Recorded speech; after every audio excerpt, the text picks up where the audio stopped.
Earning money. I have transformed into a master of dreams within the world of Naruto, concealing a fortune of 1 billion Ryo, compelling the monkey to relinquish his position. As Hokage, Feiju kneels before me, beseeching my aid to rescue his mother, Kagaya, and offers up his amassed wealth accumulated over millennia, guiding me through the realms of time. Upon becoming an ordinary extra in Naruto, I awaken a system that allows me to grow stronger through monetary investment. With sufficient funds, I could draw upon powerful abilities, including the 8 gates and the immortal body of Haiden, and even sign a contract with the enigmatic Huang Daxian as my summoning beast, practicing esoteric techniques foreign to this world, and easily overpowering numerous ninjas within Naruto. However, in my pursuit of expedited wealth, I even made a pact with Kakuzu. Yet, at this moment, I find myself far from joyous, as I never anticipated encountering Uchiha Madara, who orchestrates the Nine-Tails assault on Konoha. As I lie in a makeshift hospital bed, struggling to sit up and realizing the attack has concluded, Konoha is now in a state of reconstruction, and I had intended to savor the delights of Tsunade's face cream and the delectable rice bowl prepared by Hinata and Hanabi. Who would have thought that not only would I be deprived of the rice bowl, but Tsunade appears to be merely a flat-chested maiden at this time? Just as I wallowed in despair, a mechanical voice unexpectedly resonated within my mind. Ding! The gold system has been successfully bound. Before me, a system sprite resembling a husky appeared, and I could not contain my joy. The canine system, though late, has finally arrived. I had anticipated a novice reward, but to my astonishment, the husky system, with an air of humanity, scratched its nose and said, "This system never engages in unprofitable transactions." Yet suddenly the tone shifted. "While there is no novice gift, I do have a first recharge reward. Would you care to give it a try? Just a mere 6 Ryo." Upon hearing this, my eyelids twitched. 6 Ryo for the first recharge? Pray tell, is this dog system a product of Penguin? Yet, a scam is better than nothing. With this thought, I rummaged through my pockets, pulling out a few coins, to precisely gather 6 Ryo. Upon seeing the money, the husky system instantly donned a sycophantic demeanor. "Ding!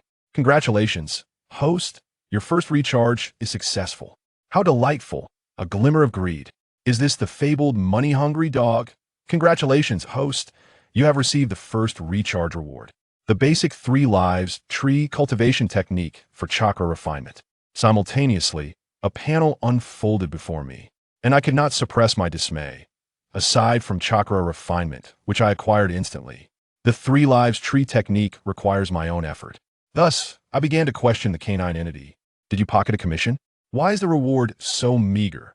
However, the dog retorted with flair, "Come on now, this is all given freely. Moreover, your points can still be used for draws. But looking at your impoverished state, I shall take my leave for now. Call me when you have money." Upon hearing this, I hurriedly summoned the system in my mind, yet it paid me no heed, leaving me in a state of vexation. "I do have money. Oh, if only I had known sooner.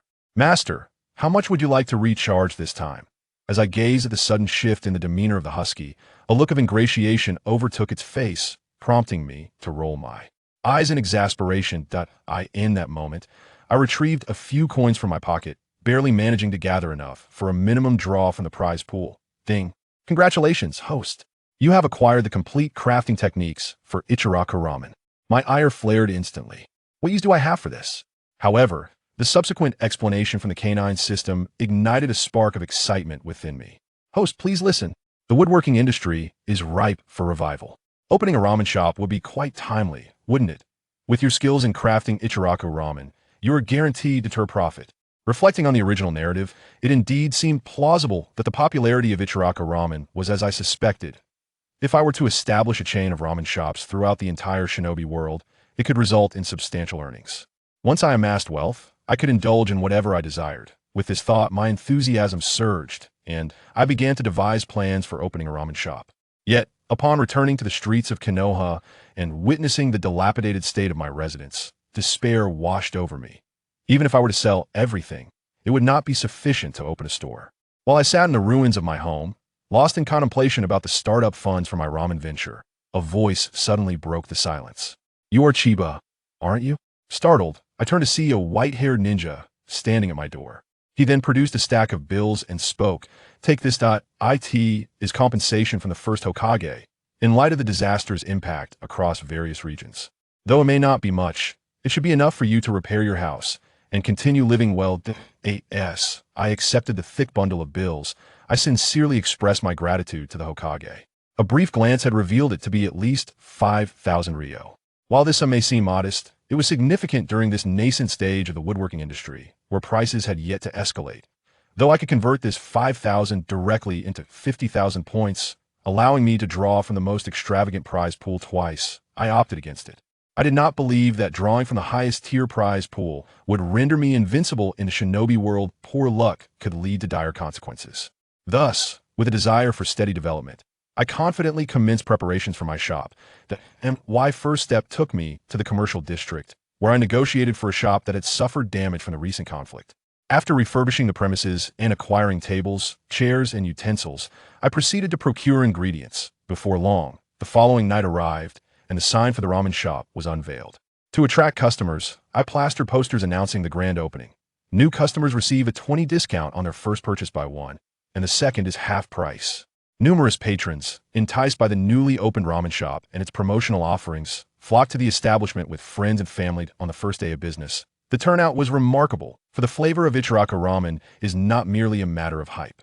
As I observed the shop filled with customers, my hands kneading dough nearly sparked with fervor. That night, upon returning home, I excitedly tapped at my earnings with slightly swollen hands. In just a single day, I managed to earn over 3,000, nearly recouping the costs required to open the shop. From tomorrow onward, it would be pure profit. However, as the excitement faded, I began to feel the soreness and swelling in my hands, and I drew in a sharp breath. The art of hand-pulling noodles truly demands considerable strength. If business continues to flourish, I fear I might struggle to keep up. Would I need to hire help? Just as this thought crossed my mind, a sudden flash of inspiration struck me. Of course, I could employ shadow clones. In that moment, I felt like a genius. This way, I could save on hiring costs. Nonetheless, the foundation of all this rests on my ability to cultivate chakra and master the art of physical cloning. But what difficulty could there be in that? Thus, I resolved to forego sleep that night, sitting upright in bed to begin my chakra cultivation. Before long, a week had passed, and the business at Chiba Ramen remained as robust as ever. To my surprise, I discovered that my body possessed quite the aptitude for cultivation, as I was able to refine chakra in a short span of time that I had amassed over 17,000, just enough to indulge in a tenfold draw from the highest prize pool. With the booming business, the reputation of Chiba Ramen grew increasingly illustrious, attracting numerous ninjas to dine at my establishment. Among them was the ninja from the Chimu family who had previously bestowed money upon me, along with his brother, Chimu Shuamao. What a delightful coincidence to encounter familiar faces after all. He would become Kakashi's father in the future. I expressed my gratitude for their patronage as I watched the two brothers finish their ramen, settle their bill, and depart. I smiled and shrugged, considering a step toward fostering a good relationship with the Chimu family. As night fell, I returned home, secured the doors and windows, and settled cross-legged on my bed to tally my earnings. I set aside a portion of my wealth for contingencies and prepared to embark on my first grand tenfold draw from the highest prize pool. Ding. Congratulations, you have received 4 substantial units of chakra. Upon seeing the initial rewards, I could not suppress a twitch at the corners of my mouth. What a waste of a lottery chance, only 4. However, the subsequent draws swiftly captivated my attention. Ding. Congratulations, you have obtained a summoning contract from the Yuzu clan. But does the Naruto universe even feature Yuzu as a summoning beast? I believe there might be a Lotus Yuzu, but isn't Yuzu the revered spirit from Northeast China? In quick succession, as I continued to draw, the moment I beheld the immortal body of the evil god, I felt as if I had transcended. After all, that was Haiden's immortal constitution. Even if beheaded, I would not perish. As long as I avoid sealing techniques, I could wreak havoc within the ninja world. Yet, upon glancing at the inventory, I became curious about the multitude of new items. What exactly is this substantial chakra doing in my inventory? And just how much is substantial? My dog, having scratched its neck, commented, 1 substantial unit is roughly equivalent to 0.5 of Kakashi's chakra. This means that once fully extracted, I would essentially possess the chakra of 3 Kakashis. Indeed, but I suggest you claim it directly if you're concerned about being discovered. Then you can seal it with the chakra sealing technique. Thus, to others, you will appear unchanged. When the time is right, you can unseal it and unleash your true power. As I lay on my bed contemplating this, I suddenly furrowed my brow and inquired, Isn't this quite similar to Tsunade's 100 healings technique? Both involve the storage of chakra. However, the distinction is significant. Mine not only seals my own chakra, but can also seal that of others. Can hers do that? Yet, hers possesses the ability to maintain eternal youth. Upon hearing my words, the two-horned beast scoffed dismissively. You already possess the immortal body of a dark god. Maintaining a youthful appearance at 16 should not concern you. At that moment, I shifted my gaze to other aspects. The shadow clone technique is needless to mention, as it can create tangible duplicates. Finally, my attention fell upon the spirit contract of the Huangyu clan. In the next moment, with a mere thought, a scroll materialized in my hand. After inscribing my name in the designated section for the contract signatories, I pricked my finger and pressed it onto the scroll. Instantly, the contract radiated a surge of chakra, ultimately bursting with a sound, transforming into a single hair. However, to my surprise, a considerable amount of time passed without the slightest response. Just as I began to feel puzzled, a voice suddenly echoed from behind me. It has been ages since anyone from our clan has signed a contract. Little child, are you the new contractee? I turn around to find a yellow weasel lounging on the cabinet, propped up on one elbow, holding a pipe and occasionally taking a puff. Curiously, I gazed at this talking weasel. Indeed, I am Chiba Tetsu, my summoning beast. Hee, I am Huang Bai, a representative sent by the royal family. The old man wanted to see which little child has entered into a contract with our clan. The mention of royalty made my skin tingle with apprehension. Are you celestial beings? Upon hearing my knowledge of celestial beings, Huang Bai's interest piqued. What? You know about celestial beings? Do you wish to learn our celestial arts? Yet, my enthusiasm waned slightly, as it appeared they were not the celestial beings I had envisioned, but rather practitioners of ninjutsu within the ninja world. Nevertheless, it was still acceptable after all. Celestial arts are crucial in later combat. To demonstrate my sincerity, I dashed into the kitchen and retrieved the roasted chicken I had purchased for celebration. As I presented the chicken, Huang Bai's eyes sparkled with delight. Hey, little child, you are quite considerate. Come closer, let me have a look. I offer the roasted chicken and approach the cabinet. Not bad. Your aptitude may not be exceptionally remarkable, but you possess a certain unique constitution. With diligent practice, you might truly achieve greatness. Hearing Huang Bai's words, I felt a surge of excitement. After all, celestial arts are something very few have mastered in the later stages. However, for concrete matters, I must return and discuss with the old man. Learning should be feasible, but I suspect it will require considerable time. Without a century or so, success is uncertain. Can you endure such a journey? No problem, for I am never short of time. After all, I possess the undying body of an evil deity, free from the burdens of lifespan. With that, I shall take my leave. With that declaration, Huang Bai, bearing a roast chicken in his pipe, transformed into a wisp of white smoke and vanished. An enchanting spirit summoning scroll accompanied by a complete set of celestial arts. What an astounding victory. Lying in bed, I tossed and turned for quite a while, unable to sleep due to my excitement.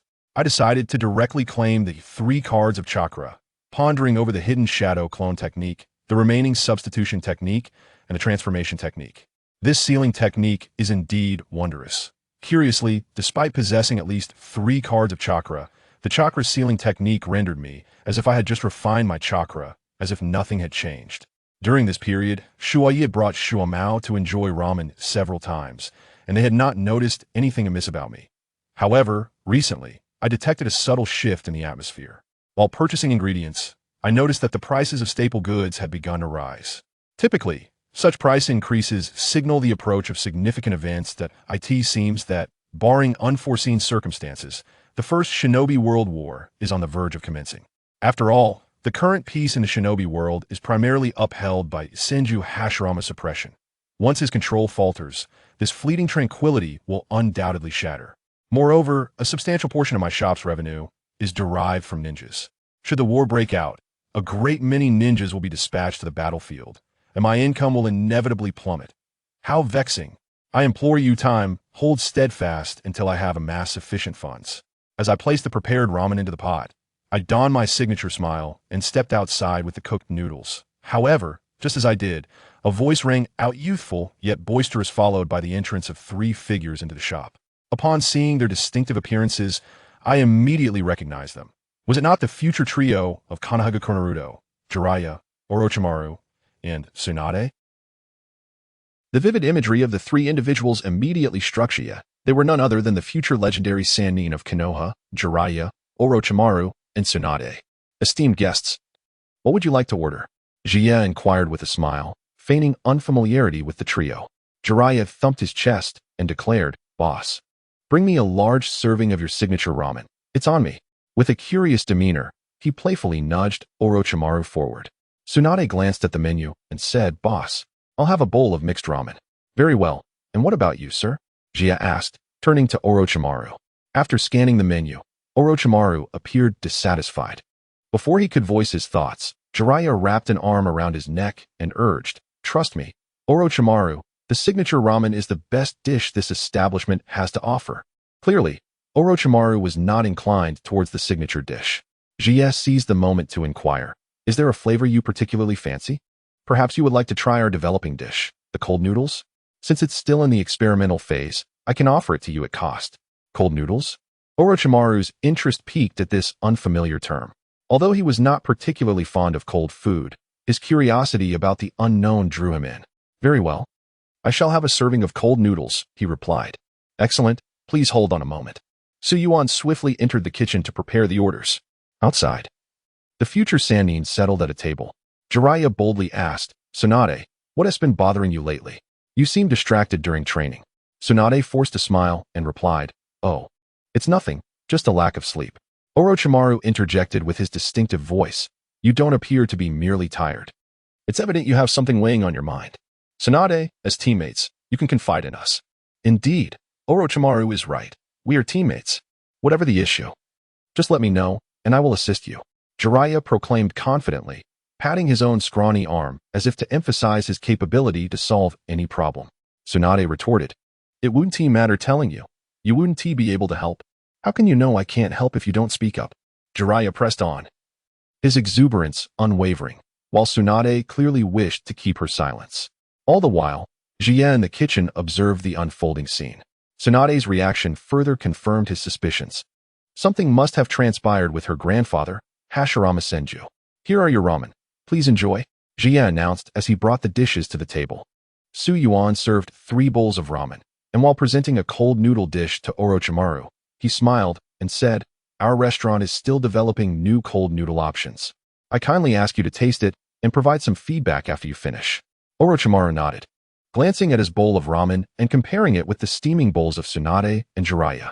Indeed, there was a stark contrast. Their bowls exuded warmth, while his noodles felt surprisingly cool to the touch. "Is this what cold noodles are? Orochimaru, may I sample the flavor?" Even with a large bowl of signature tonkatsu ramen before him, Jiraiya was immediately captivated by the cold noodles, eager to try them before Orochimaru had even taken his first bite. Unable to bear it any longer, Tsunade delivered a swift punch to Jiraiya's head.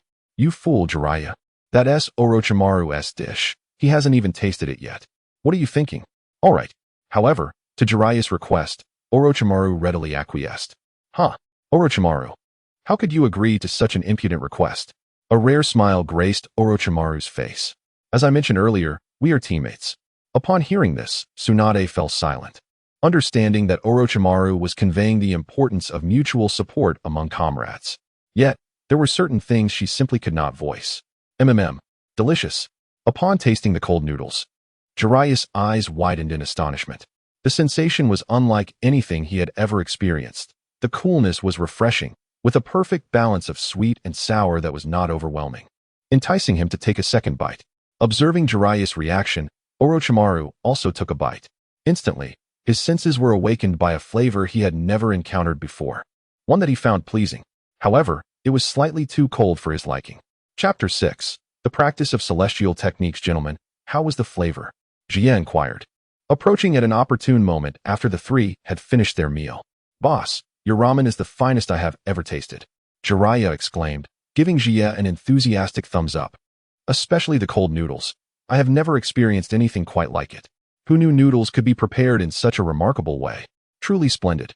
"Too kind," Jia replied with a narrow-eyed smile and a nod. "And what about you, esteemed guest? What are your thoughts on our new dish?" Orochimaru offered a candid assessment. "The flavor is extraordinarily novel. It is a delightful blend of sweet and sour that invigorates the palate. I can imagine it being particularly refreshing during the summer." However, personally, I am not fond of cold dishes, yet I must admit, this flavor is quite commendable. Oh dear, I see our guest does not enjoy cold dishes. My apologies. Next time you visit, I shall prepare a new flavor of ramen just for you. Really? There are new flavors? Orochimaru was somewhat taken aback, not expecting this young ramen shop owner to be so innovative. I look forward to your new creations. With a decisive gesture, Orochimaru settled the bill for the three and waved goodbye to Jiraiya and Tsunade. Future Sannin, GM mused, feeling a twinge of admiration for the trio. After all, one is a beloved figure for the aging romantics, another is the legendary hero of the ninja world, and the last is destined to become a great scientist. To be candid, setting aside any biases, GF found himself most drawn to Orochimaru. He perceived Orochimaru as a remarkably genuine individual, whether in his earlier rebellion or later redemption. He never lost sight of his original intentions. Throughout, he has been dedicated to the pursuit of science, relentlessly chasing his dream of immortality. He would not foolishly treat a prophecy as the sole pursuit of his life, nor would he shy away from the darkness and decay of Konoha. He is who he is, Orochimaru, a scientist who continuously strives forward in the quest for his aspirations. Oh dear, the Ninja World War is about to commence. After this battle, Konoha will begin its decline, Jie reflected somberly. Hashirama had long since abdicated, passing the mantle of Hokage to his younger brother Tobirama. Although Tobirama is sharp-minded, he lacks the tolerance and charisma of his elder brother. He cannot suppress the ambitions of the Uchiha clan, and his perspective towards them remains tinted with prejudice. This attitude sows the seeds of future strife, as his disciples inherit his fiery will, intensifying the oppression of the Uchiha once he steps down. Of course, one cannot place the blame solely on Tobirama. After all, he was attempting to balance oppression with conciliation. However, his few esteemed disciples truly faced relentless trials, fearing that Uchiha might retaliate. When that time arrives, the grand vessel of Konoha will begin to suffer damage, swaying tumultuously upon the vast ocean of the ninja world. Nonetheless, this concern bears no weight on him as a businessman. Once he has amassed sufficient wealth, he intends to expand his shop throughout the entire ninja realm, striving for greatness in commerce and aspiring to build a commercial empire. Thus, when the time comes for the rice bearer to shoulder the burdens, his establishment shall remain unscathed. Yet, upon reflection, if he were to successfully conduct business until that moment, he might very well be capable of overpowering the rice bearer himself. Of course, this hinges on the stability of his enterprise. As night fell, Jie closed his stall and returned home. He set a table adorned with a plate of roasted chicken, awaiting the return of the yellow weasel. After all, one must expertly navigate the realm of interpersonal relationships. Although they had signed a contract, sometimes such agreements are not entirely effective. For instance, the relationship between Manda and Orochimaru was rather fraught, and the toads of Myobokuzen do not simply heed Naruto's summons at will. Alas, it appeared today would yield no visit. Just as he contemplated tidying up the roasted chicken to preserve it for breakfast the following day, a paw landed upon the poultry. "Little one, where do you intend to take that roasted chicken?" "Ah, Yellow Sage, you have arrived." Upon seeing the familiar yellow weasel, Jie felt a mixture of surprise and joy. After all, it had been quite some time since their last encounter following the signing of their contract. The weasel, exhaling a plume of smoke from his pipe, remarked, "Regarding your matter, the elder convened a meeting with the clan members. It ran a bit long, but the outcome was favorable. So, the elder has consented to my study of sage arts?" Jie inquired eagerly. The weasel nodded in affirmation. "Indeed, however, there are certain prerequisites to fulfill before we delve into the sage arts." With a scrutinizing glance, he assessed Jie. "Your foundation is lacking. Your chakra is exceedingly sparse, which may pose difficulties in mastering our clan's sage techniques. Therefore, I shall first instruct you in chakra cultivation. Chakra, please hold on a moment." With haste, Jie formed hand seals and pressed his hand against his chest. "Release," he commanded, and with that, the seal was broken, unleashing a torrent of potent chakra that surged within him. "Oh, how intriguing. You have sealed your own chakra." Observing Jie's transformation, the weasel's eyes widened slightly. "Very well. This will save us some time. Let us commence our training in sage arts. I shall enlighten you about the sage techniques of the Huang clan." Thus, the weasel began to expound on the unique sage arts practiced by their lineage, distinct from those of the Dragon Cave and Myobokuzen. The mystical arts of the weasel clan do not carry a significant risk of failure, one will neither be turned to stone nor transformed into a serpent destined for consumption. However, the path of their cultivation is exceedingly time-consuming. It necessitates a continual comprehension of the forces of nature, ultimately achieving a state of unity between oneself and the cosmos, wherein you become one with nature and nature becomes one with you. Upon mastering the natural forces, one can then assimilate the energies of nature. Once successful in this synthesis, one can be deemed accomplished in the mystical arts. The sole drawback of this cultivation method is its extensive time requirement. Individuals of mediocre talent may, even in a lifetime, fail to succeed. I see now. That makes sense, thought Jia, nodding thoughtfully after Huang Bai's elucidation. However, dear child, do not despair. I can perceive that you possess a unique constitution. It is possible that you may attain mastery before your lifespan is exhausted, if you successfully learn the mystical arts. Extending your life by several decades should pose no challenge. I understand. Please, Master Huang, commence my instruction in the ways of mystical cultivation. He was unconcerned about the issue of lifespan, for with the body of an immortal deity, as long as he did not court his own demise, he would not easily meet his end. Very well, your spirit is commendable. I am increasingly convinced of your potential for success. Let us begin.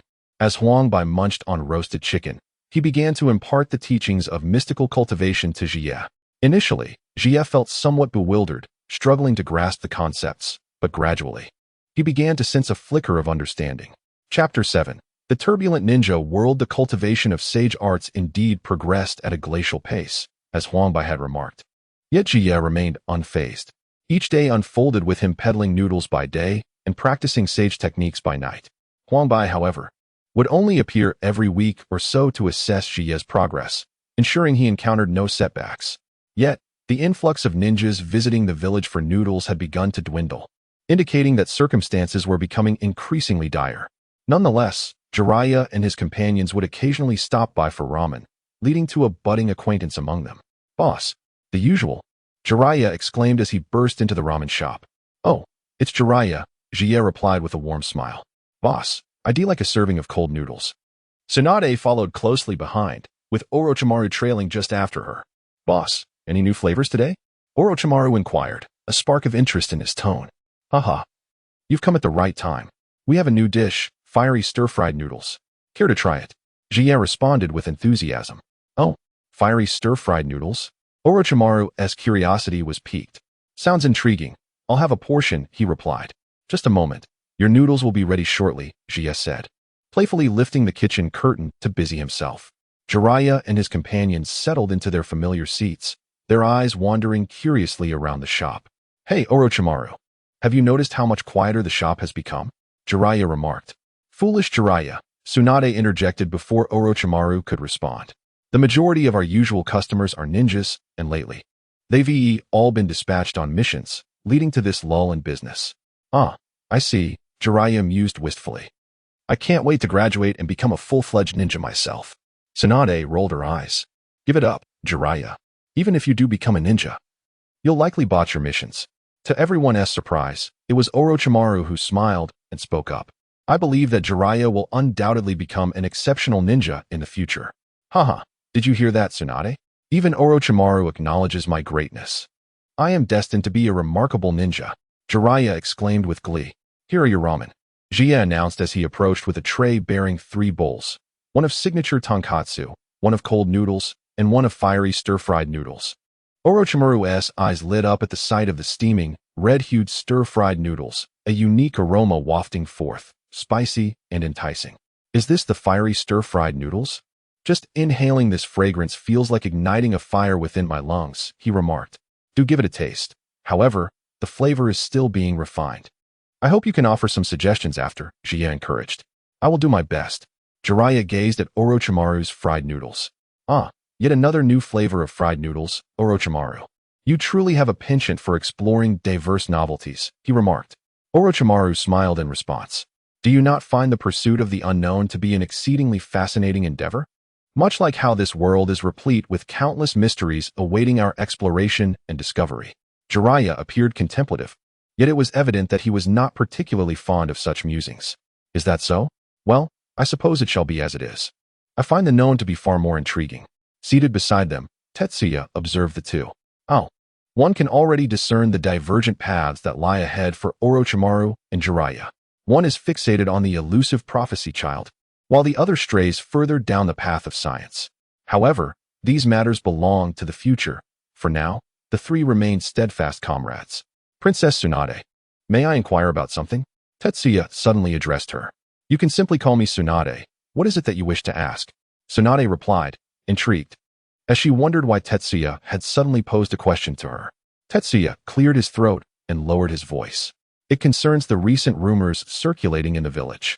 There are whispers that the Hokage's health has deteriorated, and that there are those outside who are conspiring to wage war against our land of fire.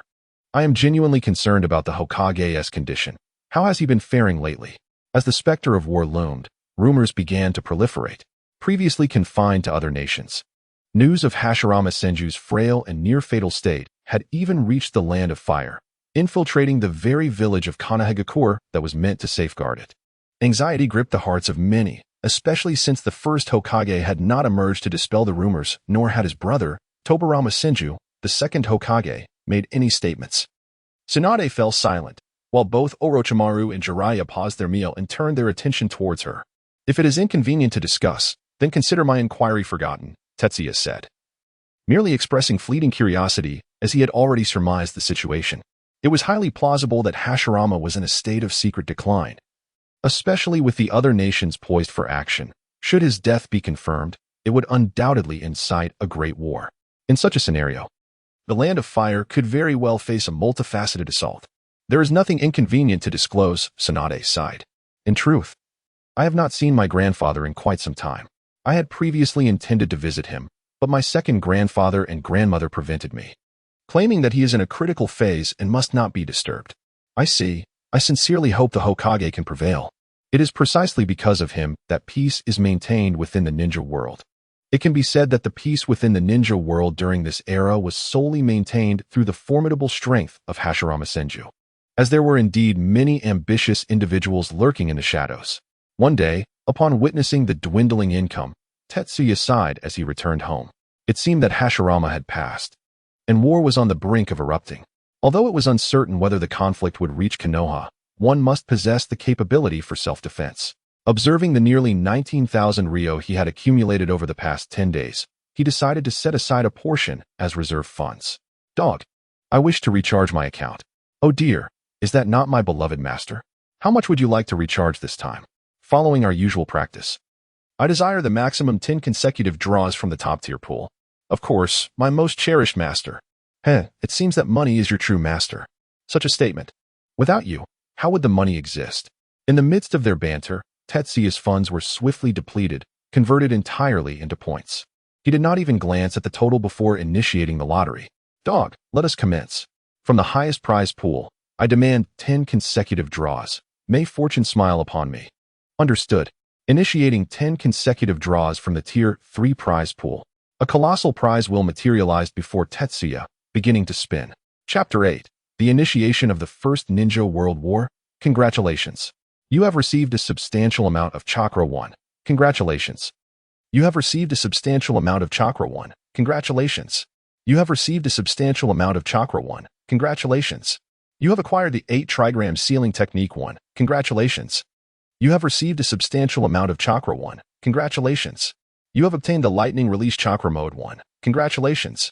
You have acquired the Release Technique Dispersion 1. Congratulations. You have received a substantial amount of Chakra 1. Congratulations. You have received a substantial amount of Chakra 1. Congratulations. You have acquired Fire Release, Fire Dragon Flame Bullet 1. The lottery has concluded, and once again, the rewards are abundant. The 3 cards of Chakra speak for themselves. And this time, I have also drawn a sealing technique, the 8 trigram sealing technique, which appears to be a signature skill of the Uzumaki clan. Furthermore, I have obtained the Lightning Release Chakra Mode, an innovation introduced by the second Reikage of the Cloud Village, which has since been further developed by successive generations of Reikage. As for the Fire Dragon Flame Bullet, there is little to elaborate on. It is a technique previously utilized by the third Hokage, who, although currently in the prime of his life, seems to have mastered it as well. However, this release technique dispersion, is it the same as the one I envision? My dear companion, is this release technique dispersion the genuine article? In my recollection, It seems that Boruto's Konohamaru utilized this technique in the Boruto series, when he was under control and sought to free himself by inscribing the technique's formula upon his attire. He relied on this formula to break free from the enemy's grasp. What a peculiar assertion. A technique is merely a means to dispel negative effects afflicting oneself and to eliminate enhancements imposed upon others. Indeed, it appears to be that very release technique dispersion from the Naruto mobile game. You mischievous system, how can you claim not to be derived from the Naruto mobile game? This service has concluded. It has been a pleasure assisting you. Should you require our services again, we shall meet next time. Farewell. With a cheeky grin, the canine's spirit vanished before Jia's eyes. Jia stared at his current panel in astonishment. Name, Jia. Identity, commoner of Konoha physique. Undying body of the evil god skills. Chakra refinement method. Chakra sealing. Shadow clone technique. Shadow clone technique. Body replacement technique. Transformation technique.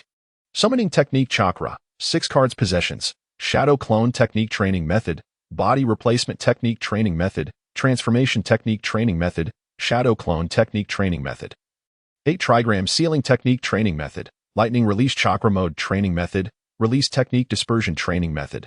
Fire release. Fire dragon flame bullet training method. With 6 cards of chakra, I feel as though I have achieved at least the level of an elite J-nin.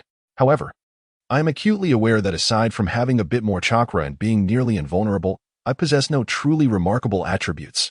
It is imperative that I swiftly assimilate the rewards from this lottery. Among the various forms of chakra, he found himself particularly captivated by the lightning release chakra mode. Especially considering that in his youth, the 4th Hokage could rival the flying thunder god technique of Minato, showcasing an impressive level of strength. As for sealing techniques, they hold remarkable potential. Typically, it proves nearly impossible to eliminate the likes of Kaguya, yet sealing techniques present a different possibility. Should he encounter Kaguya, he would employ his sealing techniques to confine her, thwarting her malevolent schemes. However, it is likely that Kaguya would not reveal herself easily. In the following days, the atmosphere within the village shifted, becoming increasingly oppressive, as if a storm were brewing.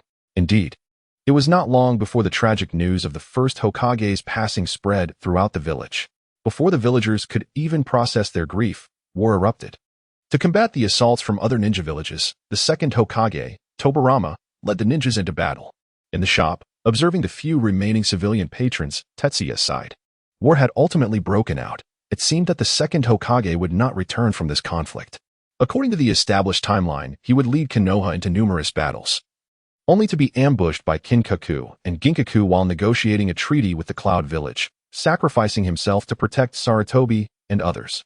Boss, a bowl of your signature tonkatsu ramen, please. Coming right up. Orochimaru, upon hearing the order for the signature ramen, he initially assumed it was Jiraiya, but to his surprise, it was Orochimaru. Why are you alone today? Where are Jiraiya and Tsunade? Orochimaru replied candidly, Jiraiya has gone off to train, and Tsunade was taken by Lord Mito, so I am here by myself today. Oh, I see. Tetsuya responded, deducing that Jiraiya had likely gone to Mount Myaboku. While Tsunade's departure was a precaution against potential threats targeting her, the granddaughter of the Hokage. Please wait a moment. Your tonkatsu ramen will be ready shortly. With a smile, Tetsuya headed to the kitchen. Before long, he emerged with a steaming bowl of ramen. Setting it down, the two engaged in casual conversation. As they chatted, Orochimaru suddenly set down his chopsticks and inquired, Boss, what is your perspective on life? Life? Tetsuya was taken aback. Was Orochimaru already pondering such profound matters at his age? Shouldn't this obsession with immortality have arisen post-World War II, following the deaths of his parents and his disciple, Senju? Yes, boss. Do you not find life to be fragile? Much like this war, which was ignited by the passing of the 1st Hokage, even the mightiest of beings can succumb to death. Once war breaks out, countless ninjas will inevitably perish. Life is, indeed, so very fragile. Seeing Orochimaru in this contemplative state, Tetsuya couldn't help but smile. Indeed, it is precisely due to the fragility of life that it possesses such beauty. Consider, even the most delicate existence in your eyes has contributed to the creation of a flourishing civilization. Observe this village, this nation, and indeed the entirety of the ninja world. All these accomplishments stem from lives you deem fragile. Listening to Tetsuya's words, Orochimaru appeared contemplative. Thank you, my friend. Orochimaru left without finishing the bowl of ramen. Perhaps due to his distaste for the flavor, or perhaps because his mind wandered to other thoughts. Well, it seems yet another customer has departed, Tetsuya sighed, shaking his head. With the outbreak of war, his business had increasingly become more challenging. After all, the ninjas were off to battle, and the villagers, uncertain of the war's outcome, naturally hesitated to spend recklessly. After waiting 2 more days, Tetsuya gazed at the empty shop and shook his head, ultimately deciding to close the doors. Let us take a break, return to the path of training, and reopen once the war has concluded. By the time he reopened, it was likely that the 3rd Hokage would be in power.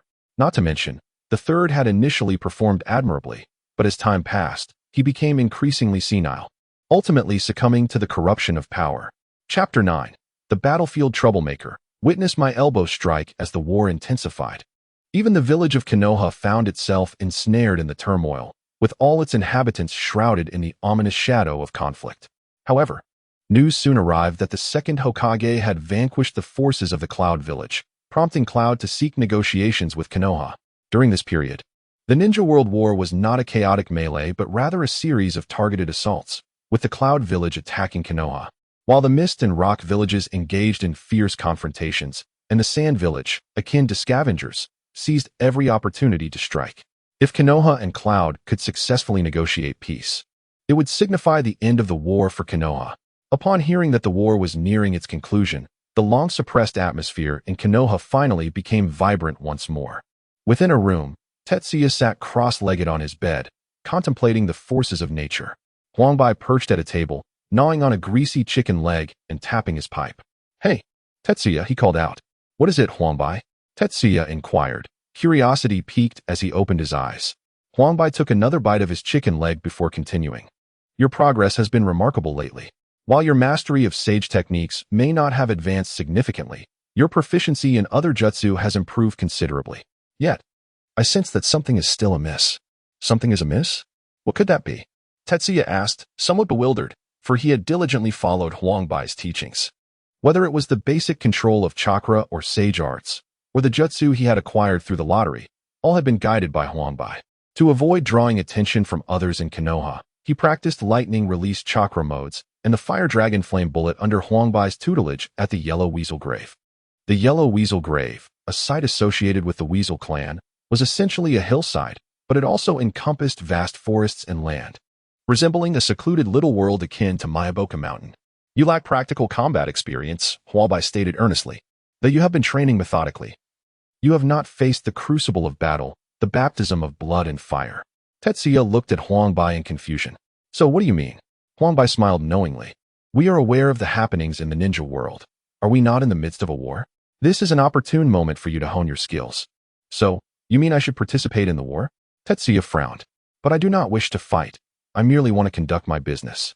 To be frank, my sense of belonging to Konoha is not strong, and I have no interest in aiding Konoha in battle. Why are you so stubborn?" Huangbai chided, tapping Tetsuya's head with his pipe. "I am not suggesting you assist Konoha. Just head to the battlefield and strike whomever you encounter. If it is Konoha, disguise yourself as someone else. If it is another village, present yourself as a Konoha ninja. The victor is inconsequential. What matters is that you gain practical experience. Do you understand? Is it truly possible? Am I to become a mere troublemaker?" Jie mused, stroking his chin, contemplating the idea. However, with Konoha under lockdown, venturing outside is not an option. Should I step out, I would likely be labeled a traitor, especially since my roots lie within Konoha. "A troublemaker? Your metaphors are quite colorful, likening yourself to such a thing," Huangbai remarked after finishing his chicken leg. "If you wish to leave, it is simple enough. I will go first and utilize the reverse summoning technique to bring you over." "Excellent. That plan is feasible." With the strategy established, Jie began his preparations. Fortunately, he had closed his shop earlier and had few acquaintances in Konoha, sparing him the need to explain his absence to anyone. As night fell, Huangbai departed from the village. Alas, where is this place? It does not seem to be outside the village.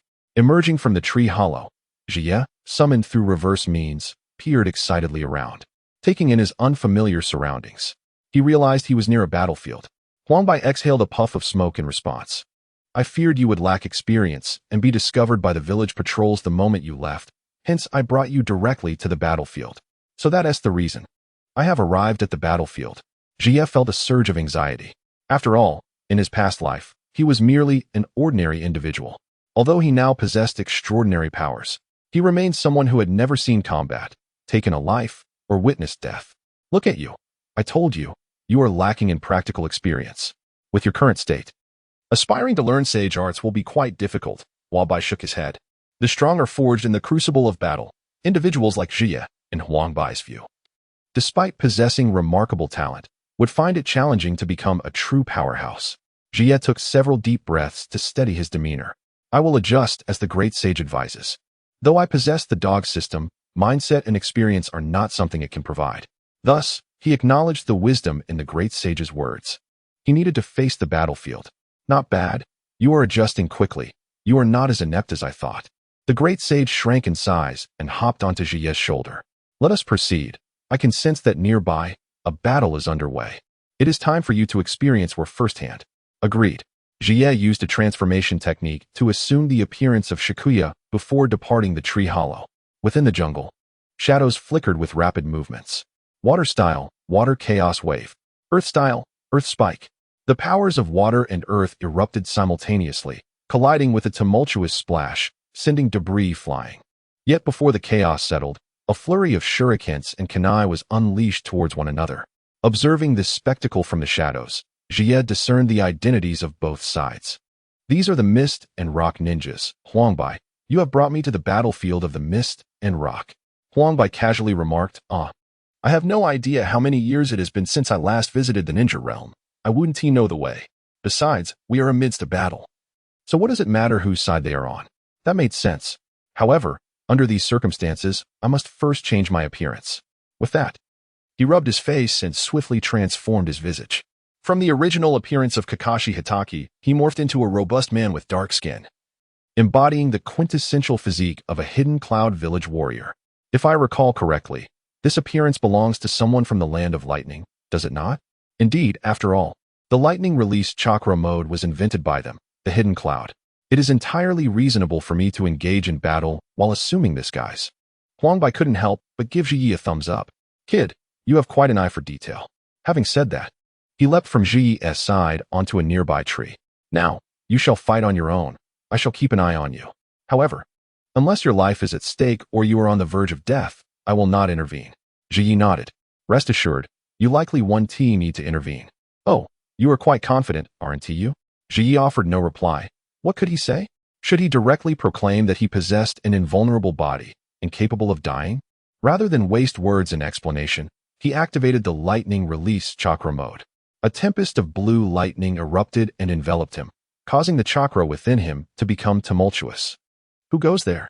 The intense fluctuation of chakra naturally drew the attention of the battling ninjas. Without a moment's hesitation, Ji charged forth. Taste my attack. Elbow strike. Chapter 10. Experience my Black Mamba elbow strike under the influence of the lightning release chakra mode. Tetsuya charged forward with astonishing speed. A single elbow strike sent one ninja flying. A burly man with dark skin and blue lightning. You must be from the Cloud Village. A startled voice exclaimed, and instinctively, everyone regarded Tetsuya as a ninja of the cloud. After all, the lightning release chakra mode was invented by the second Raikage and had flourished on the battlefield. With the reputation of the Raikage, this mode had spread during the ongoing war, and the young man before them could not possibly be the second Raikage. Hence, he must be his disciple. Advance and attack that cloud ninja. The previously confrontational factions immediately shifted their focus and began to unite against Tetsuya. Too slow, far too slow. Tetsuya moved with the speed of lightning, weaving through their assaults. However, despite mastering the lightning release chakra mode, he lacked accompanying ninjutsu, forcing him to rely solely on his fists and feet for combat. Perhaps it was the influence of the lightning release chakra mode or the transformation into a cloud village inhabitant that ignited his newfound penchant for elbow strikes. He charged at others with a fierce elbow aimed at their heads. One such blow could leave an opponent dazed or worse. What exhilaration! Tetsuya reveled in the joy of battle. The surge of adrenaline was intoxicating. Experience my Black Mamba elbow strike. In a flash, he appeared before another adversary, delivering yet another devastating elbow. This blow landed squarely on the opponent's temple, instantly incapacitating him. How insane! This guy is nothing short of a monster. Is this truly the Raikage's disciple? This is terrifying. Retreat, we must retreat. The surviving ninjas resolved to flee. realizing they needed to relay this crucial intelligence back home. The presence of a cloud ninja on their battlefield was critical information that had to be reported. Think you can escape? Can you really? Tetsuya surged forward once more. Look out for my elbow. Ah! The chilling cries echoed through the woods. Breathing heavily, Tetsuya glanced at the last ninja he had felled with his elbow strike, then released the lightning release chakra mode, allowing himself a deep sigh of relief. The exhilaration of the battle began to fade, replaced by an uncomfortable awareness of the surrounding scent of blood.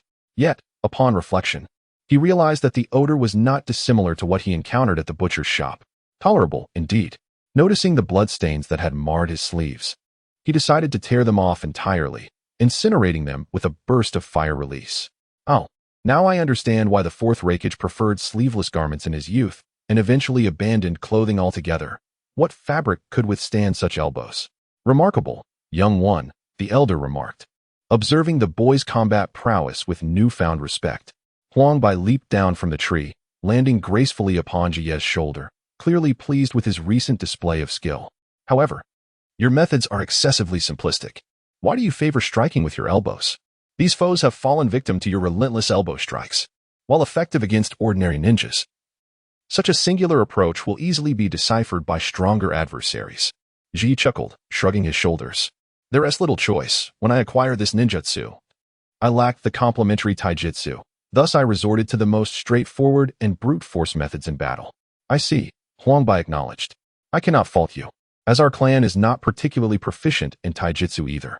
Nevertheless, let us remain hopeful for the chance to acquire complementary ninjutsu in the future. Or perhaps I shall continually refine my combat style through experience. That sounds reasonable. Yet, we should retreat. This is a battlefield, and we cannot predict when other foes may appear. Agreed. Which direction shall we take next? Upon hearing this, Huangbai fell silent. He had not visited the ninja realm in ages and was unfamiliar with the current circumstances. Ji, despite having watched the anime, lacked knowledge of the actual terrain and had only just departed from Konoha. How about this? Given the ongoing conflicts, we can choose any direction and proceed, Ji suggested. That works, Huangbai replied. But which way? In response to Jie's inquiry, Huangbai landed on the ground and stood his smoking rod upright, suddenly releasing it. The rod toppled in a particular direction. Let us head that way, he declared, pointing toward where the rod had fallen. Very well, Ji agreed, indifferent to Huangbai's method of direction. Had Huangbai not used the smoking rod, Ji had considered resorting to tossing a shoe for guidance. For the time that followed, Ji advanced resolutely in one direction, confronting any ninja he encountered without regard for their village. Activating his lightning release chakra, he swiftly dispatched foes with elbow strikes. Yet, beyond relying solely on lightning release, he began exploring various combat techniques. Utilizing equipment gleaned from the ninjas he defeated, he learned to wield shuriken and kunai. Through shadow clones, he rapidly honed his proficiency with these weapons and acquired some illusions from the Huang Weasel clan.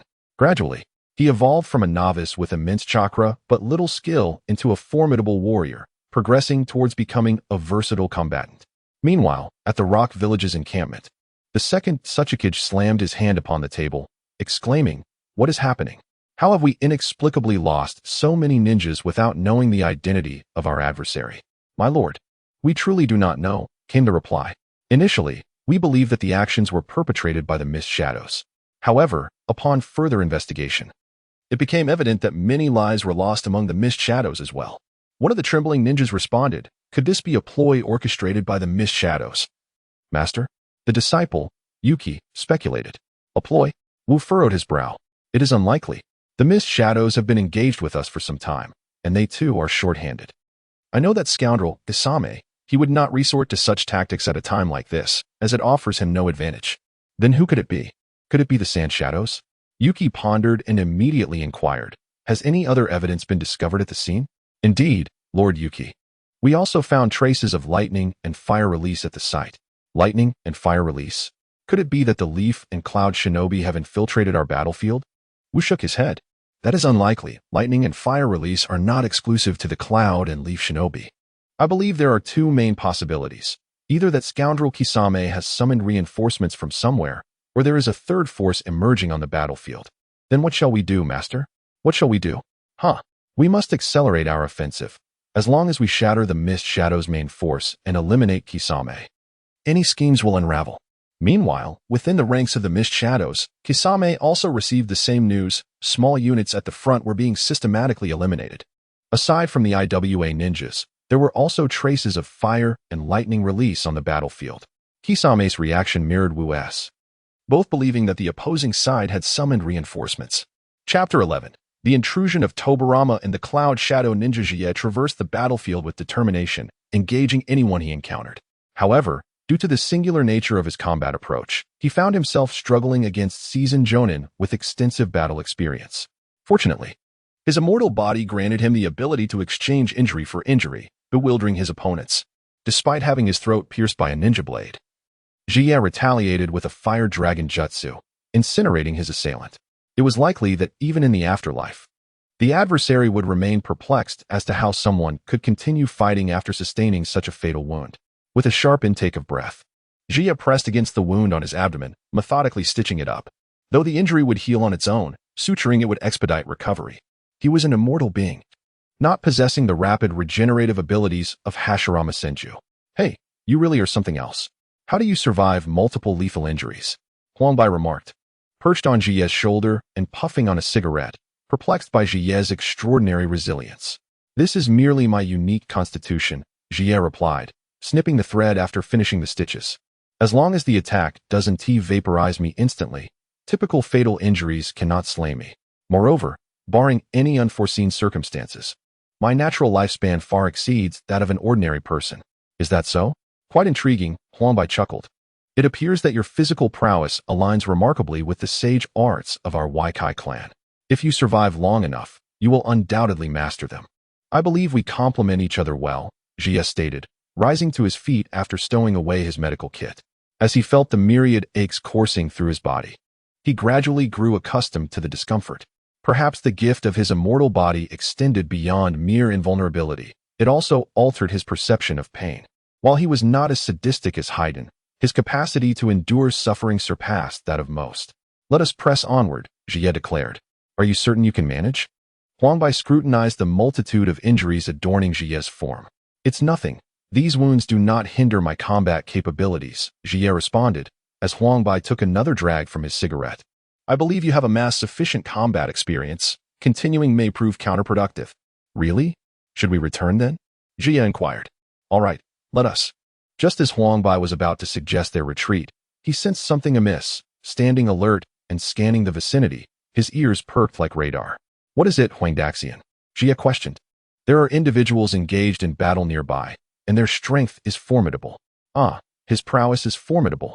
One might wonder about his level. Jie, intrigued, mused. Stronger than any opponent you have encountered thus far, and indeed, stronger than those I have faced. This piqued his interest. The most formidable adversary he had encountered until now was an elite jonin from the rock-hidden village, a figure of immense strength and extensive battle experience.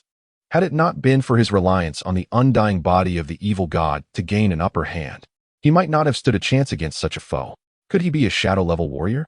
A shadow-level warrior, and moreover, one from the era of great battles.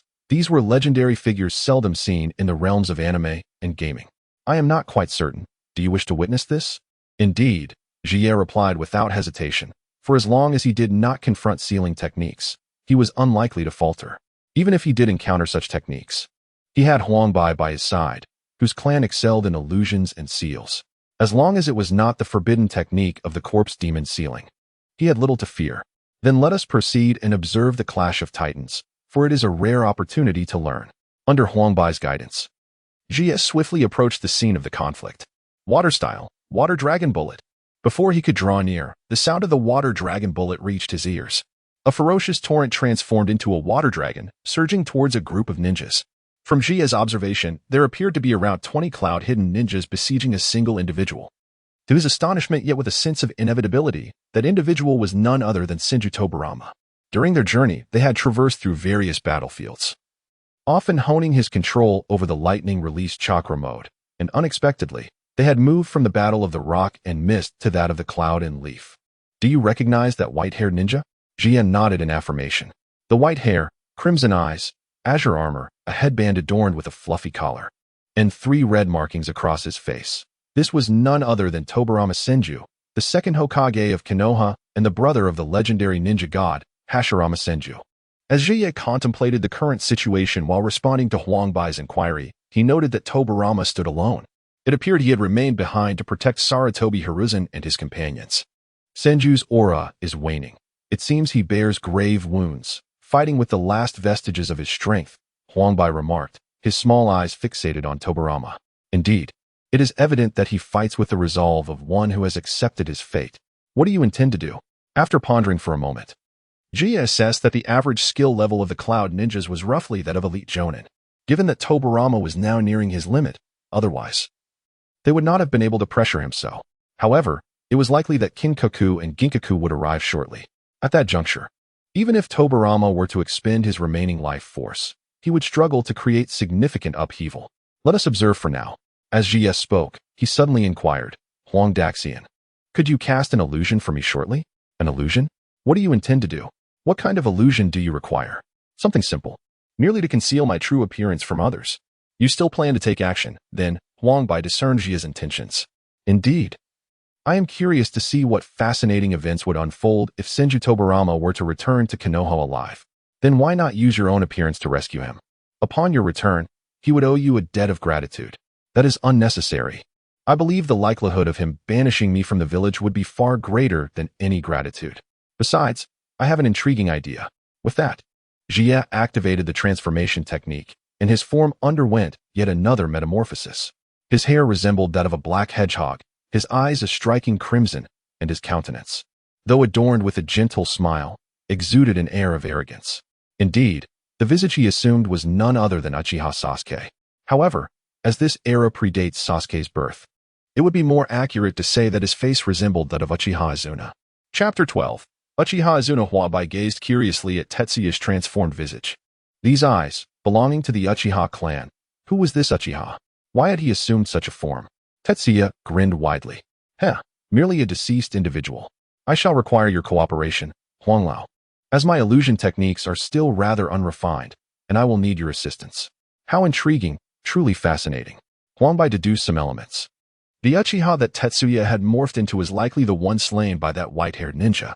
This young lad was indeed remarkable. Not only did he attempt to save someone, but he also intended to transform into the very person who had been killed by the adversary. One could say that the temperament of this young child was rather unpleasant. Water release, water severing wave. Senju Tobarama swiftly formed hand seals, unleashing a torrent of high-pressure water that swept across the battlefield. The Cloud Shinobi retreated hastily. However, two of them, slow to react, were instantaneously bisected by the water wave. Cough, cough. Damn it, if it weren't for my severe injuries, I would annihilate all of you wretched Cloud Shinobi myself. Tobarama coughed, momentarily stunned, yet his fierce glare remained fixed upon the group of Cloud Ninjas. Let us all charge forward. There's no way he can strike us all at once. They rallied. Onward. Charge. The remaining dozen or so ninjas surged forward, determined to subdue Senju Tobarama using their ninjutsu. Water release, water surge wave. As the ninjas advanced toward him, Tobarama rapidly formed hand seals, his chakra erupting, summoning a swirling water dragon that engulfed the multitude of ninjas. While he could not eliminate them outright, he effectively subdued them. Ha ha, how pathetic, Senju Tobarama. A sinister laugh echoed, followed by a barrage of fireballs descending from the sky, hurtling toward him. Damn it, have they caught up? Tobarama thought grimly, but his hands continued to form seals with urgency. Water release, heavenly cry. In an instant, Tobarama expelled a multitude of water needles that struck the fireballs mid-air, causing them to explode and fill the air with steam. A piercing cry rang out as a figure broke through the steam, brandishing a large blade aimed at Tobarama. He countered with his own weapon, but was pushed back by the force of the strike. Well done, brother. What an admirable display, dear brother. Damn. Tobarama lifted his gaze to see two figures before him, nearly identical save for their differing hair colors. These were the brothers from the Cloud Village, Kinkaku and Ginkaku, one wielding a fan and the other a seven-star sword. With malevolent grins, they regarded Senju Tobarama. Our second Raikage is already dead, now. It seems it is your turn to perish as the second Hokage. Humph, you two despicable scoundrels. Do you truly believe I would fear you if you had not launched a sudden ambush? Ha, how amusing. We are in the midst of war, and the victors will invariably be the most vile. and that person is us. My brother is right. We not only strike from the shadows, but also outnumber our foes. Senju Tobarama furrowed his brow, acutely aware that he might not escape the clutches of death today. Yet, at the very least, he must severely wound these two miscreants. For otherwise, they would pose a grave threat to Konoha. What are you still pondering? Go to the Pure Land and contemplate your fate. Jin Jiao laughed heartily as he wielded his banana fan, summoning a tempest of lightning and fire that surged towards Tobarama. Water release, water barrier. Tobarama expelled a torrent of water akin to a cascading waterfall, enveloping himself in a swirling defense that left no angle unguarded. Huh, you cannot withstand this. Yin Jiao cackled as he charged forth, wielding his 7-star sword, cleaving through the water barrier with a single strike. Immediately, he followed up with another downward slash aimed at Tobarama. Water release, hard vortex water blade. The water enveloped Tobarama's blade and arm, and he thrust forward to meet Yin Jiao's 7-star sword head-on. Clang! The sound rang out sharply, but Tobarama, severely drained of energy and chakra, was no match for Yin Jiao. Meanwhile, Jin Jiao conjured another tempest to charge towards Tobarama. Is this where it ends? No, I must be capable of more. Tobarama's mind raced as he sought a solution before the impending strike descended upon him. In that moment, a low voice emerged. Fire release, triple fire dragon flame bomb. Roar. 3 fire dragons surged from one direction, intertwining to form a 3-headed dragon that collided with the storm. Who goes there? Jin Jiao bellowed, bewildered that someone would dare to intervene and rescue Senju Tobarama at such a critical juncture. Are there still masters in Konoha? Hadn't Senju Hashirama and Uchiha Madara perished? Wasn't the Uchiha clan at odds with Tobarama? Who could possibly come to his aid? Tobi Ramen, sassy Norigana. I never anticipated you would encounter such a plight. Nanny. At the sound of that voice, Senju Tobarama felt as if struck by lightning. A man emerged, clad in a black long robe, with crimson eyes and sharp, short hair. A long sword was slung across his waist, and a playful smile graced his face. Uchiha Izuna, how is this possible? How could you still be alive? I thought I had. Zetsu chuckled, picking up where Tobarama left off. Indeed, you did kill me. Before my demise, I bestowed my eyes upon my brother. However, I have returned. I have emerged from the Pure Land, gazing at the youthful Izuna from years past. Tobarama continually compared the visage in his mind with the present appearance of Izuna, who now resembled the very likeness he had slain. However, there was an added chill to his demeanor. Uchiha Izuna, wasn't that fellow long since deceased? Brother, could this be an impersonation? Kenjiro shook his head. It doesn't seem so. I detect no signs of disguise. Of course, he could not see through it, for he was shrouded in a yellow-white illusion. Unless one was well-versed in genjutsu or possessed special ocular jutsu, discerning any clues would be nearly impossible. Even if he had returned to life, it would matter little. We could simply slay him again. You are right, brother. Tetsuya disregarded Kenjiro and Ginkaku. Hey, Tobi, can you still fight? I shall continue to fight without your prompting. Emerging from his shock, Tobarama coldly snorted and forced himself to rise. Behold, Kenjiro watched as Tobarama stood once more, standing alongside Izuna, and he promptly brandished his banana fan, conjuring a tempest of elemental fury. Fire release, water dragon bullet, fire dragon flame bullet. Chapter 13. The clash of multiple attributes. The collision of multifaceted chakra on the battlefield instantaneously ignited a chaotic explosion. Amidst the fiery blaze, Yin Jiao emerged with a boisterous laugh, brandishing the 7-stars sword directed at Ji. Water release, hard vortex water blade. In a swift maneuver, Tobi appeared before Ji and thrust his blade forward. The hard vortex water blade clashed once more with the 7-stars sword. Ji hastily formed hand seals, flames swirling within him. Fire release, fire dragon flame bullet. With a thunderous roar, the fire dragon erupted forth, soaring past Tobi and charging towards Yin Jiao. Brother. A golden rope suddenly shot out, ensnaring Yin Jiao and yanking him back. Simultaneously, the fan in his hand was waved, causing earthen walls to rise from the ground. The roaring fire dragon relentlessly pierced through several layers of earth before finally coming to a halt. Behold, red gourd. Having evaded an attack, Yin Jiao produced a massive crimson gourd. As its mouth opened, a formidable suction force erupted, drawing Tobi towards its location. Tobi struggled against the pull, but his wounds began to tear open, and his body grew increasingly feeble. Just as he was on the brink of collapse, a hand grasped him. Senna. He turned to see Ji Yi, but it was merely a shadow clone. The real Ji Yi and his other two clones swiftly completed their hand seals. Fire release, triple fire dragon flame bullet. Once again, the familiar technique manifested. 3 fire dragons roared into existence, with the primary dragon leading the charge, merging into a 3-headed demonic dragon that lunged at Yin Jiao. Another large-scale ninjutsu, Yin Jiao muttered under his breath, retracting the red gourd and retreating swiftly to stand beside Jin Jiao. Jin Jiao, in turn, wielded his fan once more, summoning an elemental storm to counter the 3-headed dragon. Taking advantage of the explosion's cover, Toby finally exhaled in relief. However, he felt a twinge of confusion. Why had Senna yet to employ any ocular techniques? Meanwhile, Ji clenched his fists. This won't suffice. My power remains inadequate. Insufficient power. Though Ji's voice was but a whisper, it reached Toby's ears. From those few words, Toby pondered extensively. Could it be that Senna had only recently been revived and had not yet regained his full strength? He deemed this possibility highly likely. Reminiscent of his studies on the forbidden technique of impure world reincarnation, which could resurrect the deceased but not fully restore all of their prior abilities. Brother, are we to continue this drawn-out battle? Yin Jiao gazed at the massive explosion, opting not to charge ahead this time, but rather inquiring of Jin Jiao beside him.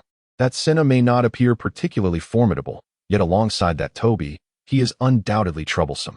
Moreover, Toby's lackluster minions have fled. Should they return with reinforcements, it would spell trouble.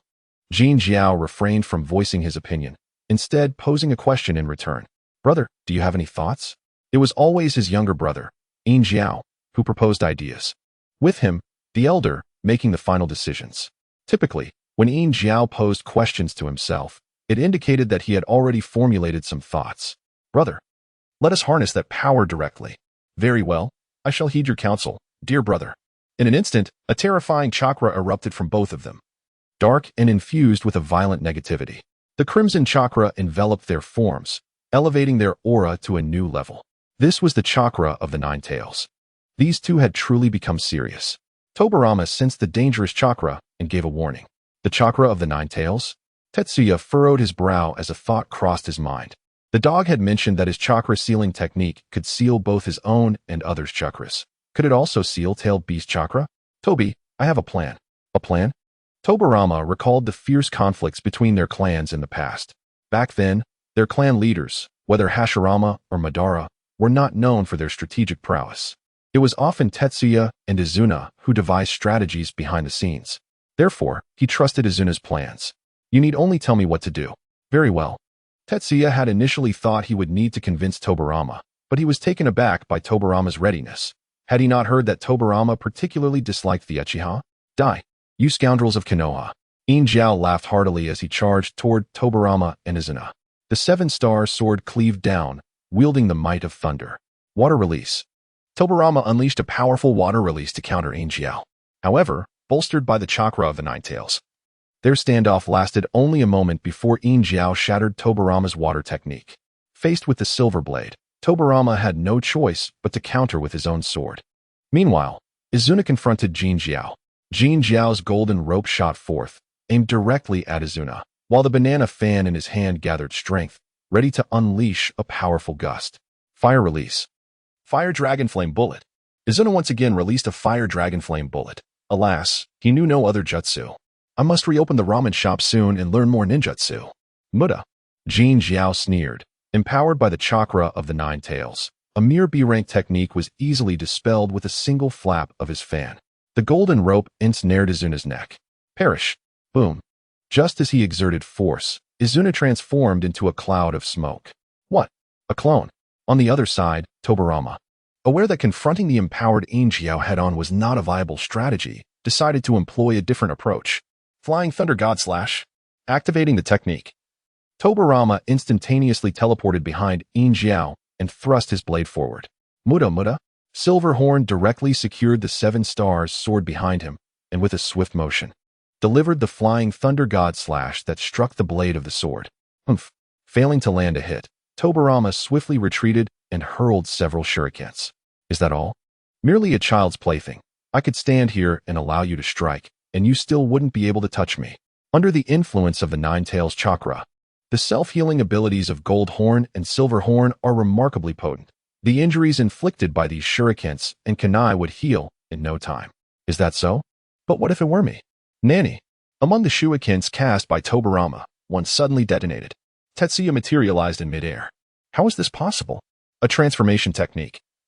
When did this happen? Observing Silver Horn's astonishment, Tetsuya chuckled. My apologies, Naruto and Sasuke, but I shall employ your strategy first. The inspiration for this move stemmed from the tactics used by Team 7 during their initial mission against Zabuza. Tetsuya successfully formed the hand seals. Chakra sealing technique. At such a close range, Silver Horn had no means to evade. Tetsuya placed a hand directly upon Silver Horn's forehead. The effects of the chakra sealing technique activated. And in that fleeting moment, Silver Horn's aura diminished. This sealing technique not only successfully imprisoned the Nine-Tails chakra within Silver Horn, but also sealed his own chakra as well. Chapter 14. The Six Paths of Blades. A bountiful harvest, you despicable fiend. Silver Horn bellowed, unleashing a powerful punch. As a ninja of the cloud shadow, his well-defined muscles were not for naught. The punch landed squarely on Tetsuya's chest, causing him to feel as though his entire ribcage had caved in, several bones fracturing under the impact. In an instant, he was sent hurtling through the air. Flying Thunder God Slash. This all transpired in the blink of an eye, as Tetsuya utilized a shadow clone to bewilder Gold Horn, successfully disguising himself as a kunai to seal Silver Horn's chakra. Seizing the opportunity, Tobirama executed the Flying Thunder God Slash, piercing through Silver Horn's chest. Brother! As Tobirama's blade penetrated Silver Horn's chest, Gold Horn let out a furious roar. His aura surging once more as his Nine-Tails chakra erupted forth.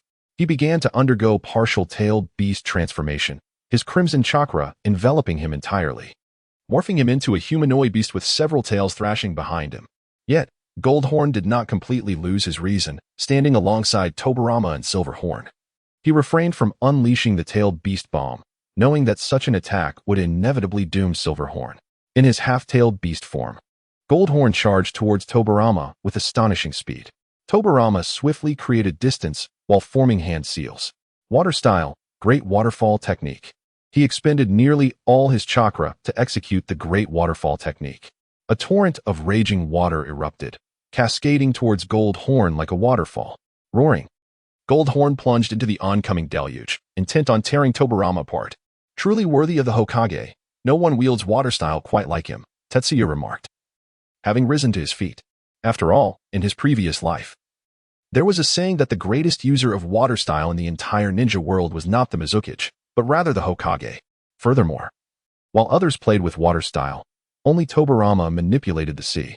Master Huang, I beseech your assistance. A voice resonated from a branch above. Just tell me what you require. It continued. Just as Gold Horn was about to shred Tobirama, a voice interjected. Brother!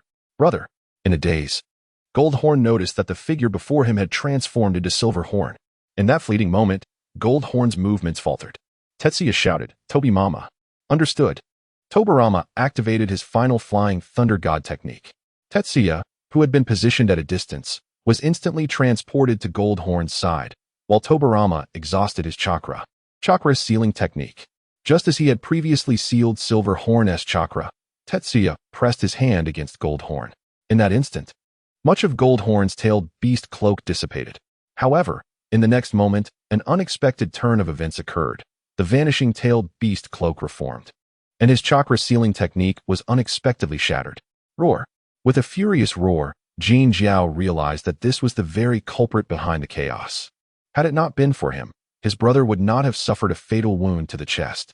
Enraged, Jin Jiao lunged forward, his claws piercing Jie's heart. The moment Tobirama saw with the gaping hole in his chest, he gasped in shock. Damn it, you wretched Jin Jiao and Yin Jiao. Is it your delight to strike at my chest? I am no woman. Furthermore, the damn dog system of Jin Jiao and Yin Jiao had failed to inform him that a sufficiently powerful chakra could break through seals. What choice did he have? He had to attempt it once more. Chakra sealing technique. This was not merely a skill. As the chakra sealing technique was initiated, Ji formed another seal, invoking yet another sealing technique. 8 trigram seal. As the 8 trigram seal was unleashed, 2 4-symbol seals combined and descended upon Jin Jiao.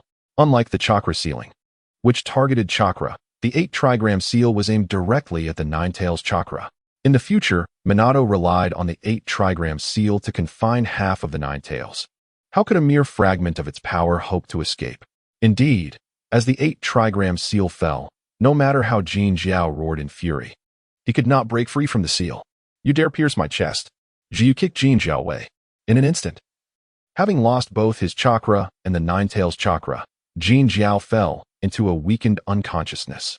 As they witnessed Jin Jiao and Yin Jiao collapse one after the other, the Cloud Ninja who had followed them felt a surge of fear as they gazed upon Ji, especially with the large hole in his chest. It sent chills down their spines. Who could survive such a grievous wound? Iron Man had merely lost a piece of his chest. Retreat. That fellow is a monster. Quickly, take Lord Jin Jiao and Lord Yin Jiao and withdraw. It was unclear who shouted first, but they began to retreat with Jin Jiao and Yin Jiao in tow. Run? Leave the goods behind. Ji bellowed. Damn it, my chest has been pierced by these two wretched brothers. I deserve some compensation for medical expenses. He found the Six Paths treasures quite appealing. The Cloud Village ninjas dared not resist, leaving behind the 7-star sword, banana fan, red gourd, and whisk gold rope as they fled. Although the Six Paths treasures should have included an amber purification bottle, he had not seen Jin Jiao and Yin Jiao use it, leaving him unaware of its hiding place. Ji produced a scroll, sealing the Six Paths treasures within and stowing it away. Having caught his breath, Tobirama approached Ji. How on earth did you survive? And your injuries? Tobirama gazed at Ji's chest, momentarily perplexed. Tobirama. I never imagined that even your intellect could encounter the inexplicable, Ji replied with a smile. To speak of it, I find myself at a loss. Ever since I regained consciousness, my body seems to have undergone certain transformations. As he spoke, he clenched his fist. Enough said, my time is of the essence, and I must attend to my recovery without delay. I have heard that you and my brother have established a village together, correct? Please extend my regards to him. We shall meet again. With that, Ji did not heed the complex expression on Fei's face, tossing a pouch of military rations to him before turning and sprinting away. Even if Fei had the inclination to pursue, he lacked the strength at that moment. After departing from the battlefield, Ji promptly shed his garments and incinerated them with a burst of fire release. He was acutely aware that the old rascal Fei had likely left a flying thunder god mark on him. Should he be located later, it would pose a significant problem. Old immortal, could you kindly examine me for any anomalies? Indeed, there is a peculiar mark upon your arm. Ah, has it directly been left upon me? Ji chuckled softly, displaying no hesitation as he withdrew a kunai from his tool pouch and severed a piece of flesh from his arm, casting it into the flames. Chapter 15. What have you guarded? As he gazed at the vanishing silhouette of Uchiha Izuna, Senju Tobirama's expression turned notably intricate. He began to analyze the current situation. Izuna was resurrected by an unknown entity, and he had acquired a peculiar constitution. However, it appeared that he had not yet regained his full strength. Moreover, he seemed oblivious to the present state of the ninja world and was unaware that Uchiha Madara had perished. This thought rendered Tobirama's demeanor grave. Should Izuna learn that his brother had been slain by the elder brother, the repercussions for Konoha would be dire. He was acutely aware of the nature of the Uchiha clan. If Izuna were to discover Madara's fate, he would undoubtedly descend into a furious rage. No, Uchiha Izuna. I will not permit you to harm Konoha. If you dare to attack the village. Tobirama clenched his fists. I have the capacity to vanquish you once, and I can do so a second time. Even if I cannot kill you, I shall seal you away. He resolved that he must not perish easily. He was determined to protect Konoha, ensuring that the village, founded by his elder brother, would not be dismantled by Uchiha Izuna. Yet, he could never fathom that Uchiha Izuna had not truly been resurrected. The one who came to rescue him was an impostor. In the Yellow Weasel's grave, seated upon the grass, the injuries on Tetsuya's chest had healed, and he toyed with the Six Paths weapons. He found the most enjoyment in the 7-star sword and the banana fan. These two items were straightforward and brutish, devoid of unnecessary intricacies. Regrettably, these treasures belonged to Izuna, and he had no opportunity to use them openly. Observing the 4 artifacts on the ground, Tetsuya sighed. However, considering the passage of time, the war should be drawing to a close. With that thought, he retrieved a scroll and began gathering the items scattered about. Old Yellow, I must return. Upon hearing Tetsuya's voice, Wabai materialized before him. Returning already? Yes, it is nearly time. The war should be concluding, and this practical training must come to an end. Huangbai nodded in agreement. acknowledging Tetsuya's growth throughout the conflict. From the onset of battle, Huangbai had been by Tetsuya's side, witnessing his transformation firsthand. He had evolved from a timid novice, trembling at the thought of taking a life, to someone capable of partnering with a village leader to confront a foe-tailed beast Jinchuriki. Such growth was nothing short of remarkable. I suppose it's all thanks to Old Yellow's teachings. Humph, such flattery, Huangbai chuckled. For who does not relish a bit of praise? In Konoha, within the Hokage building, the returning members of the Hokage's guard convened, alongside the heads of various ninja clans. Their gazes fixated on Sarutobi Hiruzen. Tell a joke. The Hokage's guard needed the Hokage's sacrifice to ensure their escape. Are you truly the protectors of the Hokage? Or is the Hokage merely your shield? You claim that the second Hokage has entrusted the position of Hokage to you. What nonsense. The Uchiha clan, who holds a profound obsession with the Hokage title, was the first to voice their skepticism. You assert that on the battlefield, the second Hokage passed the mantle to Sarutobi Hiruzen? What evidence do you possess to substantiate such a claim? In response to the Uchiha's inquiries, Shimura Danzo displayed a look of disdain, echoed by the others present. As students of Tobirama, their animosity towards the Uchiha was deeply ingrained. Humph. This was stated by our master himself. We are all witnesses. The head of the Hyuga clan scoffed. Humph. Who knows if you are merely colluding to deceive us? Though you are students of Lord Tobirama, you are also his protectors. The implication behind his words was clear. You are the guardians whose intended targets sacrificed themselves to ensure your safety. What, then, have you truly protected? Many clan leaders began to question Sarutobi Hiruzen, though some remained neutral, such as the Inuzuka, Nara, and Akimichi clans. Amidst the heated debate, the door to the Hokage's office was suddenly thrust open. When everyone discerned the identity of the figure at the entrance, an eerie silence enveloped the room. What are you all arguing about? Tobirama glared at the clan leaders and his own students, chastising them. Master, Tobirama-sama. Sarutobi Hiruzen immediately rose from his seat, yielding his position. Upon seeing Tobirama, he felt both joy and regret. Joyful that his teacher was alive, yet regretful that he would likely not ascend to the Hokage position for the time being. Monkey, after all this time, you have yet to stabilize the village. You have disappointed me greatly. Tobirama strode directly to the Hokage's seat, exhibiting dissatisfaction with Hiruzen's performance. At these words, Hiruzen bowed his head, while Danzo felt a flicker of delight within. Hiruzen had incurred the displeasure of their master, which meant that he might still have a chance. When Tobirama had suggested leaving someone behind during the battle, Danzo had hesitated for just a moment, allowing Hiruzen to seize the opportunity and claim the position. A decision that cost him the Hokage title. However, with Tobirama's return, it meant Hiruzen would not occupy that seat for now.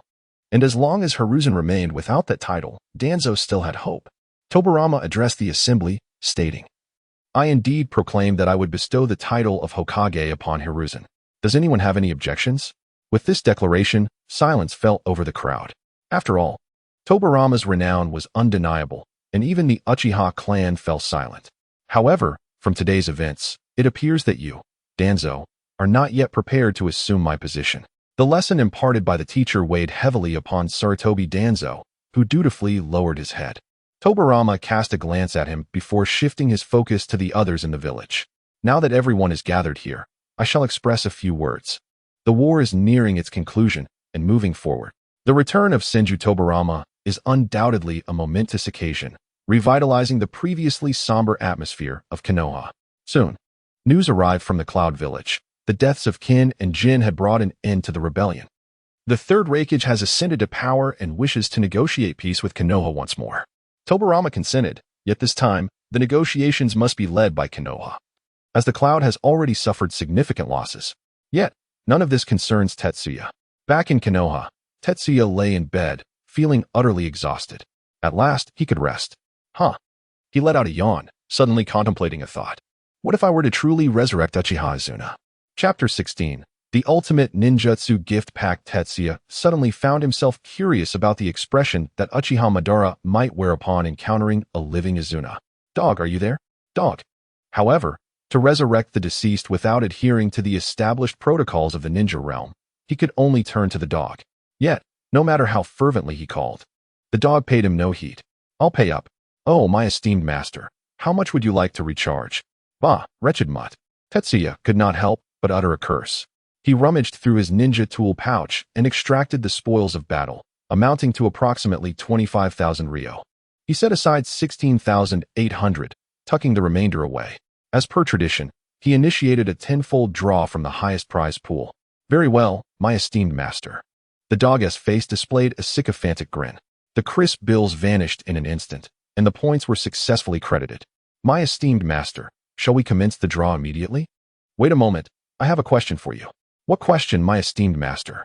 Feel free to inquire. I shall divulge all. Tetsuya posed his query. Is there any means to resurrect someone who has already perished? Do not mention reincarnation or the cycle of life and death. Nor do I seek the false resurrection of Edo Tensei. Certainly. The dog replied with unwavering confidence. As I have stated, I possess what exists in the ninja realm and what does not. Resurrecting a deceased individual is merely a trifling matter. There exists an item in the prize pool known as the resurrection coin. As long as you hold the resurrection coin, you may bring back a departed soul. Resurrection coin? Is this truly something of the ninja realm? As I've mentioned, the ninja world. All right, I understand. No need to repeat yourself. Tetsuya hastily interrupted the dog. You are certain that the resurrection coin is within the highest prize pool, correct? Of course. The dog wore a mischievous grin as it spoke. Tetsuya sensed something amiss. All right. Let us begin the draw. With a focused thought, he activated the tenfold draw. A colossal wheel began to spin before him. Ding. Congratulations. You have obtained fire release, great fire annihilation. Congratulations, you have acquired water release, water dragon bullet. Congratulations, you have received a large amount of chakra X1. Congratulations. You have received a large amount of chakra X1. Congratulations, you have obtained lightning release, thunder plow hot knife. Congratulations, you have received lightning release, thunder torture stream. Congratulations. You have obtained a large amount of chakra X1. Congratulations, you have acquired earth release, earth dragon bullet. Congratulations, you have enhanced your fire release ninjutsu. Congratulations. You have received a large amount of chakra X1. Observing the results of the draw, Tetsuya scratched his head. Ah, so this time I have drawn a ninjutsu gift pack?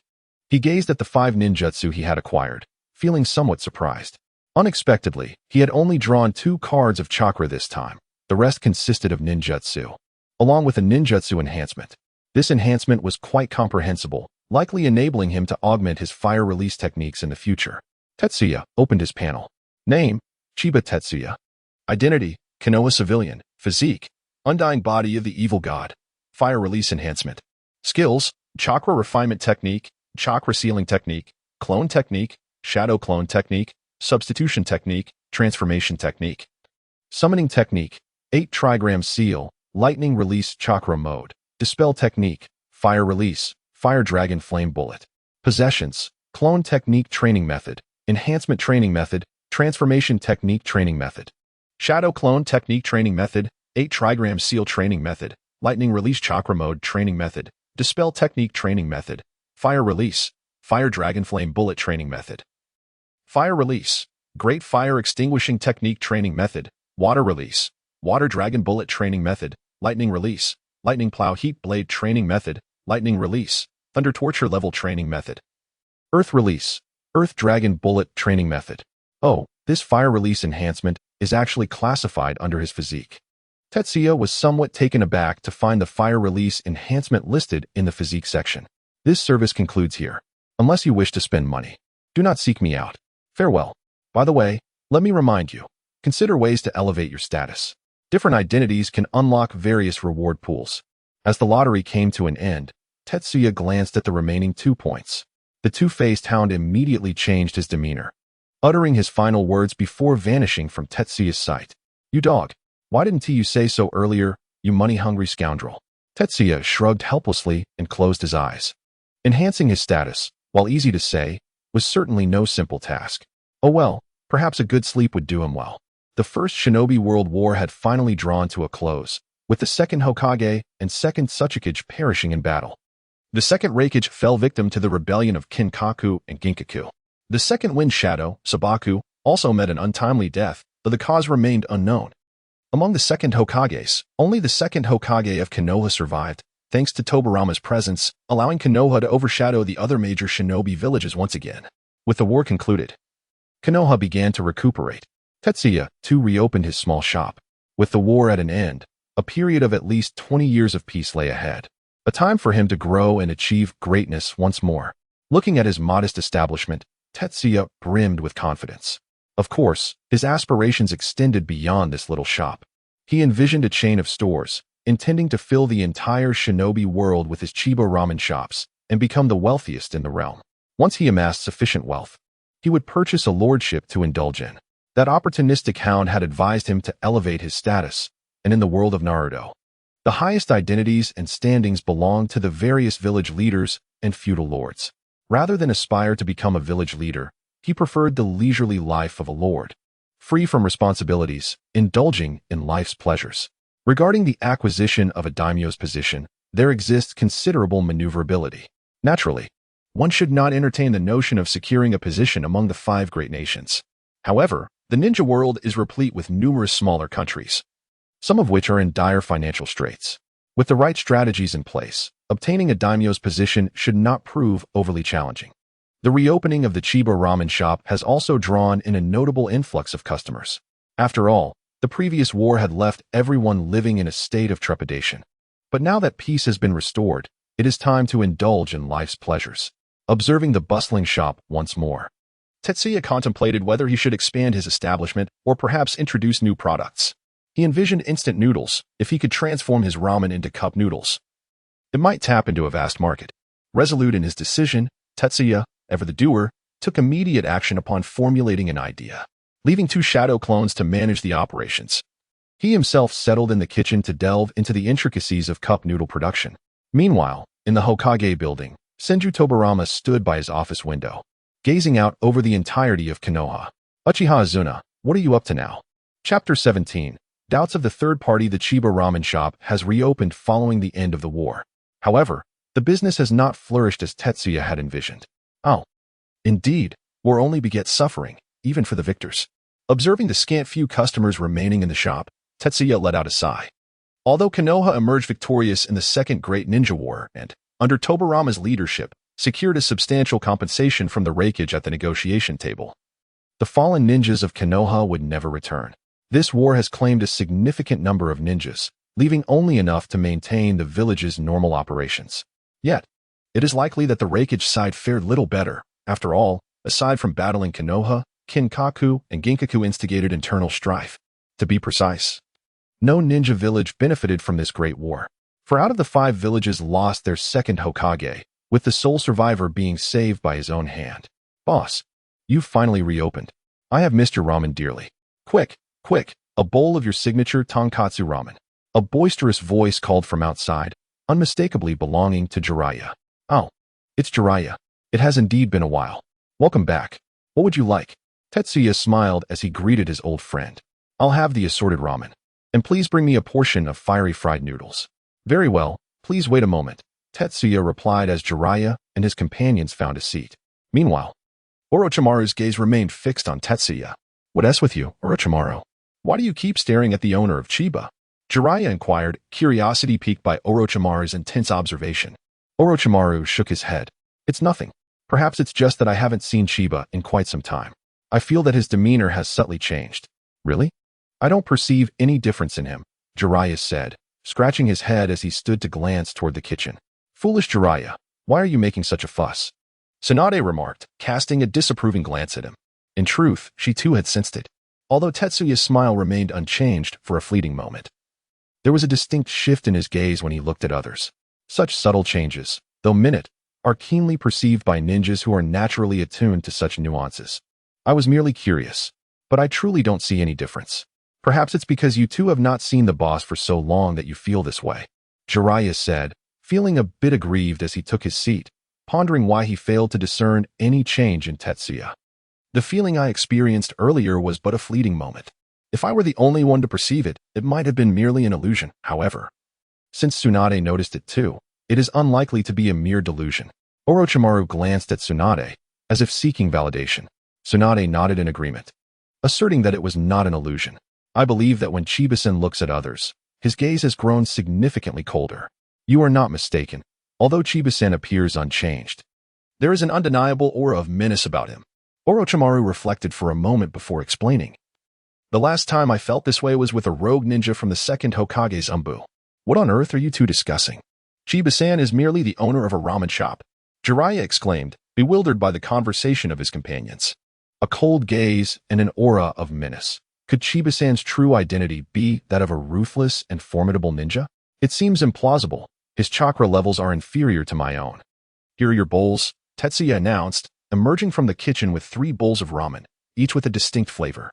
Tsunade immediately exchanged glances with Orochimaru, who understood her silent cue to probe Chiba-san. Tetsuya placed the bowls on the table and said, "Enjoy your meal."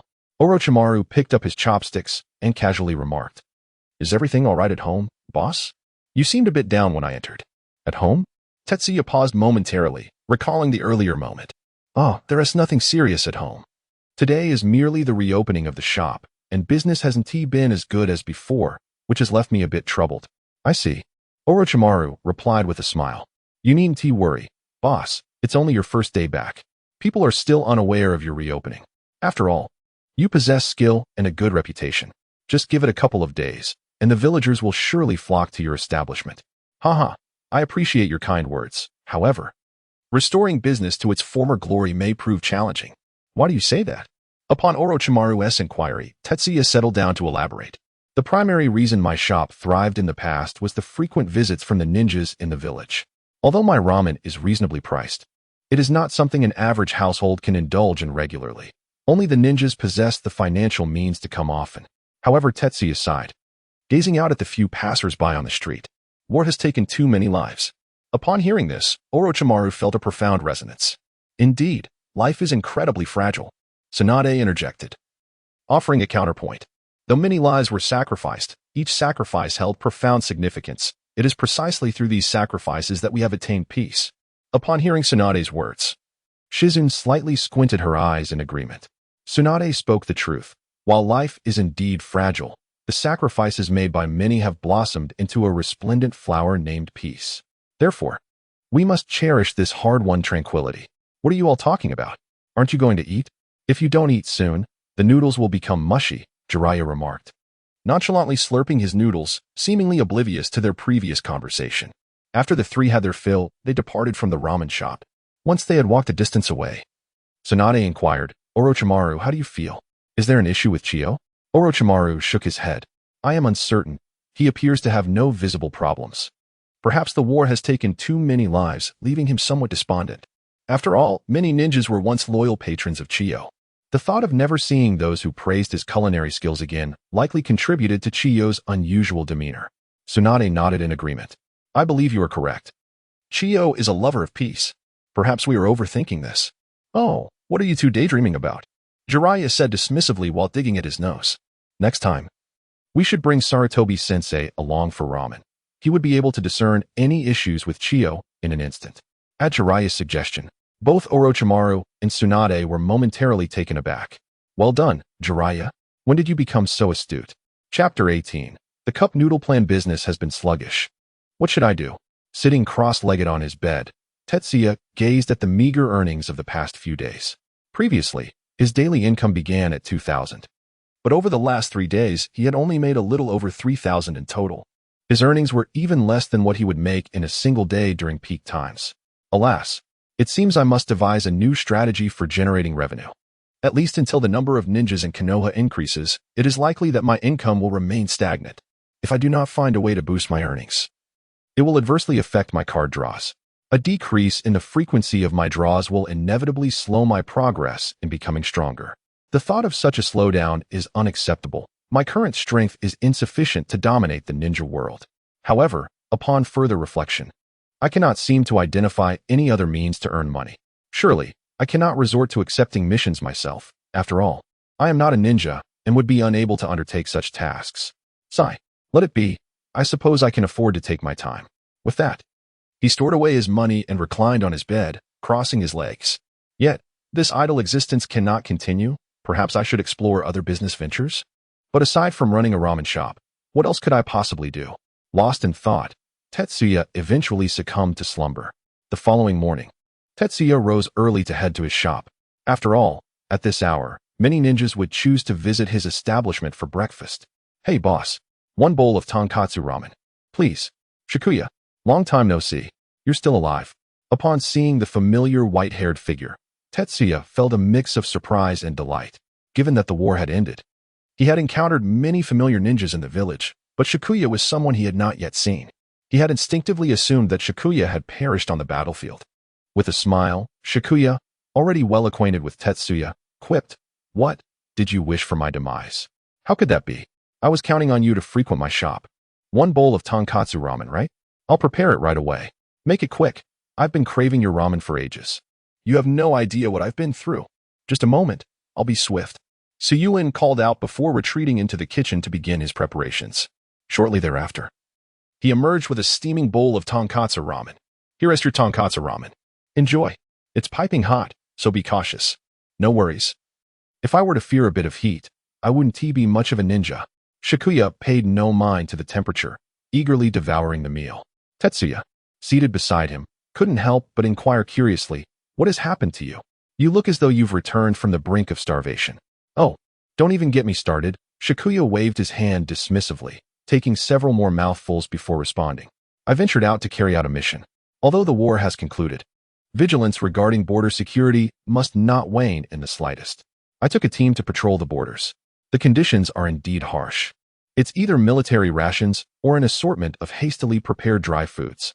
Are the circumstances truly so dire? Is there not any game to be had? With your skills, catching a rabbit or fishing should be a trivial task, shouldn't it? Oh, don't even mention it. Even if we were to catch something, without any seasoning or proper preparation, do you genuinely believe it would be palatable if simply roasted?" Listening to Shoya's words, Jie chuckled softly. "You are right. While there is a unique charm to the flavor of grilled food in its natural state, I doubt I could endure such a diet for long." Sighing deeply after sipping a hearty bowl of soup, Shoya expressed his yearning. "If only I could savor a bowl of your ramen during our missions. That would be truly splendid. Haha, what a delightful thought. You can't expect me to deliver takeout while you are on a mission, can you?" Jie laughed heartily. "Indeed. That would be absurd." Shoya slurped another mouthful of noodles, lamenting, "If only you were a ninja. Even if you were a mere genin, I would find a way to recruit you into my team." "I think I'll pass. I could never be a ninja," Jie replied. "Oh, I merely spoke in jest. With your culinary skills, becoming a ninja would be a waste." After satisfying their hunger, Shoya let out a contented sigh. "What a delight. It has been ages since I have enjoyed such delicious food." As Jie tidied the table, he remarked, "Now that you're back, you shouldn't be going out anytime soon. During this respite from missions, feel free to come and eat as you please." "You're right. I shall make it a point to dine here more often these days. Otherwise, once missions resume, I may miss out on these delectable meals." After Shoya departed, Jie sat contemplatively behind the counter. Indeed. Perhaps I could also explore the creation of instant noodles? What if I were to develop a cup noodle? Wouldn't that sell like hotcakes? Despite the original Naruto series featuring Naruto's fondness for instant noodles, the current Konoha lacks such convenience foods. Could I take the initiative and innovate a cup-style instant ramen? He sensed a potential market, especially since contemporary ninjas do not have the best dining options while on missions. If I truly succeed in creating cup noodles, perhaps the sales would exceed expectations. Without further ado, Jie turned and entered the kitchen, pondering how to craft instant noodles. Without doubt, given the assistance of ninjutsu, producing instant noodles wouldn't be overly complicated. However, the challenge lies in ensuring that the convenience does not compromise the original flavor. Over the next period, Jie employed his shadow clones to assist in preparing ramen for the customers, while he personally focused on researching cup noodles in the kitchen. "Chiba-san, it is I, Jiraiya, once more." A familiar voice resonated, prompting Jie to pause his work. Although the majority of his work is typically entrusted to his shadow clones, there are certain distinguished individuals he chooses to attend to personally. "Welcome, Lord Sarutobi Hiruzen." As Tetsuya emerged from the kitchen, he was taken aback by the presence of an unexpected guest. Sarutobi Hiruzen, the disciple and protector of the second Hokage, the future third Hokage, and the teacher of Jiraiya, was indeed a notable figure. Although he ostensibly served merely as the bodyguard of the second Hokage, Hiruzen frequently assisted Tobirama with various other matters, thus holding a significant position within the Hidden Leaf Village. Hiruzen greeted him with a warm smile. "Greetings, Boss Chiba. I have heard from Jiraiya and the others that the ramen at your establishment is quite exceptional, so I decided to pay a visit. I hope I am not imposing." "Not at all, Lord Hiruzen. Your presence is a great honor for this humble shop," Zetsuya replied, though he harbored some underlying suspicions. Why had he come? Was he representing someone? Tobarama, perhaps? Did someone suspect something? Surely, he had not revealed anything. The seal on his chakra was intact, and his shadow clones had not interacted excessively with others. Could it be that he had truly come just for the ramen? Chapter 19. Life relies on performance. Zetsuya warmly welcomed Sarutobi Hizashi as he entered the shop and took a seat. I truly did not anticipate that Lord Hizashi would grace our humble establishment with his presence. It is indeed a delightful surprise. So, Lord Hizashi, what would you like to eat? The ramen here offers a diverse array of flavors that are sure to astonish you. As he spoke, Zetsuya presented the menu, which, under his initiative, had transformed from a single page into a small booklet. Sensei Sarutobi, I highly recommend you try our signature ramen. It is absolutely delectable. On the side, Jiraiya enthusiastically endorsed his favorite dish to Hizashi. Foolish Jiraiya, Sensei Sarutobi already has his own preferences. Do not meddle. Tsunade unabashedly delivered a punch to Jiraiya's head. How infuriating. Tsunade, could you refrain from hitting me so often? It is truly too violent. No one will ever like you like this. You violent washboard princess. Jiraiya lamented, clutching his head. What? Jiraiya, what did you just call me? Tsunade's anger flared even more upon hearing Jiraiya's insult. Orochimaru, save me. Without hesitation, Jiraiya took refuge behind Orochimaru as he sensed Tsunade's impending outburst. Observing the raucous trio, Hizashi couldn't help but chuckle. Indeed, the youth are brimming with vitality. Meanwhile, Zetsuya smiled and shook his head. Jiraiya, in your current state, it's no wonder that later, it was Akado who won Tsunade's heart. Reflecting on Jiraiya's future misadventures, Zetsuya couldn't help but sigh. He perpetually fell just short of winning Tsunade's affection, just short of witnessing his friend Orochimaru's return, just short of completing the tale of the gallant, just short of seeing Naruto become Hokage, just short of witnessing Naruto's wedding, just short of seeing the prophecy of peace in the ninja world fulfilled. Always just a little bit short, this inadequacy threaded through the tapestry of Jiraiya's life. His existence was marked by imperfection, yet this was the essence of Jiraiya's heroic narrative. Zetsuya was momentarily lost in thought as he observed the boisterous three ninjas, an expression that did not escape Hizashi's notice. The glimmer in the proprietor's eyes, a fleeting glance, revealed sentiments of nostalgia, recognition, and, above all, a sense of loss. Yet, what was there to lament about his three disciples? Tsunade, a descendant of the Hokage, bore the blood of the Senju clan. Orochimaru, a prodigious ninja, had received Hizashi's true teachings. And Jiraiya, blessed with his own fortuitous encounters, had bound himself to Mount Myaboku. In any regard, the futures of these three were undeniably bright. While feelings of nostalgia and acknowledgement were understandable, lamentation seemed unwarranted. Boss, I would like a bowl of mixed ramen, and charge it to that fool Jiraiya. After giving Jiraiya a good thrashing, Tsunade's anger subsided significantly after she extorted a bowl of ramen from him. Sarutobi Hiruzen also set down the menu. Then I shall have a bowl of tonkatsu ramen. Boss, I will stick to my usual fiery stir-fried noodles, thank you. And I would like the signature ramen. All right, please wait a moment. Your noodles will be ready shortly. Tetsuya replied affirmatively. Following the usual procedure, Tetsuya quickly prepared the ramen ordered by the four of them. Everyone, the noodles are ready. They are a bit hot right out of the pot, so take your time eating. Thank you, boss. Let us begin. Jiraiya and his companions were already well acquainted with Tetsuya's ramen, so they did not rush to pick up their chopsticks but instead turned their attention to Sarutobi Hiruzen. He picked up his chopsticks and lifted the noodles, watching as the broth shimmered under the sunlight, the aroma wafting through the air with his every motion. Unable to suppress his saliva, he took a generous bite. The firm noodles broke apart in his mouth, and the flavors of the broth burst forth. Delicious. No wonder. Boss Chiba, your business is thriving.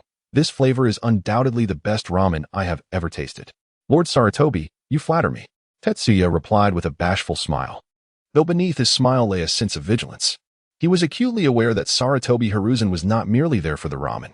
The last time this little rogue had dined at his establishment, his reaction had been somewhat peculiar. Could it be that, after having been on the battlefield and taken lives, certain qualities or characteristics had changed, drawing their attention? Boss Chiba, your family was also a follower of Lord Hashirama Senju, correct? Here it began. Tetsuya understood that Sarutobi Hiruzen's interrogation had commenced, yet he maintained a calm demeanor. Indeed, our Chiba family was an affiliated clan of the Senju, following Lord Hashirama to Konoha. Their conversation meandered through tales of the Chiba family's allegiance to the first Hokage, Hashirama Senju, and their battles for Konoha. Anyone with even a modicum of ninja knowledge could discern that Sarutobi Hiruzen was questioning Tetsuya, probing into trivial matters from the past to ascertain whether he was an imposter infiltrating Konoha. After all, even the most meticulous intelligence gathering could harbor discrepancies. However, Tetsuya had perfectly inherited the memories of his predecessor. To be precise, he and his predecessor were one and the same, thus he would not falter under scrutiny. After an extensive exchange, Sarutobi Hiruzen finished his meal. In his heart, he had reached a conclusion. Chiba posed no threat. As for the peculiarities noted by his three disciples, perhaps they were merely the remnants of the scars left by war. After all, the war has only just concluded, and many villagers have undergone significant changes. An inevitable consequence of such turmoil. It seems I must have a conversation with my mentor regarding the proper approach to post-war reconciliation. However, speaking of my mentor's health, sigh, I wonder how much longer they can endure. Yet, if my mentor can no longer carry on, can I truly become a worthy Hokage? Shaking my head, I realize this is not the time for such thoughts. With my mentor still present, my duty as both a disciple and a guardian of the Hokage is to assist them diligently. Chiba, I have heard that you have begun to cultivate chakra? Sarutobi Hiruzen suddenly shifted the topic. Tetsuya nodded in affirmation. Indeed, I only recently succeeded in manifesting chakra when I first opened my shop. Regrettably, my talent is rather lacking, and I have made little progress since then. I see, but do not worry. Diligence can make up for a lack of natural ability, Sarutobi Hiruzen replied with a smile. So, do you aspire to become a ninja? To say otherwise would be a lie, Tetsuya thought, managing an awkward smile. Yet, I am acutely aware that someone like me would only burden my comrades, and it would be far better to content myself with running this shop. The sight of satisfied ninjas returning from their missions, relishing a bowl of ramen, brings me great joy. Life is, after all, a performance. Tetsuya's skills in this performance have gradually been honed, so much so that his acting bears no trace of artifice. Chapter 20. Master and Apprentice. Sarutobi Hiruzen departed with the future three sages. After confirming that there were no issues with Tetsuya, Hiruzen concluded that the previous changes were likely residual effects of the war. The three sages felt a wave of relief after ascertaining Tetsuya's well-being, particularly because they held a fondness for Chiba Ramen Shop. After a day of arduous training, the prospect of savoring a steaming bowl of delicious ramen was enough to alleviate the fatigue brought on by their relentless practice. All right, you three, return to your training, Sarutobi instructed, gazing at his disciples. You have performed admirably. As ninjas, it is essential to remain vigilant of those around you. This vigilance ensures both your safety and that of the village. In the future, when encountering unfamiliar individuals, remember to exercise restraint and consult me first. Do you understand? Understood. Teacher Sarutobi. They replied in unison. Very well, I shall return to the Hokage building. There are tasks assigned by the Hokage that I have yet to complete, Sarutobi said, waving goodbye to his disciples before turning toward the Hokage office. As the three sages made their way to the training ground, Tsunade suddenly spoke up. Since we have misunderstood Boss Chiba, should we take this opportunity to apologize? Huh? Apologize? Jiraiya scratched his head. I don't think that's necessary. We didn't cause any trouble for Boss Chiba, and we even brought teacher Sarutobi along to enjoy ramen. In fact, we might have helped attract customers. Tsunade shot Jiraiya a disapproving glance before turning to Orochimaru. What do you think, Orochimaru? Jiraiya also looked to Orochimaru, awaiting his response. I believe we should find a moment to speak with the boss, considering that what teacher Sarutobi said today did carry an interrogative tone. If Boss Chiba did not perceive it that way, we are fortunate. However, if he did, it is clear that we were the ones who suspected him first, which could jeopardize our relationship with him. Orochimaru's assessment resonated with Tsunade. Indeed, we should make time to clarify things with Boss Chiba and offer our apologies. Seeing his companions in agreement, Jiraiya resigned himself to the majority opinion. He regarded it as merely an apology. After all, he, Jiraiya, was capable of humility and would acknowledge his mistakes. Back at Chiba Ramen Shop, Tetsuya returned to his kitchen after bidding farewell to Sarutobi and his disciples. It seemed that during their last visit, the young sages had noticed subtle changes in him, leading to their suspicions. However, they were uncertain, prompting them to summon Sarutobi. Yet, it appeared that Sarutobi had not discerned any issues either. Tetsuya nodded in satisfaction, realizing that his acting skills still required refinement, as he had inadvertently revealed hints to the young sages. Alternatively, one might remark that the mistress exhibits a commendable level of caution and acumen. Nevertheless, it is of little consequence, for I shall eventually depart from Konoha and the land of fire. After all, I possess an immortal existence. Should any complications arise, no one can truly bind me to this place. Ultimately, it would merely entail a premature departure from Konoha and the land of fire. With these thoughts in mind, Tetsuya resumed his studies on instant ramen, as this endeavor is intrinsically linked to his future financial aspirations. Upon returning to the Hokage building, Sarutobi Hiruzen made his way to the Hokage's office. Seated at the desk was Senju Tobarama, whose complexion had noticeably paled and whose aura bore the weight of age. "Ah, Sarutobi, what brings you here?" Upon noticing Sarutobi Hiruzen at the door, Senju Tobarama inquired about his purpose. "Master, there are matters I wish to discuss with you regarding the post-war pacification of the villagers," Sarutobi Hiruzen stated candidly, revealing his prior experiences at the ramen shop and sharing his thoughts on alleviating the plight of the populace. After listening to Sarutobi Hiruzen's account, Senju Tobarama nodded in approval. "Your ideas are commendable. Proceed as you envision," he affirmed. "In the end, I shall pass on the mantle of Hokage to you." These words filled Sarutobi Hiruzen with astonishment and joy. It appeared that the position of the third Hokage rightfully belonged to him, and this occasion differed significantly from the past. With Senju Tobarama overseeing Konoha, and in the presence of numerous clan leaders, the transfer of the Hokage title to him would face little opposition. Shortly thereafter, Senju Tobarama expressed a hint of nostalgia. "I am aware of the proprietor of the Chiba clan you previously mentioned. In bygone days, they were among the first to ally with our Senju family." He began recounting the history of the Chiba clan's allegiance to the Senju, dating back to the Warring States period, long before his elder brother, Senju Hashirama, and Uchiha Madara gained prominence. The Chiba clan had already pledged their fealty to the Senju family.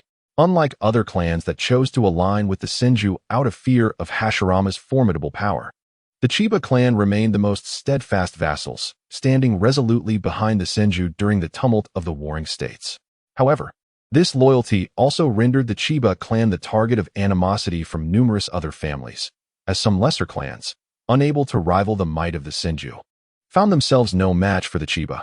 In due course, the Chiba clan faced a concerted assault from several smaller clans, resulting in devastating losses that nearly decimated their elite forces. Nonetheless, they never expressed regret for their choices. Eventually, when his elder brother became the leader of the Senju clan and brokered peace with Uchiha Madara, they collectively founded Konoha. The Chiba clan followed suit to Konoha. Yet by that time, their numbers had dwindled significantly, leaving them with scarcely a handful of ninjas. Thus, the once renowned Chiba clan of the Warring States period found itself in a state of decline. At this juncture, Senju Tobarama found himself somewhat taken aback. The Chiba family had dwindled to a solitary descendant, and that descendant was none other than the exceedingly unremarkable Chiba Tetsuya, whose aptitude for cultivation was woefully lacking. However, upon hearing Sarutobi Hiruzen mention that Chiba Tetsuya had opened a ramen shop, Tobarama felt that perhaps this was a favorable turn of events. Without the burdens of a ninja's duties, he would be spared from the trials of battle and the perilous life of bloodshed. They could continue to live peacefully in Konoha, allowing the Chiba lineage to endure, thus ensuring that the once loyal clan to the Senju would not vanish entirely from the annals of history. "Monkey, please take good care of the Chiba lad," Tobarama requested. "I understand, sensei," Hiruzen replied. Suddenly, Tobarama was seized by a fit of intense coughing. "Are you all right, sensei?" Hiruzen inquired with concern, glancing at Tobarama, who waved his hand dismissively. "I am well aware of my own condition," he reassured. "Monkey, I have resolved to entrust the position of the next Hokage to you. Thus, you must also shoulder the corresponding responsibilities.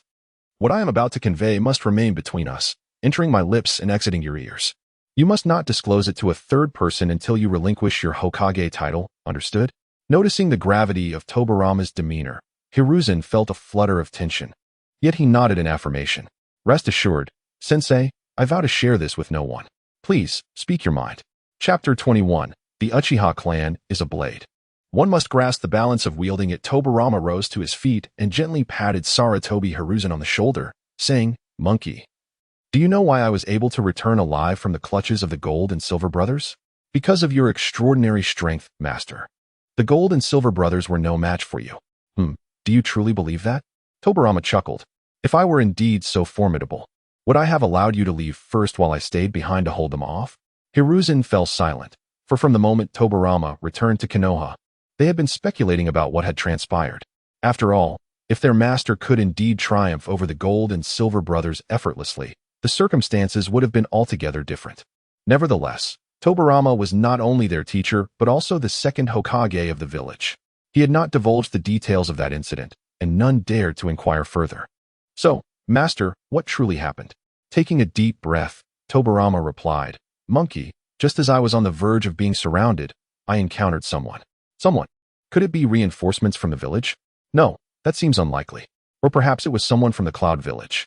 Tobarama dismissed Hiruzen's speculations entirely. It was an old acquaintance of mine, Uchiha Izuna.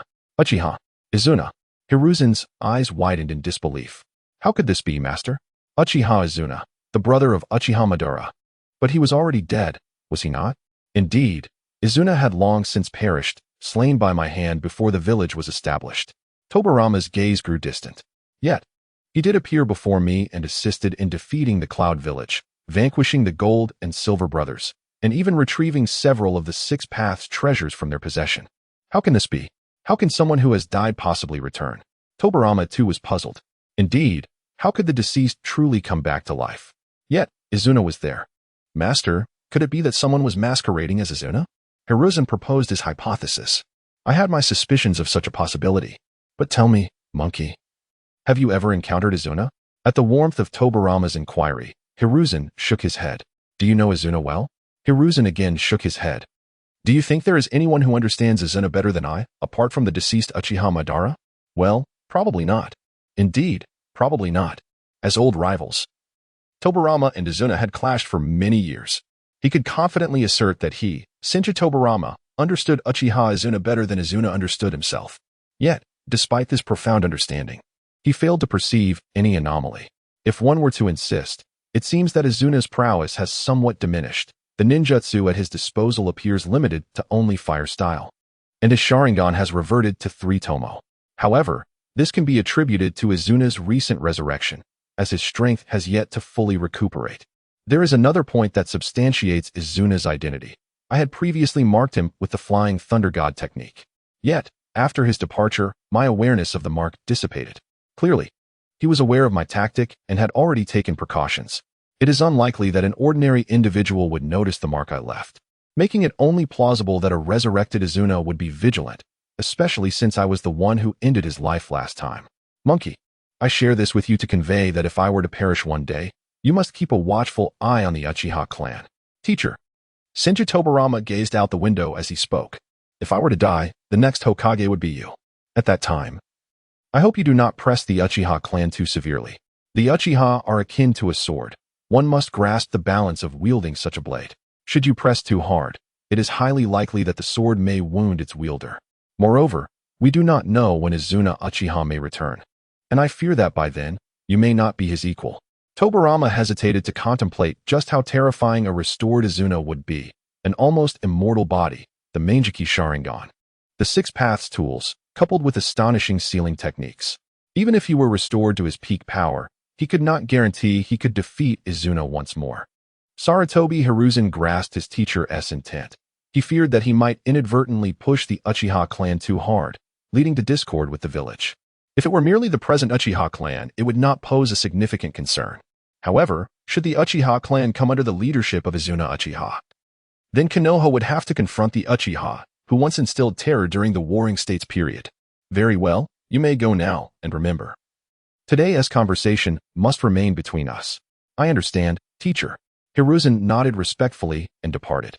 Yet, unbeknownst to Tobarama, his apprehensions about Izuna Uchiha were misplaced, for at that very moment, Izuna was busy preparing noodles in a ramen shop.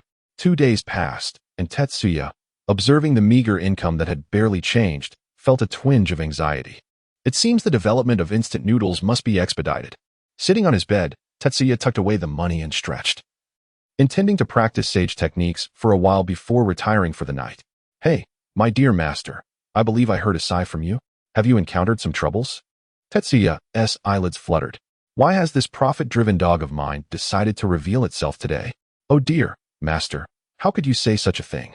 I am only considering your well-being, the virtual canine replied. Are you perplexed by the lack of better money-making methods? Do you, perchance, have a solution? Tetsuya inquired, propping his chin on one hand as he regarded the cheeky virtual husky before him. Of course there is a way. Have you forgotten how you mastered the art of ramen making? Upon hearing these words, Jie's eyes sparkled with realization. Indeed, the ramen skills he had acquired were the result of extraction, so could it be possible to extract other lucrative techniques as well? Congratulations, you are absolutely correct. I merely wish to remind you of this, the canine companion replied. Jie clapped his hands in excitement. It seemed he had wasted so much time in his earlier explorations. Not entirely, for at least you have enjoyed the journey of discovering the unknown, haven't you? True enough. Enough with the idle chatter. Let's proceed with the extraction. Jie, no longer hesitating, took out his savings accumulated over this period and embarked on his gambling journey. The following morning, a somewhat weary Jie returned to his shop. Gazing at his empty wallet, he felt an overwhelming urge to let out a furious roar to the heavens. What the hell? This wretched system. I demand a refund. This accursed system had drained all his savings over the past few days, yielding a plethora of useless items, and ultimately, it provided him with only a recipe for instant cup noodles. He harbored serious doubts that this system was merely targeting the remnants of his finances. Chapter 22. Instant cup noodles. So, you summoned me here just to show me this? The white-haired, fish-eyed Shikuya squatted in front of the table, staring at the white cup alongside Tetsuya. The cup was sealed with a lid. What do you know? I assure you, this is undoubtedly the greatest invention since the founding of Konoha. You certainly have a lofty opinion, claiming this cup to be the greatest invention? You should be wary of your own words. Shikuya scoffed, unconvinced that this could be anything remarkable. What? You don't believe me? The essence is not in the cup itself, but in what lies within. Allow me to demonstrate. With that, Tetsuya lifted the lid of the cup, and Shikuya leaned in for a closer look. To his surprise, he found a block of dried noodles within. Just a piece of noodle. What is so impressive about that? Soon after, Tetsuya poured pre-prepared hot water into the cup, then recovered it with the lid. Shikuya observed him closely, curious about this peculiar endeavor. Before long, a familiar aroma wafted through the air. This is the scent of signature tonkatsu ramen. Just watch. As the timer chimed, Tetsuya unveiled the lid, stirred the noodles with chopsticks, and presented the bowl to Shikuya. Tada! Chiba brand instant cup noodles. Is this ramen? Shikuya gazed at the noodles in the cup, somewhat taken aback. The block of dried noodles had transformed into ramen. Hurry up and taste it. See how it is. This cup is on the house. Encouraged by Tetsuya, Shikuya picked up the chopsticks and took a bite. The first mouthful was quite pleasant, reminiscent of what he usually savored in the shop. However, after a few more bites, he discerned a slight difference. The portion was not substantial, roughly equivalent to a medium-sized bowl from the shop, though the flavor was slightly lacking. Yet, it was not drastically inferior. The most crucial aspect was its convenience. Just add boiling water, wait a moment, and it's ready to eat. With this cup, portability is a breeze. Just imagine, during future missions, he wouldn't have to gnaw on dry rations or tasteless military provisions. So, what do you think? The flavor is decent, but it does fall short compared to the ramen from the shop. Oh, that's only to be expected. Ramen is best when it's steaming hot, fresh from the pot. Tetsuya chuckled before continuing. Yet, this instant cup noodle emphasizes convenience and speed. With just hot water, it's ready to enjoy. In dire situations, you could even eat the dried noodles directly, though the taste would undoubtedly be inferior. With this, you can relish delicious ramen even while on a mission. Shikuya smiled. To my surprise, when I casually mentioned it, you truly managed to create a portable ramen that can be enjoyed outdoors. It's quite commendable of you. Oh dear, it wasn't made exclusively for you. I simply wanted to earn a little more, after all. As he spoke, Jie chuckled, for he was not being dishonest from the very beginning. His intention behind this endeavor was indeed financial gain. Indeed, your idea possesses the potential for profit. I believe many ninjas would be eager to carry a cup of noodles while embarking on their missions. Wouldn't you agree? I think so too. The reason I summoned you today was to glean your thoughts and discern if there are any areas for improvement. If all is satisfactory, I intend to commence mass production. Upon hearing Jie's words, Shikuya began to contemplate earnestly. I find no significant issues, though if I must point one out, it would be the necessity for variety and flavors. Relying solely on one flavor may become monotonous. Unfortunately, I currently possess only this classic flavor, but I assure you that more varieties will emerge in due time. Then I have no objections. Excellent. I shall prepare for mass production. When the first batch is ready, I will need your assistance in promoting it. No problem at all. With Shikuya's affirmation, Jie officially commenced the production of cup noodles. What? You wish to inquire about the source of the production equipment? Naturally. It was procured from the dog system. This fellow, while utilizing the cup noodle crafting technique as bait, continuously raised the stakes until he had drained his wallet dry. Now, it was time to recoup his losses. He employed ninjutsu to excavate a factory beneath the ramen shop, where all the machines for producing cup noodles were situated. The machines, produced by the dog system, could directly seal their chakra within themselves as a source of energy. Once activated, they churned out cup noodles in an unceasing stream. The Chiba cup noodle was officially launched. Chiba ramen quickly gained immense popularity among the ninjas of Konoha, and with the assistance of Kiki Shikuya in promotion, the first batch sold out instantly. Not only ninjas came to purchase, but numerous curious villagers from Konoha also joined the frenzy, especially since Jie had set a modest price for the inaugural sale. Chiba boss, Jiraiya-sama has arrived. Do you still have that cup noodle? After a day of rigorous training, Jiraiya rushed in exuberantly. Ah, Jiraiya, I apologize, you arrived too late. We sold out during lunchtime. What? Sold out already? Jiraiya's face fell in despair. He had rushed back after hearing that Chiba boss had created a ramen that could be enjoyed simply by adding hot water. After all, during his training at Miyaboka Mountain, he had only been able to consume insects, which had been quite distressing for him. He had hoped to purchase several cup noodles to take back for his training, thus avoiding the unsavory diet of bugs. To my astonishment, I arrived late. Am I destined to consume those repugnant insects? Pray tell, dear proprietor. Could you enlighten me on the preparation of your instant noodles? Foolish Jiraiya, how could you so carelessly pry into another's commercial secrets? At that moment, a familiar voice resonated as Tsunade entered the shop and delivered a swift punch to Jiraiya's head. Tsunade, why did you strike me? Because you are foolish. Do not speak of him that way, Tsunade. After all, he has always been at the bottom of the class since our school days. Orochimaru followed closely behind Tsunade as he entered the establishment. Orochimaru and Tsunade have arrived as well. Are you both here to purchase instant noodles? Orochimaru shook his head. No. I have come to savor the noodles. I too have come to relish the noodles, and I shall pack a portion to take back for my esteemed grandfather. He previously expressed a desire to taste your renowned noodles, but his demanding work schedule has kept him occupied. Ah, the second Hokage wishes to indulge in my ramen. I am truly honored. Please, wait a moment. I shall prepare it right away. Chapter 23. You have truly outdone yourself. As nightfall enveloped the realm of ninjas, a world where nocturnal amusements were scarce, the streets lay deserted save for the occasional patrol of ninjas. Every household had long extinguished their lights, retreating into slumber, leaving behind the solitary pastime of crafting small figurines. Within the confines of the Hokage office, the second Hokage, Tobirama, diligently reviewed documents. For the myriad affairs of the village rested upon his shoulders. Before he succumbed to fatigue, he aspired to contribute as much as possible to the village. Alas, not everyone could grasp his intentions. Numerous eyes were fixed upon him, eagerly awaiting the moment they could seize power from his grasp. Granduncle. A bright voice resonated as Tsunade entered the Hokage office, carrying a food box. Oh, it's little Tsunade. Why aren't you resting? Why have you come to find me? Hee, didn't you mention wanting to try the ramen from the Chiba family? I brought some for you. You've brought me ramen? Ha. Tobirama chuckled at Tsunade's thoughtful gesture. Our little Tsunade has grown considerate, showing concern for her granduncle. I merely mentioned my curiosity about their ramen, yet you've truly brought it to me. As a junior, it is only right to care for my elders. Granduncle, let us eat while it is still warm. Tsunade placed the food box upon Tobirama's desk. Their ramen is delicious. I just delivered some to Grandma, and she adores it. Oh, did you bring a portion for my dear sister as well? You've really matured, Tsunade. Tsunade obediently settled beside Tobirama. Well, I only purchased one portion. The other was a gift from the Chiba owner. Upon hearing I wished to share it with you, he generously offered a discount. A buy one, get one free, insisting I bring one for Grandma too.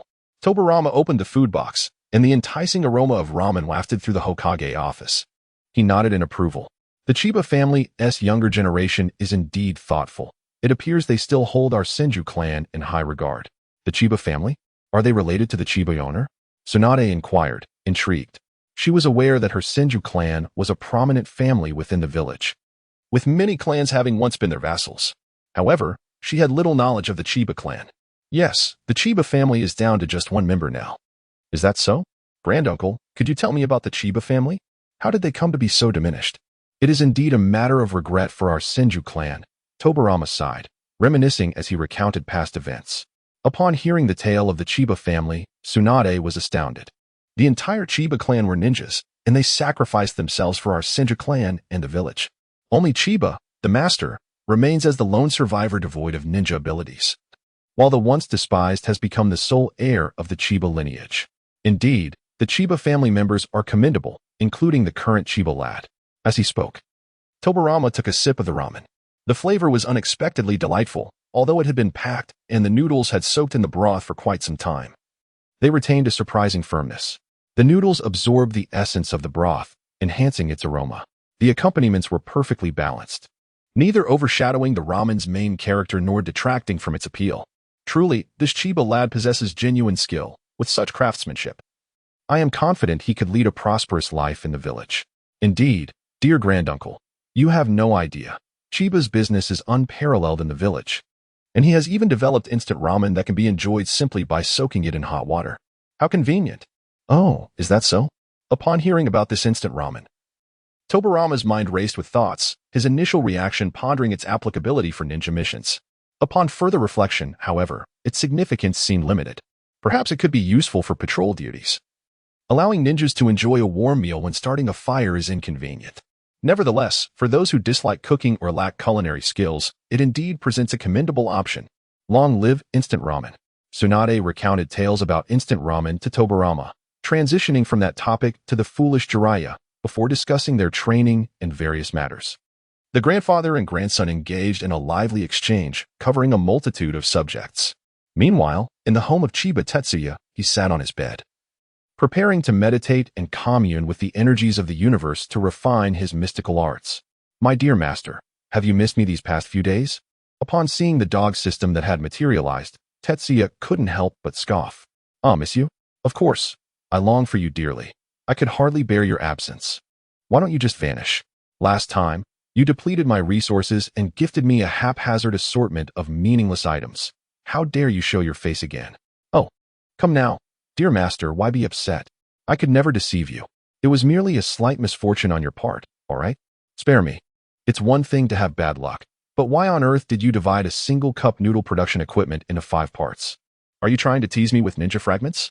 Why not dismantle that machine into 40 pieces, or even 100, and create a high-tier card pool for me to draw from? Oh dear, calm down, calm down. I had no choice. That was not just any production equipment. I prepared a complete production line for you, from the creation of the cup to the final packaging. Isn't that a comprehensive solution? Please try to understand. I am also facing difficulties here. Were it not for the impossibility of reaching this insufferable creature, Tetsuya would have truly wished to strangle it. There is no way around it. This dog is utterly insufferable, especially with that face resembling a Siberian husky. One could scarcely resist the urge to hang it up and give it a good thrashing. What do you intend to accomplish this time? I must inform you that I currently have no intention of drawing cards, as the existing resources I possess are sufficient for my consumption for a while. Oh, come now. You are my host, my beloved companion, my most esteemed master. Is it not permissible for me to emerge and check on you? What a boast. Even if you were to weave tales of grandeur today, I shall not be persuaded to spend money on a lottery. Je has already discerned this creature's nature. Whenever there is spare cash at hand, it will leap forth to entice one into various lotteries, ultimately draining every last coin before making a hasty exit. How can you harbor such thoughts about me? Am I truly that sort of being? You are not human. You are a dog, the most unreliable sort of husky. Spare me the circumlocution. Speak plainly. What do you wish to do? Well, you see, master, did you not previously express a desire to resurrect others? I have prepared a special reward for you. As he spoke, a screen resembling the advanced skill interface from the Naruto mobile game appeared before him. Look at this. What do you think? No way, did you truly manage to create an advanced skill interface? Chapter 24. The demise of the second Hokage Tobarama was engulfed in a profound sense of frustration, feeling as though he had been ensnared by the treacherous system. This insidious mechanism had drained him of all his resources, insisting that in order to unlock higher abilities, he must undertake 100 draws. After exhausting those 100 attempts, He was rewarded with merely 20 fragments of Izuna. To resurrect Izuna, he needed to collect 100 pieces. Truly, this system is infuriating. 100 attempts yielding only 20 fragments. What a pathetic guarantee. Return my hard-earned money. Dear master, broaden your perspective. Money is a mere external possession. It can always be earned anew. For one with the undying body of an evil deity, time holds no significance. Amassing wealth is a trivial endeavor, is it not? Though Tobarama acknowledged the system's reasoning, he could not shake his discontent. After all his efforts selling ramen and instant noodles, he felt utterly betrayed by the system. His spirits were low. With a heavy heart, he opened the door to conduct business as usual. The ensuing days appeared to settle into a calm routine, with life unfolding monotonously as he observed the ebb and flow of customers in his ramen shop. Jiraiya and his companions would occasionally drop by for a meal, while Tsunade would regularly visit, bringing ramen back for Tobarama and Mido. This recurrent interaction fostered a deeper camaraderie between Tobarama and Tsunade. Each time he encountered Tsunade, Tobarama marveled at how the once clumsy princess would evolve into a renowned figure in the ninja world, a notion that truly astonished him. Orochimaru frequently visited as well, always inquiring about any new offerings, displaying an unwavering interest in the latest additions to Chiba Ramen. Days flowed seamlessly into one another until a fateful day arrived. Within the Hokage's office, Tobarama was engrossed in paperwork when suddenly, his vision began to blur. What is happening to me? He set his pen down and gazed out the window, only to find the scenery obscured. In an instant, he realized the truth. His time had come.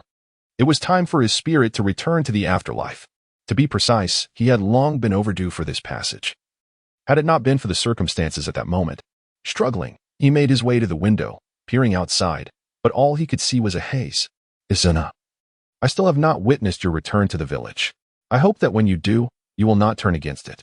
Should I learn that you dare to harm the village after my passing, I shall rise from the afterlife to ensure you face retribution. As these thoughts coursed through his mind, he felt his body growing increasingly frail. Is this the end? Yet, I have yet to accomplish more for the village. I am not yet prepared to succumb, at the very least. Tobarama clung to his final breath and invoked a secret technique. The blurred scenery before him regained clarity. Summon the monkeys and the clan leaders, he instructed. Understood. The elite Umbu of the Hokage promptly sprang into action. On that day, the entire village of Konoha mourned. The second Hokage, Tobarama, had returned to the afterlife, dedicating his final moments to the welfare of the village. Before his collapse, he convened the leaders of the major ninja clans in the village's upper echelons, publicly designating the third Hokage, who happened to be his disciple, Hiruzen Sarutobi.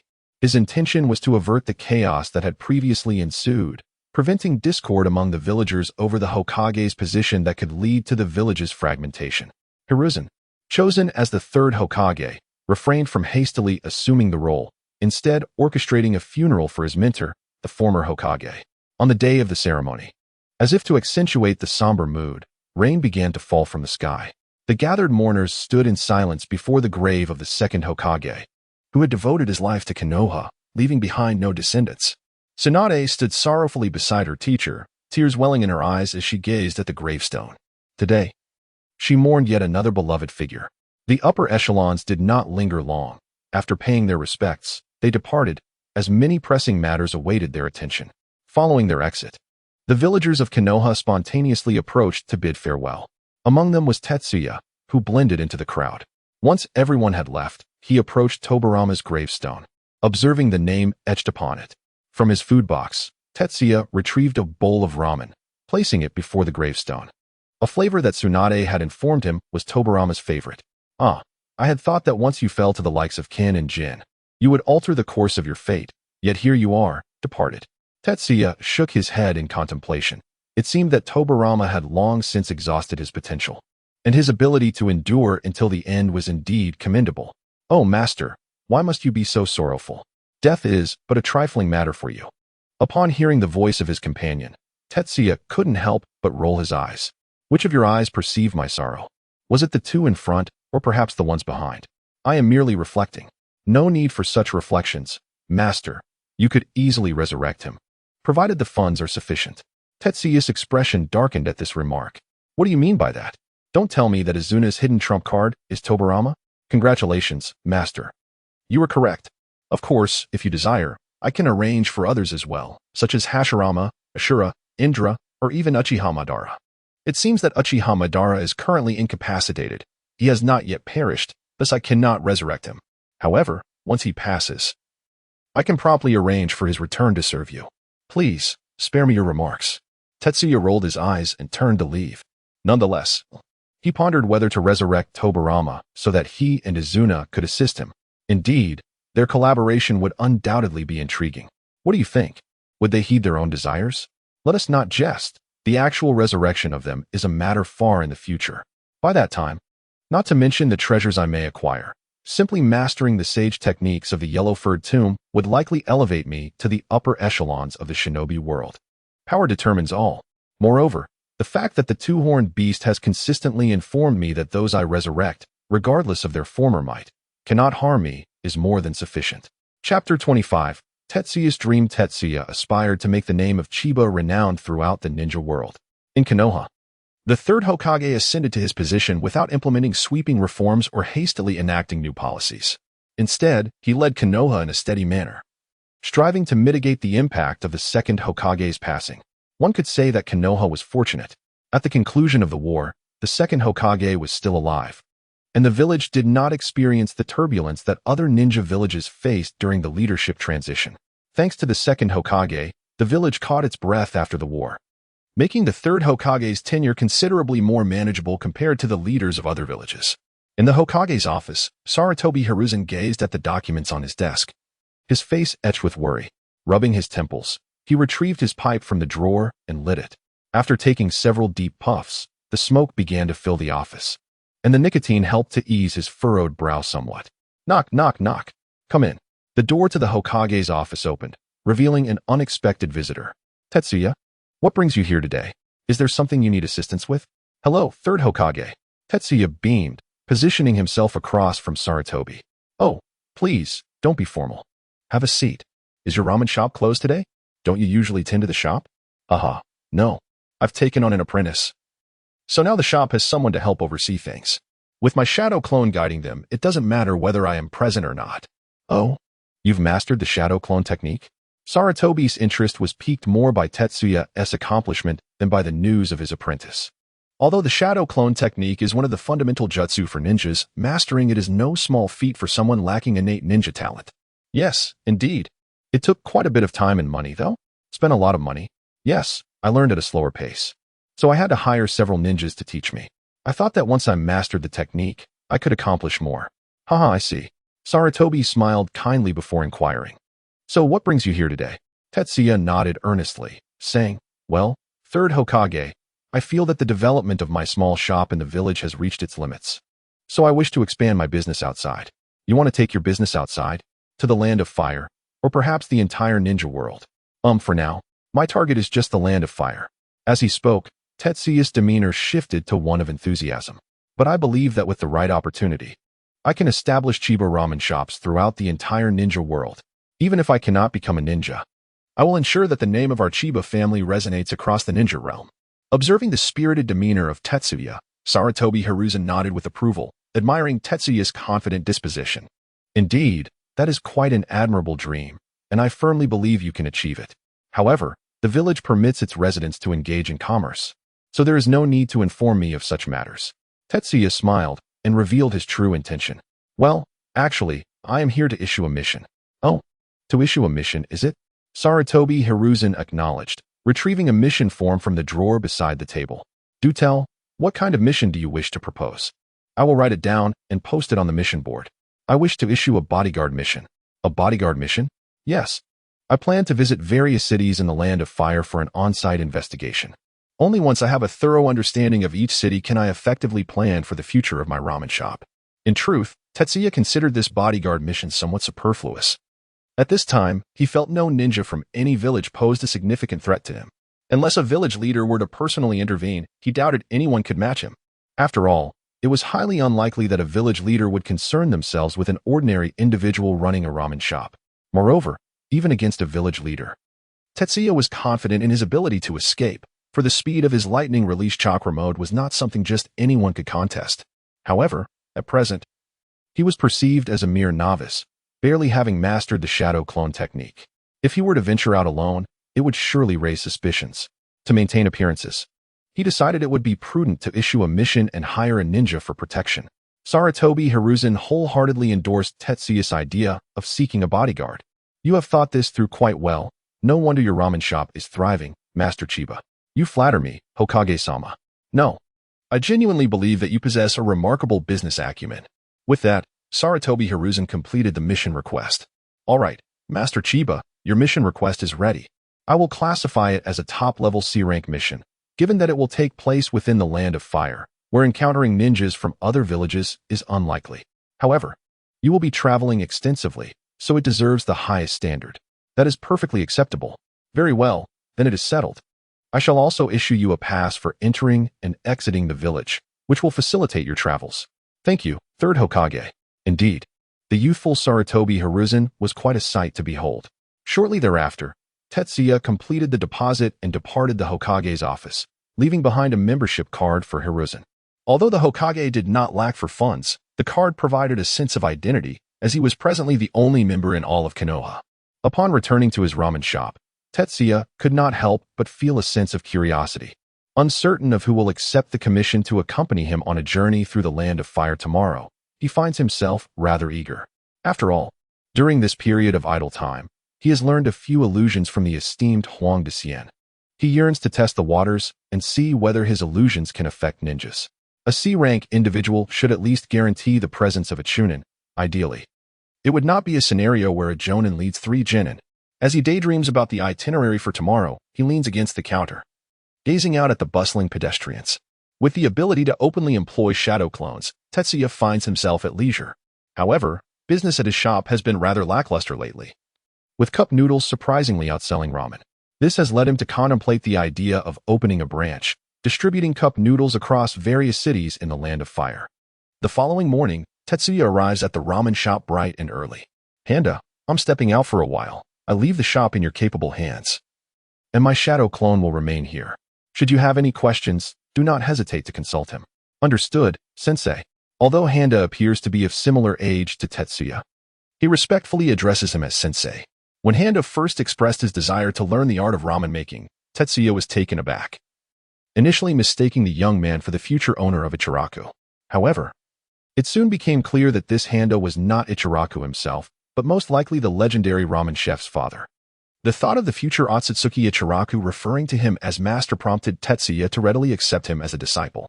After conveying the necessary instructions to Handa, Tetsuya proceeded to the entrance of the Hidden Leaf Village. The ninja assigned to the escort mission had already been waiting for quite some time. Hey, Tetsuya, I've been waiting for you. Sakuya, I didn't expect you to be the one accepting the mission. Chapter 26, Departing the Village.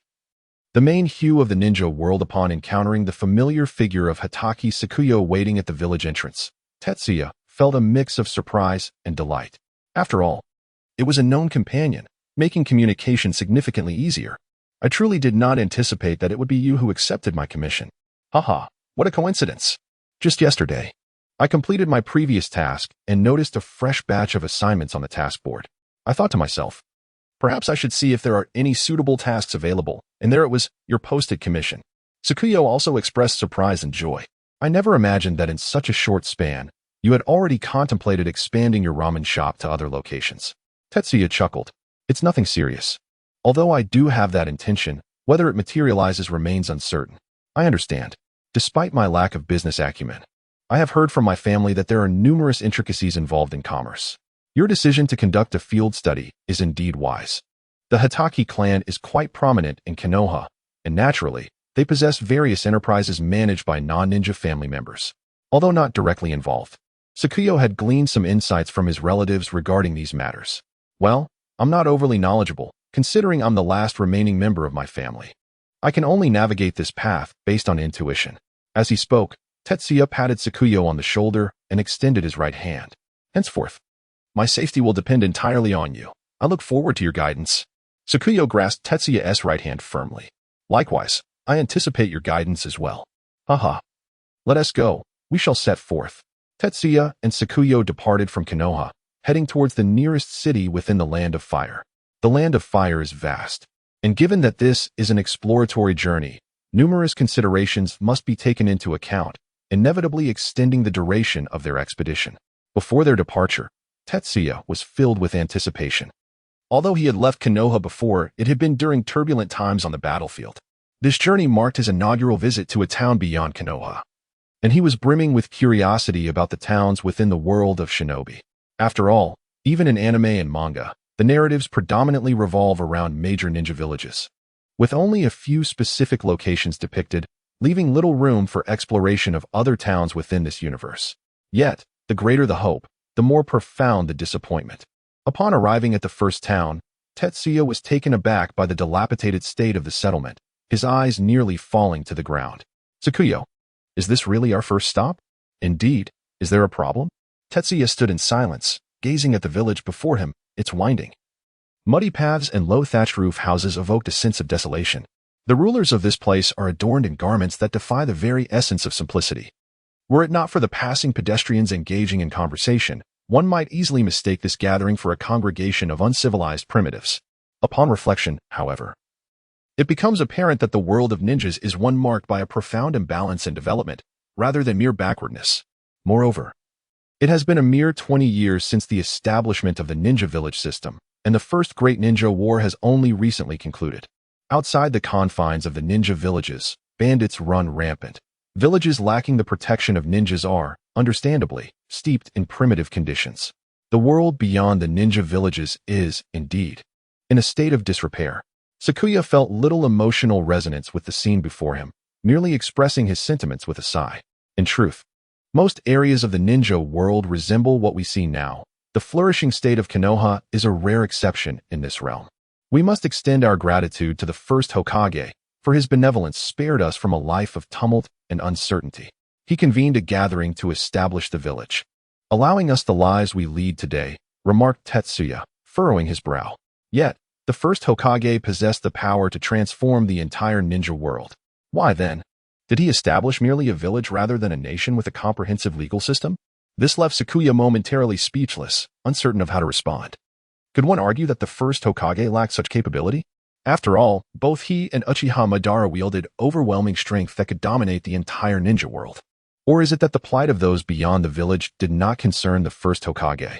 Yet, he had just been acknowledged for his kindness. Ultimately, Sakuya replied, "I do not know. I am merely a ninja, required only to understand and execute my missions, without delving into such matters." Tetsuya fell silent. For the first time contemplating the nature of this world, this ninja realm. Chaos, exploitation, oppression, plunder, and slaughter, these terms linger in every corner of the ninja world. Though Konoha may appear to thrive, that is merely a facade. He recalled the scenes he had observed in manga, reminiscent of Jiraiya's travels through the ninja world, and noted little difference from what he witnessed now. "Sakuya, let us depart," he said. "Ah, must we leave this place? Indeed, it seems ill-suited for commerce." "Commerce? Purchasing goods? Huh. It is a marvel that the inhabitants here manage to survive at all." The two departed, journeying towards the next town. As they traversed more places, Tetsuya's smile gradually diminished. It was not out of a newfound empathy for the suffering of others. Rather, in his understanding, he had always respected the fates of others, refraining from interfering in their lives. The diminishing of his smile stemmed from the realization, as his understanding deepened, that the predominant hues of this entire ninja world were those of oppression and despair. Suddenly, he began to comprehend why Jiraiya was so fervently devoted to the search for the prophesied child, the savior. When one becomes acutely aware of the sorrows of the world, yet finds oneself powerless to effect change, how could one not yearn for the advent of a prophesied child or a savior? Perhaps, in such a world, only an enigmatic figure like the prophesied child possesses the ability to bring about transformation. Yet, had Naruto truly altered the ninja world? The swift passage of 6 months marked the conclusion of their field study journey. "Tetsuya, what troubles you?" On the path back to Konoha, Sakuya inquired, observing Tetsuya's expression of dullness. "I've noticed that your smiles have grown increasingly rare over the past half-year." Upon hearing Sakuya's words, Tetsuya rubbed his face and managed a smile. "It's nothing. It's just that having lived so long, this is the first time I've been away from the village and my home for such an extended period, and the relentless journey has left me somewhat weary." "I see. Haha. Once we return to the village, how about we indulge in a relaxing hot spring together?" "Absolutely. That sounds delightful." Chapter 27. Ramen. Hokage Office. Knock, Knock, knock. Please come in. Ah, Lord Third, it has been quite some time. Ah, Boss Chiba. Upon seeing Chiba enter the office, Sarutobi Hiruzen revealed a warm smile. Good to see you, he greeted, extinguishing the smoke from his pipe and setting it aside. It has been half a year since we last met. How did the field study in the Land of Fire go? Tetsuya chuckled and shook his head. To be candid, Lord Third, I must admit that this field study left me rather disappointed. Oh, if it's not too much trouble, would you mind sharing what transpired? Well, to be honest, not much occurred. It's just that the world beyond the village differs significantly from my expectations. Noticing the curiosity on Sarutobi's face, Tetsuya began recounting his observations from the past 6 months. In summary, after venturing out, my impression is that Konoha is immensely superior to the outside world. Beyond the few major cities, I genuinely feel that the other places hardly qualify as towns. After hearing Tetsuya's words, Sarutobi reflected thoughtfully. Ah, Boss Chiba, what you have witnessed is indeed the true nature of this ninja world. You are correct, Lord Third. However, this investigation did yield some fruitful insights, as I identified several viable locations. Is that so? That is wonderful news. I shall preemptively wish you prosperous business, Boss Chiba. May your words bring me fortune. Tetsuya smiled, retrieving his wallet from his pocket. Let us set aside these pleasantries, Lord Third. I would like to settle the remuneration for this mission. Seeing the money, Sarutobi squinted his eyes and chuckled. Haha, very well then. After concluding the payment, Tetsuya departed from the Hokage building. As he passed by the ramen shop, initially intending to head straight home for a good rest, Tetsuya decided to step inside for a moment. Welcome. The ramen chef, bowing deeply to greet the customers, looked up suddenly, his eyes widening in excitement as he removed his hat. Ah, it's the boss. You're back. I am back. You've worked hard in my absence. Tetsuya smiled gently, patting the chef on the shoulder. His shadow clone had dissipated on the 11th day after he left Konoha, meaning that the chef had been managing the shop alone for 6 months. It was no trouble at all. The boss taught me the craft, and I was fortunate enough to hone my skills while managing the shop. Tetsuya chuckled at his words. Truly, the chef was a destined worker. By the way, boss, please hold on a moment. The chef quickly dashed to the counter, returning with an account book in hand. Boss, here are the accounts from the past 6 months. Please take a look. As he gazed upon the ledger held by Handata, he noted that it was nearly filled to capacity. Toshiya shook his head and pushed the ledger back. No need to look. I trust you. Witnessing Toshiya's unwavering faith in him, Handata bowed deeply in gratitude. Thank you for your trust, boss. Toshiya smiled. I still prefer when you called me teacher during our studies together. A good teacher, he remarked, casting a glance around the shop. After a moment's contemplation, he continued, Handata, how would you feel about managing this establishment from now on? Teacher, are you serious? Don't misunderstand. Toshiya replied as he took a seat. I plan to open a branch in the capital of the Fire Nation, and I certainly cannot be running back and forth. Can I? You are right. The capital is indeed quite far from Konoha. Thus, Toshiya expressed his intention to appoint Handata as the manager of the Konoha shop. Me, can I really do it? You've been doing quite well for the past 6 months, haven't you? Really? Haha. Well, don't get too excited. Opening a new branch will take some time. Handata, please prepare a bowl of your signature ramen for me. A familiar figure, the boisterous Jiraiya, entered the shop. Oh, Chiya boss. Upon spotting Chiya, Jiraiya's mouth hung open in surprise. Hey, Jiraiya, Toshiya greeted with a smile and a wave. You've grown taller since we last met 6 months ago. Chiya boss, it has been a while. I heard you've been traveling around the Fire Nation these past months. Was it enjoyable out there? Jiraiya inquired, his eyes wide with curiosity. Toshiya pondered for a moment before responding with a smile. Jiraiya, everyone perceives the world through their own lens. What I find entertaining, you may not. So, whether the outside world is truly enjoyable is something you'll have to experience for yourself. What? I merely wanted to ask how it was out there. And you go on with all this philosophy, Jiraiya scoffed, rolling his eyes. Observing Jiraiya's current demeanor, Toshiya couldn't help but shake his head, envisioning the future Jiraiya who would roam the world in search of the destined child. All right, you wanted a bowl of the signature ramen, didn't you? I'll prepare it myself. With that, Toshiya headed towards the kitchen. Teacher, let me handle it, Handata offered, eager to assist, but Toshiya stopped him. What? Are you already trying to take over my duties before I've even opened the new branch? No, that is not what I meant. Haha, just sit back. It's been a long time since I've properly made ramen. Allow me this chance. Reluctantly, Handata took a seat. Soon, The enticing aroma of ramen wafted from the kitchen. Moments later, Toshiya emerged, carrying 2 bowls of ramen, one for Jiraiya and one for Handada. Teacher, it has been quite some time since I last made ramen, and I miscalculated the quantity, so I prepared a bowl for you as well. Please take a moment to taste it and see if my skills have diminished. The skilled artisan nodded slightly and picked up his chopsticks. I began to eat. With the effort of my hands, Jiraiya had already devoured several mouthfuls. Indeed, the master of Chiba, the flavor remains exquisite. Tetsuya sat nearby, smiling as he watched the two of us relish the noodles.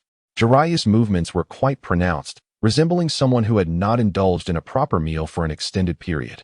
Presumably, this fellow had spent too long in Myaboka Mountain, feasting on insect cuisine. The artisan, on the other hand, moved slowly and meticulously, as if savoring the taste of the ramen with great care. I have finished, Jiraiya declared, setting down his bowl and chopsticks, contentedly licking his lips and patting his belly. I too had completed my meal and expressed my gratitude for the hospitality. The artisan placed his chopsticks down and remarked with a hint of nostalgia, "Indeed, my skills pale in comparison to the teacher's, although I used the same ingredients. I cannot fathom why the ramen produced by the teacher is so much more delicate and flavorful. Perhaps this is the essence of what makes a teacher a teacher." Tetsuya chuckled and patted the artisan on the shoulder. "What you're saying is quite nonsensical. Well, having satisfied our appetites, it is time for each of us to return home and rest. I must take my leave now. Farewell, Master Chiba, and you too, artisan." With a wave, Jiraiya departed from the ramen shop. Tetsuya entrusted the closing duties to the artisan and took his leave ahead of him. Chapter 28. The Grand Opening of the Branch. Chiba Grand Hotel time swiftly passed, and 6 months had elapsed. During this span, Tetsuya's branch successfully opened in the capital of the Land of Fire. The day of the grand opening was bustling, as Tetsuya invited numerous ninjas from Konohagakure to lend their support. The ramen shop, backed by these ninjas, immediately captured the attention of many in the capital. Coupled with the exceptional craftsmanship of the ramen, it could be said that Chiba Ramen Shop achieved instant fame. Naturally, as a time traveler, Tetsuya was well-versed in the nuances of human relationships. On the second day after the opening, he presented VIP cards for the ramen shop to the prominent nobles of the capital and introduced an extravagant luxury ramen. While the flavor may not have been significantly superior to that of ordinary ramen, such details were trivial. What mattered was the opulence, the uniqueness, and the hefty price tag. What occupied the minds of these nobles? It was, of course, the desire for distinction, for exclusivity. Initially, Tetsuya had contemplated launching promotional campaigns and discounts to establish the shop's reputation, fully prepared for potential losses. To his astonishment, a few nobles ordered lavish sets, leading to immediate profits. As night fell, Tetsuya sat in his residence within the capital, counting the stacks of currency in his hands, his eyes almost transforming into symbols of wealth. How splendid! Indeed, these nobles were excessively affluent. Perhaps he should consider robbing them instead. Why bother with earning money when, with his current prowess, he could easily seize treasures from the aristocracy? Yet, after a moment's reflection, Tetsuya shook his head, dismissing this reckless notion. He could not resort to such actions. These nobles were parasites, feeding off the common folk. If he were to rob them, they would inevitably respond by imposing heavier taxes to recoup their losses, leaving the commoners to suffer the consequences. If he acted in such a manner, what distinguished him from those nobles who exploited the common populace? It would merely shift the method of oppression from himself to the nobles. What would he become? A celestial dragon in the world of One Piece? The aristocrats among aristocrats? Perhaps he should eliminate all these nobles, cleanse the landscape entirely. Yet, even that was untenable. The ninja world was already a desolate ruin. Should all the nobles be exterminated, the Land of Fire would likely plunge into chaos by the following day. With a sigh, Tetsuya collapsed onto his bed. Hashirama, why did you and Tobirama not seek to transform the entire ninja world back then? My dear master, do you wish to possess the power to change the ninja world? Upon hearing that insufferable voice, the once contemplative Jia found his sentiments of empathy and sorrow vanish, replaced solely by indignation towards the mischievous canine. What do you want now, you wretched mutt? Are you attempting to swindle me out of my hard-earned money again? I must inform you that my new establishment has just opened, and there are countless expenses demanding my attention. Oh, dear master, money is but a transient possession. Do you not aspire to transform the entire ninja realm? Do you not perceive the profound sense of accomplishment that comes from molding the world into your envisioned ideal? Jia could not suppress a roll of his eyes. Speak plainly, and spare me the grandiloquent rhetoric. Ah, my beloved master. Is it not simple to gain strength? Just draw from the card pool. Get lost. Please, dear master, money is merely a superficial concern. What purpose does it serve if not to be spent? Can it even bear fruit? Indeed, he had a point. Money could indeed generate more wealth. Eventually, under the relentless persuasion of the K9, Jie succumbed to the temptation of expenditure. However, instead of engaging in the grand lottery, he opted for ninja fragments. For he understood that to effectuate any meaningful change in this realm, he could not rely solely on his own efforts. Even formidable figures like Pain had to establish the Akatsuki, and the illustrious Six Paths and Kagai at Tsutsuki had not emerged unscathed. Gazing at the 37% progress of collecting Uchiha Izuna's fragments, Jie sighed. Only 37%. There's no rush. I have ample time. I can afford to wait. The ramen shop flourished, thanks to initial promotional efforts coupled with a touch of social networking. Shinya Ramen gained renown in the capital, attracting even patrons from distant lands. After all, it was frequented by the aristocracy, who, in turn, drew significant attention to the establishment. The nobles attracted wealthy merchants, who then spread the fame of Shinya Ramen even further, elevating it to the status of a luxury brand. Seizing this opportunity, Jie embarked on a journey of continuous expansion and exquisite renovations. As the shop grew, he began to acquire refined and luxurious dishes beyond ramen. After all, when he had drawn the cup noodle recipe in production machinery, he had also obtained numerous other items. Ah, what a laborious endeavor this has been. Wiping the sweat from his brow as he gazed at the hotel before him, Jie reflected on how, within a year, he had transformed the ramen shop into the Chinya Grand Hotel. The opulent decor and the distinguished clientele, along with the staff adorned in extravagant attire beyond the imagination of ordinary folk, made him ponder the stark inequities of this world. While the commoners of the ninja realm toiled for their sustenance, the lavish expenditure of these noble patrons could sustain an ordinary person for an extended period. Jie, you have sat here all morning. Can you truly claim to be weary? The young man beside him expressed his confusion, with a hint of exasperation. He cast a glance at Tetsuya and then shook his head. Hey, one cannot phrase it that way, Izuna. Merely sitting here is quite taxing, you know. After all, catering to those distinguished nobles and prominent families can be quite mentally exhausting. Tetsuya stretched languidly, reclining in the opulent mahogany chair. Indeed, if one were to mishandle the reception of these gentlemen or offend a particular noble, our hotel might as well shut its doors, and one's head could be at risk. Upon hearing Tetsuya's words, Izuna couldn't help but twitch at the corner of his eye. Your head at risk? Boss Chiba. I am genuinely curious. In this world of shinobi, who could possibly threaten your safety? Izuna felt a sense of helplessness. Clearly, this Boss Chiba, who had yanked him back from the Pure Land to the shinobi realm, was extraordinarily formidable. Yet, he exhibited none of the poise one might expect from a true powerhouse, instead presenting himself as a sycophantic and avaricious figure. Honestly, if it weren't for the fact that he had sparred with Boss Chiba no fewer than 10 times, each time falling short by a hair's breadth, he might have believed that the individual before him was merely an ordinary hotel proprietor. Chapter 29, Izuna. The times have changed. Your era has passed. If one could repeatedly defeat oneself no fewer than 10 times, that individual would likely be a master, much like his brother, Uchiha Madara. However, even Madara could not guarantee that each victory over him would be by merely a hair's breadth. Yet, remarkably, Chiba consistently managed to maintain a lead of half a move and subsequently best Izuna. If it had occurred once or twice, one might attribute it to mere luck or the notion that Chiba was just slightly stronger. However, to achieve such a result repeatedly, 10 times no less, suggests, from Izuna's perspective, only one possibility. Chiba's prowess far surpasses his own, to the extent that no matter what Izuna does, Chiba can invariably defeat him within half a move. Chiba, there is something I do not comprehend. Oh dear, how many times must I tell you? Stop referring to me as boss and simply call me Tetsuya. Tetsuya waved his hand dismissively, casting a curious glance at the Izuna he had painstakingly revived after spending a considerable fortune. Had he not transformed Chiba Ramen into Chiba Grand Hotel, enticing affluent patrons to splurge, he might not have successfully resurrected Izuna in such a short span of time. What troubles you? What do you not understand? Tetsuya, why do you, with such formidable strength, choose to remain here as a merchant? Izuna inquired, voicing his inner confusion. With your capabilities, you could easily carve out a successful career elsewhere. Carve out a career? Tetsuya chuckled and shook his head.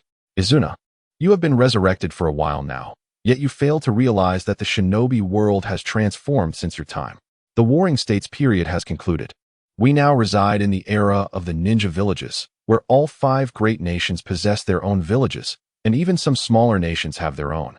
If you were to venture out and attempt to claim territory as in your past, you would undoubtedly attract the ire of ninjas. As he spoke, he traced the map of the shinobi world on the exquisite wooden table with his finger dipped in tea. Moreover, the daimyos of these great nations are often interconnected. Even if you were powerful enough to contend with one ninja village, what of 2 or 3? Izuna fell silent, reflecting deeply on the distinctions between this era and the one in which he had existed. Observing Izuna's earnest contemplation, Tetsuya smiled. Thus, the times have changed. You question the purpose behind the fierce battles among your clans of old. Was it not for wealth and resources? Look at me now. Do I not possess wealth and resources in abundance? But Chiba, you have already earned a considerable fortune, have you not? Oh, who could ever have too much money? Tetsuya replied. Furthermore, I am unlike you. Money holds particular significance for me. For instance, you are the result of my expenditure.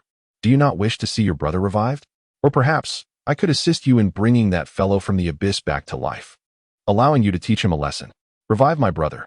Upon hearing Jie mention the possibility of resurrecting various Uchiha figures, Izuna's eyes widened in astonishment. Of course, it would have been preferable if Jie had not alluded to that unfortunate name. You truly possess the ability to resurrect my brother. Indeed, why would I deceive you? You have already experienced death and returned, have you not? Excitement surged within Izuna. If he could be revived, then so could his brother. The thought of reuniting with his beloved sibling filled him with joy. Yet, amid his exhilaration, a sense of curiosity lingered. Jie, if it is not too much trouble, could you enlighten me on the method of my resurrection? He cast a glance at Jie and quickly added, of course, if it is inconvenient, then never mind. There is no inconvenience at all. It is a natural ability of mine.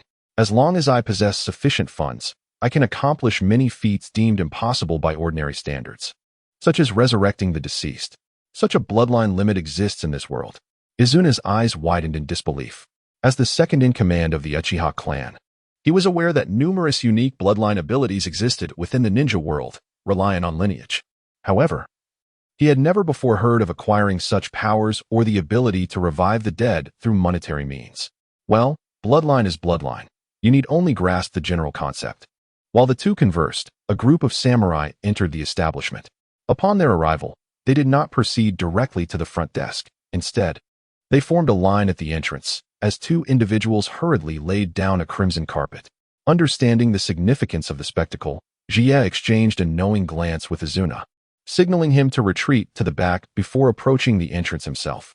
Outside, a noble young master alighted from a carriage, assisting a flamboyantly dressed woman in a kimono down from the vehicle. The young master wore a face full of ingratiation. Miss Yuki, watch your step. The woman, referred to as Mikiko, swayed her alluring hips as she stepped onto the red carpet and entered the hotel. Master Nakamura, your presence is truly an honor, Jie, the proprietor, greeted them personally as they entered. Nakamura returned the greeting with a smile. Boss Chiba, I apologize for the intrusion. This is Miss Mikiko, the newly selected courtesan from Hanamichi. I spent a considerable sum to have her dine with me, and I immediately thought of your establishment. I kindly request your assistance in arranging an exquisite experience for us. Ah, the newly selected courtesan, how delightful. Since you have graced my establishment, I shall ensure that both of you are treated with utmost hospitality. As Jie observed the courtesan with the corner of his eye, he couldn't help but admire her. One must acknowledge that Nakamura, the affluent heir, indeed possesses an exquisite taste. This courtesan was truly captivating, blessed with both beauty and grace. Her slender waist and long legs, along with her alluring curves, complemented her fair complexion and expressive features.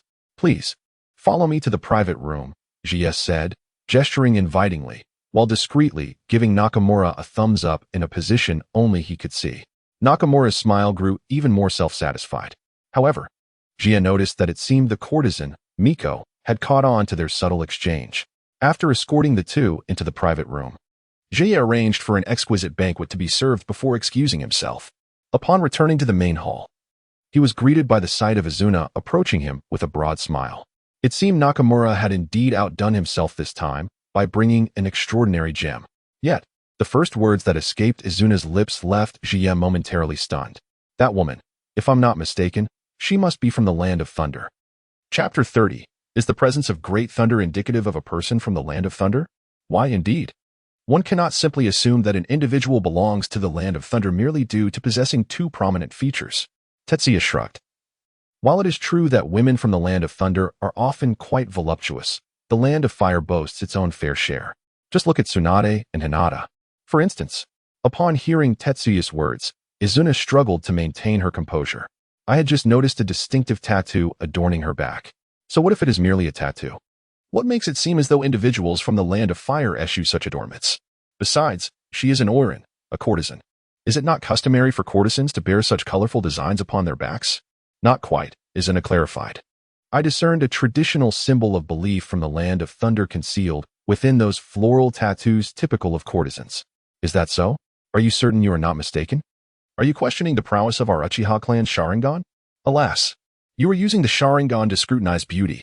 Tetsuya, your focus is exceedingly peculiar. I suggested that the individual might be a spy from the land of thunder, yet your attention is fixated solely on those bizarre aspects. What of it? Tetsuya shrugged nonchalantly. If she is a spy, then so be it. I am not a ninja, so why should I concern myself with such matters? As long as she does not impede my business, it is of no consequence. Izuna found herself momentarily speechless. Indeed, Tetsuya was not a ninja. Even if the person were a spy, it had little bearing on him. Izuna, you ought to relax a bit. Your era has passed, Tetsuya yawned, striding towards the exit. Even the current Uchiha clan holds little relevance to you. When your brother chose to leave Konoha, not a single Uchiha opted to follow him. The Uchiha of Konoha and the Uchiha of your warring states have little in common. Gazing at Tetsuya's silhouette, Izuna fell into deep contemplation. She realized that Tetsuya's words bore truth. As a resurrected soul, her connections within the entire shinobi world had dwindled to nearly nothing. A Konoha shinobi of dubious merit, a family that betrayed her brother, and even the present land of fire held little sentimental value for her. Within the lavish suite, Nakamura had succumbed to the embrace of gentle pleasures, unable to extricate himself. Master Nakamura. Miss Mikiko. Master Nakamura, do you truly love me? Of course, Miss Mikiko. From the very first moment I laid eyes upon you, I was deeply enamored. Then, Master Nakamura, would you be willing to make sacrifices for me? I would willingly give everything for you, Miss Mikiko. As Mikiko nestled into Nakamura's embrace, she gazed up at him with longing eyes. Look into my eyes, Miss Mikiko. Nakamura lowered his head, exchanging a glance with Mikiko. In the next moment, a peculiar chakra was activated. In an instant, Nakamura found himself under the control of Mikiko. Humph. Foolish pig of the land of fire, you disgust me. Once she successfully dominated Nakamura, Mikiko transformed entirely. Her alluring demeanor vanished, replaced instead by a more resolute air. The subdued Nakamura knelt on the ground like a servant. I apologize for making my master feel disgusted. No need for your apology. Mikiko rose, placing her foot upon Nakamura's head. From this day forth, you shall serve me for the rest of your life. I will ensure you secure the position of the patriarch of the Nakamura family, and you and your entire lineage must heed my commands. Yes, my master. Very well, henceforth. Maintain your facade in front of outsiders. On the first floor, seated in his opulent wooden chair, he suddenly lifted his gaze towards the luxurious suite occupied by Nakamura. His pupils transformed into a crimson hue. Within the blood-red irises, Tomo began to spin, ultimately merging into a distinctive pattern. Indeed, his eyes were those of Izuna's kaleidoscope. The considerable sum spent by Tetsuya to awaken such a powerful ability was not merely for resurrecting Izuna. Alongside the revival, he acquired all of Izuna's formidable skills: ninjutsu, swordsmanship, genjutsu, and the Uchiha clan's proudest treasure, the Sharingan. This was indeed a pair of Manjiki Sharingan. In retrospect, the investment was not entirely in vain, as the returns were substantial. Yet, one could not claim it was a complete profit. Tetsuya lacked for ninjutsu, and while the Sharingan's genjutsu was undeniably potent, the illusions he learned from the old master were also impressive. The only truly beneficial acquisitions were the swordsmanship and the Sharingan. Through the Manjiki Sharingan, Tetsuya noticed a surge of peculiar chakra emanating from the luxurious suite. Can't resist making a move, can you? The people of the land of lightning are indeed quick-tempered. Beside him, Izuna did not pay heed to Tetsuya's identical Sharingan. He could not help but inquire, are you really not going to intervene? If war breaks out, Your business will surely be affected. Tetsuya waved his hand dismissively. No need to worry. War is still a distant prospect, at least for the next few years. There will be no conflict. With that, he chuckled. Besides, do you think the land of fire lacks spies from the land of lightning? Don't forget. The current Hokage of Konoha is a favored disciple of Senju Tobarama. Do you think Tobarama's student would be some dim-witted fool? Humph, that cunning and malevolent Senju Tobarama. A rascal like him would surely not produce any virtuous disciples.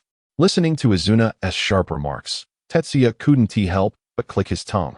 No wonder you and Tobarama are arch-rivals. Your rhetoric is indistinguishable from his when he criticizes the Uchiha. Thus, such matters need not concern us. We are merchants. Regardless of who they may be, as long as they tend to our business, they are our customers, are they not? As he spoke, Tetsuya retrieved a handful of sunflower seeds from his pocket and began to crack them open. While munching on the seeds, he continued, moreover, I am counting on Nakamura and that Miss Mikiko to take good care of my business. As the two conversed, their discussion veered from the topic of spies to other matters. Tetsuya, intrigued, inquired of Azuna about some secrets from their past. Since there was nothing else to do, Tetsuya took it as an opportunity for amusement. Soon, however, their conversation shifted from the Sengoku period to even more ancient times. Growing animated, Tetsuya opened up and began recounting some of the obscure tales he had encountered online regarding Naruto. For instance, he mentioned how Yuhi and Yamanaka were both brothers and lovers. Yet, the Otsutsuki Kagaya did not approve of their relationship. After all, who would wish to see themselves with two hefty sons, yet still face extinction? Chapter 31. The instinct of an undercover Tetsuya sat there, engaging Azuna in tales of history. Ranging from the passionate bond of the brothers Yumura Yuya to the tumultuous love-hate relationship between Ashura and Indra, and from the mythological era to the age of the shinobi sect. Perhaps Tetsuya's ramblings were so outlandish that Azuna, lost in a daze, refrained from interjecting and simply listened. I must tell you, that old man Rokudo is indeed biased. When it came time to select a successor, he devised a test that his two sons had to complete. This test was clearly aimed at Ashura and Indra. Indra, adhering to the rules, completed the challenge on his own, while Ashura relied on the assistance of others to succeed. Logically, Ashura should have been disqualified, yet Rokudo, dismissively stating that Indra lacked an understanding of love and unity, ultimately chose Ashura. What do you make of that? Is it not unreasonable for Rokudo to behave in such a manner? Listening to Tetsuya's boastful tales, even the typically calm and composed Azuna could not help but interject. Although you are not a ninja, Tetsuya, your mastery of chakra makes such comments about the Sage of Six Paths rather inappropriate, doesn't it? Oh, what does it matter? Tetsuya waved his hand dismissively, sipping his tea before spitting out some tea leaves in an unrefined manner. I'm merely speaking casually. Besides, the Sage of Six Paths is no longer among us. How could he possibly emerge from the Pure Land to confront me? But the Sage of Six Paths truly resides in the Pure Land. As a soul returned from that realm, although I have never encountered him, I have heard from other souls that he indeed exists. Rest assured, I've said it is of no consequence. If he were to actually emerge to confront me, it would only confirm that I was right and he was agitated. If I were mistaken, then why would he be upset? As the two continued their idle chatter, Nakamura and Mikiko gradually descended the stairs, supporting one another. Nakamura appeared somewhat inebriated, but aside from that, there was nothing amiss. Conversely, Mikiko's makeup was slightly disheveled, with red marks adorning her neck, as if the entire village had taken liberties with her. Both Tetsuya and Azuna immediately recognized that Nakamura had fallen under the influence of an illusion. Though the illusion was quite subtle, no matter how concealed it may be, it is rendered illusory in the presence of the Sharingan.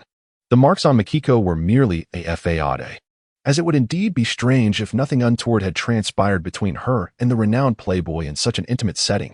However, Tetsuya paid little mind to this, merely smiling as he approached them.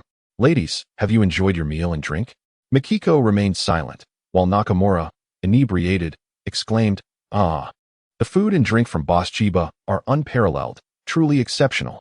With the exclamation of truly exceptional, a guard who had been waiting by the entrance promptly stepped forward and placed a silver bill on the table. Glimpsing the numbers inscribed on the banknote, Tetsuya's smile widened. Ah, thank you, Master Nakamura, he exclaimed. Ha ha ha, it's all in good humor. Good work deserves its reward, Nakamura responded, laughing heartily, exuding an air of wealth and extravagance. knowing that all his expenditures were borne by the Nakamura household. "It's time for you to rest, Master Nakamura, as you've had quite a bit to drink." Mikiko interjected at the opportune moment, indicating it was time for Nakamura to depart. "Please, take care, and do visit again when you can. Rest assured, I understand the decorum. What transpires within these walls shall remain confidential," Tetsuya assured, casting a fleeting glance at the crimson mark adorning Mikiko's neck. The guards lowered their heads, adhering to their fundamental principle of not witnessing what ought not to be seen. Yet, Mikiko perceived something amiss, her eyes momentarily flashing with an unusual expression before she concealed it, departing alongside Nakamura. "Such a playful display," Tetsuya remarked, shaking his head as he watched Nakamura and Mikiko leave. "It appears they intend to exert influence over the Nakamura household by controlling its young master. It is likely their next move will be to support him in succeeding to the head of the family." "No matter," Tetsuya mused, retrieving an abacus from behind the counter to toy with. Although the Nakamura family held a certain status in the capital, they were ultimately just a second-rate clan. With a snap, all the beads of the abacus returned to their places. Tetsuya turned to Izuna, stating, "This is the capital of the Land of Fire, a place abundant with nobles and the affluent, lacking nothing but a second-rate family that can merely assist the Land of Thunder or the hidden Cloud Village in garnering some wealth or resources. They cannot alter significant matters, as the true power in the Land of Fire rests with the daimyo and the first-rate nobles allied with him. A second-rate family holds little weight." In the most prestigious district of the capital, the Kabukicho, within Mikiko's chamber, two masked ninjas materialized before her. These imposing figures did not appear to be from the Land of Fire. Although they bore no forehead protectors, one could deduce their origins were from the Land of Thunder. "Have you thoroughly investigated the background of the hotel owner?" "My lord, we have indeed uncovered the details," one replied. "Speak." "The hotel owner is named Tetsuya Chiba, the sole heir of the Konoha Chiba family. Lacking the qualifications to become a ninja, he chose the path of commerce. Initially, he opened a ramen shop in Konoha, and as business flourished, he eventually established a branch in the capital.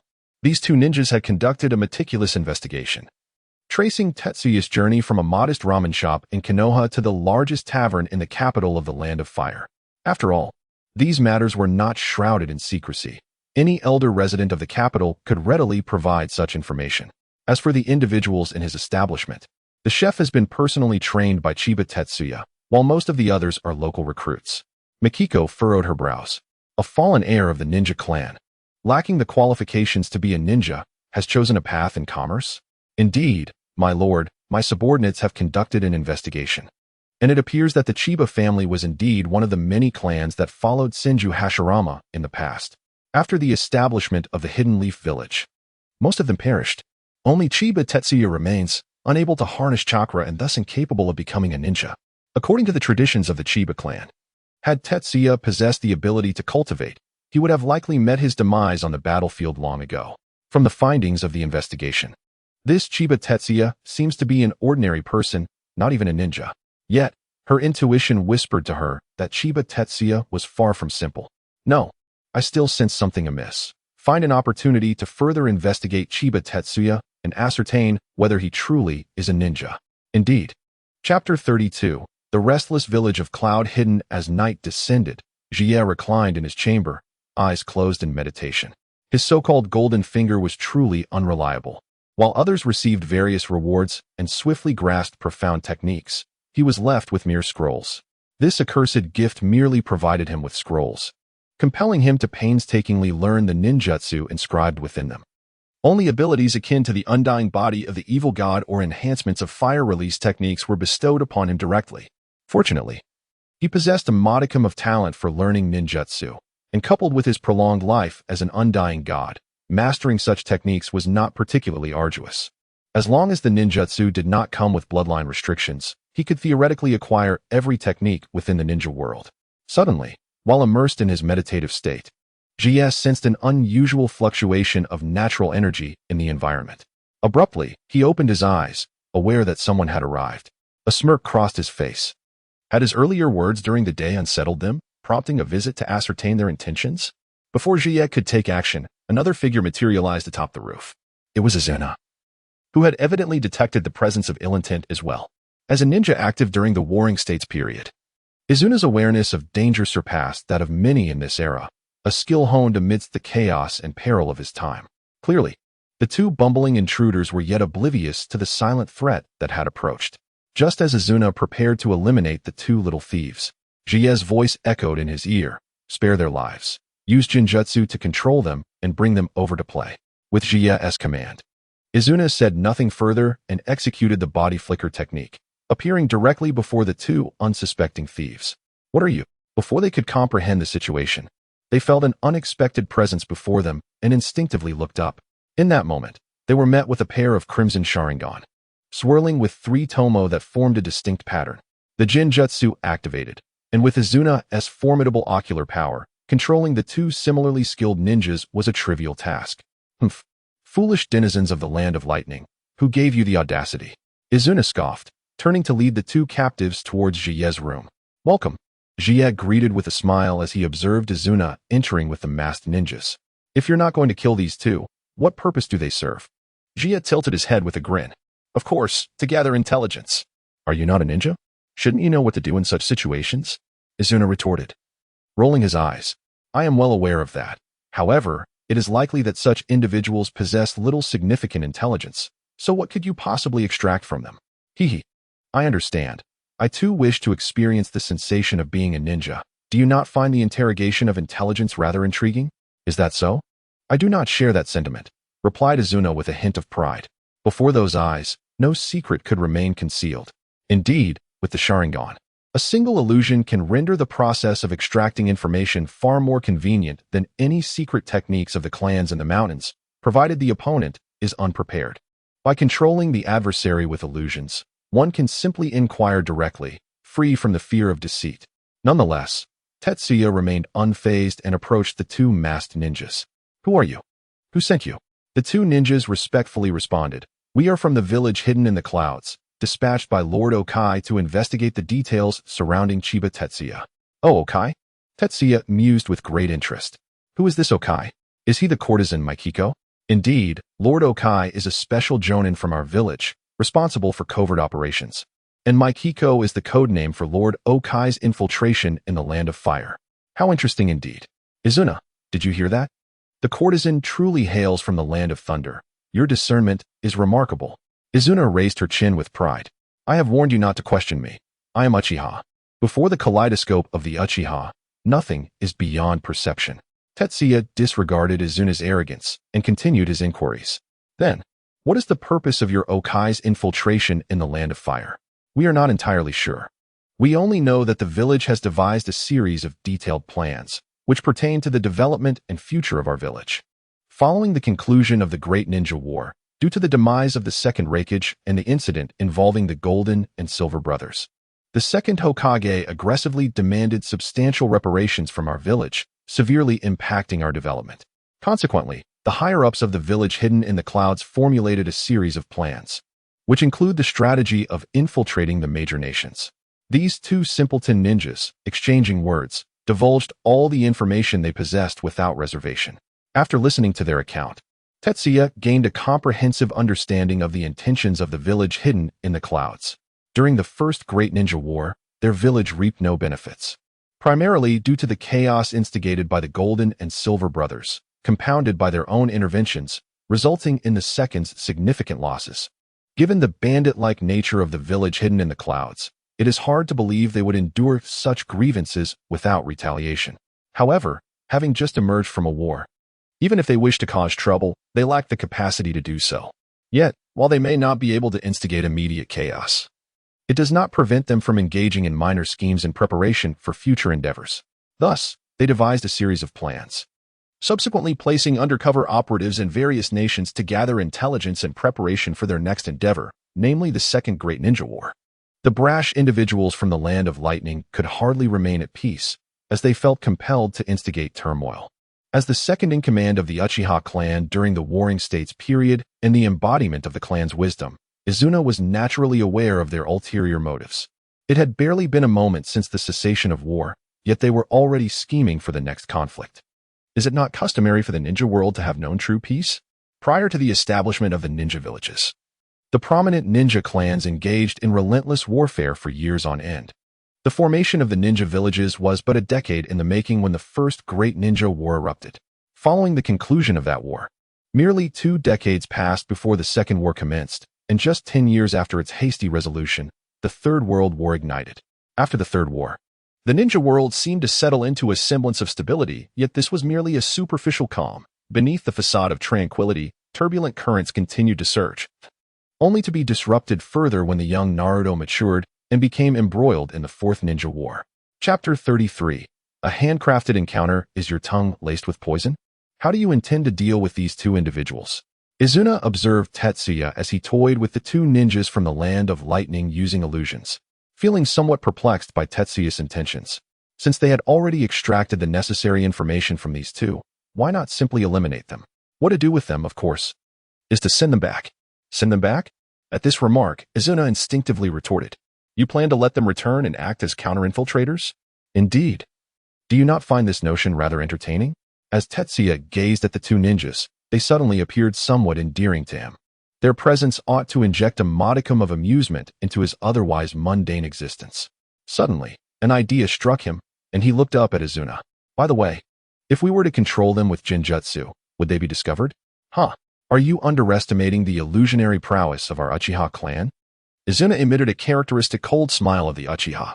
"Our Jinjutsu is nearly imperceptible to the untrained eye, unless one encounters a ninja well-versed in the art. As far as I am aware, the brutes from Kumobikure lack such expertise. Is that so? Then, could you assist me in implanting a suggestion in their minds, stating that they have uncovered the truth, and that I am merely an ordinary individual incapable of even harming a chicken? Furthermore, let them relay any movements made by that Okai, as well as any developments from the land of lightning."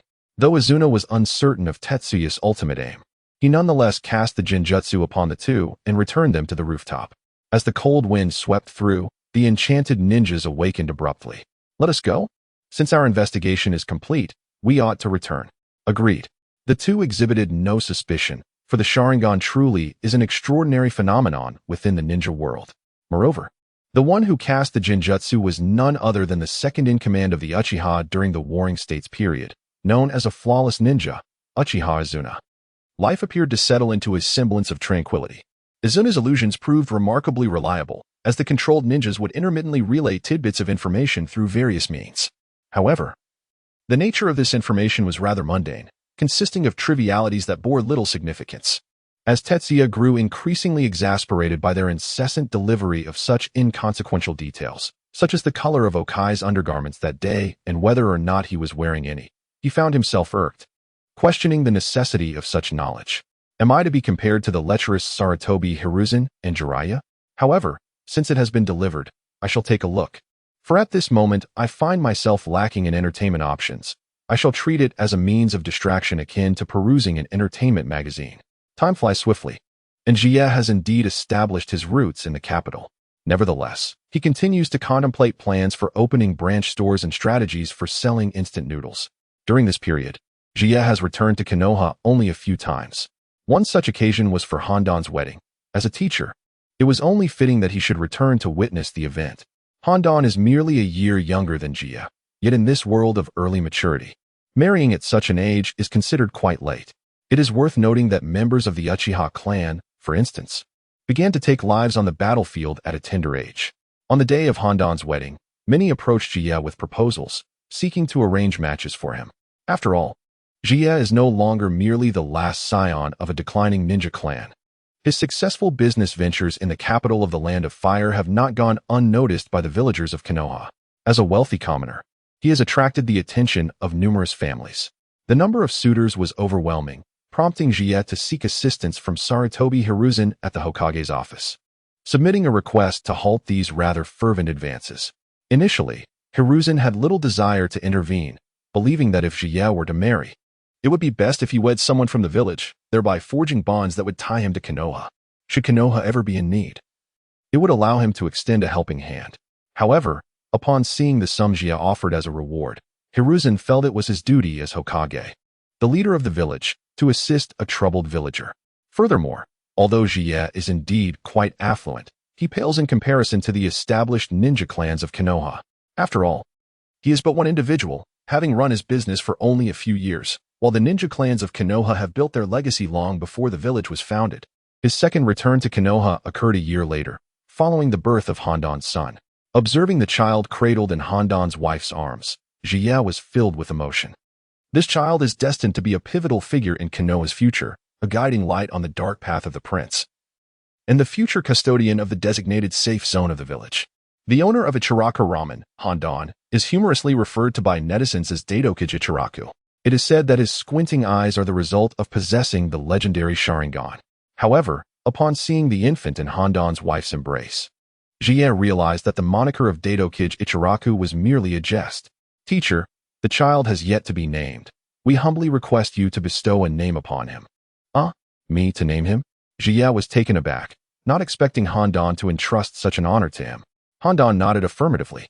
Indeed, my wife and I have no elders left in our families, but fortunately, we still have you, teacher.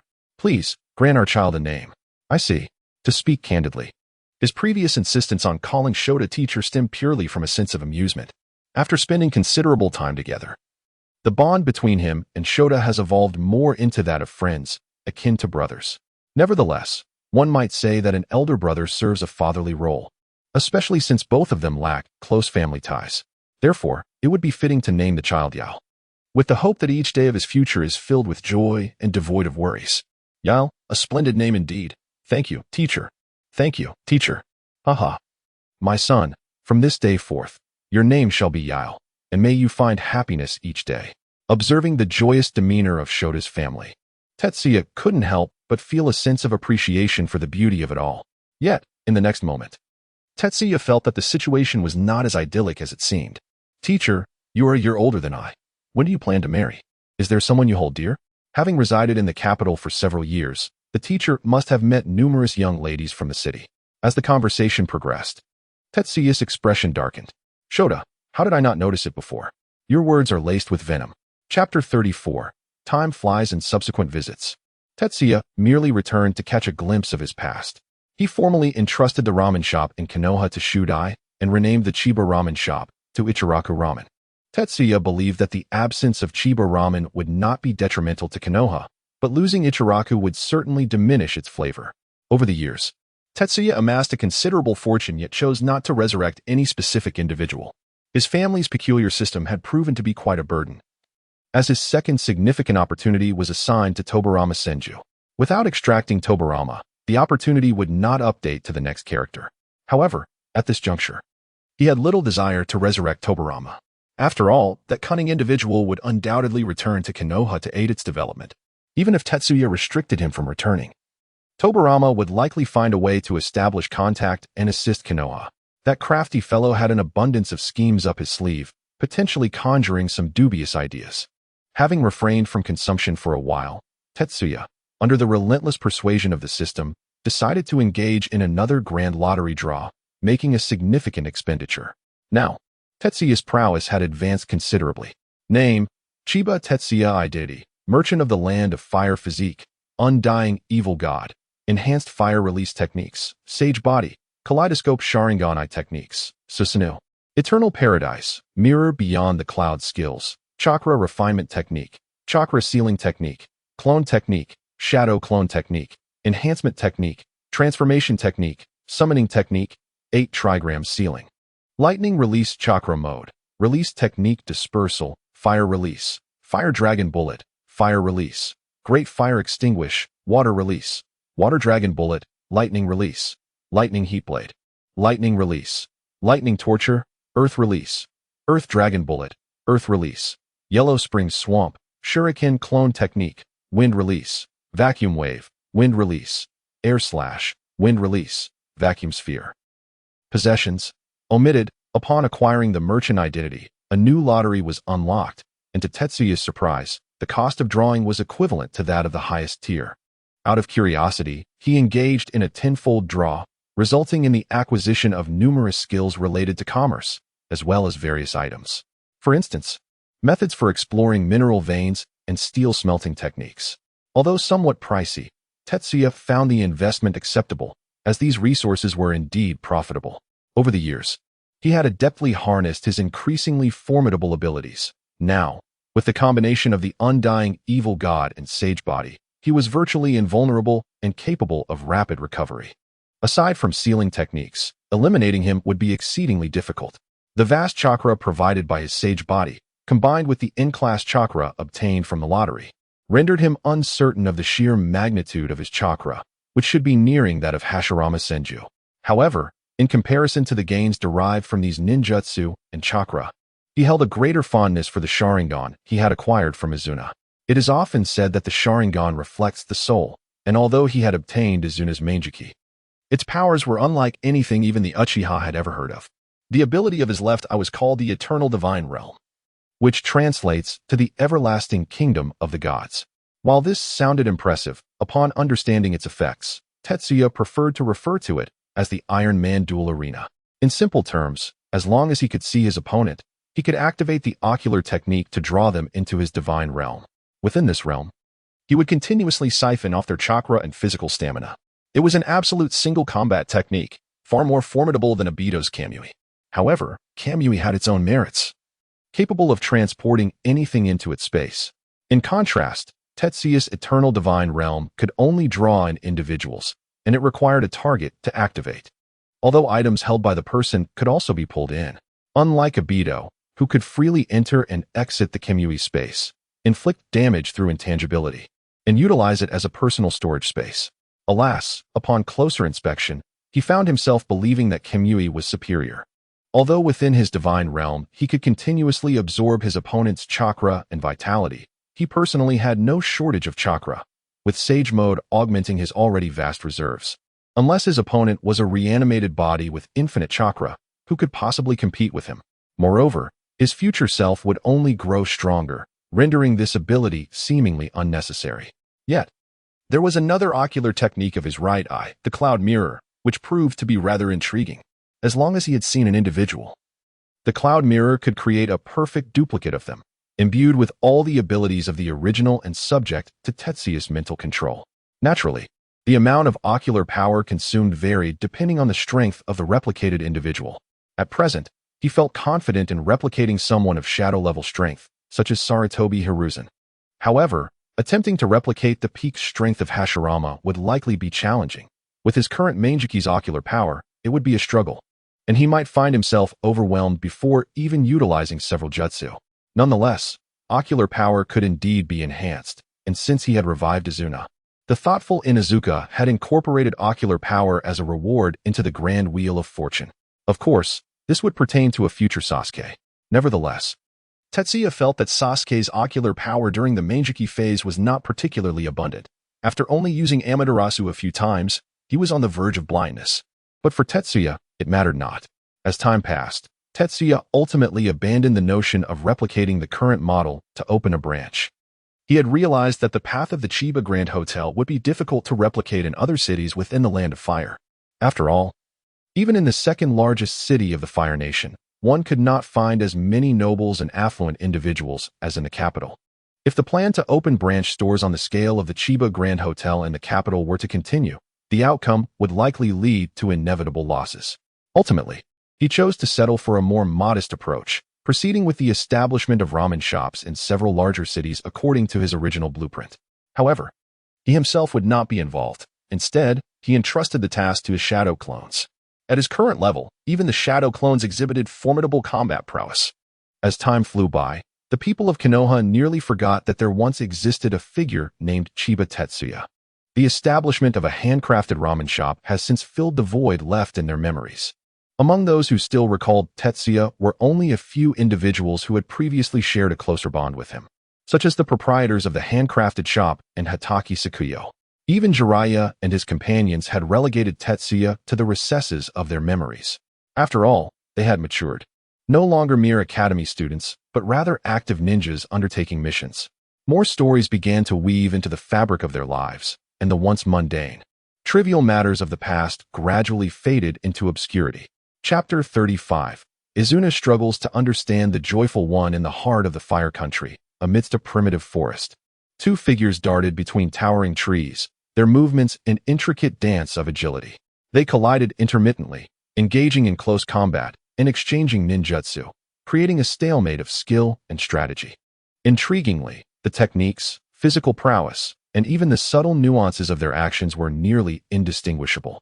A closer inspection would reveal that these combatants appeared to be cast from the same mold, leading one to believe that a bored individual was merely battling their own clone. It was time to conclude this confrontation.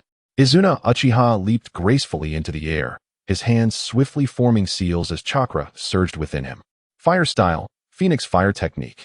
In an instant, ferocious flames erupted from Izuna's mouth, coalescing into 4 fire dragons that surged towards his opponent from all directions. The other Izuna, however, mirrored his actions, executing the identical ninjutsu with remarkable speed. The 8 fire dragons collided, unleashing a breathtaking pillar of fire that illuminated the forest. From a higher vantage point, one could discern that the entire forest was enveloped in a barrier, rendering the events within invisible to the outside world. With a decisive thud, Izuna descended from the trees, sheathing his long blade as he surveyed the ravaged battlefield. He then made his way toward the riverbank. By the edge of a small river, a young man sat leisurely on a chair, fishing rod in hand, enjoying the tranquility of the moment. "Ah, you're back. This time, you were 5 minutes faster than before. Congratulations."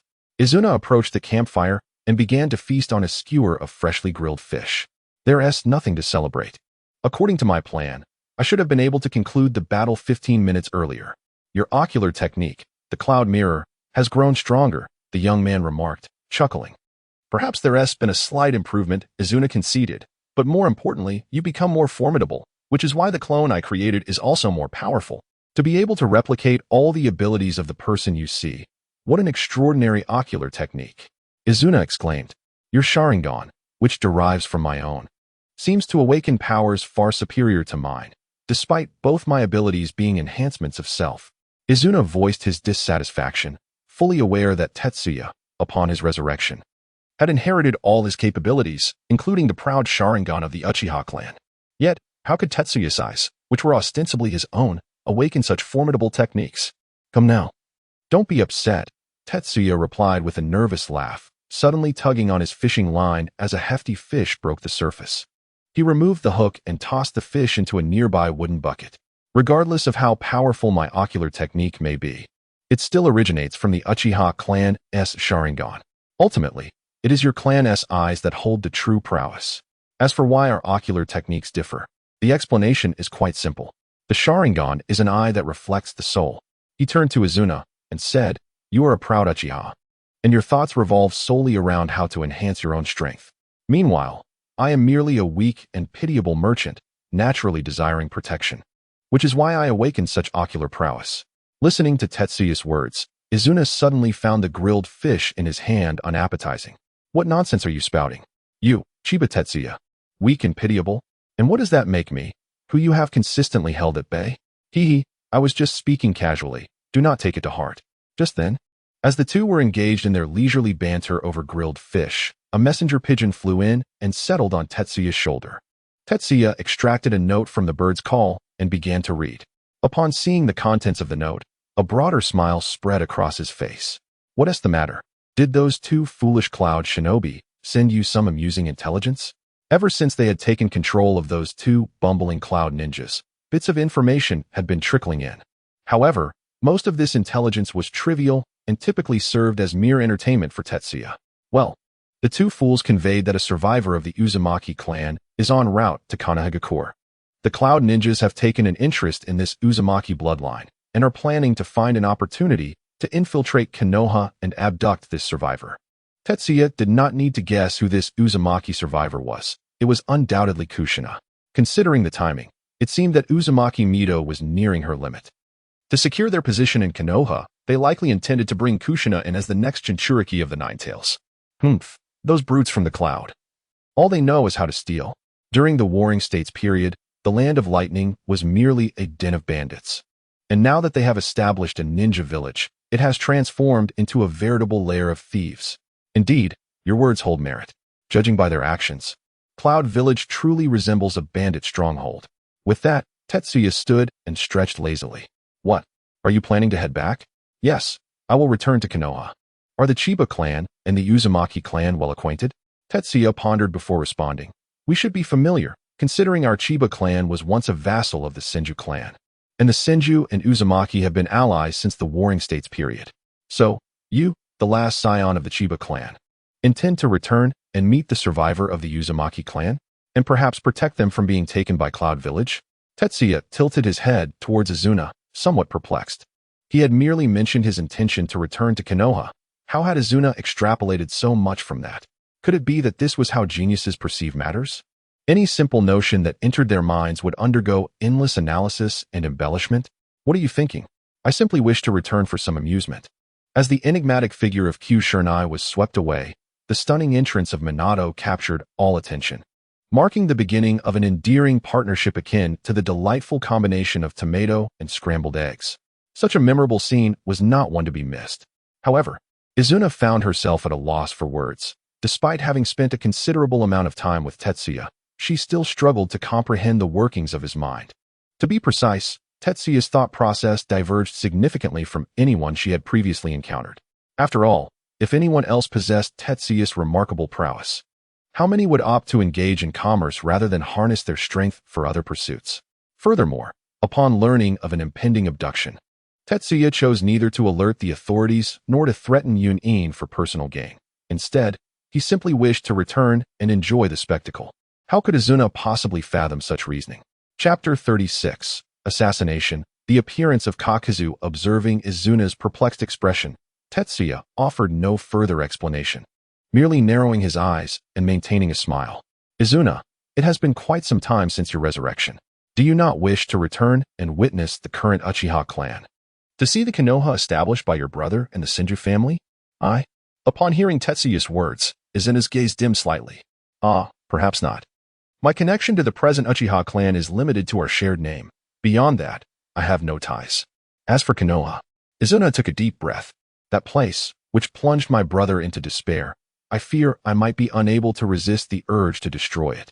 Listening to Izuna, Tetsuya said nothing, his narrowed eyes concealing his thoughts. Regarding Izuna's claim of obliterating Konoha, he indeed possessed the capability. Since being resurrected by Tetsuya, Izuna's body had returned to its peak condition and continued to grow. As a natural genius of the Uchiha clan, his capacity for learning was remarkable. Having acquired numerous powerful jutsu from Tetsuya, with his Manjiki Sharingan, in a battle against the current Konoha, few could stand against him. While it might be an exaggeration to say he could flatten Konoha, causing significant destruction was certainly within his reach. After all, when Uchiha Madara sought to annihilate Konoha, it was Hashirama who repelled him. Although Izuna was not Madara, Konoha had no second Hashirama. I shall remain here to assist you in overseeing matters, he continued. Though the Chiba Grand Hotel is well known in the land of fire and no one dares to cause trouble, as you often say, it is better to be cautious than to regret. Very well, as long as you are content. By the way, Tetsuya, when will my brother be resurrected? Uchiha Madara. Tetsuya stroked his chin thoughtfully. It is still early, do not rush. Indeed, it is early, for Uchiha Madara is not yet deceased, and one cannot resurrect the living. Trust me, when the time is right, I will resurrect your brother. Yes, I believe you. I shall return to gather my belongings now. I should be back in a few days gone. Tetsuya waved his hand and turned to leave. Izuna watched Tetsuya's departing figure, contemplating for a long while before returning to his previous spot, picking up a fishing rod to fish. After severing ties with his family, Izuna found this life quite agreeable, though it would be even better if his brother were present. I must assist Tetsuya in managing the business and hasten my brother's resurrection. Upon returning to the Chiba Grand Hotel, Tetsuya symbolically tidied up a few items in preparation for his return to Konoha, setting aside other matters. He could now consider himself a prosperous merchant, as the reputation of the Chiba Grand Hotel was quite significant in the land of fire. As the saying goes, one who achieves wealth and status but does not return home is akin to a nobleman parading in the night. Your orders, sir. Outside the carriage, the driver, who had long awaited, gestured invitingly. Tetsuya stepped aboard, settling into the confines of the carriage. As the sound of hooves echoed, two white horses slowly drew the vehicle away from the capital of the land of fire. Enjoyment, having acquired wealth, one must learn to indulge. Alas, despite his current prowess allowing him to swiftly return to Konoha on foot, there is no comfort in running compared to traveling by carriage. Sigh. This lavish lifestyle truly leads one to decadence. Reclining on the plush seat within the carriage, savoring exquisite pastries, and sipping on fine beverages, Tetsuya relished the moment, experiencing a life he had never known even in his past existence. Setting down the wine jug, Tetsuya's half-closed eyes abruptly widened, his black pupils transforming into a crimson hue. How intriguing! Have I only been out for half a day, and already someone cannot contain themselves? He sensed a surge of malevolent chakra, clearly indicating that someone had ill intentions directed towards him. Over the years, there had indeed been those who harbored nefarious thoughts about him. However, it was unfortunate that during his time in the capital, Tetsuya had formed alliances with the high-ranking officials, and those nobles would not permit anyone to act against him on their territory. Thus, once he exited the capital, numerous bounty hunters would come seeking fortune at his expense. Regrettably for them, they would never even get the chance to confront Tetsuya. At the moment they exhibited hostility, Izuna would swiftly sever their heads from their bodies. This time, Izuna did not accompany Tetsuya, and already, barely half a day after leaving the capital, someone had succumbed to temptation. Whoosh! A shuriken pierced through the carriage, aimed directly at Tetsuya's head. In a blink, the shuriken flew out from the opposite side of the carriage, embedding itself in a great tree. The carriage driver gasped. The horses neighed, startled by the sudden attack. "Boss!" the driver exclaimed, but in the next moment, he regained his composure, a pair of crimson eyes glinting in his gaze. Without hesitation, the driver leaped from the carriage, fleeing with all his might. Clearly, the assailants targeting Tetsuya had little interest in a mere carriage driver. Tetsuya emerged from the carriage, leaping down and giving the horses a firm pat on their flanks, urging them to pursue the fleeing driver. "Very well, now it is permissible. I have purchased this carriage, and if it were to sustain damage, that would be unfortunate." With that thought, Tetsuya stretched languidly. "What is the matter? Still not planning to reveal yourself?" Whoosh, whoosh, whoosh. Before his words had fully escaped his lips, several piercing sounds filled the air. 6 shurikens, akin to venomous serpents, darted towards Tetsuya's throat. Observing this, Tetsuya deftly sidestepped, the shurikens grazing his neck without inflicting a scratch. Still not planning to emerge. With such meager tricks, you shall not claim my head.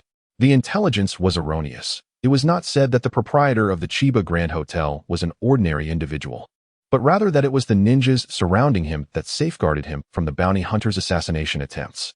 Now it appears that you are not as simple as you seem. A figure emerged atop the treetops, clad in a black vest and a black mask, with his head thoroughly wrapped, revealing only a pair of emerald green eyes. On his arms, conspicuous stitching was visible, giving the impression that his hands were a mere assemblage of fragmented pieces sewn together. A metallic forehead protector adorned his brow, etched with the emblem of the Takigakure village, albeit marked with a slash, signifying that this individual was a rogue ninja. Such a distinctive emblem allowed Tetsuya to instantly recognize the identity of the figure before him. I thought someone had come to take my life, only to find it is you. The illustrious bounty hunter, Lord Kakazu of the rogue ninja from the village of the Hidden Waterfall. Upon seeing Kakazu, Tetsuya felt no fear. Instead, he was filled with exhilaration. Why? Because he greatly admired Kakuzu's talents. It was not his mastery of the gruesome jutsu that transformed him into a monster that Tetsuya appreciated, but rather his exceptional ability to amass wealth. What was it that Tetsuya needed most? Was it not money? One could say that he and Kakuzu shared a remarkable affinity. Chapter 37. Perspective. The infamous informant. What a trap. Kakuzu's green eyes flickered with surprise. "Oh, I never imagined a wealthy merchant from the land of fire would know me." Naturally. Who wouldn't be aware of the renowned bounty hunter Kakuzu? Zetsu regarded Kakuzu with a calm demeanor, even initiating a casual conversation. "I heard that you once accepted a mission to assassinate the first Hokage of Konoha, only to flee after tossing a shuriken from 800 miles away. Is that true?" Upon hearing this, Kakuzu's anger surged. "What nonsense! Do you even comprehend how far 800 miles is? I once truly battled Senju Hashirama. Indeed, your point is valid. If you could throw a shuriken accurately from such a distance, then, without a doubt, few would stand a chance against your prowess in direct combat. Enough of this nonsense. Surrender and face your demise. This way, you shall endure less suffering, and I can claim your head sooner to exchange for gold." With that, Kakuzu leapt from the towering tree, charging towards Zetsu. He unleashed a punch, his fist detaching from his arm, propelled by black threads connecting them. "Is this the infamous Jiangu? It looks rather grotesque." Though he remarked on its repulsiveness, Zetsu curiously examined Kakuzu's secret technique. The tentacle fist allows the user to release their fist, which is then controlled by tentacle-like threads of Jianggu, achieving surprise and extending the attack range. Kakuzu's physical prowess was commendable, yet regrettably, all his movements were anticipated by Zetsu. Easily evading, Kakuzu failed to even graze the hem of Zetsu's garment. Such fluidity and precision in motion. Indeed, the intelligence he received was flawed.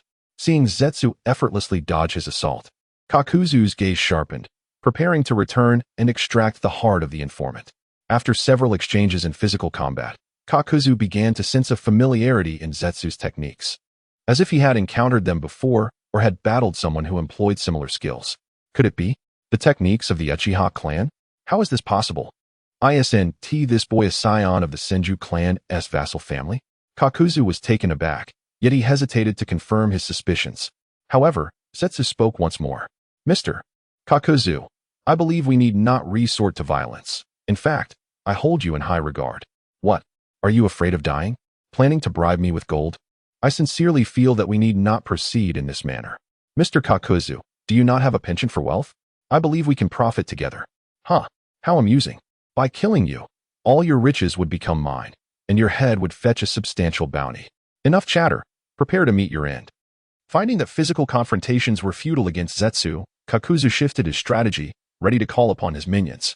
After all, no matter how formidable Tetsuya's physical prowess may be, it holds no significance in his eyes. He perceives no fluctuation of chakra emanating from Tetsuya. Lightning release, false darkness. With the completion of the hand seals, the threads of the earth grudge fear within Kakuzu surged, and a mask emerged, resembling a visage atop a mass of dark seaweed. The mask of earth grudge fear unleashed a torrent of powerful lightning, shooting towards Tetsuya with astonishing speed. Alas, it seems I must first teach you a lesson before you can heed my words. Tetsuya sighed, yet his tone was infused with excitement. Since the conclusion of the Shinobi War, apart from his skirmish with Izuna, he had not engaged in battle with anyone else. And encountering Kakuzu had ignited a longing for combat within him. Chakra sealing technique. Release. Tetsuya dispelled the chakra seal he had placed upon himself, and in the next moment, an overwhelming surge of chakra erupted forth, enveloping him in a radiant blue glow, a manifestation of his unleashed chakra. With his chakra liberated, he executed a body flicker technique, deftly evading Kakuzu's assault. What is this chakra? Kakuzu thought, his mind racing. The intelligence was flawed. Damn those informants. I shall rip out your heart and sever your head. As he stood stunned, the pressure emanating from Tetsuya at that moment gave Kakuzu the illusion of clashing with Shinja Hashirama. Yet, amidst his astonishment, his primary desire was to eliminate the informant who had misled him. Was this Tetsuya Chiba merely an ordinary person? However, years of accumulated battle experience informed him that he had no time to dawdle. Rapidly forming hand seals, he invoked water release, water curtain barrier. Another mask materialized, and from its mouth erupted a violent torrent of water. Observing this, Tetsuya felt a surge of inspiration. Water release, water dragon bullet. With the seals completed, a massive water dragon coiled around Tetsuya, charging directly towards the water column released by Kakuzu. Splash! As the two forces collided, the ensuing water spray was powerful enough to sever several large trees. Such formidable water release! Tetsuya exclaimed, astonished. He felt this strength could rival that of the renowned water release master, the second Hokage, Senju Tobarama. What? You wonder why a Hokage is known as a master of water release instead of a Mizukage? It's a jest. Even the Mizukage himself would not dare to claim mastery of water release before the second Hokage. Wind release, pressure damage. Realizing the futility of his water release, Kakuzu swiftly retracted his two masks, transitioning to wind release. It is essential to note that, thanks to the Earth Grudge Fear secret technique, he possessed 5 hearts, each capable of providing a different elemental chakra, enabling him to utilize 5 distinct nature transformations. Kakuzu was, without a doubt, a master of the 5 elemental ninjutsu, having gained fame even before the third Hokage, Sarutobi Hiruzen. Ah, how unfortunate it is. While GM may possess little beyond his vast repertoire of ninjutsu, the sheer number of scrolls he has accumulated over the years from card draws is beyond his recollection. With a deep inhalation, he unleashed the wind release, vacuum great sphere, empowered by chakra, resulting in an astonishing display of force. The collision of the vacuum great sphere with the incoming attack led to an instantaneous explosion, tearing the ground asunder and toppling trees. I refused to be daunted. Kakuzu could hardly believe that Jiya, at such a tender age, had mastered two distinct elemental ninjutsu. However, it was not entirely surprising, given the compatibility between wind release and water release. As a master of the 5 elemental ninjutsu, possessing hearts of 5 different attributes, how could he possibly be outmatched by a mere youth? Fire release, head hardening. Fire release, fire dragon flame bullet. The potency of the fire release remained formidable. Kakuzu clenched his teeth. He could not afford to falter at this juncture. Wind release, compression. Lightning release, false darkness. Water release, water curtain barrier. Fire release. The harmonious amalgamation of various elemental ninjutsu surged forth ceaselessly. The wind bolstered the fire's might. The fire harnessed the wind's momentum. The lightning flowed with the water's essence. And the water enhanced the thunder's power. Kakuzu, a seasoned ninja of great renown, demonstrated formidable prowess. Chapter 38. The Third Force, Susanoo. As he witnessed Kakuzu relentlessly unleashing ninjutsu, Tetsuya became increasingly exhilarated. Imitating him, he began to cast a myriad of ninjutsu, engaging in a fierce exchange with Kakuzu. The notion that ninja battles are mere games of strategy and assassination is a concept reserved for the inexperienced. For those endowed with the power of chakra, like themselves, it is a contest of raw ninjutsu. Fire release, dragon flame song technique. Water release, water dragon bullet technique. Earth release, earth dragon bullet. Lightning release, wind release. He hurled an array of ninjutsu as if they were mere trifles. Kakuzu stood in stunned disbelief. Damn it, just who is this guy? It must be noted that Kakuzu was capable of such relentless ninjutsu due to his 5 hearts, coupled with the enhancement of his earth grudge fear technique. His chakra reserves far surpassed those of ordinary ninjas, yet this individual seemed to possess even more chakra than he did. Were Tetsuya privy to Kakuzu's thoughts at that moment, he would undoubtedly find it amusing. That paltry earth grudge fear technique could hardly compare to his own sage body, cultivated through years of drawing from the power of the raging gods. At present, even in a comparison of chakra with Hashirama, he would not fall short. It appeared that it was time to showcase true prowess. Kakuzu realized that if he did not employ his ultimate techniques, he would not only fail to capture Tetsuya's head for a bounty, but might also not return alive. Composite ninjutsu, strange-faced explosive flame. Chakra surged wildly as 2 earth grudge fear masks emerged, representing the wind and fire. In the next moment, a tempest roared and flames erupted, merging into a terrifying conflagration that surged toward Tetsuya. Feeling the oppressive heat approaching, Tetsuya became serious.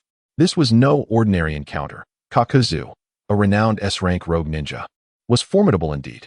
With swift hands, he responded, channeling his chakra. Water release, water dragon explosive bite. A resounding roar echoed, reminiscent of a mighty dragon's cry. The torrent swelled, transforming into a water dragon even more colossal than the previous water dragon bullet. The water dragon surged forth, colliding with the fiery onslaught. Boom! The clash of water and fire produced a thunderous sound.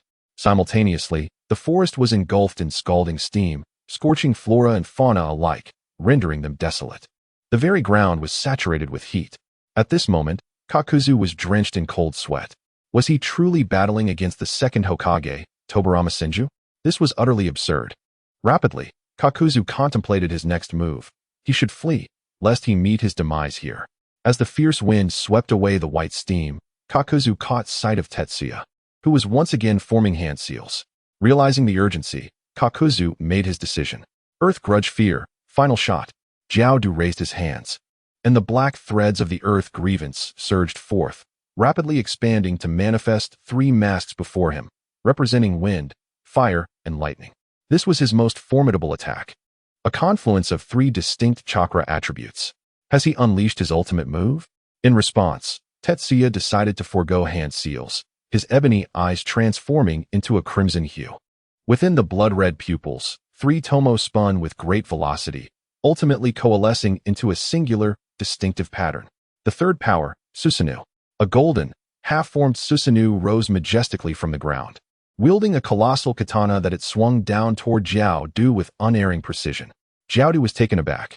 UMID, who do you think you are? Aren't you Chiba Tetsuya? How do you possess the Sharingan? How do you command Susanoo? Don't think I'm unaware. That is the heritage of the Uchiha clan. Your surname is Chiba, a vassal of the Senju clan. While I might understand your claims of an ancestral connection to the Senju bloodline, granting you the ability to wield would release. How do you account for the Sharingan and Susanoo? This is a grave miscalculation. I am surely doomed. As he beheld the enormous golden blade descending upon him, Jiaodu felt a profound sense of helplessness. With a single strike, a gaping wound was cleaved into the forest.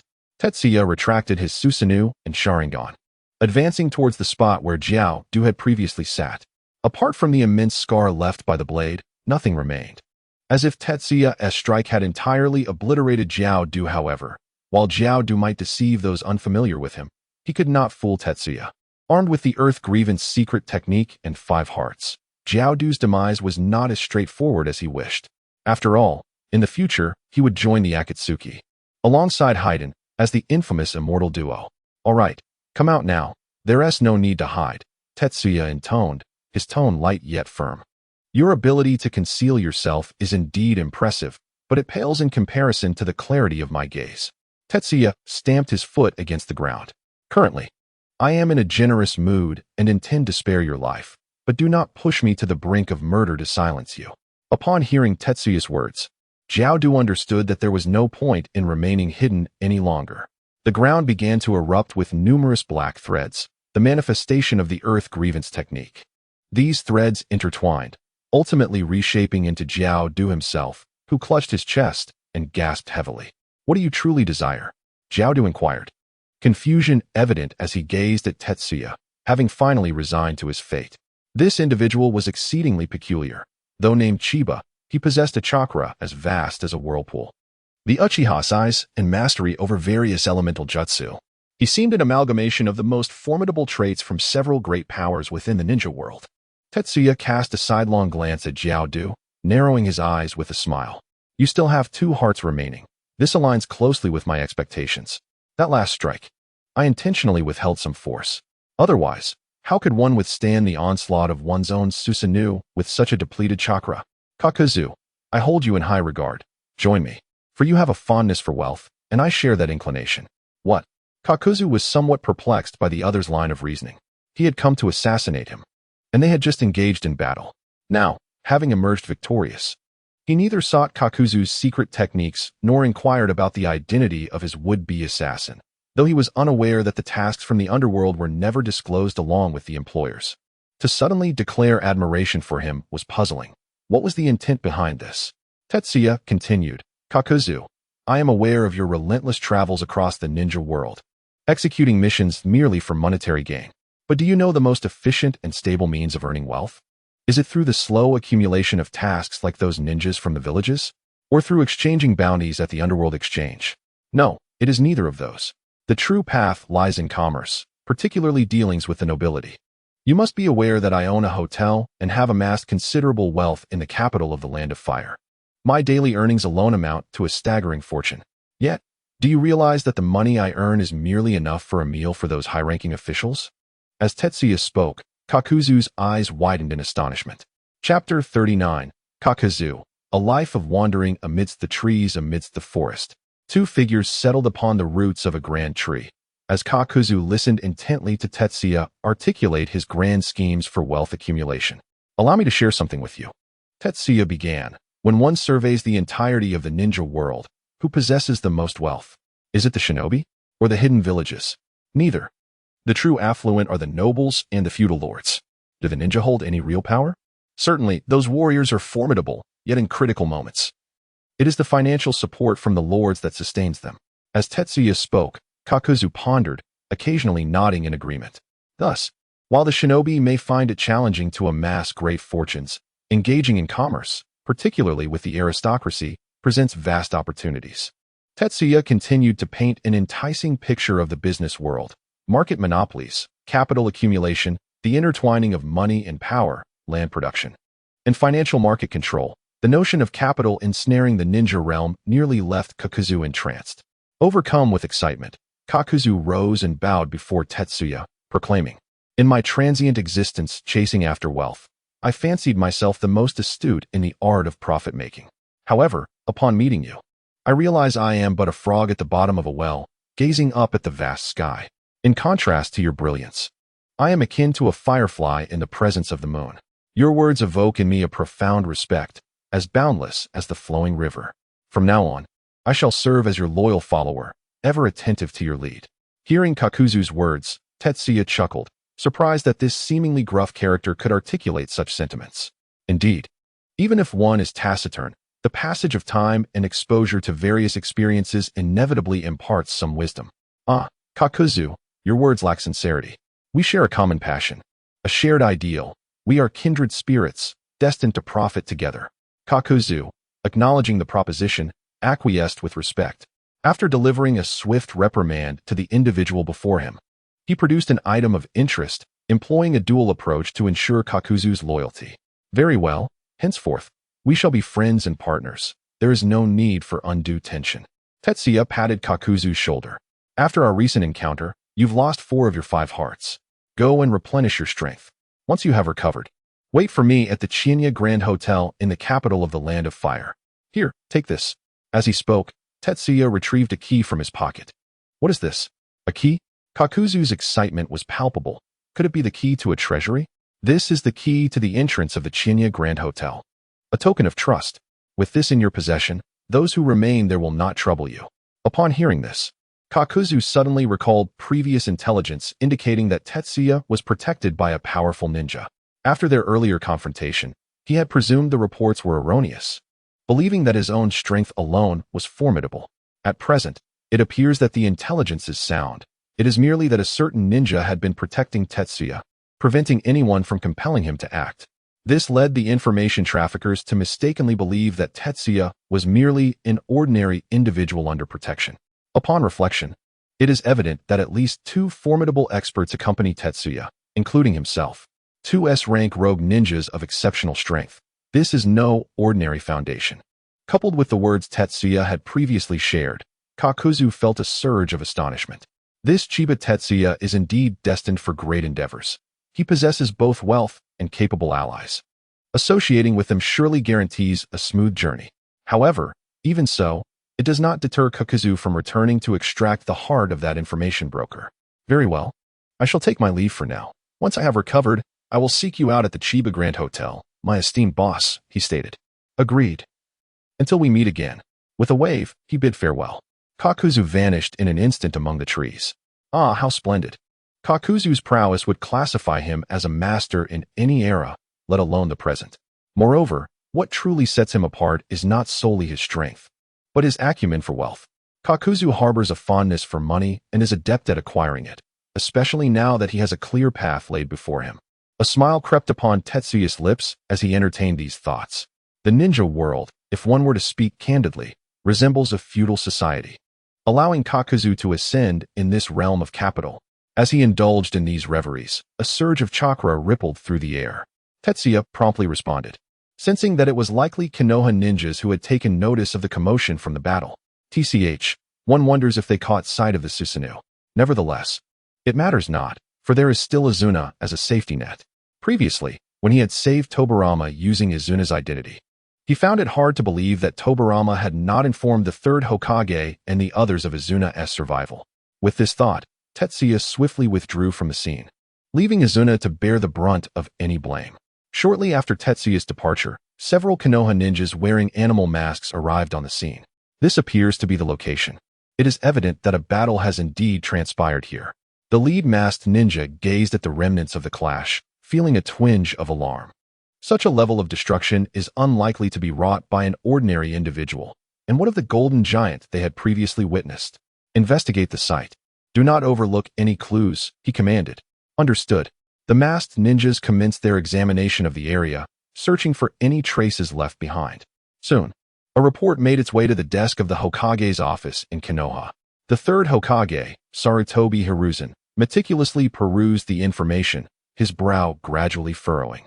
The golden giant, could it be the Uchiha clan's Susanoo? As he pondered this, Sarutobi took a draw from his pipe, enveloping the Hokage's office in swirling smoke. According to the teachings of their instructor, the Uchiha clan has always been regarded with suspicion, both within the village and during missions outside.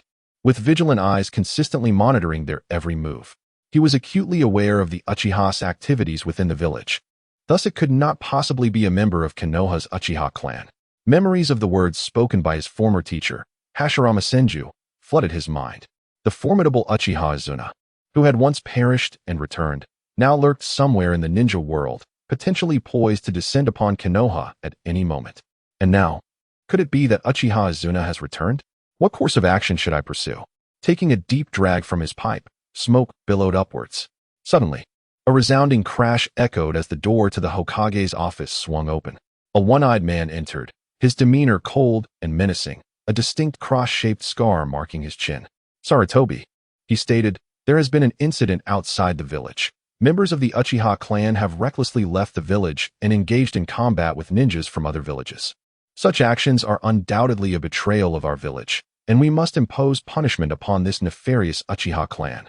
Upon hearing this, Sarutobi Hiruzen's expression shifted dramatically. Just moments ago, he had received intelligence from the Umbu. How could Shimura Danzo have discovered this? Is there a root member within the Umbu? So, Shimura Danzo, you are as cunning as ever. Chapter 40, Sarutobi, my shadow. Danzo, what are you hesitating about, Hisashi? The Uchiha clan's audacity to venture beyond the village and engage in combat with individuals from other villages shows a blatant disregard for both the village and your authority as Hokage. Danzo, your words are rather extreme. I have assigned members of the Umbu to monitor the Uchiha clan, and none of them have ventured outside the village. The outsiders may not even be Uchiha. Seeing his old friend speak in defense of the inherently malevolent Uchiha, Danzo's expression darkened. Hisashi, what do you mean by may not? They are the inherently wicked Uchiha.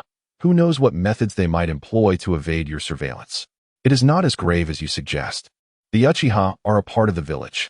Do they acknowledge themselves as part of the village as you do? In my view, the battles occurring outside are undoubtedly the Uchiha clan, acting under the name of Konoha, engaging in conflict with other villages, which may provoke retaliation against Konoha and provide them with an opportunity to rebel.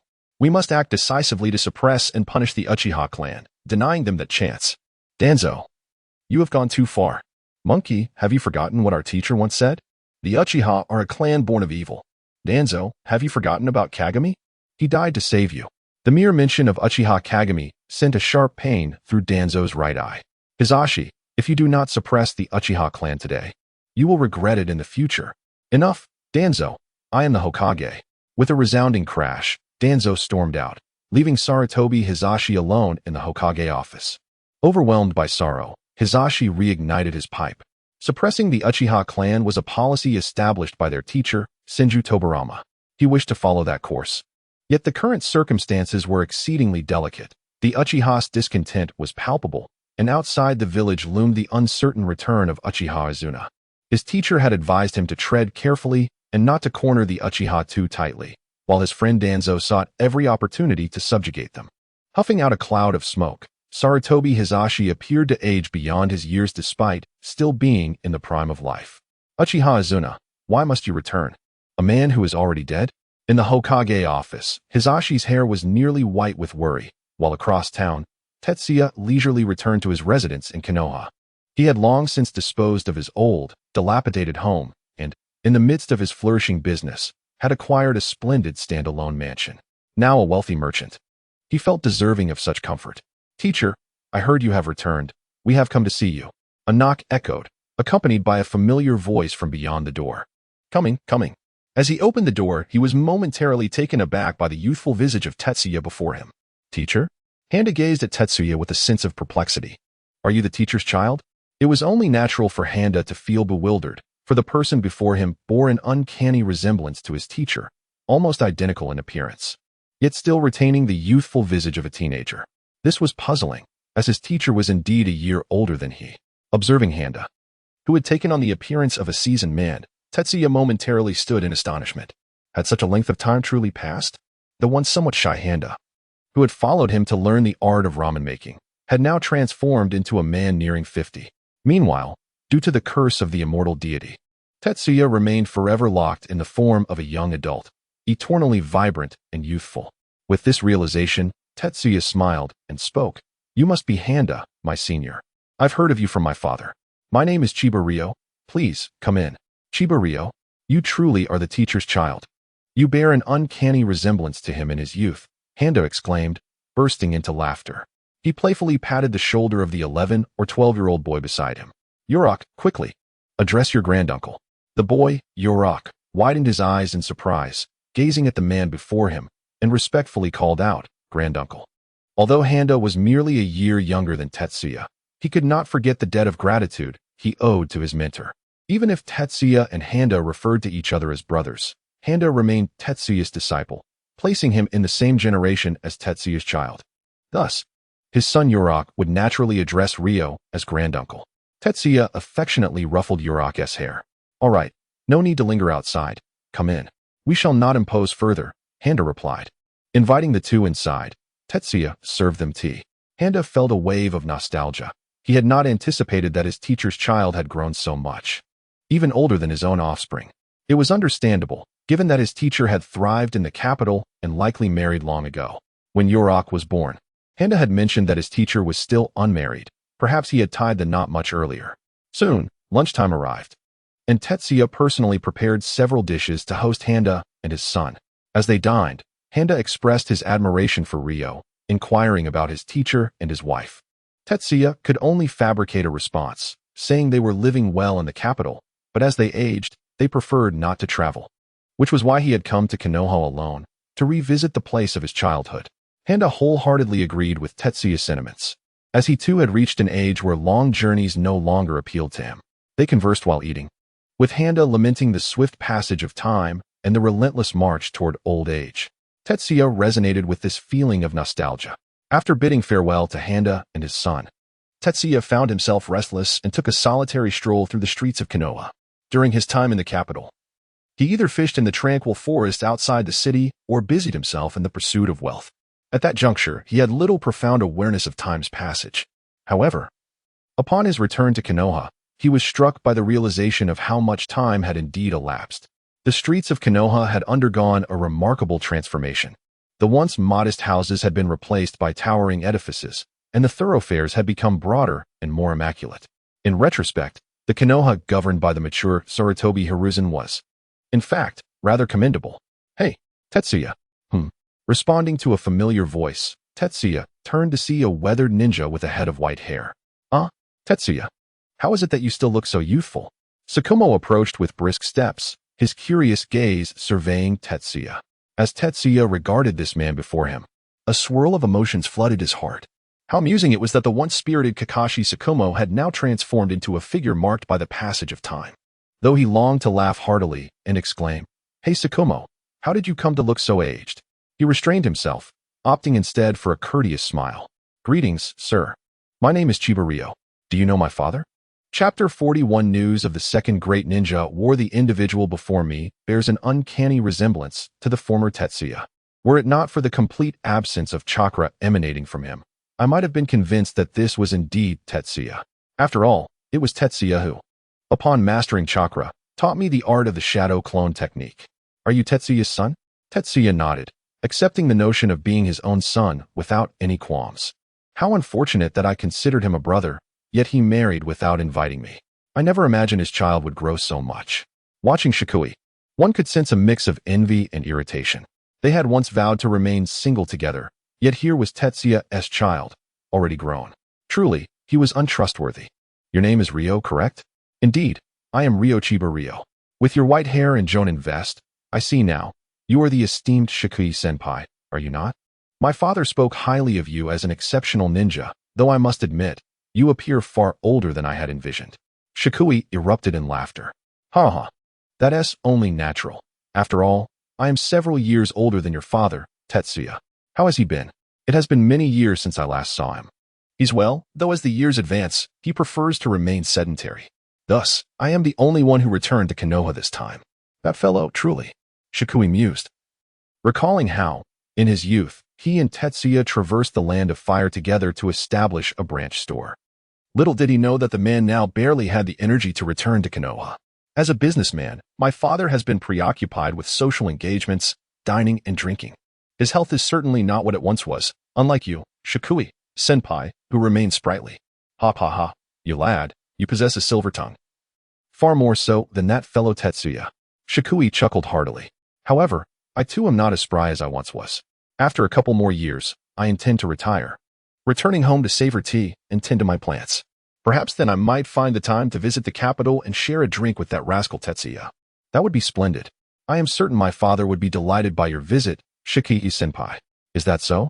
Then do convey that to him, and let him know to await my arrival. Shikui-senpai. Just as they were engrossed in conversation, several young ninjas rushed toward Shikui. They appeared to be Chunin. Well then, Ryo, I must cease our idle chatter. As you can see, I have a mission to undertake.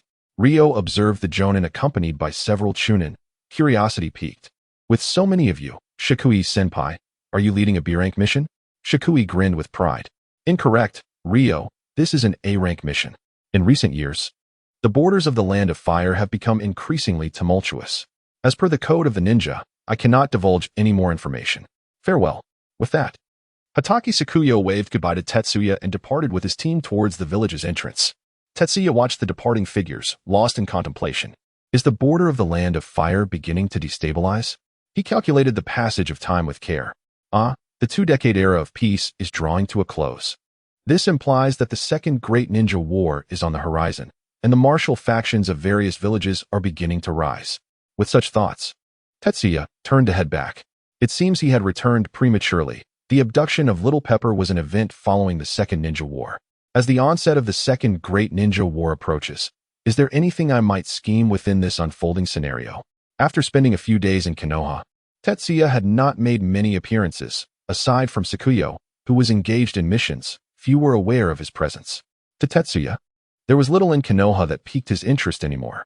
Hatake SHM, to him, was merely Sakuyo's younger brother, and their relationship was not particularly close. As for the legendary 3 ninjas, they were simply former clients of his, with no significant connection. Indeed, among the 3, only Orochimaru shared a slightly better rapport with him. However, if Orochimaru were to encounter him in his current state, he would likely wish to dissect him for research. After all, Orochimaru has always pursued the essence of life.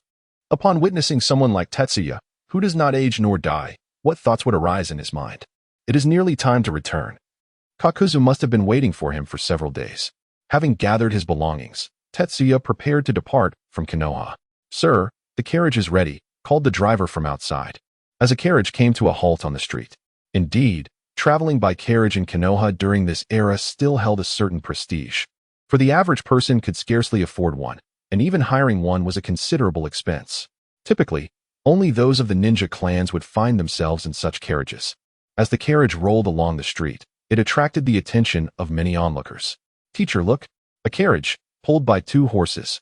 Which ninja clan does it belong to? Asked a 10-year-old boy, tugging at his slightly pale-skinned teacher as he pointed towards the carriage that was slowly making its way out of the village. Orochimaru, stroking the head of a nearby tree, replied, It does not appear so. There are no insignias of any ninja clan displayed on the carriage.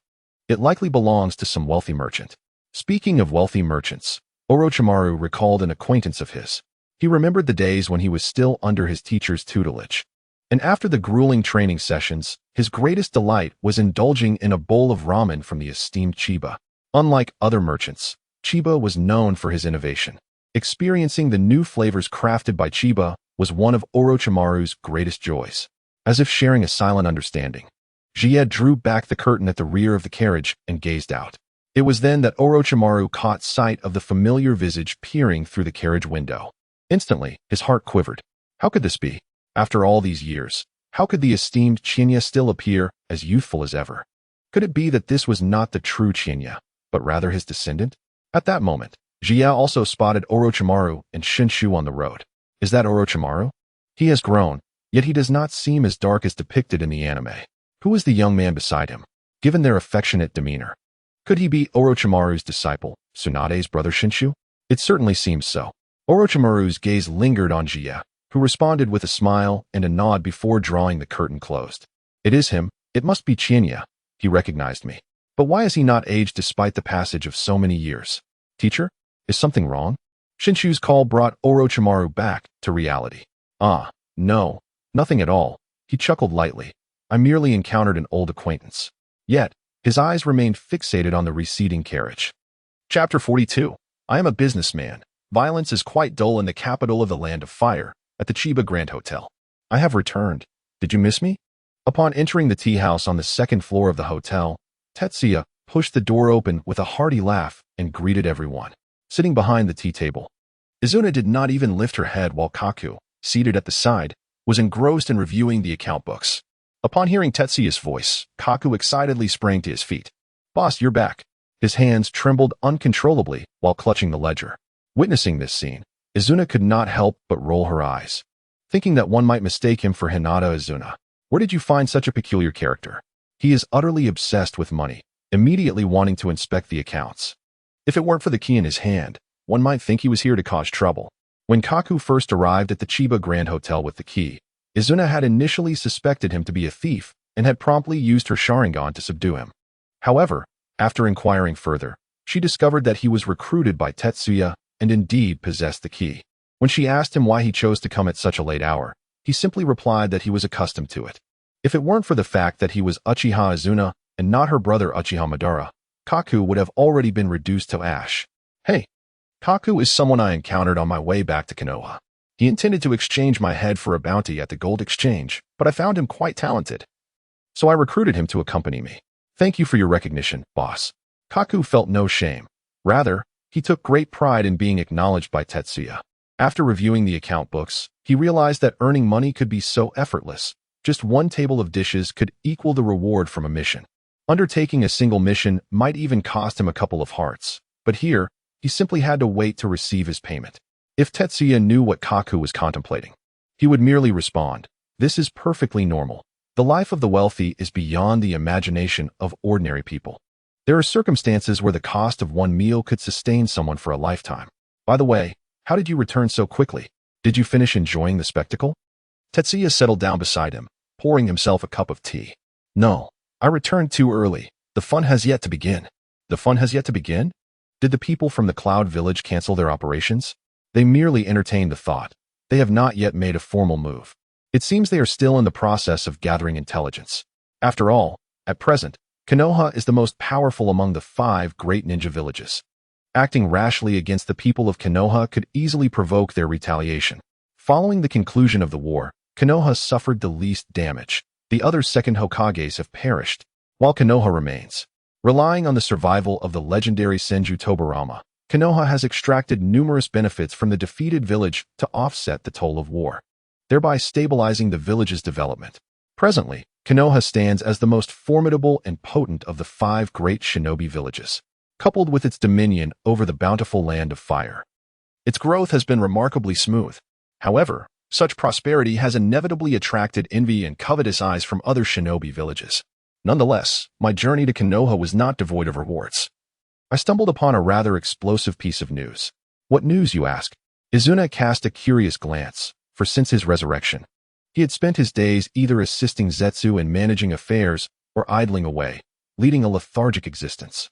As a proud Uchiha and a powerful ninja, he found such monotony somewhat tiresome. Zetsu grinned widely. "It seems we may be on the brink of another great ninja war. I have a premonition that within 3 years, the shinobi world shall be engulfed in a tempest of bloodshed and turmoil." Upon hearing of the impending war, both Izuna and Kakuzu's expression shifted dramatically. Kakuzu, ever serious, bore the weight of memories from the first great ninja war, fully aware of its brutality. Conversely, Izuna felt a thrill. Although he was not a battle fanatic like his brother, the Uchiha blood coursing through him still yearned for conflict. He had experienced the chaotic skirmishes of the Warring States period, yet back then, battles were fought on a familial basis. The prospect of a village-centric war in the shinobi world intrigued him immensely, and he longed to witness the differences between the current warfare and that of his time. A great ninja war? How fascinating. Must we partake? In what manner? On which side shall we stand? Or perhaps, shall we fight as a faction of our own against the 5 great villages? Zetsu and Kakuzu simultaneously turned their gaze towards Uchiha Izuna. Kakuzu couldn't help but wipe a bead of cold sweat from his brow, marveling inwardly. So this is the brother of Uchiha Madara? Truly, he is his brother's kin, a madman in his own right. Meanwhile, Zetsu slammed his hand on the table and exclaimed, "Who are you? How dare you attempt to seize control of Izuna? Speak the truth." Seeing Zetsu's reaction, Kakuzu initially feared that Izuna had indeed been possessed by someone. However, He then observed Izuna rolling his eyes at Zetsu and flashing him a middle finger, an amusing gesture learned from Zetsu over the years. You nearly gave me a fright. I thought you, Uchiha Izuna, had been taken over. Just the three of us participating in a ninja war against the 5 great villages? Do you think you are your brother, Uchiha Madara? I am not Senja Hashirama. What kind of jest is this? I have no desire to oppose the entire shinobi world. Kakuzu nodded vigorously in agreement, not wishing to follow Zetsu into a path of certain doom. What do you mean, then? Izuna inquired with genuine curiosity. The fellow just now exuberantly proclaimed that the shinobi world war is about to commence. Is he not seeking to insert himself into this conflict, and thereby gain renown within the ninja realm? Jia chuckled. We are merchants, and the chaos of battle holds little allure for us. What I truly desire is to leverage the war to amass a substantial fortune. As he spoke, he extended his right hand, rubbing his thumb against his index and middle fingers. At that moment, Kakuzu's eyes sparkled with realization. The boss is indeed astute. Besides engaging in commerce with the affluent and powerful, what other ventures yield swift and substantial profits? Naturally, it is the war that presents such opportunities. Merely a modest endeavor, let us remain discreet. He waved his hand dismissively and continued. The pressing question now is, having gained advanced knowledge of the impending war, how shall we exploit this information gap to generate profit? Kakuzu clapped his hands and declared, Boss, I have a plan. Oh, you have a scheme? Do share. Kakuzu, brimming with confidence, stated, we should hoard grain. When war erupts, food prices will soar more rapidly than any other commodity. If we stockpile sufficient grain, once the conflict ignites, what we possess will not merely be food, but rather akin to gold. Chapter 43. The scent of gunpowder? Not the scent of money. Jia nodded thoughtfully. Stockpiling provisions was indeed a commendable strategy, especially since we operated a hotel. Even a large-scale accumulation of grain would pose no problem. Observing Jia's agreement with his idea, Jiaodu had already begun calculating how to amass the grains and how many granaries would be necessary. True to his nature, Jiaodu's enthusiasm for work soared whenever profit was at stake. However, I believe there is something else we can contemplate beyond merely hoarding provisions. What might that be? Jiaodu inquired with curiosity, eager to discover what other avenues for profit existed before the impending war. Qin Nai, how have you fared with the task I assigned you previously? There is no need to ask. I am Uchiha Qin Nai, and here is what you requested. Although Qin Nai's disposition is among the more amiable of the Uchiha clan, the distinctive pride inherent in their lineage remains deeply ingrained. As he spoke, he retrieved several documents from a drawer in the nearby cabinet. These are the deeds to the largest blacksmith shop in the capital, along with transfer documents for several other blacksmiths in surrounding cities. And this is the contract for the iron mine collaboration in the Land of Fire. One by one, the contracts were laid out upon the table, and Zhao Du, possessing a keen acumen for finance, quickly sensed the crux of the matter. Boss, are you suggesting that you intend to stockpile iron ore? Jia grinned broadly. Indeed, I plan to amass iron ore. Oh, I was bewildered by your request to acquire blacksmith shops. I thought you aimed to transition into selling agricultural tools. Qin Nai suddenly realized.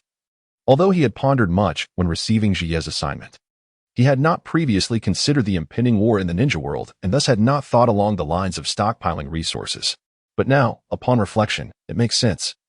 He intends to stockpile iron ore, and acquiring blacksmith shops serves merely as a fade for his true objective. Ingenious, truly ingenious, Jiaodu exclaimed in admiration. Once the major ninja villages express their intent to wage war, they will undoubtedly escalate the production of ninja tools. While it is true that top-tier ninja weapons require not only fine iron, but also some rare ores, most ninja tools, such as shuriken, kunai, and senbon, require only fine iron. As the production of ninja tools ramps up, the demand for iron ore among the ninja villages will increase. The more dire the situation in the ninja world becomes, the higher the demand for iron ore will rise. Consequently, the value of iron ore will appreciate, allowing us to reap substantial profits from our stockpiled reserves. You are absolutely correct. Moreover, if the opportunity arises, we could monopolize the circulating iron ore in the market. Then, how we sell it, and at what price will be entirely at our discretion. With that, Jia erupted into laughter, and Zhao Du joined in, echoing his mirth. Ha ha ha. Is this not what you previously spoke of regarding the monopoly of capital, boss? Indeed, it is. Speaking thus, Tetsuya turned to Kakuzu and said, Kakuzu, I have a task to entrust to you. Boss, feel free to speak. I shall exert myself to the fullest. Excellent. Tetsuya produced a banknote. The figures inscribed upon it causing Kakuzu's 5 hearts to race simultaneously. Having traversed the ninja world for so many years, you must have acquired numerous channels. I require you to amass iron or from other nations' markets as much as possible. Receiving the banknote, Kakuzu nodded gravely. I understand. Since we are to engage in monopoly, merely the Land of Fire will undoubtedly be insufficient. We must aim for something grander. Even if we cannot monopolize the iron or in the market, we must hoard the vast majority of the circulating minerals. Tetsuya could already envision the exorbitant prices iron ore would command in the early stages of the impending war, as the major ninja villages frantically forged ninja tools. As for the potential retaliation from the prominent ninja villages, what a jest. Would he fear such trivialities?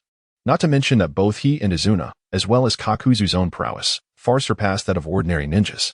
Furthermore, his dealings with the feudal lord of the Land of Fire over the years were certainly not a waste of time. Very well. The plan is set. Kakuzu will gather iron ore flowing from nations outside the Land of Fire, while I will engage with the feudal lord to ensure that the iron produced from our mines is prioritized for us. Izuna, you will be responsible for stockpiling food. With that, Tetsuya rose. Everyone, once the ninja war erupts, we shall acquire unprecedented wealth. Are you ready to become affluent? I am ready. Kakuzu shouted exuberantly, as if he could already see mountains of gold and silver beckoning to him. Meanwhile, Izuna appeared contemplative. Once we complete this endeavor, will it not lead to my brother's resurrection? As time flew by, Tetsuya, following the plan, nearly monopolized the iron ore of the Land of Fire. And Kakuzu lived up to Tetsuya's expectations, continuously transporting sealing scrolls laden with iron ore and refined iron from other countries. Concurrently, the Chiba Grand Hotel was undergoing expansion, under the guise of which a granary was constructed, with vast quantities of food being stored within. Not only the Chiba Grand Hotel in the capital, but also Tetsuya's Chiba ramen shops, Chiba fried chicken outlets, and Chiba milk tea establishments across various bustling cities in the Land of Fire began stockpiling food in anticipation of the Second Great Ninja War. As time passed, the development disparities among nations grew increasingly pronounced. The major ninja villages experienced intensifying internal conflicts alongside their advancements, with the martial factions within the villages starting to rise. When the development of a nation or village fails to meet internal demands, what course of action should be taken? There are 2 choices: either enhance internal productivity to increase output and satisfy demand, either to initiate an external war, plundering foreign resources to satisfy internal demands, or to face the inevitable consequences. It is evident that for the ninjas of the hidden villages, there exists but one choice: to wage war externally in order to reconcile the internal discord within their village. In the 34th year of Konoha, tensions among the great nations escalated, and the specter of war began to permeate the shinobi world. By the 35th year of Konoha, a skirmish erupted between a team of Konoha ninjas and a squad from the Land of Earth, leading to a fierce battle in which Tetsuya's old friend, Hitaki Sakuyo, met his untimely demise. The death of Hitaki Sakuyo intensified the strife among the ninja villages, resulting in a greater number of ninjas being dispatched to the borders of the Land of Fire, including the infamous Orochimaru. As events unfolded, the entire shinobi world became acutely aware that a new round of the Great Ninja War was imminent. Consequently, the prices of grain soared, multiplying several times over. Simultaneously, the major ninja villages commenced an arms race, fervently producing ninja tools in preparation for the impending conflict, causing iron prices to skyrocket. Upon hearing this news, Kakuzu was beside himself with delight. Chapter 44. Izuna, innately malevolent Senshu Tobarama Boss. Boss, we have struck it rich, immensely rich, Kakuzu exclaimed, bursting through the door of the tea house, his excitement palpable. Inside, Tetsuya and Izuna remained remarkably composed, sipping their tea. Kakuzu, maintain your composure. We must learn to remain calm as long as the shinobi world has not met its demise. Do you understand? I understand, boss. I was just too exhilarated. Kakuzu took several deep breaths, striving to quell his fervor. Indeed, choosing to follow the boss was the most prudent decision he had ever made in this lifetime. Just from this instance alone, the profits amassed from hoarding food and iron ore were likely greater than what he could earn from the exchange of gold. Come, sit down and enjoy some tea. Tetsuya poured a cup for Kakuzu. After taking a sip, Kakuzu remarked, Boss, several groups have approached us. expressing their desire to purchase iron or at a premium of 30%. How many groups? Kakuzu pondered for a moment. 4 groups. Aside from the Hidden Mist Village, representatives from the other 4 great ninja villages have come as well. Boss, should I organize an auction to allow them to bid against each other? It was undeniable that Kakuzu's mind was particularly astute when it came to generating profit. Even as the shinobi wars loomed, he was contemplating ways to profit from the 4 great ninja villages through an auction. Tetsuya shook his head. No, that would be excessive. Such an approach could lead to complications. Then should we sell directly at their offered price? That won't do. Tell them to increase their offer by an additional 15%. Understood. Kakuzu nodded, recognizing that even a mere increment would amount to a significant sum given their current stock. By the way, ensure that the 4 parties receive similar quantities. Do not sell exclusively to one, nor shortchange another. Do you grasp this? I understand. With a spirited response, Kakuzu departed eagerly. Izuna inquired, why must we sell similar amounts to all 4? Is it not permissible to sell exclusively to one party? Tetsuya smiled. This is known as balance. Given our current iron or stock and the prices being offered, no single entity could absorb all that we possess. Moreover, should there be a party capable of consuming our entire inventory, consider how many ninja tools could be forged from such a quantity of iron. If these tools were deployed in warfare, they could significantly sway the tide of battle. I do not wish to see one side gain an overwhelming advantage. After all, the longer they fight, the more we stand to profit, do we not? Upon hearing Tetsuya's words, Izuna could not help but be astonished. Your presence is truly disconcerting. The Shinobi World War saw countless ninjas from various villages sacrifice their blood and lives. Yet here it has become merely a business for you. If they were to discover this, they would undoubtedly come for you with reckless abandon. Your statement is rather misguided. Was I the instigator of the war? Tetsuya spread his hands and shrugged. It was they who initiated the conflict. I too desire peace in the shinobi world, for it would allow me to conduct my business without hindrance. Yet they refuse, choosing to wage war instead. I merely seized the opportunity to profit from this turmoil. After all, I am a merchant. What merchant does not seek to earn? Izuna remained silent, lifting his teacup to take a sip. After a prolonged silence, he spoke. I must say something you may not wish to hear. I am currently unable to resurrect Uchiha Madara. Upon hearing this, Izuna furrowed his brow. My ability to bring back the dead is limited. I adhere to a specific resurrection order, allowing me to revive only in a predetermined sequence. Then who can you resurrect at this moment? Tetsuya grinned widely. It is someone you are quite familiar with, Senju Tobarama. The inherently malevolent Senju Tobarama. How could it possibly be him? At the mention of this name, Izuna's anger surged. That detestable white-haired man, even in death, cannot be forgotten for his treacherous ambush. He is my sworn enemy, the one who took my life. Why must it be him? Can you not resurrect someone else first? Tetsuya shrugged. I cannot. This is precisely why I refrained from resurrecting a second individual despite having the funds. Once I bring back Senju Tobarama, he would likely return to Konoha and aid in its development. Uchiha Izuna clenched his fists, pacing back and forth. What if you revive him? And then we join forces to eliminate him together? Upon hearing this, Tetsuya could only utter a soft laugh. This line of thinking is quite peculiar. You would first resurrect him, only to then attempt to kill him. That seems unfeasible. As long as you are resurrected by me, you cannot perish unless I die. There was an unspoken implication in Tetsuya's words. With his divine, undying form, he theoretically cannot die. Then, what if we seal him away? Perhaps we should wait until the Shinobi World War concludes before making any decisions?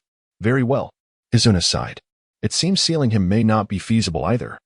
With the inherently sinister talents of Senju Tobarama, it is doubtful that any seal could contain him, though I am loath to admit it. His intellect surpasses that of an ordinary person. Given enough time, who knows what kind of jutsu he might devise. After all, he was capable of developing the insidious flying thunder god technique. Tetsuya chuckled, clearly recognizing Izuna's profound disdain for Tobarama.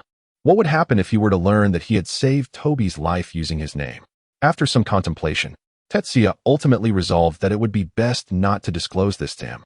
The conflicts within the ninja world were intensifying, particularly with the influx of abundant iron and grain. Each ninja village had significantly escalated their investments at the front lines, with provisions and equipment at their disposal. What were they waiting for if not to increase their own contributions? Little did they realize that they were not the sole village acquiring grain and iron. Nor could they fathom that all the resources they procured originated from a single individual. The wealth of the 4 major ninja villages was simultaneously flowing to this one person, leaving Kakuzu, the one collecting the payments, nearly in fits of laughter. "Boss, we have struck it rich. I can hardly believe it. All the money from the 4 ninja villages is now in our hands," Kakuzu exclaimed, placing the sealed scroll on the coffee table, a grin stretching wide across his face. Tetsuya chuckled softly, unrolling the scroll to inspect its contents, which were filled with money. Even he felt a surge of exhilaration upon witnessing such a vast sum. Setting the scroll aside, he cautiously inquired, "Well done, but you haven't left any traces that could lead them back to you, have you?" "Rest assured, boss," Kakuzu replied with a mischievous smirk, "they will never discover that the one supplying them is the same person." Chapter 45, Kakuzu Boss. Let us venture into the land of rain and conquer it. Indeed, Kakuzu, I did not misjudge you. Tetsuya nodded in approval and then produced a key. Tossing it to Kakuzu, "This is the key to the vault. From now on, whenever you need funds, feel free to retrieve them yourself. Just ensure to keep a record of the amount taken." Upon receiving the key, Kakuzu was momentarily taken aback, staring blankly for quite some time. The vault, the key to the vault. He never anticipated that Tetsuya would entrust him with the key so readily. Did he truly have such faith in him?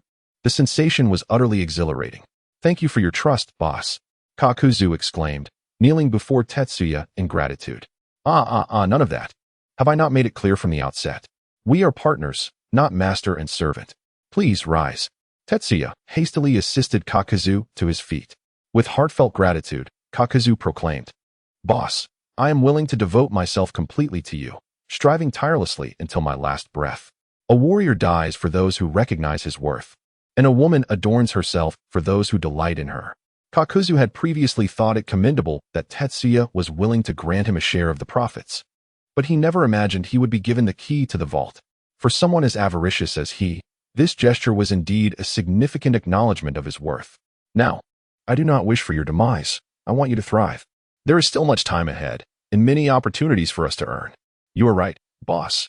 I must live well and earn well, striving for even greater wealth." Upon hearing Tetsuya mention future opportunities for profit, Kakuzu's eyes sparkled with excitement. Observing Kakuzu's demeanor, Tetsuya felt a sense of satisfaction. The reason he dared to hand over the vault key to Kakuzu was quite simple. He was a miser, a profound lover of wealth. Earning money was his greatest passion, yet spending it was not. Even with the key to the vault, he would likely only use it to reside within. But as for spending, he would not indulge in such folly. "Kakuzu, during your time outside, you must have gathered some insights regarding the current situation, yes? What is the state of warfare among the nations?" Kakuzu reflected momentarily before responding. "The conflict is exceedingly tense, with friction occurring among all parties. One cannot deny that Konoha, having emerged as the greatest victor of the First Shinobi World War, has indeed cultivated formidable strength over the years, currently engaging on 3 fronts. However, the other major shinobi villages are not to be underestimated, and we find ourselves at a stalemate, uncertain as to which side will first disrupt the balance." As he spoke, Kakuzu's expression shifted, and a smile crept across his face. "Boss, I just recalled some rather intriguing intelligence." "What intelligence has you smiling so?" Tetsuya inquired, curiosity piqued. Kakuzu replied, "Just 2 days before my return, on the front lines, the grandson of the first Hokage, Senju met his end, obliterated by an explosive attack. Can you believe it? The grandson of the first Hokage, a 12-year-old prodigy, was killed by an explosive attack. It seems that the Senju clan is indeed declining with each generation, or perhaps the emergence of Hashirama and Tobirama was merely a stroke of luck." He shook his head with a hint of nostalgia. How formidable was Senju Hashirama, a youthful hero of great renown. Yet, how is it that his grandchildren could fall victim to explosive attacks? Can such devices truly take a life? The death of Ju weighs heavily on his mind. Tetsuya recalled his departure from Konoha, the site of Orochimaru accompanied by the vine tree, and he couldn't help but shake his head, such is the irony of fate. Life is indeed fragile, yet thankfully, he himself would never meet such an end. Not to mention explosive tags, not even a combined effort of them could extinguish his existence. Upon hearing the name Senju, Izuna, who had been quietly sipping tea, raised his head. The grandson of Senju Hashirama? Indeed. It seems that Hashirama only had a grandson and a granddaughter, the latter being one of the disciples of the third Hokage, currently engaged on another battlefield. Humph. It serves him right, Izuna scoffed. My brother and I have left no legacy, yet the inherently sinister Senju has a grandchild. The demise of SH-Ju, regardless of the cause, will undoubtedly incite public outrage in Konoha, and it is likely that their offensive will intensify. Indeed, Kakuzu nodded in agreement. Prior to my return, I observed Konoha dispatching a substantial number of ninjas to the front lines.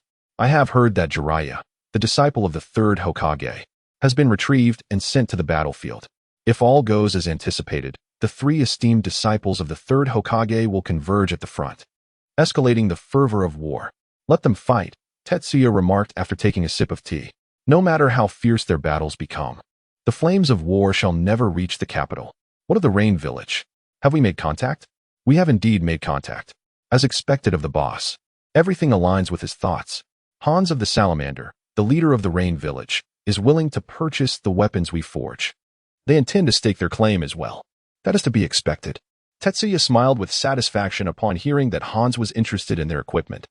He is a man of ambition, eager to become the leader of the sixth great ninja village.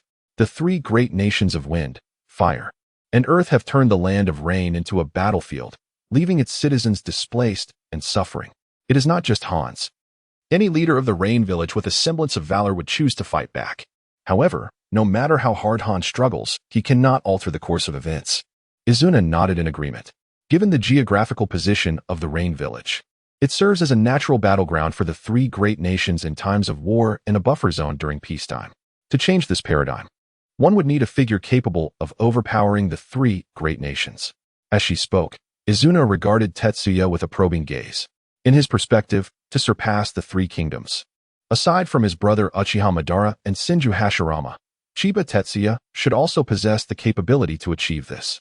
Tetsuya paid no heed to Izuna's gaze and instead unfurled a map upon the coffee table. However, to return to the point, if managed adeptly, the location of the Rain Village could indeed flourish rapidly. A small nation linked to three major countries and three minor ones, neighboring 6 nations in total. It holds the potential to establish postal routes, transforming into a vital transportation hub connecting various countries and evolving into a center of commerce for mutual trade. By opening up trade routes, the Land of Rain could thrive on commerce alone, reaping substantial profits merely through the collection of tariffs and trade taxes. Kakuzu also scrutinized the situation and found it to be true.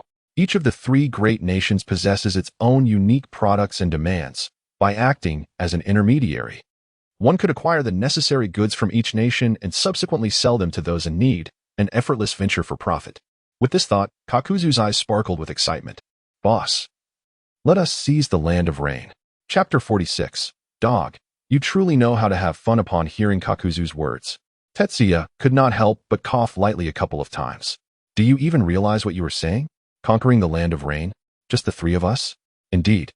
I have faith that with the boss's strength, coupled with the assistance of myself and Izuna-san, eliminating Hanzo the Salamander and taking control of the hidden Rain Village, ruling the Land of Rain would undoubtedly be within our grasp.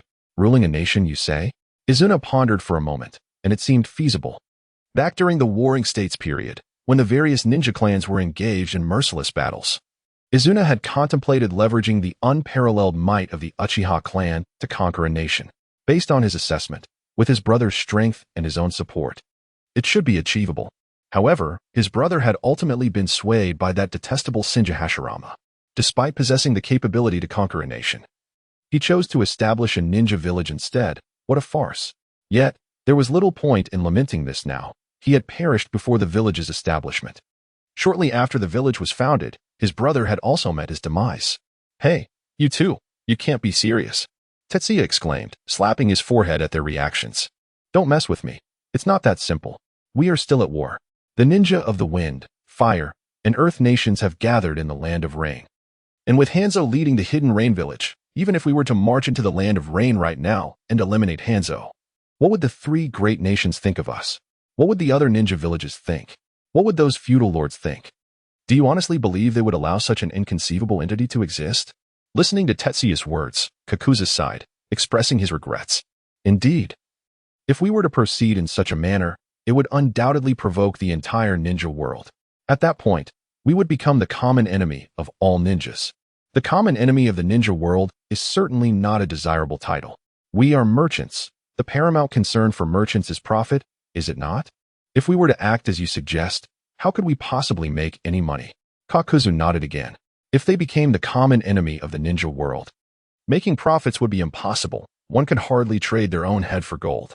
Seeing that the two had abandoned their notion of recklessly invading the land of rain, Tetsuya finally breathed a sigh of relief.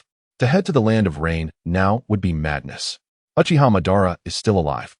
He has likely just located Nagato and entrusted his Rinnegan to him. If we were to go to the land of rain, it would probably draw Madara out. Accompanying Madara is that old trickster, Black Setsu. While he may not possess much power, he is virtually impossible to kill.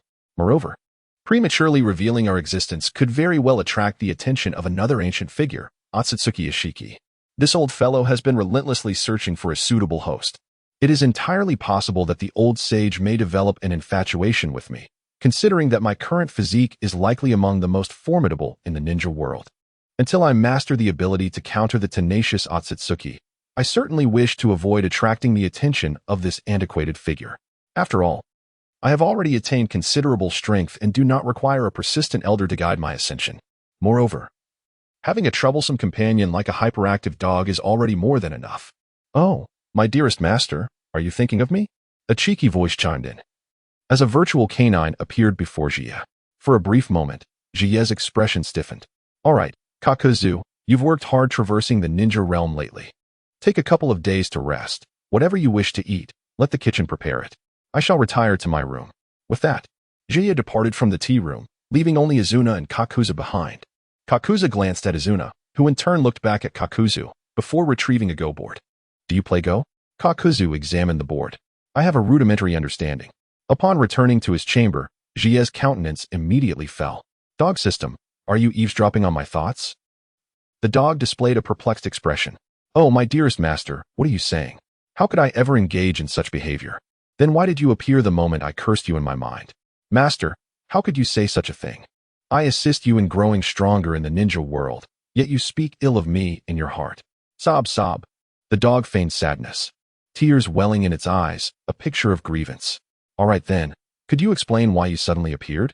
Realizing that the act of playing the victim was futile, the dog abandoned its pretense and grinned mischievously. Well, you see, I caught a whiff of money, dear master.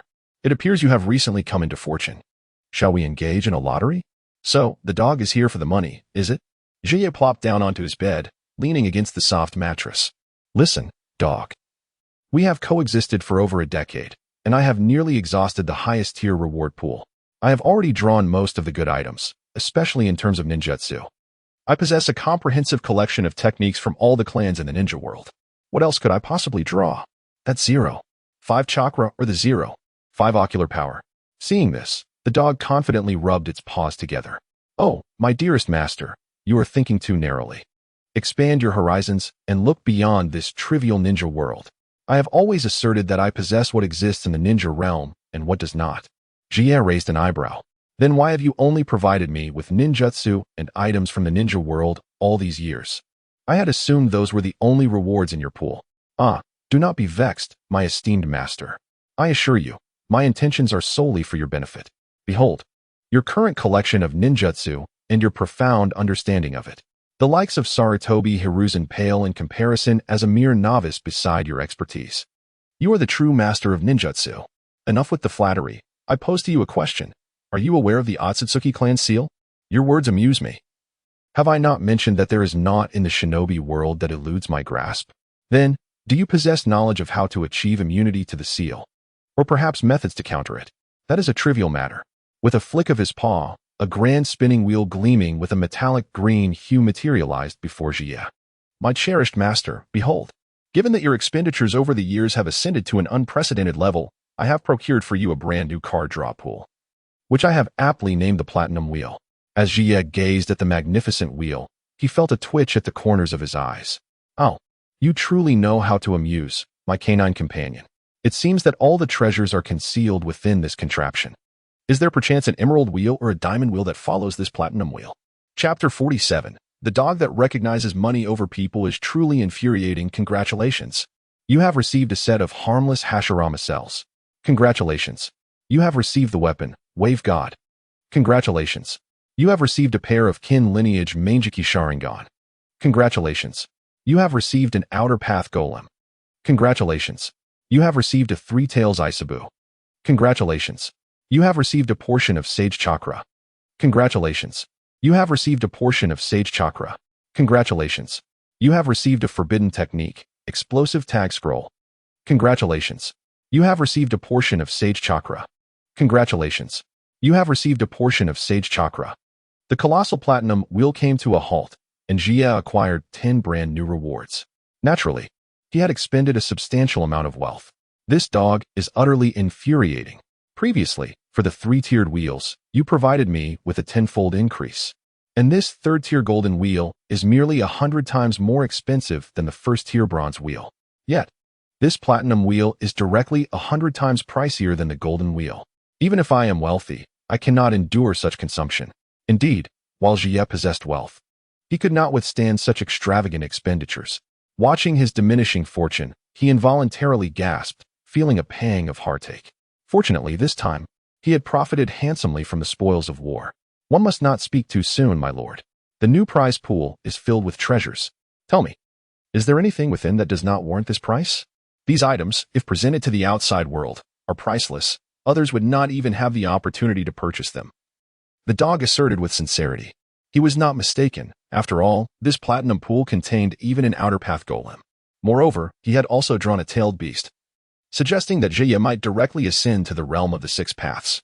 Indeed, the items drawn this time were exceptional, even the supplementary rewards being Sage Chakra. As Jie examined his acquisitions, he inquired, what exactly does this harmless Hashirama cell entail?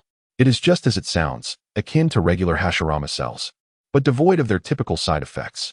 Side effects? Are you referring to the facial tattoos of Hashirama? Well, that too. This version of the cells will not yield any anomalous effects. They will not be consumed by the Hashirama cells and transformed into trees. Nor will they cause your skin to turn pale like that of white Zetsu. Nor will a Hashirama face sprout on you. Oh, I see. Jie nodded thoughtfully, then continued. But what use does this hold for me? Not only do I possess a sage body, but I also have the undying body of the evil god.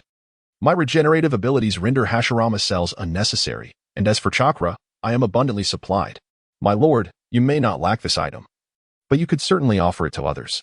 After all, you are not an isolated individual. In the future, when you unify the shinobi world, you will require your own trusted allies. Siha remarked. To this, Jian nodded in agreement, acknowledging that he had indeed made considerable use of it. He contemplated reserving it for Izuna or Kakuzu. However, it raised a pertinent question, given that Kakuzu's entire being was replaced by the tentacles of the Earth Grudge Fear. Would the Sinju cell still hold any value for him? This was a thought worthy of exploration. Perhaps he would experiment with it later. Now, could you elaborate on the meaning of this bloodline Kodo Amitsukami?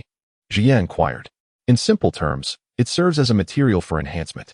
The dog succinctly explained the function of the bloodline Kodo Amitsukami. To upgrade to the eternal Mangeki Sharingan, one requires a pair of Mangeki Sharingan from blood relatives. The bloodline Kodo Amitsukami can be viewed as the Mangeki Sharingan of a non-existent brother, perfectly attuned to the user, assisting them in achieving the eternal Mangeki Sharingan. Oh, so it is indeed an upgrade material. Very well, I shall keep it for Izuna, thus avoiding the need to extract the eyes from Uchiha Madara later. Suddenly, a thought crossed his mind. Alas, a brother's eyes in the Sinja cells, Izuna could potentially upgrade to the Rinnegan. In theory, that is indeed possible. But my lord, why not retain it for your own use? Jie chuckled, responding with wisdom. After all, how many years had it taken for Uchiha Madara to awaken his Rinnegan after biting Senju Hashirama, ultimately exhausting his own resources? Such a time-consuming endeavor was not one he was inclined to pursue. So, my lord, you intend for Izuna to upgrade to the Rinnegan, and when the time is ripe, you will simply acquire his ready-made pair? How could you think that way, dog? I never realized you were so selfish. The dog appeared perplexed. What do you mean by me being selfish? I have already given away the items. Why would I want them back? It is merely a Rinnegan. When the Tsutsuki arrive in the shinobi world, I can simply take as many as I desire by overpowering them and extracting their eyes. As he spoke, Jie turned to the dog. Did you not claim that you possess everything available in the shinobi world, and even what is not available? Thus, he reasoned, he could easily extract a pair of Rinnegan. The dog paused for a moment, contemplating this. Ah, well done. truly worthy of being your master. The dog was quite pleased. If Jie intended to extract the Rinnegan, it implied he would be continuously investing resources until the Rinnegan manifested. As long as there was money, everything could be arranged. For the dog system only recognized currency, not individuals. By the way, dog, I have another question. Please, go ahead. Jie had recently made significant expenditures, and naturally, the dog was eager to demonstrate its willingness to assist. I have drawn the outer path golem and the three-tailed Isabu. Does this mean that the ninja world is now devoid of one three-tails and one outer path golem? Not at all. The outer path golem and three-tailed Isabu produced by this particular entity originate from elsewhere, rather than being the original tailed beast and outer path golem of this ninja realm. Oh, I see. I had assumed that if this outer path golem were indeed from the ninja world, its absence would have led to the premature demise of the old man, and Sasuke might have been born before Naruto. Not only that, but if the outer path golem were to vanish, would the king of spirits not be rendered incapacitated? However, it is also possible that they would not survive the third great ninja war. Dear master, do you have any further inquiries? If not, then this service shall conclude here. The appearance of the entity resembled that of a heartless rogue, seemingly prepared to abandon all responsibility. Begone, begone, I have no further questions. Farewell, until we meet again upon your next payment. Without a moment's hesitation, the entity vanished before Tetsuya's eyes. Truly, a creature that recognizes only currency and not humanity. Utterly despicable. Chapter 48. The Eternal Kaleidoscope of Izuna in the Land of Rain. Within the hidden village of Amigakure, relentless downpours enveloped the entire ninja settlement. Within the highest edifice of the village, Hanzo of the Salamander convened with his trusted confidants, scrutinizing a map of the Land of Rain as they deliberated on the current predicament. Chief, here is the latest report on the disaster. A war has erupted between the ninja forces of the Land of Fire and the puppet army of the Land of Wind in a frontline village. That village has succumbed to the ravages of war, and we could only manage to evacuate a scant few villagers, reported one ninja, his fists clenched in anger and frustration. It was incomprehensible. Why must their small nation bear the brunt of the conflict instigated by two great powers? Were they destined to be mere pawns on the battlefield? Caught amidst the machinations of these colossal nations, another ninja stepped forward to report, Chief, we have made contact with buyers in the black market. They are willing to supply us with ninja tools and equipment, and have already provided us with an initial shipment. Further supplies will be dispatched continuously. As several trusted ninjas continued to relay the latest intelligence, Hanzo of the Salamander remained seated in silence, absorbing the information with a stoic demeanor. Taking a deep breath behind his mask, Hanzo reflected on the harsh realities of the ninja world. Their nation, nestled in the crossfire of three great countries, was inevitably destined to become their battleground. These great powers, in pursuit of their own interests, inflicted suffering upon the smaller nations. However, from this moment forth, Hanzo vowed not to allow such injustices to persist. I shall return the pain inflicted upon us by these great nations tenfold. Relay my orders. All ninjas of Amigakure are to prepare for war. Once our equipment arrives, we shall declare war on these great nations. Even if Amigakure faces annihilation, we will ensure they feel our suffering. A roar of agreement erupted among the gathered ninjas. They had endured far too much anguish. In the past, their suffering had nowhere to be expressed, but now, Hanzo's emergence had illuminated a glimmer of hope, a potential for change. As the war raged on, the three factions embroiled in conflict within the Land of Rain were blissfully unaware that a fourth force was poised to join the fray. In the outskirts of the capital of the Land of Fire, amidst the tranquil woods where Tetsuya enjoyed his respite, a titanic blue Susanoo clashed with a colossal golden Susanoo. The mere collision unleashed an astonishing force, the terrifying shockwaves ravaging the forest, leaving it in utter disarray, a testament to the ferocity of their battle. In the next moment, the two Susanoo giants drew their immense swords and swung them toward one another. The instant the blades collided, a sound erupted, both thunderous and yet eerily silent. Perhaps a resonance beyond the threshold of human perception. Hey, Izuna, how are you feeling? Have your eyes undergone any changes? Susanoo vanished, and Tetsuya, in a sudden leap, arrived beside Izuna. Izuna stood there, his aura markedly transformed from before. If previously he exuded a demeanor as tranquil as water and as haughty as ice, now he resembled a Death Star, imbued with an air of lethal intensity. Particularly striking were his eyes, which had evolved from the original kaleidoscopic Sharingan. Previously, His kaleidoscopic eyes featured a blood-red pupil encircled by a smooth black ring, with three pillar-like branches connecting the edge of the pupil. Now, however, his kaleidoscopic Sharingan had undergone a transformation. The once hollow circular ring within the crimson pupil had morphed into three interlinked hollow Magatama. Were Uchiha Madara present, he would surely exclaim in astonishment, for Izuna's eternal kaleidoscopic Sharingan bore an uncanny resemblance to his own. This similarity was inevitable, given that Uchiha Madara and Uchiha Izuna were brothers, and Madara's eternal kaleidoscope was an upgrade derived from Izuna's eyes. Moreover, the kaleidoscope utilized by Izuna was a product of the Uchiha lineage, theoretically the most compatible with him and the most exquisite material for evolving into an eternal kaleidoscope. Yet, is there truly no change? The cells you injected into me, can they genuinely facilitate the evolution of my eternal kaleidoscope into the fabled Rinnegan? That is the eye of a sage. Oh, what does the Rinnegan matter? What does the sage's eye matter? I possess the body of a sage as well. Tetsuya pondered, scrutinizing Izuna's eyes. Is there really no alteration? Not entirely devoid of change, Izuna replied as he covered his right eye with his hand. I can sense that the power of my eyes is increasing moment by moment. This sensation is not akin to the restoration felt after depleting my ocular strength. It feels more like my ocular capacity is gradually expanding. Although subtle, this change is undeniably real. That is precisely it. Tetsuya nodded in satisfaction, patting Izuna's shoulder. Perhaps when the power of your eyes reaches a certain threshold, it may trigger a qualitative transformation, potentially allowing you to evolve into the Rinnegan. You are correct. Perhaps the eternal kaleidoscope can indeed evolve into the Rinnegan, but it merely requires time. Just as Tetsuya and Izuna delved into their study of the eternal kaleidoscope, the ground beneath them began to tremble. A yellow weasel surfaced from the earth. Hey, One Hit 7, what brings you here? Are you hungry? The yellow weasel, dubbed One Hit 7, shook its head. Boss, the tentacled creature sent me to deliver a message. Oh, a letter from Kakuzu? Has something occurred in the Land of Rain? As Tetsuya spoke, he received the letter, then retrieved a sealing scroll, tossing it to One Hit 7. Thank you for your efforts, One Hit 7. Here is your reward. Thank you, boss. One Hit 7 exclaimed with delight, clutching the scroll. In this scroll of sealing lies the cherished delicacies of the Weasel clan, their fondness for chicken evident in its various forms, roasted, barbecued, shredded, poached, and more. Since attaining wealth, Jia has never faced significant loss with the Weasel clan, having established a pact with them to provide an abundant supply of sustenance. The Weasel clan, known for their adherence to principles, reciprocates Jia's generosity by offering their assistance. Presently, however, Jia finds no immediate need for their combat prowess. Thus, Elder Weasel has dispatched the younger members of the clan to assist Jia with menial tasks. Mastery of stealth, transformation, and illusion makes their errands exceedingly convenient.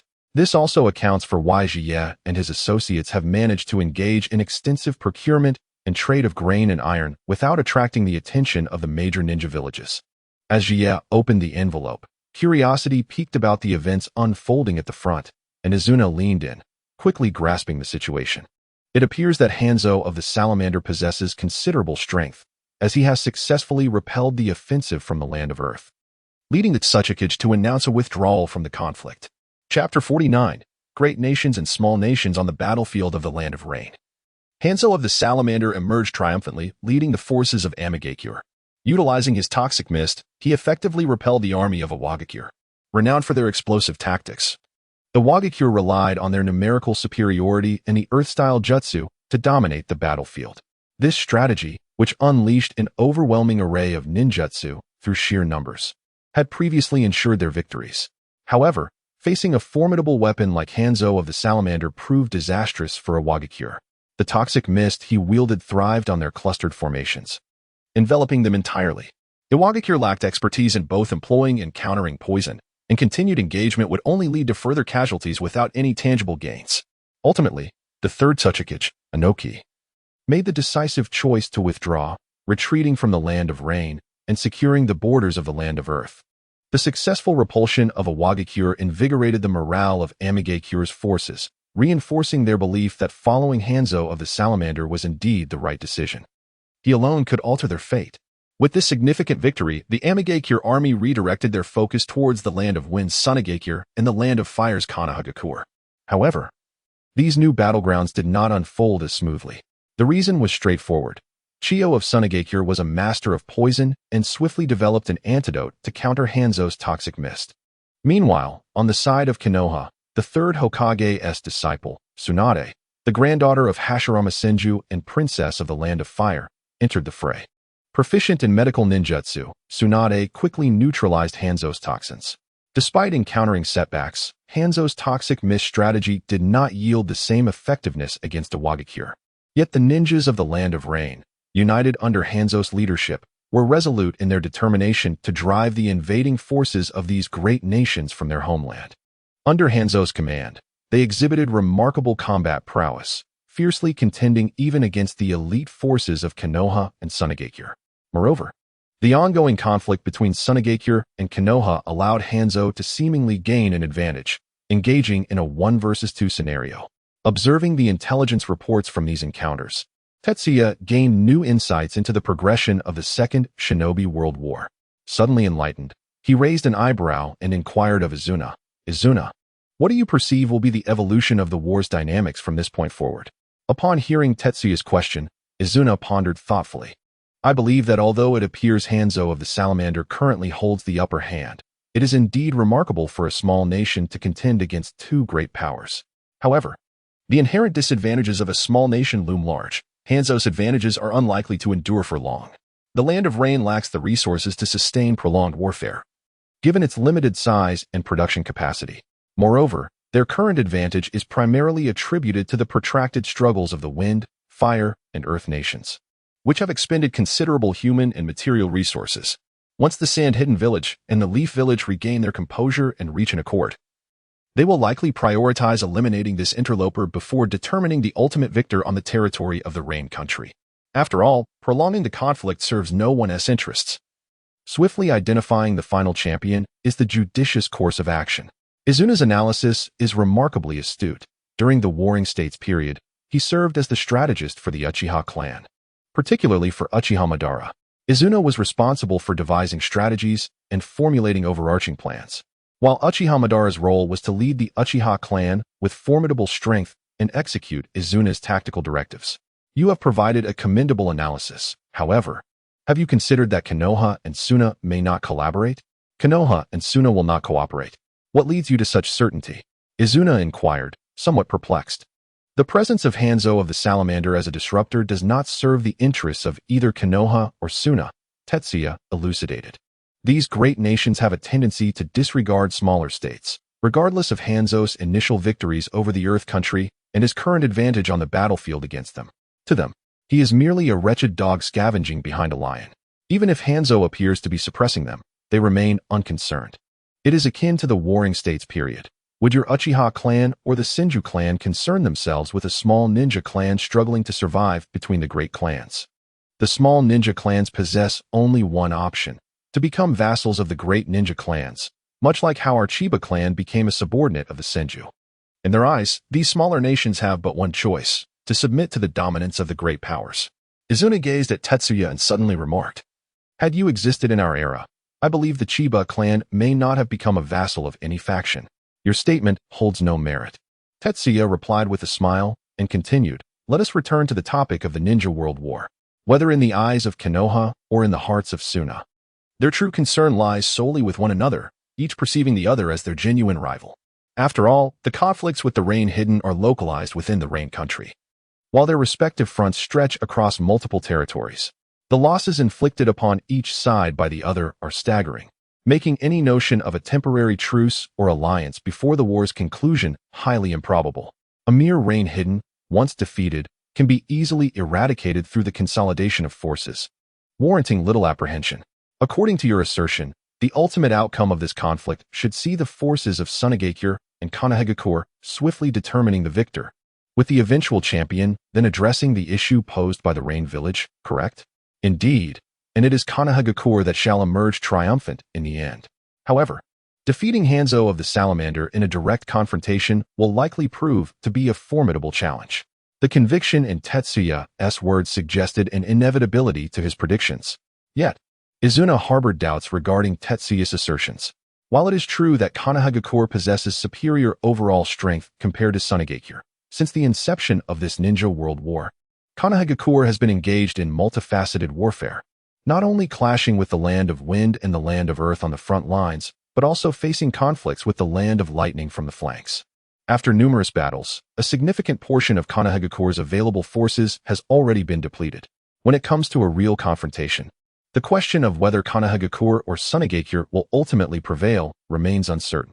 In fact, from his perspective, the most prudent course of action would be to first eliminate the troublesome Hanzo.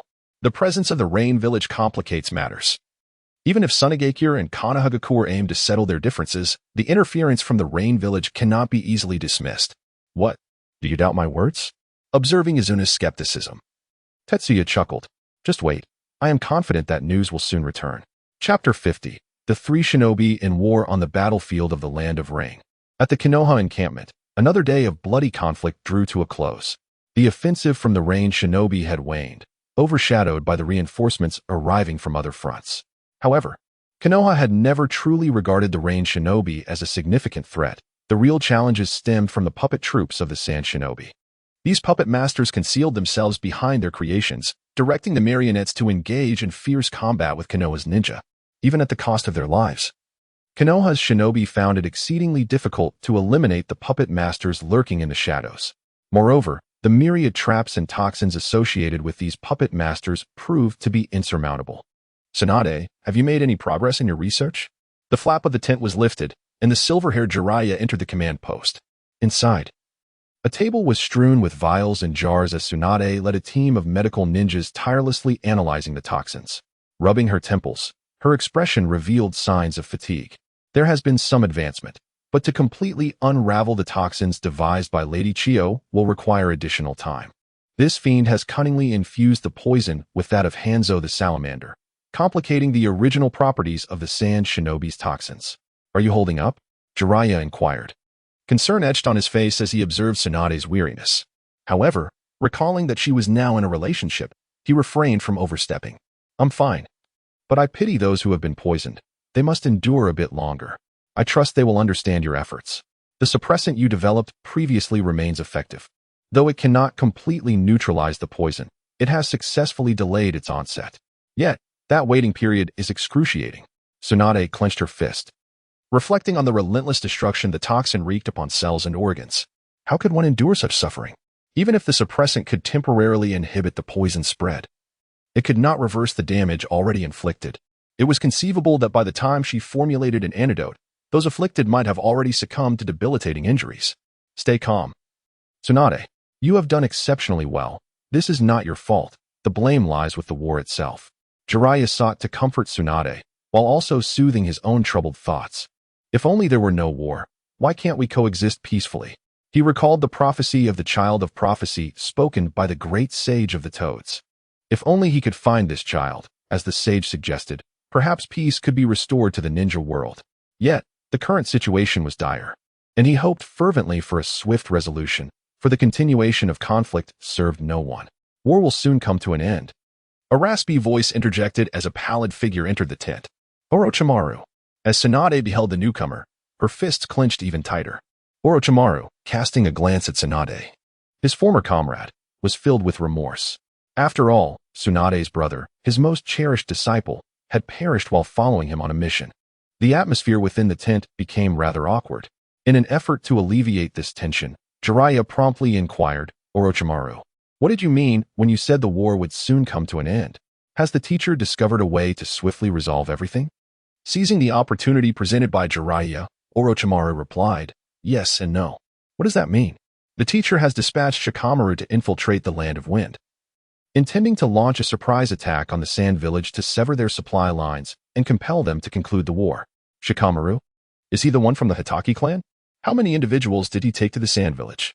After a brief pause, Orochimaru responded, one. What? Just one person.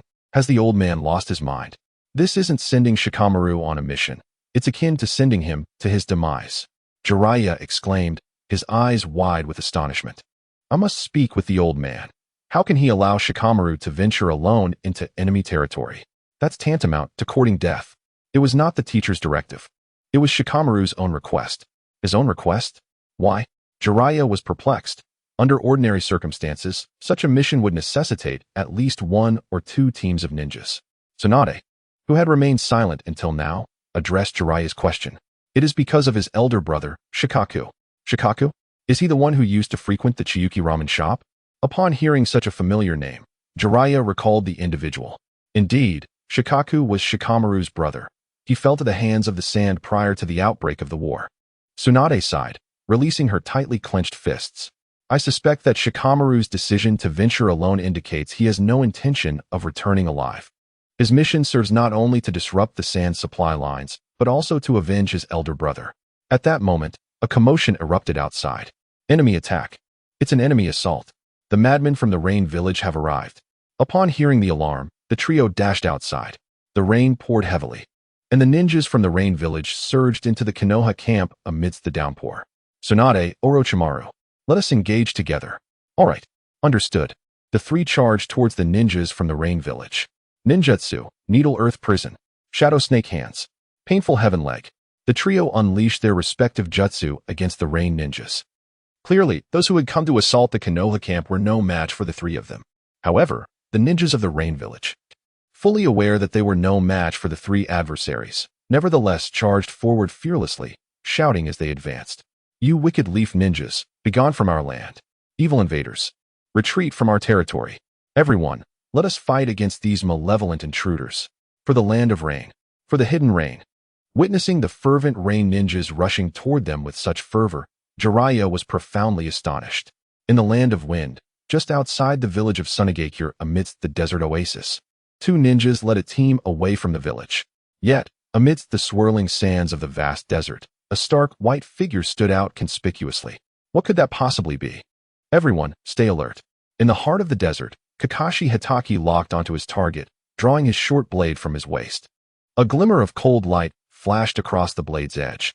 Today, the Leaf's white fang was destined to make a name for himself in the world of ninjas. Chapter 51. Izuna, how dare a mere mountain pepperfish claim divinity? As the curtain of rain dissipated from the sky, Jiraiya and his companions were greeted by the radiant dawn of this rare sunlit land. After a night of brutal conflict, the battle had drawn to a close, and the denizens of Konoha began to cleanse the battlefield. Blood mingled with rainwater, soaking the earth beneath them. Observing the bodies being dragged away, Jiraiya could not help but reflect on the true nature of war.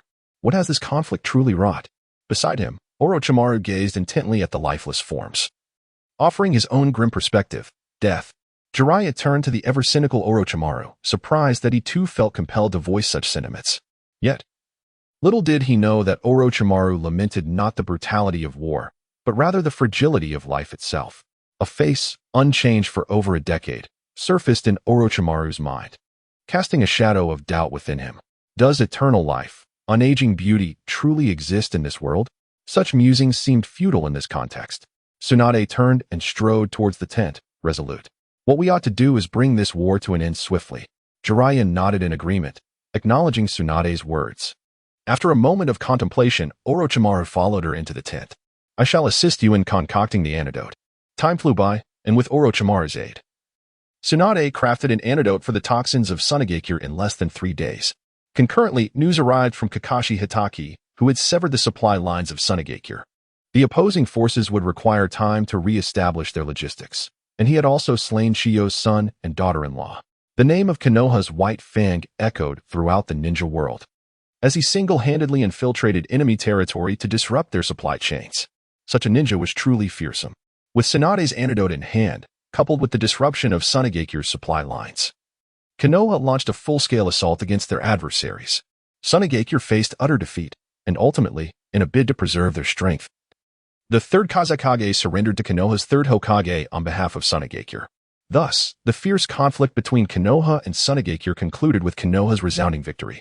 The ninjas of Sunagakure gradually retreated, exiting the Land of Rain. In the capital of the Land of Fire, Tetsuya balanced a cup of milk tea in one hand and fried chicken in the other, sipping the tea and biting into the chicken, his greasy fingers deftly placing a piece on the chessboard. Behold my divine move. He chuckled, proud of his prowess. Across from him, Izuna sighed, rubbing her temples. A divine move indeed, yet you have unwittingly placed yourself in a dire predicament. With a strategic placement in an inconspicuous corner, Izuna executed a flawless maneuver. capturing all of Tetsuya's pieces. You have lost. This marks the 6th time your own move has led to your downfall. If this continues, perhaps you should play with your shadow clone instead. Oh no, playing with my shadow clone would be akin to fighting myself, which would be utterly pointless. Come on, play one more game with me. Enough of this, it's quite dull. I'd rather go fishing than play chess with you. Kanna clapped his hands and, in unison, made his way outside, intending to enjoy a leisurely stroll and perhaps catch a fish. Boss. Suddenly, a figure emerged from a cloud of white mist, Itachi, the 7th. Ah, Itachi. You arrived just in time. Come over and join me for a game of chess. There's an unlimited supply of fried chicken. Itachi, noticing the steaming platter of fried chicken on the table, couldn't help but salivate. However, reason ultimately triumphed over desire. He wiped his mouth and, producing a letter, declared, "Forget the chess. I'm here to deliver a message. The tentacle monster has new intel." "Oh, new information from the Akatsuki? Let me see." Tetsuya set down his milk tea and took the letter, simultaneously passing the platter of fried chicken to Itachi. Upon hearing that the Akatsuki had relayed fresh news, Kanna, who initially planned to go fishing, returned to the room. "Is it news from the Akatsuki? Updates on the latest battle in the Land of Rain? It must be important. Quickly, let us open it. I'm curious to see if the war unfolds as you predicted." "Just watch and see." Tetsuya swiftly unfolded the letter. The contents were succinct, but the events recorded within were quite astonishing. Everything aligned with Tetsuya's predictions. The Hidden Rain village was unscathed. While the Hidden Leaf and Sand village had determined a victor, ultimately, the Hidden Leaf emerged triumphant. On the battlefield, Tsunade of the Hidden Leaf had neutralized the poison of the Sand village's puppet master, removing the toxic constraint. Consequently, the ninjas of the Sand village found themselves at a disadvantage against their Hidden Leaf counterparts, who surged forward with relentless momentum. Meanwhile, in the rear, the White Fang of the Leaf infiltrated enemy lines, disrupting the Sand village's supply lines, with both fronts suffering blows. The 3rd Kazekage realized they had lost their competitive edge against the Leaf in this war, ultimately conceding defeat and withdrawing from the struggle. See? Isn't this development just as I described? A triumphant smile spread across Tetsuya's face upon reading the letter. How could it be otherwise? I'm a man who has read the script. Kanna was somewhat taken aback, genuinely surprised that Tetsuya had accurately predicted everything. Indeed, as you said. Now, regarding the impending conflict between the Leaf and the Hidden Rain, this war likely won't last long. Yes, approximately. However, the Leaf has just concluded its battle with the Sand and will require time to regroup and consolidate its forces. Moreover, Hanzo of the Salamander is formidable. Unless the 3rd Hokage, Sarutobi Hiruzen, intervenes personally, defeating him won't be a simple task. Oh, is Hanzo that powerful? It takes someone as inherently wicked as Tobarama Senju to defeat him. Although Kanna harbored a strong dislike for Tobarama Senju, he still acknowledged his strength, considering that the man had personally slain him. However, that was in the past. Now, possessing the eternal kaleidoscope Sharingan, he harbors no fear of that inherently malevolent individual.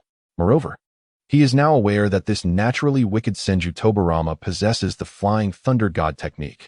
With this knowledge, he is resolute in his preparedness, ensuring he will not fall victim to a sudden ambush. It is worth noting that this individual is reputed to be a demigod within the ninja world. Furthermore, your brother's close companion, Senju Hashirama, is lauded by the ninjas as the god of shinobi. Senju Hashirama, the god of shinobi? Izuna pondered for a moment and acknowledged that Hashirama indeed deserved such a title, as he had fought to a standstill with Izuna's brother, seemingly even surpassing him in strength. However, what merit does a mere salamander Hanzo have to be referred to as a demigod of the ninja realm? With this thought, Izuna could not help but entertain the notion of testing the capabilities of salamander Hanzo. Observing Izuna's reaction, Tetsuya understood the implications of his thoughts, for after all, Uchiha Izuna was also a member of the Uchiha clan. Chapter 52. The 3 little imps observing the fervent battle spirit in Izuna's eyes, Tetsuya could not help but inquire.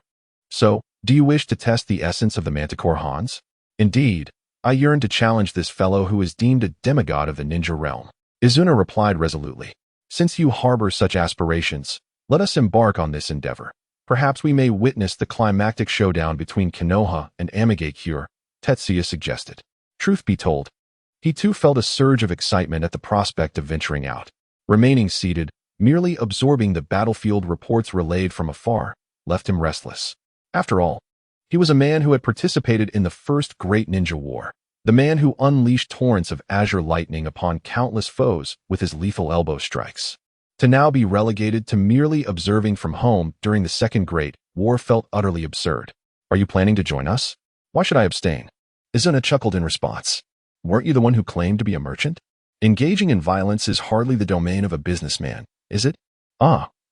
While it is true that violence is not typically a merchant's affair, I am merely a spectator in this case. No one ever declared that merchants are barred from enjoying the spectacle, right? You truly are a silver-tongued merchant, Tetsuya remarked. Of course. That is essential for someone in my profession, Izuna replied with a grin, casually igniting a piece of parchment before discarding the ashes. 1 to 7. What is it, boss? 1 to 7. Who was voraciously devouring a succulent chicken leg, lifted his greasy head, the remnants of his feast glistening on his face.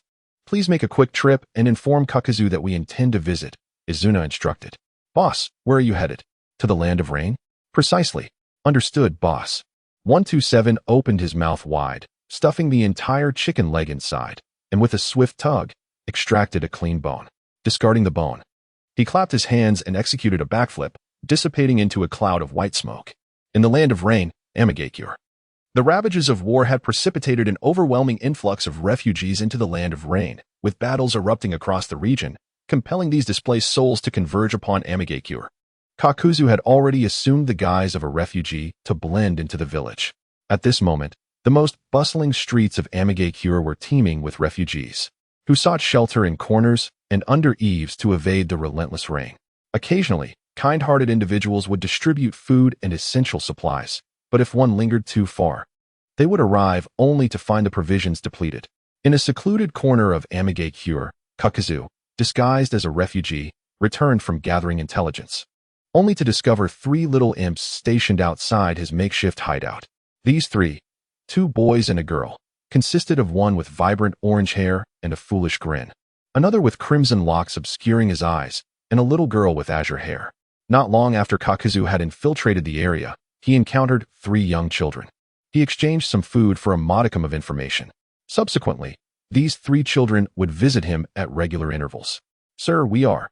The child with orange hair began to speak, but before he could finish, Kakuzu produced several loaves of bread from his sleeve and handed them over. Take the food and leave quickly. We're not here just for food, protested the orange-haired child, eager to explain. However, just then, the stomach of the child with red hair emitted a loud growl. I'm sorry, Yahiko, I couldn't hold back, he said sheepishly. All right, you 3, take the bread and go.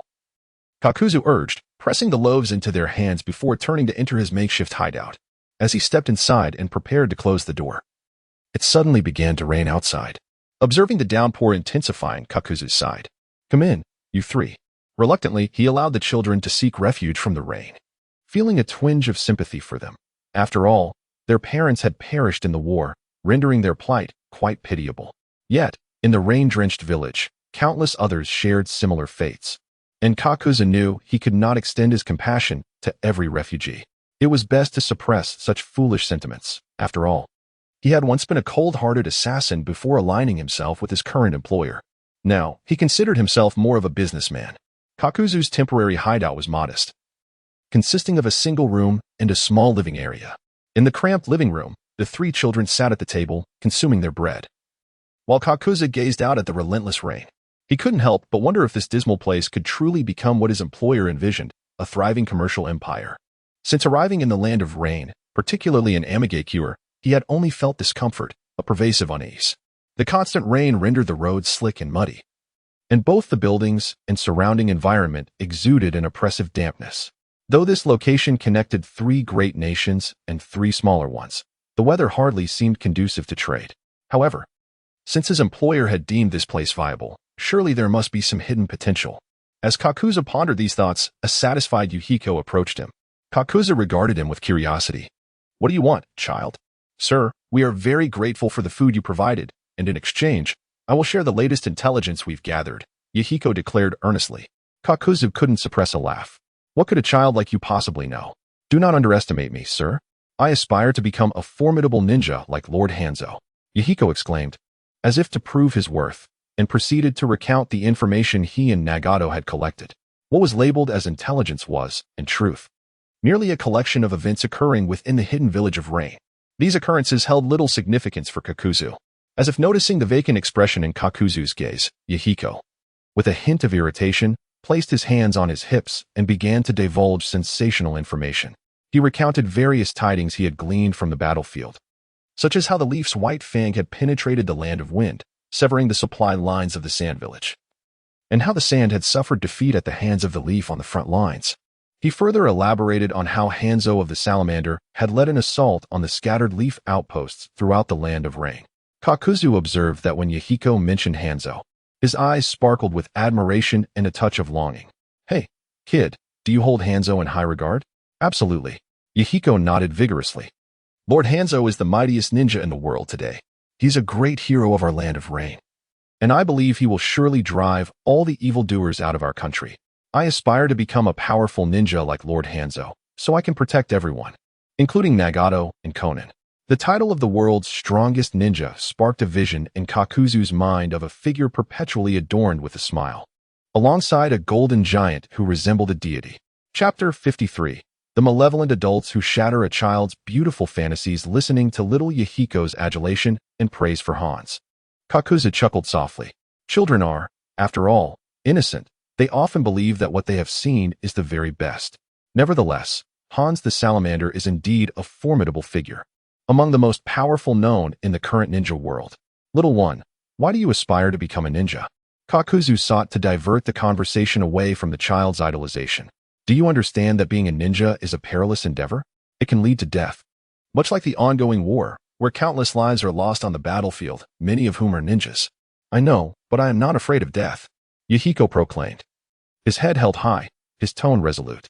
At that moment, Nagato, who had been silently seated nearby, suddenly trembled, his eyes obscured by his long bangs. Yet Kakuzu could discern his agitation. Not all who perish are ninjas. There are also civilians.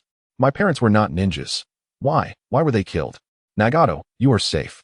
I will protect you, Yahiko exclaimed, moving closer to embrace Nagato's shoulders. Conan also approached, offering comfort to her friend. And I, too, will safeguard everyone, Yahiko declared, turning his gaze towards Kakuzu. I fear not death. My only dread is failing to protect Yahiko and Conan. I shall become a ninja, the strongest of ninjas. Only then can I shield everyone and transform this nation, this ninja world. I yearn for a country, a world free from suffering. Kakuzu found himself momentarily taken aback by Yahiko's lofty aspirations. He noticed that as Yahiko spoke, his eyes seemed to shimmer with fervor, not just his eyes, but his entire being radiated light, illuminating the two other children beside him. Heh, Kakuzu chuckled. You are but a child, spouting grandiose declarations. This is no mere boast.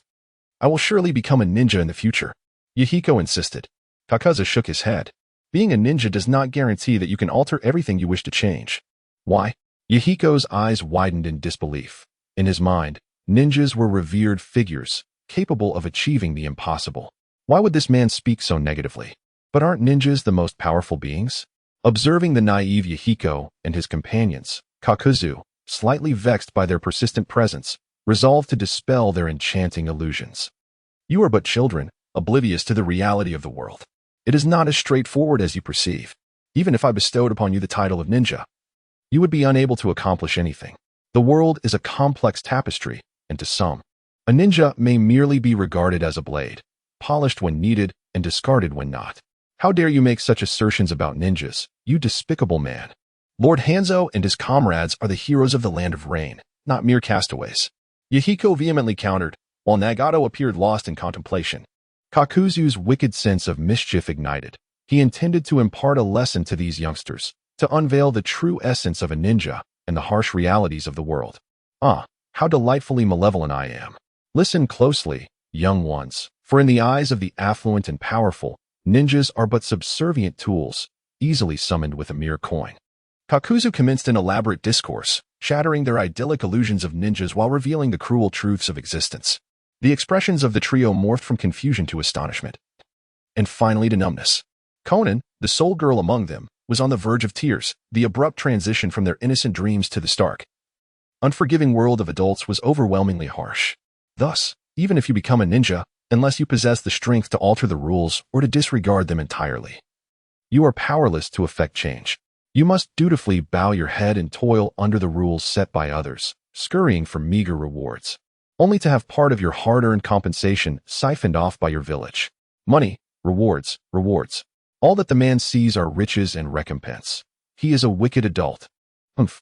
Conan turned away, her anger making her seem almost larger than life. Kakuzu found great pleasure in witnessing Conan's fury. For some reason, he relished tormenting these three children, particularly that blue-haired girl. Humph, you vile old man. Since you claim that ordinary ninjas cannot alter anything, I shall become the most formidable ninja. The kind that can defy and reshape the rules. Yahiko declared defiantly, determined to become a ninja against all odds. Oh, is that so? You aspire to be a truly powerful ninja? Kakuzu chuckled. Are you born into a prestigious ninja clan? What constitutes a ninja clan? Yahiko scratched his head in confusion. Have there been any formidable ninjas in your lineage? Yahiko shook his head. Do you possess any powerful ninjutsu passed down through generations? Once again, Yahiko shook his head. After this war, his family had dwindled to just himself. Very well, the matter is settled. In the course of your future life, unless you encounter some extraordinary fortuity, it is unlikely that you will ever ascend to the status of an absolute powerhouse. How could it be otherwise? Indeed, this is the reality. The ninja world is teeming with countless ninjas.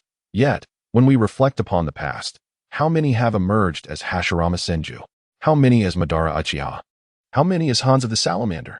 Without lineage, without heritage, without serendipity, how can one aspire to greatness? Dream on, for dreams encompass all. Hearing these words, Yahiko felt profoundly disheartened. As Yahiko fell silent, Nagato seized the moment to inquire, what if I were to become a person of power, wealth, and influence? If I were to become the kind of person you refer to, one capable of establishing the rules, could I not change this world? Observing Nagato's burgeoning interest, it seemed this red-haired youth was far more intriguing than the naive child. I cannot claim to provide you with any assurances of absolute certainty. However, I believe there is a kernel of truth in the saying, money may not be omnipotent, yet a lack of it is indeed a formidable obstacle. Life is often fraught with dissatisfaction, yet possessing wealth can significantly smooth one's path through existence. Chapter 54 in summary, it boils down to one thing, poverty. Nagato appeared somewhat incredulous, prompting Kakuzu to inquire, do you not believe it? Allow me to ask you, why do you think the land of rain has become the battleground for those great nations? Before Nagato could respond, Yahiko interjected. It is because our land of rain is situated amidst those powerful nations. They are all malevolent forces that refuse to wage war in their own territories. Thus they invade ours. Ignoring Yahiko's interruption, Kakuzu turned his attention back to Nagato and queried, do you share the same sentiment? Is it not for this reason? Upon hearing Nagato's answer, Kakuzu chuckled. Yes, and yet no. Let me pose another question. What do you believe is the purpose behind the wars initiated by those great nations? What are their objectives? This question opened a chasm of ignorance for the three young ones. Despite their numerous experiences that had rendered them more mature than their peers in the tumultuous environment they inhabited, they remained children at heart. It is evident from your expressions that you lack understanding. Allow me to enlighten you, Kakuzu explained. The reason those great nations engage in warfare is primarily to seize the resources and wealth of others. There may be additional motives, such as utilizing external conflicts to quell internal strife or employing war to eradicate dissent. Yet ultimately, when one emerges victorious, they invariably seek recompense. The vanquished must surrender their possessions to the victors, be it land, supplies, or other valuables. In essence, at the crux of warfare lies the pursuit of wealth. At this juncture, the three youngsters were entirely captivated by Kakuzu's words. Indeed, it is all about money. Thus, money constitutes a vital element in this world. With wealth, one can accomplish myriad feats, Kakuzu observed as he gazed out the window. For instance, if the Hidden Rain Village possessed wealth, they could cultivate a multitude of ninjas. If the Hidden Rain Village had financial resources, they could construct shelters for refugees, allowing them to seek refuge instead of hiding in the streets from the rain. If the Hidden Rain Village were affluent, everyone could enjoy sufficient nourishment without scrambling for scant morsels. If the Hidden Rain Village had money, they could hire powerful ninjas to assist them in battle. If the Hidden Rain Village. Kakuzu enumerated various possibilities while highlighting the numerous issues plaguing the Hidden Rain Village, ultimately attributing all these problems to a singular point, the village's dire poverty. Yet, Yahiko, ever the obstinate one, refused to concede. But, sir, what difference does your wealth make? Once I become a ninja, can't I simply take your money? Sighing, Kakuzu replied, "Ah, young one, you have finally touched upon a salient point."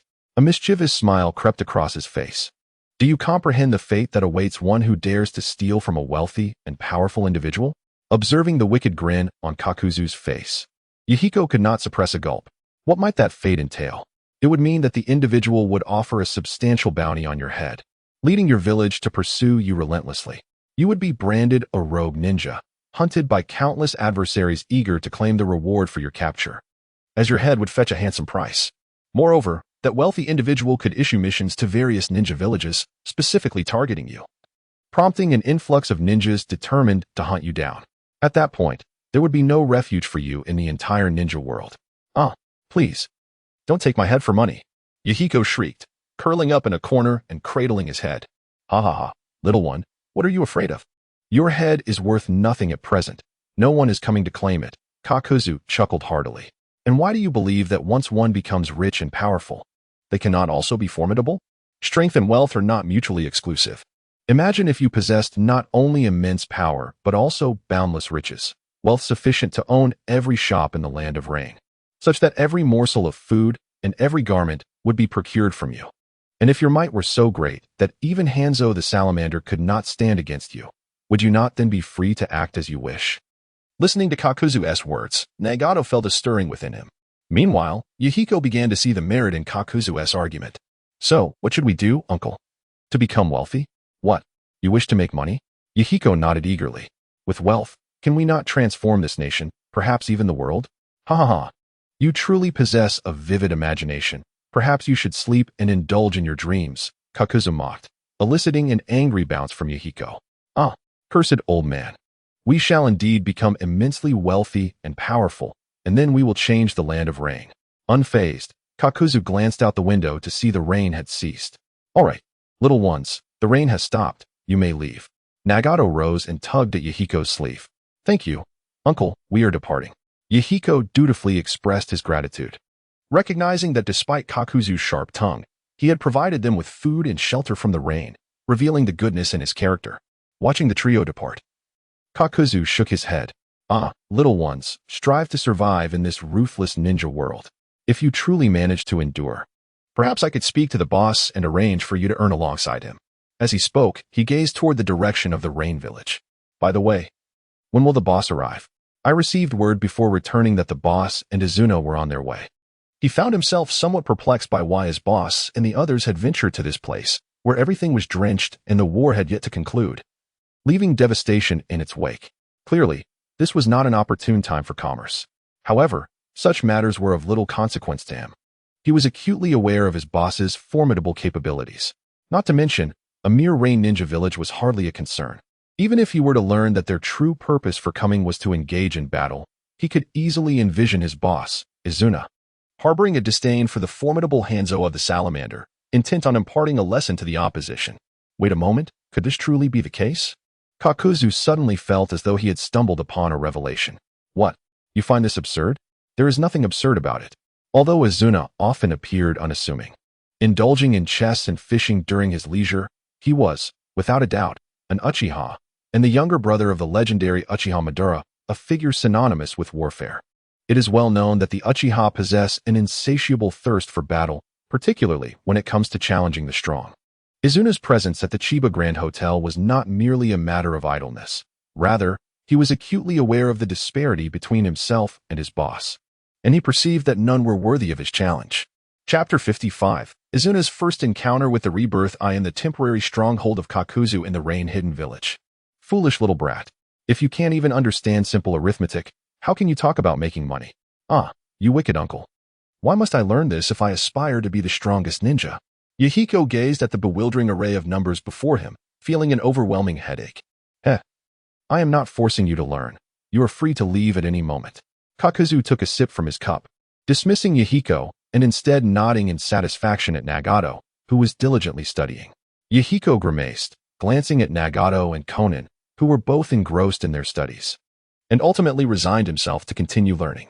Ever since Kakuzu unveiled the harsh realities of the ninja world to these three youngsters, Nagato had resolved to learn the art of making money. He believed that with sufficient funds and strength, he could transform the ninja world. At Nagato's behest, The trio approached Kakuzu, expressing their desire to learn about financial matters from him, as they felt he possessed a wealth of knowledge. Kakuzu, intrigued, commenced their lessons with the most fundamental aspects of accounting. After all, engaging in business without the ability to manage finances would render any venture futile. While Nagato demonstrated patience in mastering the subject, Yahiko struggled. His inherently restless nature made it exceedingly difficult for him to remain seated and focused on calculations. It's all right, Yahiko, you can leave such matters to Conan and me in the future. You should concentrate on becoming a formidable ninja so you can protect us, Nagato offered. Noticing Yahiko's evident frustration, Yahiko felt deeply touched, grateful to have such a loyal brother.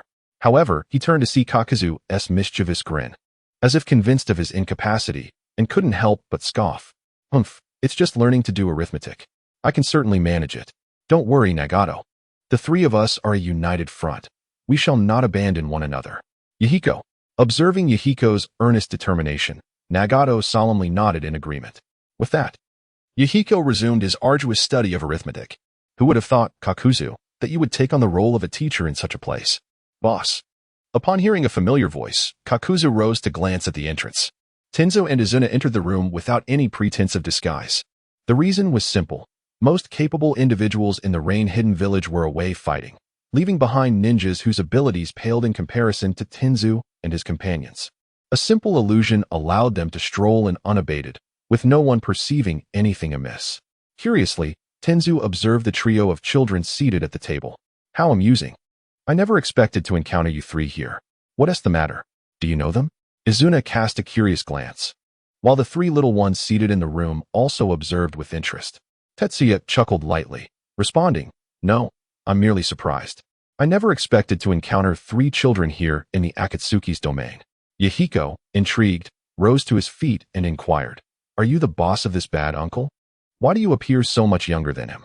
Kakuzu couldn't suppress a raise of his eyebrow. The boy's tongue was indeed sharp.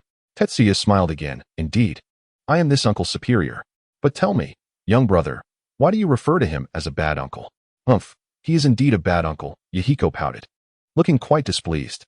Observing Yahiko's demeanor, Tetsuya grew more interested in the events that transpired between them.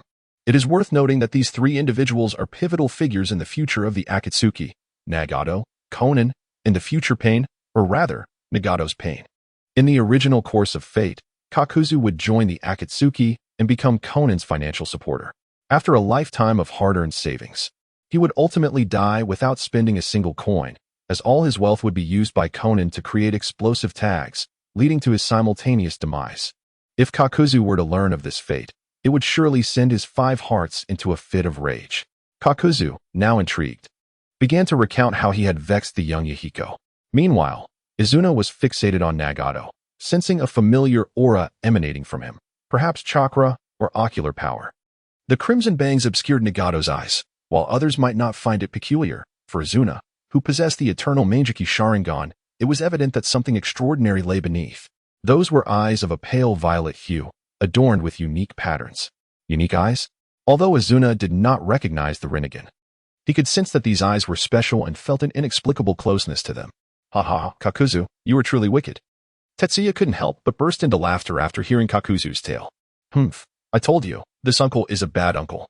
Tetsuya scrutinized Yahiko, intrigued by this rare little son in the ninja world. In this realm, there had been 3 individuals who could be likened to little sons, warming the hearts of others in the dark ninja world. One was Yahiko, Nagato's little son, the son of the Akatsuki, who warmed the people of the Rain Country with his actions, only to meet an unfortunate end at the hands of the senile Hanzo and the scheming Danzo, ultimately becoming the Deva path of pain. Another was Minato, the little son of Konoha, who brought warmth to those around him, particularly to Kushina's heart, eventually becoming the 4th Hokage of Konoha, but tragically fell victim to the narrative's cruel twist. The final character is Naruto, who, despite enduring discrimination from a young age, maintains an optimistic and cheerful disposition, radiating warmth like a little son to those around him. Hinata, Sasuke, Gaara, and others have all felt the comforting embrace of Naruto's spirit. Do you aspire to become the most powerful ninja in the ninja world? Yahiko affirmed with a resolute nod. Indeed, I wish to become a ninja as formidable as Lord Hanzo. Tetsuya also nodded, then produced an item he had kept in his pocket for quite some time. All right. You all seem spirited. I present these to you. What is this? Yahiko inquired curiously as he accepted the items handed over by Tetsuya. They were several books, each adorned with titles such as Chakra Refinement Techniques, Shadow Clone Technique, Enhancement Technique, and Body Flicker Technique. Indeed, Tetsuya had gifted them the fundamental methods for chakra refinement, along with the basic three-body technique. These materials are the foundation of becoming a ninja, yet they are not easily accessible to ordinary individuals. Chapter 56, Izuna, those are my brother's eyes. Is this truly for us?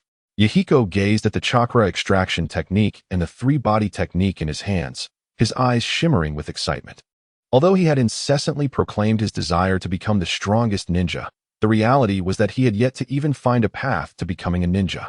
Yet, this elder brother he had just met had generously bestowed upon them the methods of chakra extraction and ninjutsu. He did not forget his companions and shared the books he held with them.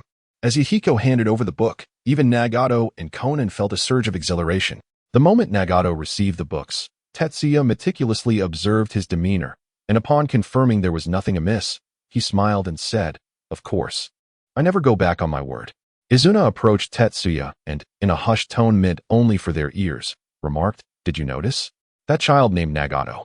His eyes are peculiar." "I did notice. If all goes as anticipated, those eyes should be the product of your own eyes after their ultimate evolution, the Rinnegan." Rinnegan. Even Izuna, who was typically composed, could not help but exhibit a change in expression upon hearing that name, though she quickly regained her poise. "Are you certain?" "Absolutely. I can resurrect the dead. How could I possibly be mistaken about a pair of eyes? This child, is he one of us from the Uchiha clan?" In Izuna's understanding, only the Uchiha clan's Sharingan could evolve into the Rinnegan. If this child possesses the Rinnegan, does that not imply he is indeed from the Uchiha clan? No. Something seems awry. This child is far too young. Based on her own experiences, her eyes would require several years to evolve into the Rinnegan. Not to mention, prior to that, one would need a pair of Eternal Meijiki Sharingan, which requires 2 pairs of Meijiki Sharingan. At his age, merely awakening a 3-tomo Sharingan would mark him as a prodigy, someone who would undoubtedly be meticulously protected and nurtured by the Uchiha clan. Furthermore, sacrificing a pair of Meijiki Sharingan to achieve an Eternal Meijiki Sharingan is no small feat. No, this child's eyes likely do not belong to him. I suspect he resembles a member of the Uzumaki clan more. During the tumult of the Warring States period, the Senju clan had once allied with the Uzumaki clan to confront the Uchiha, thus he held a particular memory of that crimson hair. As expected of you, Izuna. I share the same sentiment. After all, such an explanation does seem plausible, does it not? However, Izuna quickly connected many dots. The Uchiha clan had not seen an Eternal Meijiki Sharingan in ages. She had previously investigated, and it appeared the strongest among the current Uchiha clan in Konoha was merely the 3-tomo. As I gaze into the distance, it becomes evident that the sole individual capable of successfully evolving the Eternal Meijiki Sharingan into the Rinnegan must be none other than my own brother, the embodiment of the ninja world's wrath, Uchiha Madara. The mere thought sends my heart racing. Those eyes belong to my brother. It makes perfect sense now. No wonder I feel an inexplicable connection to this child. If his eyes indeed belong to my brother, Uchiha Madara, everything aligns. Yet, one question lingers. Why do my brother's eyes reside within this child? Upon further contemplation, I arrived at a plausible conclusion. Perhaps, as my brother approached the end of his lifespan, he ultimately achieved the evolution of the Rinnegan. However, by that time, he was no longer able to wield those eyes, leading him to find this child, who might possess some unique qualities capable of sustaining such power. Thus, before his demise, he entrusted his eyes to him. This theory is rational, exceedingly rational. It must be so. I spoke again. Tetsuya, these eyes likely belong to my brother, Uchiha Madara. At that moment, Su Yuan's eyes widened in disbelief as he stared at Uchiha Izuna. No way. How could you possibly know the origin of these eyes? You've been dead for many years and have now been resurrected. How could you know this? Have you read the script? Or did the Sage of Six Paths give you a spoiler during your time in the Pure Land? Seeing Tetsuya's expression, I initially thought he doubted my words, prompting me to recount my reasoning process. After listening, Su Yuan was left speechless. I could only admire Uchiha Izuna. Truly, he embodies the external intellect of Uchiha Madara, capable of matching wits with the astute Tobirama. Remarkably, he deduced the correct answer in such a brief span, relying on nearly non-existent clues. My respect for him is boundless. So, what do you intend to do? Will you reclaim your brother's eyes? Tetsuya inquired, curious about my next course of action, knowing full well that at this point, Uchiha Madara was not dead, but merely in slumber. Moreover, he undoubtedly dispatched White Zetsu to monitor Nagato and the others. However, it is unlikely that they are attached to Nagato, for he infused the 3 books given to Yahiko and the others with Sage Chakra. If they bore White Zetsu spores monitoring them, the power of Sage Chakra would compel them to reveal their true forms. Should I choose to seize the Rinnegan at this juncture, it would certainly create quite a spectacle. I intend to take him as my disciple. What? This decision of mine indeed comes as a surprise. I initially anticipated that I would claim the Rinnegan from Nagato, considering that, in a sense, I also possess a claim to those eyes.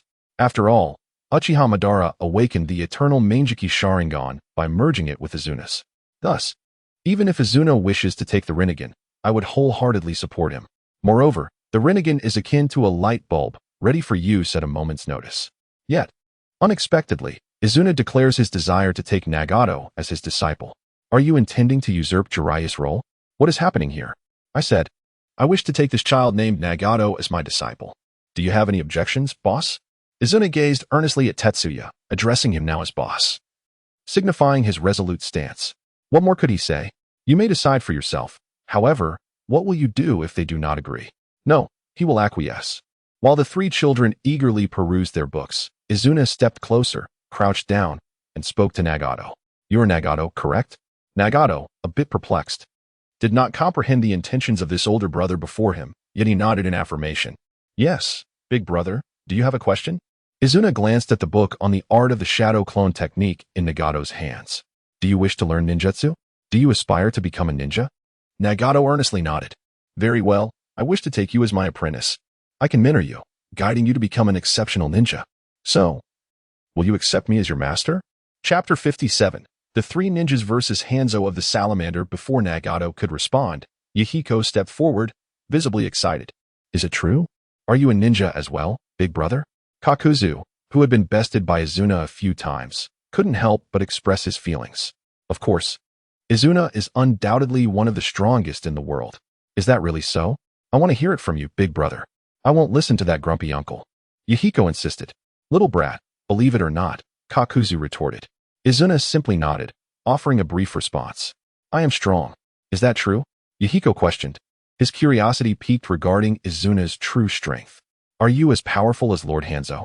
Hearing Yahiko's inquiry, Tetsuya chuckled. How about this? Let Izuna prove it to you. Prove it? How? The 3 young ones inquired, intrigued about the method of demonstration. Let Izuna spar with Hanzo and see who is truly stronger, Tetsuya suggested. Oh! The trio gasped in astonishment, realizing that this big brother intended to challenge Lord Hanzo. Is that really wise? Lord Hanzo is currently engaged in battle, and he is incredibly formidable. If anything goes awry, it could be fatal. We don't want to see anything happen to you, big brother. Izuna waved his hand dismissively. Do not worry, I know my limits, and I came here specifically to confront Hanzo. Indeed, I suspected that Izuna would not travel such a distance merely for a leisurely visit to the land of rain, Kakuzu remarked, looking enlightened. Well then, without further ado, let us depart. We have gathered information that the decisive battle between Konoha and Amigakure is about to commence, and we shall join the fray, Tetsuya said, eager for the spectacle. Kakuzu, you can manage to keep these 3 little ones safe on the battlefield, can you not? It is indeed a troublesome task. But since it is a directive from the boss, I have no objections. Then let us be off. With that, Izuna strode toward the exit, glancing back at Nagato. You shall witness my might. I, Uchiha Izuna, will train the successor of your brother S's into a ninja as formidable as he is. Nagato and his companions were somewhat bewildered, and they were unwittingly led into the battlefield by Tetsuya and the others. In the land of rain. Amidst the battlefield between Konoha and Amigakure, ninjas clashed violently. Torrential rain poured from the sky, continuously washing away the bodies and blood on the ground. In a particular area of the battlefield, both sides' ninjas skillfully avoided a designated zone. The site of the climactic duel between the 3 disciples of the 3rd Hokage and the leader of Amigakure, Hanzo of the Salamander. The battle had progressed through several rounds, with Tsunade and her companions managing to maintain a tenuous grip on the weakened Hanzo the Salamander due to their numerical superiority. Yet, even at this moment, there was no trace of panic in Hanzo's eyes. Summoning Jutsu. After a side-like strike had repelled Jiraiya and his companions, Hanzo swiftly formed hand seals and slammed his palm onto the ground. In an instant, a colossal summoning circle emerged on the surface. Bang! With a muffled sound, white mist enveloped the area. Gasping for breath, Jiraiya's eyes widened in astonishment at the enormous silhouette materializing within the fog. As the mist dissipated, a gargantuan salamander, resembling a small mountain, came into view before them. This creature was Hanzo's summoning beast, and with its assistance, Hanzo's true power was unleashed. Perched atop the salamander's head, Hanzo gazed down upon the trio with crossed arms. Suddenly, a flurry of shurikens was hurled, each bound with explosive tags. Hanzo was making his move, and it was a deadly one. Tsunade, Orochimaru, get out of the way, Jiraiya shouted, urging his comrades to evade. The three leaped in different directions just as the explosive shurikens struck the ground where they had stood moments before. Boom, boom, boom. The terrifying explosions created deep craters in the earth, and smoke billowed forth, scattering them across various positions within the haze. This was precisely the effect Hanzo had sought. Fire style, explosive flame array. What? Tsunade felt something crawling up her leg and looked down to find an explosive tag affixed to her. Be careful, Tsunade. Jiraiya reacted instantly. Ninjutsu, Needle Earth Prison. With a flourish, Jiraiya's hair transformed, elongating like tentacles to ensnare and protect Tsunade. Boom, boom, boom. At that very moment, the explosive tags ignited and detonated. Flames erupted, threatening to engulf everything. Ha! Hanzo sneered, thinking mere hair could not possibly withstand the flames of the explosive tags. However, as the fire subsided, both Tsunade and Jiraiya emerged unscathed, clearly demonstrating that Hanzo had underestimated Jiraiya's ninjutsu. The reinforced hair from the Needle Earth Prison was far from ordinary. Nani, Shadow Snake Hands. Just as Hanzo was taken aback, Orochimaru, who had been lurking in the shadows, sprang into action. Several serpents with white scales lunged forward, wrapping tightly around Hanzo, binding him. Now, Jiraiya, Orochimaru shouted. As a teammate, Jiraiya naturally understood. I comprehend now. Ninjutsu, Hair Needle Thousand. In an instant, Jiraiya's white locks erupted, resembling a hedgehog launching its quills, as an abundance of hair shot forth, akin to the 1,000 needles employed by ninjas, aimed at the bound Hanzo of the salamander. Observing the onslaught of ninjutsu, Hanzo remained largely unfazed, quietly initiating his own technique. Water Body Flicker Technique. With a splash, the moment the jutsu was activated, Hanzo and the massive salamander beneath him dissolved into flowing water, only to reappear instantaneously at another location. What? Orochimaru, witnessing this spectacle, was taken aback and promptly retreated to join Tsunade and Jiraiya. As Jiraiya dispelled the needle Jizo technique, a wave of fatigue washed over him. Are you all right, Jiraiya? I'm fine. This degree of burns poses no significant threat, but the previous skirmish has left me somewhat drained. After all, the three of them had exerted considerable effort to force Hanzo to employ a summoning. This fellow is exceedingly formidable. Even our combined ninjutsu is ineffective against him, Orochimaru lamented. Recognizing that the three of them had yet to reach their prime, Tsunade had not yet unlocked the 100 Healings technique, Jiraiya had yet to master Sage techniques, and Orochimaru had not embarked on his various transformations. At this juncture, facing the peak-aged Hanzo was indeed a strenuous endeavor for them. They were nearing their limits. Whereas Hanzo appeared poised to continue fighting. Chapter 58. The mysterious masked man appears. My name is a Fae. Could this be the end? Jiraiya gazed at the formidable Hanzo of the salamander and his colossal summoning beast, the salamander, with a sense of unwillingness. The three of them were breathing heavily. If they could not overcome Hanzo, what would become of this war? The overall situation seemed to favor Konoha. Yet, at that moment, Hanzo spoke. If this war ends in victory for Konoha, I shall grant you a chance at survival. Upon hearing such derisive words, the hot-headed Jiraiya shouted defiantly. We do not need your pity. We can still fight. Bring it on. Enough, Jiraiya. Tsunade interjected, surprised that Hanzo intended to spare them, but anxious to halt Jiraiya's reckless bravado. Hanzo ignored Jiraiya and continued. You three are quite formidable, managing to endure in such circumstances. From now on, I shall refer to you as the legendary Three Ninjas of Konoha. Henceforth, you may bear this title, earned with your lives. Damn it! Jiraiya gritted his teeth in frustration. Yet, the enemy before them was undeniably powerful. Just then, two figures descended from the sky, landing in the center of the battlefield. Hello, who goes there? At this moment, both Hanzo and Jiraiya's group felt an overwhelming tension. Everything seemed poised to conclude, yet suddenly, two individuals had appeared. These two figures were clad in black cloaks with red linings. One wore a yellow whirlpool mask that revealed only one eye, while the other donned a white mask adorned with swirling patterns and three tomo, with two eyes peering from beneath the lower tomo. Ah, are you asking for my name? I'm a Fae. Zetsu theatrically raised his hands, as if at a fan meeting. As for the person behind me, you should be quite familiar with him. He is Uchiha Madara. Uchiha Madara. Is that truly him? How can this be? He was killed by my grandfather at the Valley of the End. Tsunade exclaimed, her eyes wide with disbelief. However, upon hearing Tsunade's assertion that her grandfather had slain Uchiha Madara, Izuna, who had been focused entirely on Hanzo, turned his gaze towards Tsunade. His crimson, eternal Mangeki Sharingan fixated intently upon her. In that instant, Tsunade felt an ominous threat of death. The raw killing intent was palpable, like a dagger poised to strike. Tsunade, what is the matter? Sensing a tremor in Tsunade's grasp, Jiraiya swiftly inquired about her distress. Jiraiya, that man's eyes. Those are the eyes of Uchiha Madara. As disciples of the third Hokage, Sarutobi Hiruzen, they recognized the eternal Mangeki Sharingan instantly, an ominous gaze abhorred by the Senju clan. Was it possible that the man truly was Uchiha Madara, that he had not perished?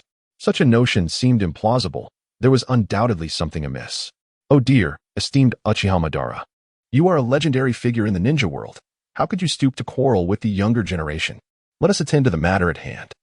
Tetsuya also sensed the sudden bloodlust radiating from Izuna, a testament to the might of the Uchiha, brotherly affection manifesting as ferocity, ignited by Tsunade's mere words. Fortunately, Izuna retained his composure, redirecting his focus at Tetsuya's urging. However, when he once again cast his gaze upon Hanzo of the Salamander, his eyes gleamed with renewed intensity. So, you claim to be a demigod of the ninja realm? Today, I intend to test your worthiness to bear such a title. Hanzo's temper flared. He had intended to conclude the battle, yet here stood a challenger, audacious enough to question his authority. Humph. A coward who hides his true form has no right to challenge me. Humph. As for my qualifications, you need only to test them for yourself. Izuna swiftly formed hand seals. Fire style, great fire annihilation. A terrifying blaze erupted, instantly vaporizing the surrounding rain. The inferno surged forth like a sea of flames towards Hanzo. Impossible. Such a level of fire jutsu cannot exist. Hanzo's eyes widened, yet he could only activate his body flicker technique, transforming into a stream of water just in time to evade the cataclysmic fire. The spectators bore witness as the ground, drenched by the torrential rain, cracked and dried under the intense heat. Seeing Hanzo escape his technique, Izuna refused to remain passive. He activated the body flicker technique, appearing directly above Hanzo, drawing a ninja blade from his sleeve and slashing downward. Hanzo hastily swung his scythe and chained to parry, engaging in a fierce exchange of taijutsu. Meanwhile, Jiraiya, who had been skeptical about the masked figure's identity, found himself increasingly convinced that this was indeed Uchiha Madara. After all, even their teacher, Sarutobi Hiruzen, would likely struggle to wield such a formidable fire technique. Amidst his astonishment, Jiraiya turned to his two companions. Tsunade, Orochimaru, what shall we do next? Regardless of whether this man is Uchiha Madara, he is not someone we can easily confront. Orochimaru's eyes remained fixed on Madara's silhouette, his distinctive raspy voice breaking the tension. I believe we might consider waiting, allowing them to engage in a fierce struggle, while we seize the opportunity to benefit from their conflict. However, Tsunade shook her head, offering a suggestion that starkly contrasted with Orochimaru's. I believe we should take this opportunity to retreat, for we have already secured victory in this battle. Aside from Hanzo the Salamander, the other range shinobi have been utterly defeated. We ought to capitalize on Hanzo's momentary distraction to conclude this encounter. Furthermore, it is imperative that we relay the information back, regardless of whether this masked man is indeed Uchiha Obito. Hey, I say to you three. Tenzu crossed his arms and tilted his head, gazing at the trio. What clandestine plotting are you engaged in so loudly? Do you not see that Elder Madara is locked in a tense battle with that salamander fellow? As spectators, it would be prudent for you to exhibit a little professionalism. What on earth do you intend to do? Jiraiya questioned loudly. Oh dear, how rude of you. I do not refer to you as that guy, for I possess a name. My name is Akatsuki. Tenzu wriggled about, as if afflicted with hyperactivity. Jiraiya and his companions exchanged glances, reaching a consensus that this seemingly comical individual was undoubtedly no ordinary foe. Chapter 59. Tetsuya, I suggest it would be wise for you to depart sooner rather than later. What exactly do you intend to accomplish? What ulterior motives lie behind your masks? Jiraiya questioned loudly. Tetsuya glanced towards Azuna's direction, where Azuna was fiercely engaged in combat with Hanzo of the Salamander. It was evident that Azuna was channeling all his fury into defeating Hanzo, wielding a short blade and relying solely on physical techniques to subdue Hanzo, who was in a dire predicament.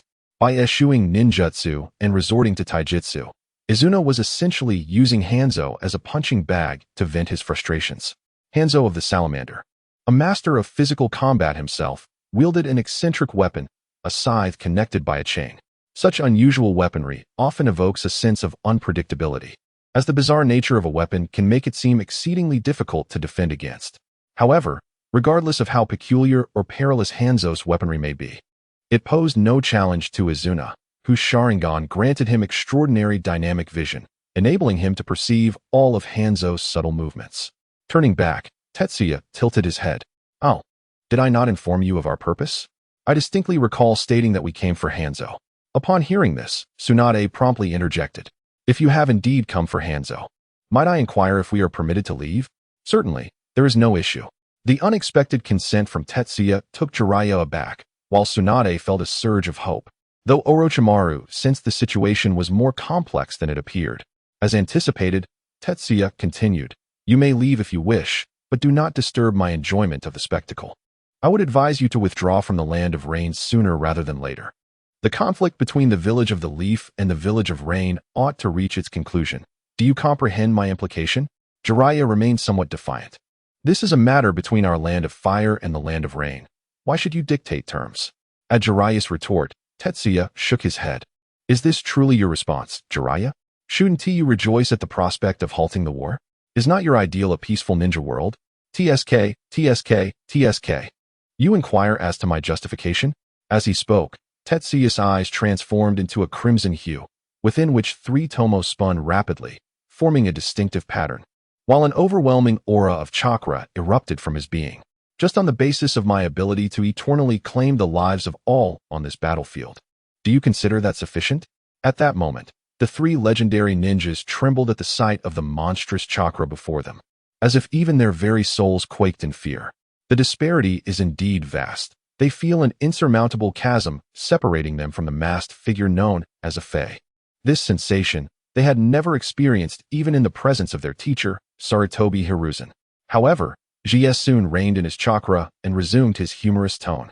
Oh dear, look at your frightened faces. Fear not, for I shall not consume you. It would be wise for you to depart now and bring this conflict to an end. Do you understand?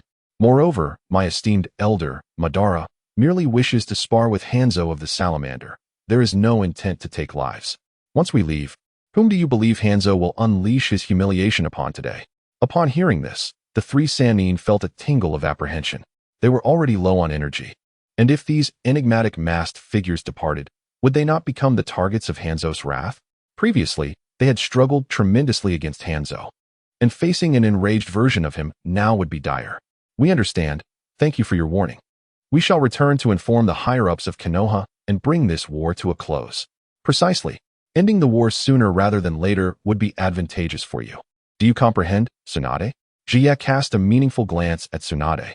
It is worth noting that Tsunade currently has a boyfriend, and if Jie's memory serves him correctly, her boyfriend, Dan Kato, no, Kato Dan, met his untimely demise after their confrontation with Hanzo, just as the war was nearing its conclusion. Alas, this unfortunate young man perished in a trivial skirmish. His death particularly tragic, which led Tsunade to develop hemophobia. Yet, evidently, Tsunade did not grasp Jie's insinuation. She believed that Konoha had already gained the upper hand. Should they voluntarily cease hostilities now, Konoha would monopolize the moral high ground. This would be beneficial for both the forthcoming negotiations and Konoha's future reputation. I understand. Then we shall take our leave. Yes, yes, do not disturb my entertainment. Jie waved his hand, turning back to observe the unfolding drama.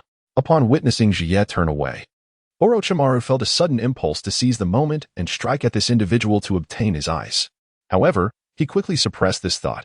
What was he contemplating? Such an action would undoubtedly lead to his demise. Not to mention the dwindling chakra within him, the opponent's strength was formidable, even at his peak. He could not guarantee a successful ambush. Let us depart and return to our base, Orochimaru rasped, reminding Tsunade and Jiraiya, as well as himself. The three Sannin hastily retreated, simultaneously notifying the other Konoha ninjas to evacuate. Fire style, great fireball technique. Izuna, having vented his fury, resolved not to squander any more time. In an instant, I decisively defeated the so-called demigod of the ninja world, Hanzo the Salamander, with the intention of returning to take Nagato as my disciple. However, it seems that Nagato prefers the company of the other two youths. Thus, I shall take them both as my disciples as well. All these thoughts flitted through my mind in a mere moment as I unleashed a ferocious fire-release ninjutsu.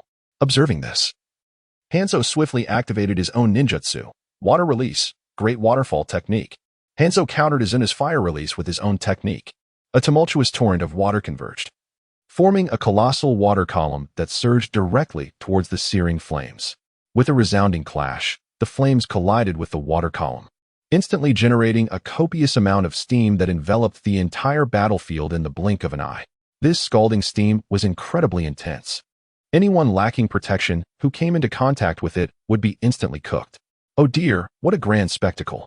Tetsuya swiftly employed the body flicker technique, retreating beyond the reach of the steam.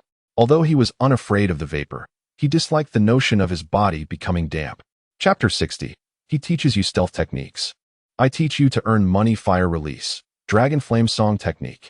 Water release, water chaos wave. Another clash of ninjutsu ensued, as if the chakra of both combatants were inexhaustible. Damn, how can this fellow be so formidable? Could he truly be the legendary Uchiha Madara? At this moment, Hanzo of the Salamander felt somewhat fatigued. Although he had triumphed over the three legendary Sannin in their previous encounter, it had still drained a significant amount of his chakra. However, the individual before him clearly operated on an entirely different level. It is widely acknowledged that under normal circumstances, water release can suppress fire release. After all, the second Hokage of Konohagakure had mastered water release specifically to counter the fire techniques favored by the Uchiha clan. Yet this masked monstrosity was capable of using fire release to subdue his water release. This cannot continue. I must devise a new strategy. Ikazuchi, toxic mist eruption. Hanzo bellowed. And not far away, Ikazuchi, poised for Hanzo's command, opened his jaws wide, unleashing a torrent of purple toxic mist into the air. Observing this, Izuna swiftly evaded. Nowhere to escape, Hanzo of the Salamander executed a water body flicker technique, appearing directly before Izuna, the chain in his hand lashing out and ensnaring her form in an instant. Clang! With his other hand gripping the scythe, he swung it towards Izuna. Heh! In the face of Hanzo's assault, Izuna let out a cold chuckle. Susanoo. Crack! A blue skeletal figure materialized, shattering the chains that bound her, and swiftly expanded into a half-formed Susanoo, cleaving towards Hanzo. What on earth is this? Hanzo's eyes widened in shock, yet as a seasoned ninja, he immediately activated the water body flicker technique to evade the strike of Izuna's Susanoo. Avoiding the blow, Hanzo found himself above Ikazuchi. Is this the legendary divine power dwelling within the Sharingan of the Uchiha clan? Gazing at the blue Susanoo before him, Hanzo felt an immense pressure. The blue giant stood firm, unfazed by the toxic mist spewed forth by Ikazuchi. Is this truly the extent of your power, Hanzo of the Salamander? Is this all you can muster, to dare call yourself a demigod of the ninja world? Izuna spread her arms wide, her eyes glowing crimson. Allow me to show you what true divine power entails. Complete Susanoo, activate. Boom. The half-formed Susanoo transformed once more, rising like a colossal giant, shaking the very earth. The fully realized Susanoo emerged, a massive blue giant clad in armor, adorned with wings, wearing a Tengu mask, and wielding a gigantic katana, exuding an overwhelming aura of dominance. As the inhabitants of Konoha retreated, they beheld the formidable figure of the colossal Susanoo. Those of greater age were instantly reminded of their past terrors, the source of which was none other than Uchiha Madara. Indeed, it was an awe-inspiring sight, the blue Susanoo. Why, then, did my own manifest in such a garish golden hue? It appears rather vulgar. The onlooker, Tetsuya, murmured to himself, attributing the absurdity to that avaricious cur, who perhaps believed that gold represented the color of wealth, thus crafting his own golden Susanoo. Come forth, Hanzo of the Salamander, brace yourself for my strike. Should you survive this, I shall acknowledge your title as a demigod of the shinobi world. With that declaration, the immense complete Susanoo lunged forward, cleaving towards Hanzo and his summoned creature, the salamander. In an instant, mountains were reduced to plains, and the earth transformed into a canyon. This single strike was destined to stir even greater tumult within the already turbulent realm of shinobi. Surely, Izuna hasn't slain Hanzo with that single blow? Now is hardly the opportune moment for us to seize the rain country. As the Susanoo dissipated, Izuna swiftly appeared beside Tetsuya. It is over. Let us return. Pray tell. You didn't actually kill Hanzo, did you? Fear not. I restrain my power. That fellow possesses considerable skill. At a critical moment, he utilized his summoning beast to absorb the brunt of the attack. Ah, I see. It is fortunate he survived. The time to claim the rain country is not yet upon us. I am aware. Let us proceed. I must seek out my disciple. TSK, TSK, TSK. Look at you. Referring to him as your disciple before he has even pledged himself to you. Tetsuya chuckled softly, yet followed Izuna in the direction of Kakuzu and his companions. Not far from the battlefield, in a secure corner, Kakuzu observed the fierce clash between Hanzo and Izuna alongside 3 young acolytes. At that moment, the trio was rendered speechless with excitement, particularly when the blue giant first made its appearance. Yahiko had entirely succumbed to being Izuna's ardent admirer. It was irresistible. Who could possibly reject such a magnificent giant? Not only was he strikingly handsome, but his strength was also formidable. Even a powerhouse like Hanzo was merely a blade's breadth away from defeat. We're back, Tetsuya exclaimed, removing his mask with a grin, while Izuna approached the trio, holding his white mask. How was that? Am I not impressive? Yahiko exclaimed with enthusiasm. Big brother, you're amazing. What was that blue giant? Is it a jutsu? Can I learn it? Izuna paused for a moment in silence before shaking his head. That is not a jutsu, it is a unique ability of our clan. Oh, I see. Yahiko felt a tinge of disappointment, yet his excitement remained unabated. After all, even if he could not summon the blue giant, mastering a jutsu would still be quite remarkable. Meanwhile, Izuna turned his gaze towards Nagato, inquiring further. How about it, Nagato? Are you willing to accept me as your master and become my disciple? Aside from Susanoo, I am capable of teaching you any jutsu you desire. Nagato, do not hesitate to agree. Indeed, Nagato, please consent. Yahiko is urging him with a sense of urgency, and even Konan is lending her support. After all, she aspires to become a ninja, wishing to protect both Yahiko and Nagato. However, Nagato speaks up, Big brother Izuna, if I learn ninjutsu from you, will I still be able to learn how to earn money? Upon hearing this, Izuna is momentarily taken aback. Then he glances at Kakuzu, who turns his head away, unwilling to meet Izuna's gaze. Ha, of course. Why not? Tetsuya cannot help but burst into laughter. It is truly amusing. Who would have thought that Nagato, having spent so much time with Kakuzu, has also developed an interest in making money? No, it is not merely an interest. He has come to realize that to change the land of rain and the shinobi world, mere strength is insufficient. One must also possess wealth and an understanding of economics. Very well, Nagato, from now on, the 3 of you shall accompany us. Izuna will instruct you in ninjutsu, while I will teach you the ways of earning money. Is that truly the case? Chapter 61. The resurgence of Uchiha Madara's name in the shinobi world.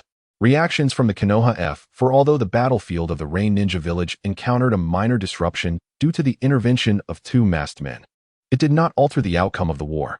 Konoha has achieved victories across multiple fronts, and the overall tide of the shinobi world war has decidedly shifted in favor of Konoha. Concurrently, with the eruption of this battle, the name of Uchiha Madara has once again reverberated throughout the shinobi world, causing a significant stir. Inside the conference room of the Hokage building in Konoha, the Konoha F4 have gathered, facing 3 legendary Sannin who have risen to prominence during this war, to relay essential intelligence. These 3 individuals separated from the main force and returned to Konoha ahead of others. At this moment, the atmosphere in the conference room feels particularly oppressive. Uchiha Madara, Uchiha Obito. Sarutobi Hiruzen mumbled these names. As for Obito, he was less concerned, though Jiraiya and the others spoke of his formidable strength and his possession of the Manjiki Sharingan, having never personally encountered him and felt that overwhelming aura. Sarutobi Hiruzen did not perceive Obito as particularly strong, merely considering that his 3 students were still quite young. However, Uchiha Madara was a different matter entirely. The weight of that name represented an overwhelming legacy, the embodiment of the shinobi world's chaos, a founding elder of Konoha, the leader of the Uchiha clan, and the most powerful rogue ninja since Konoha's inception. Sarutobi Hiruzen felt an immense pressure, yearning for a smoke, but realizing his pipe was not at hand. He glanced toward his old comrades. "What are your thoughts, Danzo, Koharu Hamura?" he inquired. Tsunade and Mito Kamizuki were still contemplating their responses when Shimura Danzo scoffed. "What are you waiting for? Uchiha Madara has long since perished, dealt with by the first Hokage himself.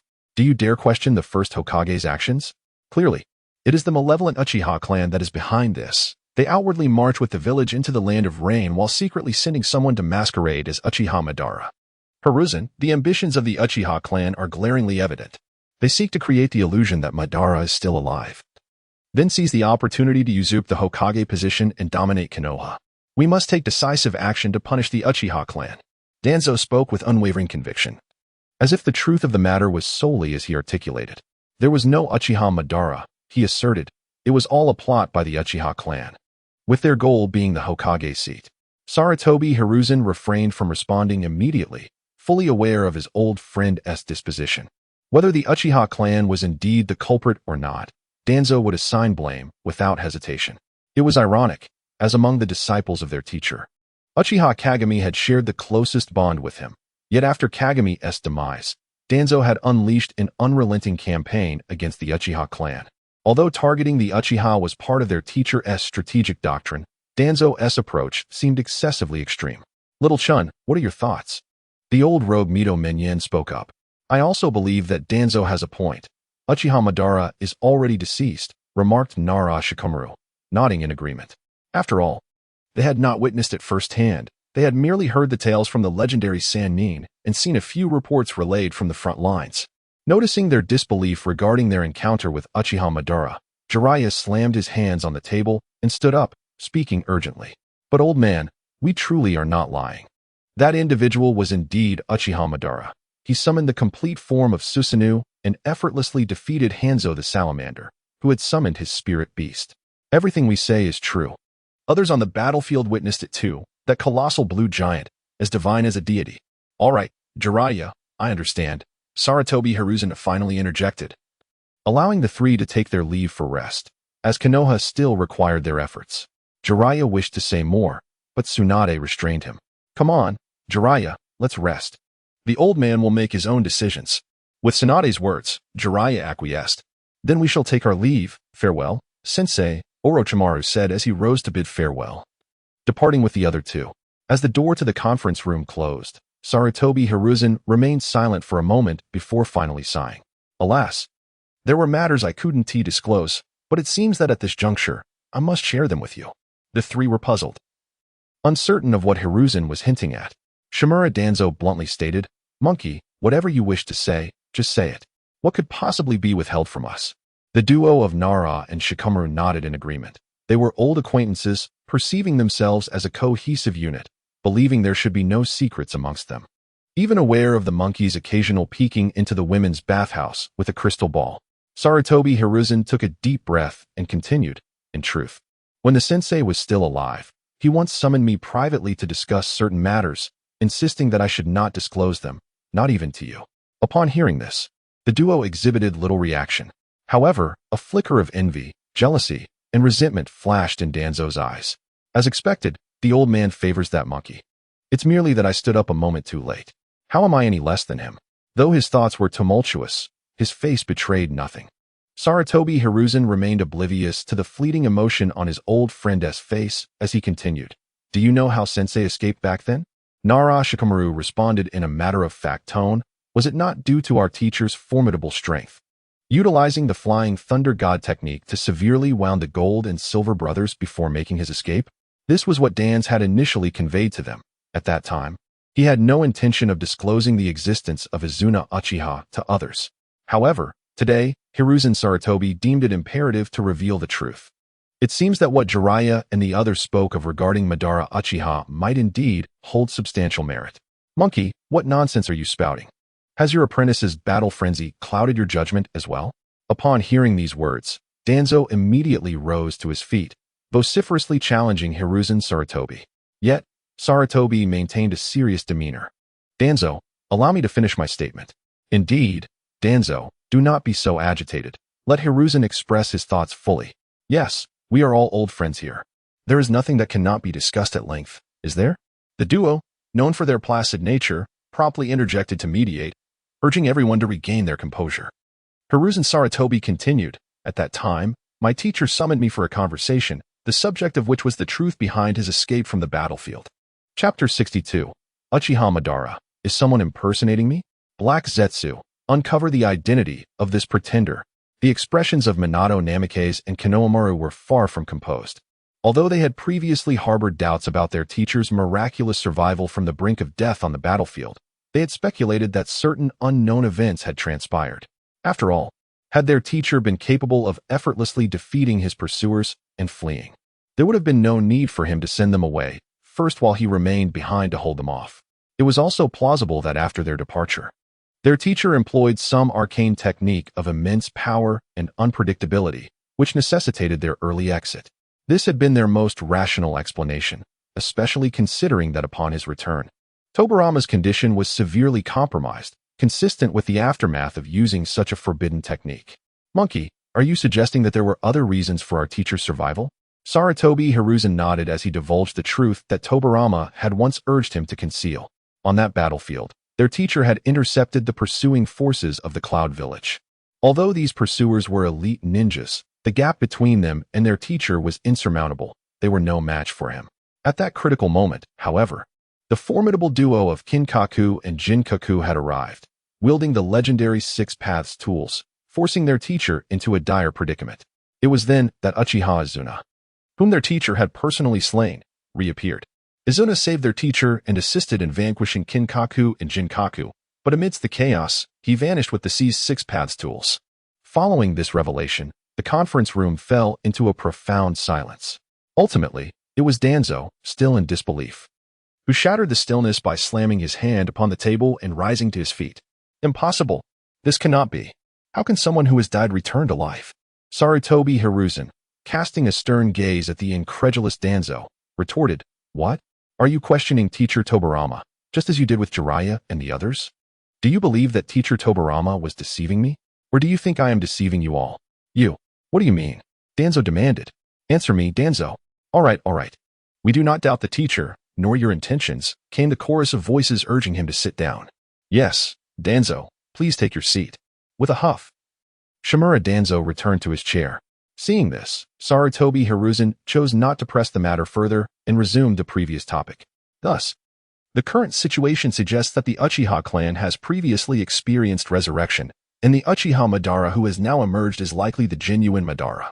If this individual is indeed Uchiha Madara, the ninja world may soon face turmoil. The atmosphere in the conference room was particularly oppressive. At that moment, Minato Namikaze suddenly spoke up. If the individual who engaged in combat with the salamander, Hanzo, was indeed Uchiha Madara, then who could that masked man named Obito be? Upon posing this question, a myriad of thoughts crossed the minds of the onlookers. Meanwhile, Sarutobi Hiruzen turned to Danzo and inquired, according to Jiraiya and the others, this masked man called Obito wears a mask with only one eye, implying he possesses but a single Sharingan. Who do you think that person could be, Danzo? The mention of a single eye being a Sharingan left Danzo visibly perturbed, and he felt a sharp pang emanating from the bandaged eye that concealed his right eye. At that moment, within the mountain graveyard, in a cave, an elderly man with snow-white hair and a frail physique lay upon a stone bed, connected to numerous tubes that sustained his vital signs. Just then, a pure white entity and a creature that was half black and half white approached. If Zetsu were present, he would immediately recognize this elderly figure as the once dominant Uchiha Madara, while the white entity was white Zetsu, and the half-black, half-white creature was white Zetsu possessed by black Zetsu. Black Zetsu advanced to awaken the slumbering Madara. The aging Uchiha Madara opened his eyes. What time is it? Zetsu, did you awaken me for some significant event?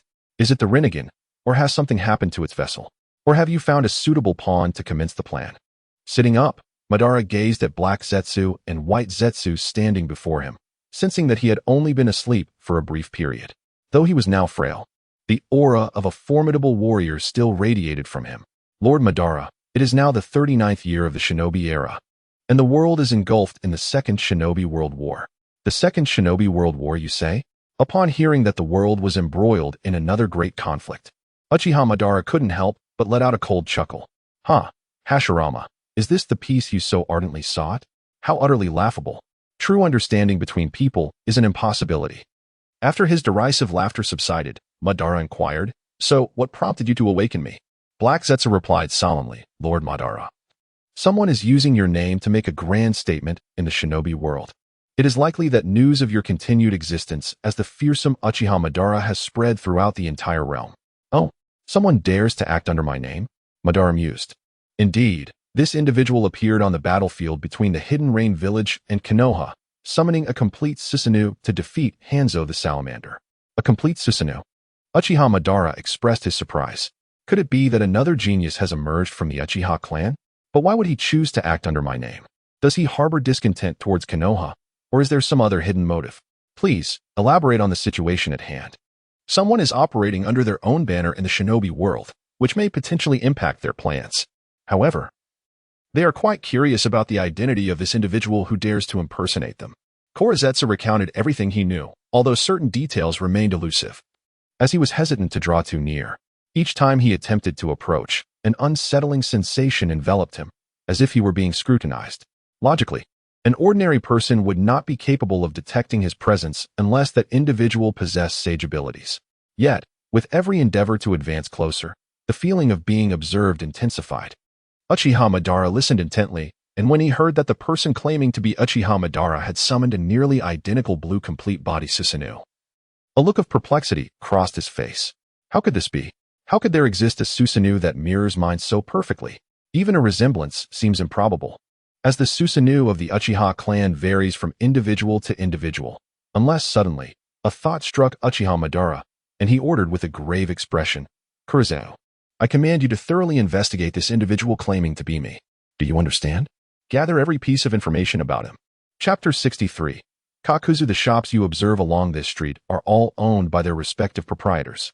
The Great Shinobi War has reached its denouement, with major hostilities having ceased. However, minor skirmishes continue to erupt. Yet, amid these smaller conflicts, the news of Uchiha Madara's resurrection poses a far greater shock to the various ninja villages. In the Land of Lightning, within the conference room of Kumogakure, the Third Raikage has summoned the village's higher-ups to convene. All right, esteemed colleagues. I trust you have all received the news regarding the reemergence of Uchiha Madara in the shinobi world. The purpose of this gathering is to solicit your opinions on how Kumogakure should proceed in light of this development. Please, speak your minds freely. You know I prefer directness. The relatively young Tsuchikage pondered before speaking. Raikage Dano, could this possibly be a smokescreen orchestrated by Konohagakure? Elucidate your thoughts, the Raikage urged. Raikage Dano, the intelligence suggests that this individual, claiming to be Uchiha Madara, is masked and no one has seen his face. Thus, whether he is truly Madara remains uncertain. I suspect this may be a ploy by Konoha, potentially having found a member of the Uchiha clan to impersonate Madara in order to achieve some objective, while simultaneously intimidating the other ninja villages. Upon hearing this, other high-ranking officials quickly voiced their dissenting opinions. I concede that this possibility exists, but the likelihood is rather slim. Since the time of the second Hokage, Senju Tobarama, the relationship between the Uchiha clan and Konoha has been exceedingly delicate, unless it pertains to a matter as significant as the Shinobi War. It is improbable that Konoha's leadership could manipulate the Uchiha. As observed during the recent war, the Uchiha acted independently and engaged on battlefields separate from Konoha's main forces. However, if this person is not an impersonator, could it truly be Uchiha Madara? Was he not deceased? How could one long departed return to life? During this period, the technique of Edo Tensei had yet to be fully developed. Although the second Hokage, Senju Tobarama, had devised this jutsu, it was not perfected. Furthermore, figures like Sarutobi Hiruzen believed that the living should not disturb the dead, resulting in no one attempting to wield this technique, leading the ninja world to regard the resurrection of the deceased as mere fantasy. Within the Raikage's office, a heated debate ensued. The personalities of Kumogakure's inhabitants are typically forthright, even somewhat tempestuous. Initial loud exchanges soon escalated into full-blown arguments. Such is the nature of this extraordinary situation. The resurrection of the long-deceased shinobi scourge, Uchiha Madara, defies logic. Yet, should it not be true, numerous questions remain. Enough. Suddenly, Rakich's stern voice echoed through the conference room, bringing an abrupt silence. The individuals, who were on the verge of exchanging jabs, returned to their seats, their faces etched with perplexity and confusion regarding the current situation. I summoned you all to discuss the future of the Cloud-Hidden Village, not to debate the authenticity of Uchiha Obito's identity. However, Rakich bore no ill will towards them. After all, the existence of Uchiha Obito was undeniably extraordinary within the entire shinobi world. Ultimately, after much contemplation, the strategist, Tobirama, spoke up. Lord Rakich, I believe that regardless of whether that individual is truly Uchiha Obito or whether he is a pawn of Konoha's schemes, our foremost priority should be to enhance the strength of the Cloud-Hidden Village. Upon hearing Tobirama's remarks, the high-ranking officials of the village nodded in agreement. There was merit to his words, as long as their own strength was formidable enough, no matter what schemes the enemy devised. They could be easily thwarted with a single blow. You are indeed correct. Our Cloud-Hidden Village has only just emerged from the quagmire of war, and we must swiftly regain our vitality, Rakich concurred. However, Lord Rakich, merely restoring our vitality is insufficient, Tobirama interjected. Regardless of that individual's true identity, it is an undeniable fact that he has defeated Hanzo of the Salamander. In the face of such an adversary, deploying additional mid-tier combatants would yield little effect. What we must focus on is enhancing our elite combat capabilities. I propose that we explore ways to utilize the power of tailed beasts for military purposes. Imagine, if we could deploy tailed beasts during the next Shinobi World War, what a formidable sight that would be. The might of the tailed beasts is widely acknowledged in the Shinobi world. Their rampage could effortlessly annihilate a city. If we could harness the power of the tailed beasts in warfare, our Cloud-Hidden Village would gain a remarkably powerful ally. Utilizing tailed beasts for military applications, the third Rakich pondered deeply before making a decision. He raised his gaze towards his partner, who was also his nephew, the current successor. Burobi. Burobi, the village requires you to make a contribution. Are you able to do so? Burobi nodded in affirmation. For the sake of the village, I shall do my utmost, Lord Rakich. Thank you for your efforts, Burobi. This urgency was not confined to the Cloud-Hidden Village. Similar situations unfolded across the shinobi world. Whether for self-preservation or other motives, various ninja villages and organizations began seeking ways to bolster their strength, whether through tailed beasts, secret techniques, or other means of enhancement. Their aim was to acquire sufficient resources to cope with the impending upheaval. Meanwhile, the orchestrators of this turmoil, adorned with mementos from their journey, 3 children, returned to the capital of the Land of Fire. Upon the luxurious carriage, the curtains were drawn back, and 3 little heads peeked out. Wow, is this the capital of the Land of Fire? It is truly magnificent. The broad streets and orderly houses are a sight to behold. Unlike the incessant dampness of the Rain Village, this place feels vibrant and alive. I wonder what those shops are selling. I have never seen such things before, but they certainly appear delectable. Look over there. The 3 young newcomers, having just arrived in the capital, gazed in awe at this city that far exceeds the bustling nature of the Rain Village, their eyes sparkling with curiosity as they explored the unfamiliar yet fascinating surroundings. As they traversed the lively streets, inhaling the delightful aromas wafting from the shops, Yahiko's stomach let out a resounding growl. Truly, this city embodies the essence of the Land of Fire. Just the scent emanating from those stores has made me ravenous. Haha, do not fret, we shall arrive shortly. Once we reach home, an array of delicious treats will await us, chuckled Tetsuya. Since these 3 little ones have chosen to call him teacher, he felt inclined to treat them well. After all, their fondness for food was hardly a burden for him. Ah, can I really have anything I desire? Yahiko's eyes sparkled with excitement. Nearby, Kankuro chimed in with a grin. Little one, you may not know this, but every eatery along this street is owned by the same proprietor. Chapter 64. The possibility of sealing the long door reincarnation outside the village of Konoha. At the Chiba Manor. Indeed, this so-called Chiba Manor is the very forest where Tetsuya and Izuna frequently engaged in sparring and fishing. Under the influence of financial prowess, this area has been enclosed, becoming Tetsuya's private estate. Although he is merely a merchant at present, the noble circles of the Land of Fire have extended their goodwill, seeking to welcome Tetsuya into their ranks. The reason is straightforward. The innovative delights Tetsuya has introduced have captivated their interest immensely. The indulgences of food and leisure have become standard among the nobility. Previously, although they were affluent and wielded power, their pleasures were limited to the same old offerings. However, everything changed with Tetsuya's arrival in the capital. Coupled with his understanding of social nuances and his vast wealth, he has carved out a place for himself among the aristocracy. Despite not yet holding noble status, it is merely a matter of relinquishing a seemingly worthless stretch of forest, and Tetsuya is more than willing to compensate. In a spacious clearing, Yahiko, Nagato, and Konan stood in unison. Their former garments had been replaced with attire suitable for ninja training, while Izuna positioned himself before them. Listen closely, you three. Now that you have become my disciples, I will train you according to the strict standards of our Uchiha clan, guiding you to become exceptional ninjas. However, this journey may prove to be quite arduous. Are you prepared for this challenge? We are ready. The trio responded in unison. Having awaited this moment for far too long, they yearned for strength, for power, and for the ability to transform their underdeveloped nation in the harsh realities of the ninja world. Today marks their first step towards learning the ways of the ninja. Excellent. On our journey back, you all successfully extracted your own chakra, so the first task in becoming a ninja is to test your chakra attributes. Each individual's chakra possesses unique characteristics, and understanding these attributes will facilitate your learning of the most suitable jutsu. With that, Izuna produced 3 pieces of testing paper designed for chakra assessment. This paper is specifically crafted to test chakra. By holding it and infusing it with your chakra, you can discern its properties based on the paper's reactions. Take it and give it a try. The 3 had never encountered such an item before and eagerly accepted the test papers from Izuna's hands. Not far away, seated on a soft cushion on the steps of a wooden cabin, Tetsuya observed with great interest as Izuna instructed his disciples. Izuna was a person of great seriousness. When he resolved to undertake a task, he committed himself fully.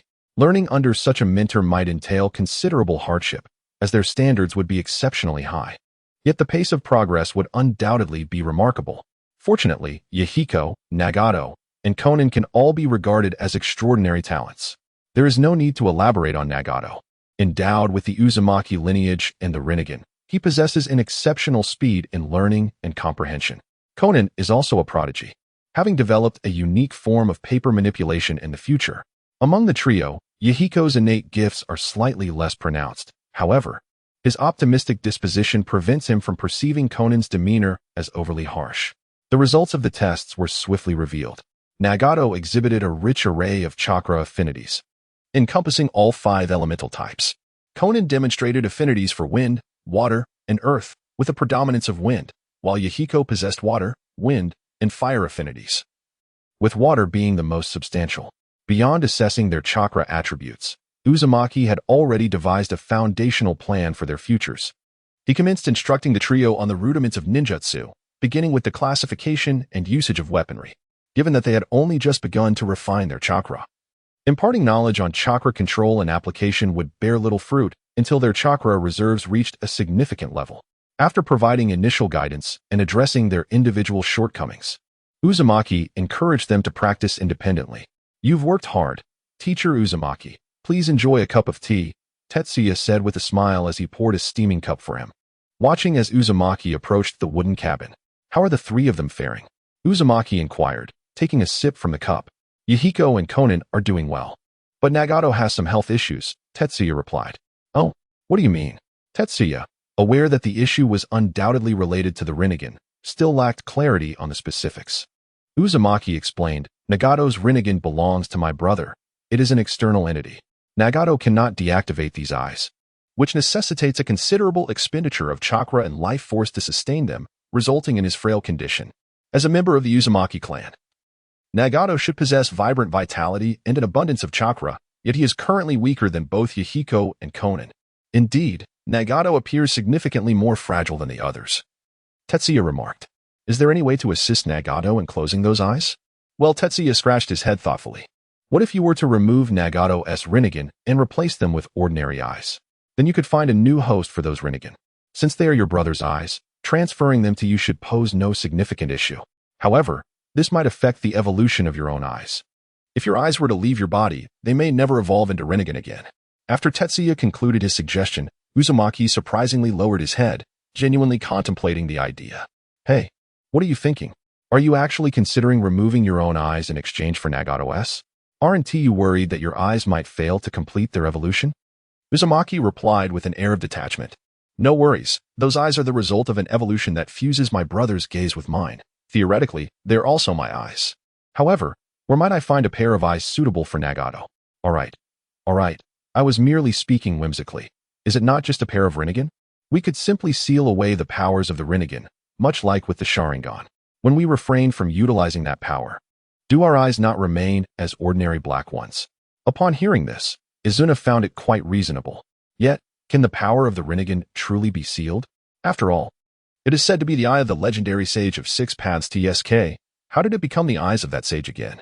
Did you not just claim they were your eyes? Tetsuya shrugged. How about this? I will cast the sealing technique, and you can use your own power to assist me in closing a Rinnegan that has merged with your eyes. It should not pose much of a problem. Chapter 65. Embrace the terror of being overwhelmed by assignments. In the corridor of the wooden cabin, Nagato felt a wave of anxiety as he observed his two instructors staring intently at him.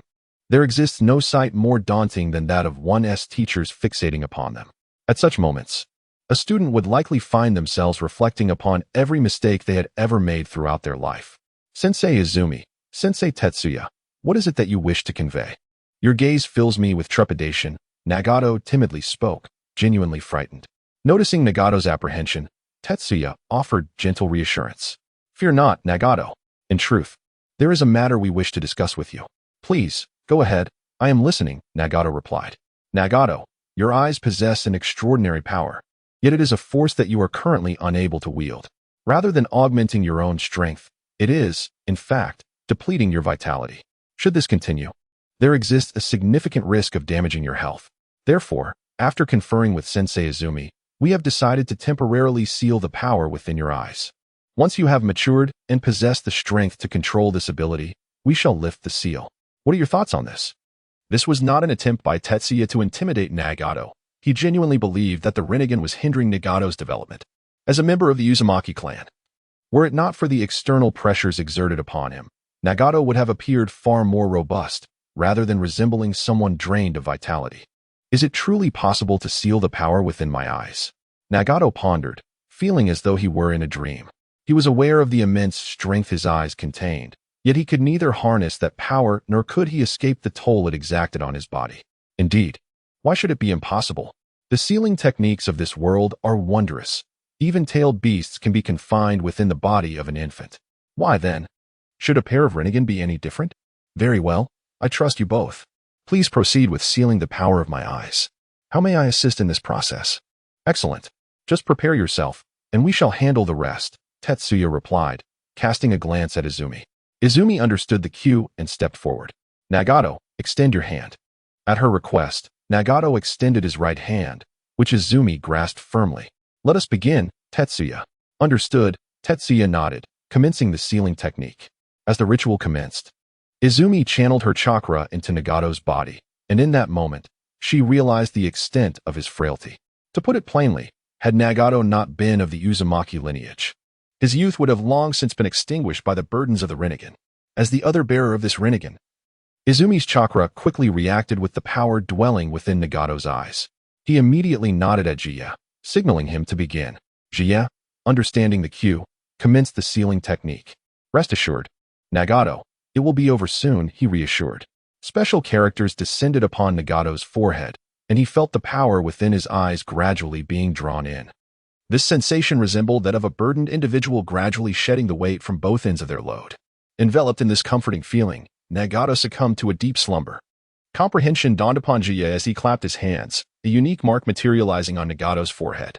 This was a sealing technique that Jia had developed by integrating his own chakra extraction with an enhanced version of the 8 trigrams sealing method. Over the years, he had not merely indulged in leisure.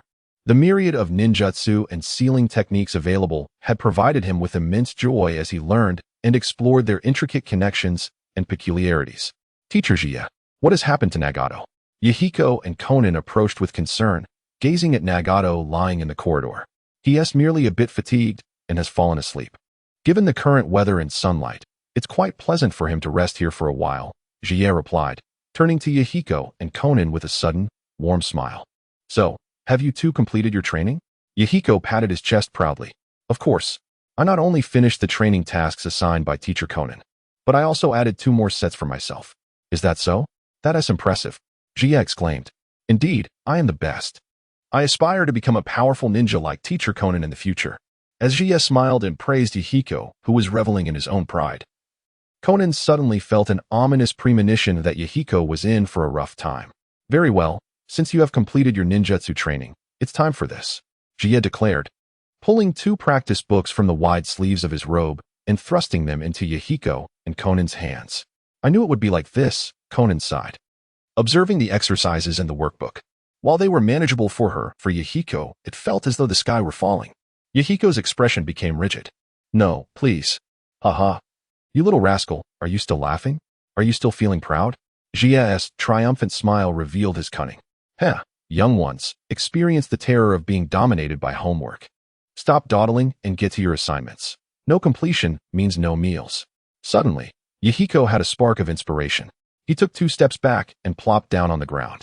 Oh dear, Teacher Jia, I trained too hard just now and got injured. Must I really do the homework?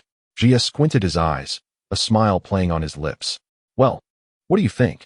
How about this? I have heard that electric shocks can aid weary individuals in relaxing their bodies. Why not give it a try? Upon witnessing the lightning flicker from Jia's right hand, Yahiko immediately sprang to his feet. Teacher, please refrain from making any moves. I'm perfectly fine now, I assure you. I shall attend to my homework at once. He turned and seized Conan, fleeing in haste, fearing that if he lingered, Jia's fist might descend upon his head. Yahiko, why are you dragging me along? Conan asked, a hint of exasperation in her voice. Of course, I, Yahiko, would never abandon my companions. She retorted. However, you are the only one the teacher intends to punish. Conan, you mustn't lack loyalty. Jia chuckled softly, shaking his head as he observed the pair retreating into the distance. Remember, no homework means no meals. After imparting this reminder to them, Jia returned to his mat. What an amusing little rascal he is. As he watched Yahiko scamper away, Jia pondered how to deal with Hanzo of the Salamander. Whether it be Yahiko, Nagato, or Conan, they all possess ideals. Although he had previously persuaded them to accompany him to the Land of Fire, upon completing their training, they would inevitably return to the Land of Rain. For it is their birthplace, and their dreams and aspirations revolve around transforming that land. However, once they return to the Land of Rain, a confrontation with Hanzo is inevitable. Hanzo of the Salamander. Perhaps it would be best to eliminate him directly. Chapter 66. Anticipating Your Growth. Future of the 5 Spirit Kings. Just as Jia contemplated eliminating the formidable Hanzo of the Salamander, he shook his head, dismissing the notion that had surfaced in the recesses of his mind. Goodness, he had indeed spent too long in the company of that rascal, Izuna. His thoughts were consumed by violence and bloodshed, which was entirely inappropriate. After all, I am a merchant, and a proficient merchant does not resort to murder. Jia took a bite of fruit from the platter before him. Moreover, directly killing Hanzo would invite a plethora of complications. Should the shinobi from other villages discover Hanzo's demise, it would undoubtedly stir up a myriad of unwelcome speculations, exacerbating the already precarious situation in the Land of Rain. What if I were to eliminate him and then employ a substitute to impersonate Hanzo, clandestinely manipulating the Rain village? This strategy struck Jia as the most dependable course of action. He could either swap out Hanzo for someone else or directly control him, orchestrating the affairs of the Rain village from the shadows. By the time Nagato and the others returned to the Rain village after their training, Jia could covertly steer Hanzo to favor Nagato, aiding them in establishing their prestige within the village. When the moment was ripe, he could abdicate and bestow the leadership of the Rain village upon them. Ah, what a splendid idea. I am truly a genius. Izuna, seated nearby, observed Jia's soliloquy with a bemused expression but refrained from any significant reaction. It was merely another of his old habits. Over the years, Izuna had often witnessed Jia muttering to himself in solitude. What has got you so cheery, genius? Have you stumbled upon something remarkable? The term genius was emphasized with a playful tone. Jia, unfazed, chuckled with satisfaction. Hee, I have discovered a promising path for Nagato and his companions. Oh, the future of the 3 of them? Upon hearing this, Izuna's interest was piqued. Jia elaborated on his plan, and as the former strategist of the Uchiha clan, Izuna found the feasibility of the proposal quite substantial. However, He noted that numerous details required refinement, prompting both to engage in a spirited discussion. As their conversation grew more animated, they began to envision the future of the land of rain. The sun dipped lower, its warm light transforming into a fiery orange hue of dusk. Nagato gradually awakened from his slumber. "What time is it? How long have I been asleep?" "You've been quite the sleeper, having dozed for an entire day," Jie replied, seated nearby, sipping tea while perusing a scroll of ninjutsu. "Ah, a whole day? I haven't completed the training that Sensei Izuna assigned me." "Relax, there's no need to fret about such matters. You've finally freed yourself from the burdens of your body. Taking some time to rest will benefit your future endeavors." Setting aside the scroll, Jie turned his attention to Nagato. After completing the sealing process, Nagato's eyes had finally transitioned from the Rinnegan back to their normal state, his dark orbs appearing exceptionally sharp and commanding. These eyes possess a sensation that transcends the current phase of Nagato, an air of superiority that renders the youthful Nagato appear somewhat formidable. I extended my hand to assess the extent of your recovery. "Ah," Nagato obediently presented his right hand, while Tetsuya grasped Nagato's wrist, channeling chakra to evaluate his condition. After a brief examination, he couldn't help but exclaim, "Truly, the bloodline of the Uzumaki clan is remarkable." Once depleted by the strain of the Rinnegan, Nagato now radiated with vibrant vitality. Yet, this was not his optimal state. Only a day had passed, and with gradual nurturing, he should be able to grow even stronger. "You're recovering well, but you still need to recuperate gradually. I shall instruct the chefs at the tavern to prepare a few nourishing dishes for you." "Thank you, Sensei." "Oh, no need for thanks." Noticing the ninjutsu scroll beside Tetsuya, Nagato inquired with curiosity, "Are you studying ninjutsu, Sensei?" Tetsuya smiled in response. "Indeed, unlike Sensei Izuna, who possesses an enviable innate talent, I must carve out time to study and research on my own." Nagato took a closer look at the ninjutsu his teacher was studying, realizing he could recognize the characters, but struggled to comprehend their combined meanings. Nevertheless, he discovered something intriguing. This scroll utilized various forms of chakra. "Sensei, why do the techniques on this scroll require both wind and fire chakra?" With Nagato's interest piqued, Tetsuya beamed with pride. "This is something I developed myself. I haven't yet named it. The effects of the ninjutsu are quite fascinating, as they allow a technique to incorporate the effects of other elemental chakra. For instance, when using a wind technique to attack, the typical approach involves slicing, impacting, or compressing to inflict damage. However, if infused with fire chakra, it can add a fiery effect to the wind technique. That's impressive. Though Nagato did not grasp the underlying principles, he instinctively recognized its significance. "Indeed. Allow me to demonstrate." Tetsuya leaped to a nearby large tree. "Watch closely, Nagato. Fire release, fireball technique." With a flick of his hand, a sphere of flame erupted forth, intentionally veering slightly off target. Upon striking the ground, the flames detonated and spread outward, creating a considerable shockwave while the fire continued to burn. Immediately after, Tetsuya thrust his palm forward. Wind release, gale palm. The fierce wind compressed within his palm, and as he unleashed it, a tempest arose, interwoven with flames. Bang! With a resounding impact, the palm struck the sturdy tree, causing its robust trunk to shatter and collapse. Flames erupted upon the fallen timber, relentlessly consuming the wood. "Behold, Nagato. This is the effect of the technique I have been researching, infusing a ninjutsu with an additional effect, augmenting its transformations and leaving your adversaries bewildered. Remarkable, Teacher Tetsuya. May I learn this?" One could easily discern Nagato's enthusiasm, revealing his profound admiration for this ninjutsu. Such excitement is quite natural. After all, once Nagato matures, he will embody the essence of the Sage of the Six Paths before being drained by the Outer Path's golem. This ninjutsu is derived from the abilities of the youthful Sage of the Six Paths, Nagato. I am genuinely eager to witness the scene where he unleashes lightning to pursue his foes on the battlefield of the ninja world. Of course, you may learn it. Once I have perfected the complete version of the ninjutsu, I will teach you. Grow well, young one. I eagerly anticipate the day you ascend to become the Sage of the Six Paths. Chapter 67. Black Zetsu. Where is he? Where is my Nagato? Where has Nagato gone? Outside the rain village in the ninja world, an aloe plant emerged from the ground. Damn it. Why is this happening? How could he have disappeared? At this moment, the schemer who had plotted for a millennium, Black Zetsu, was seldom enraged.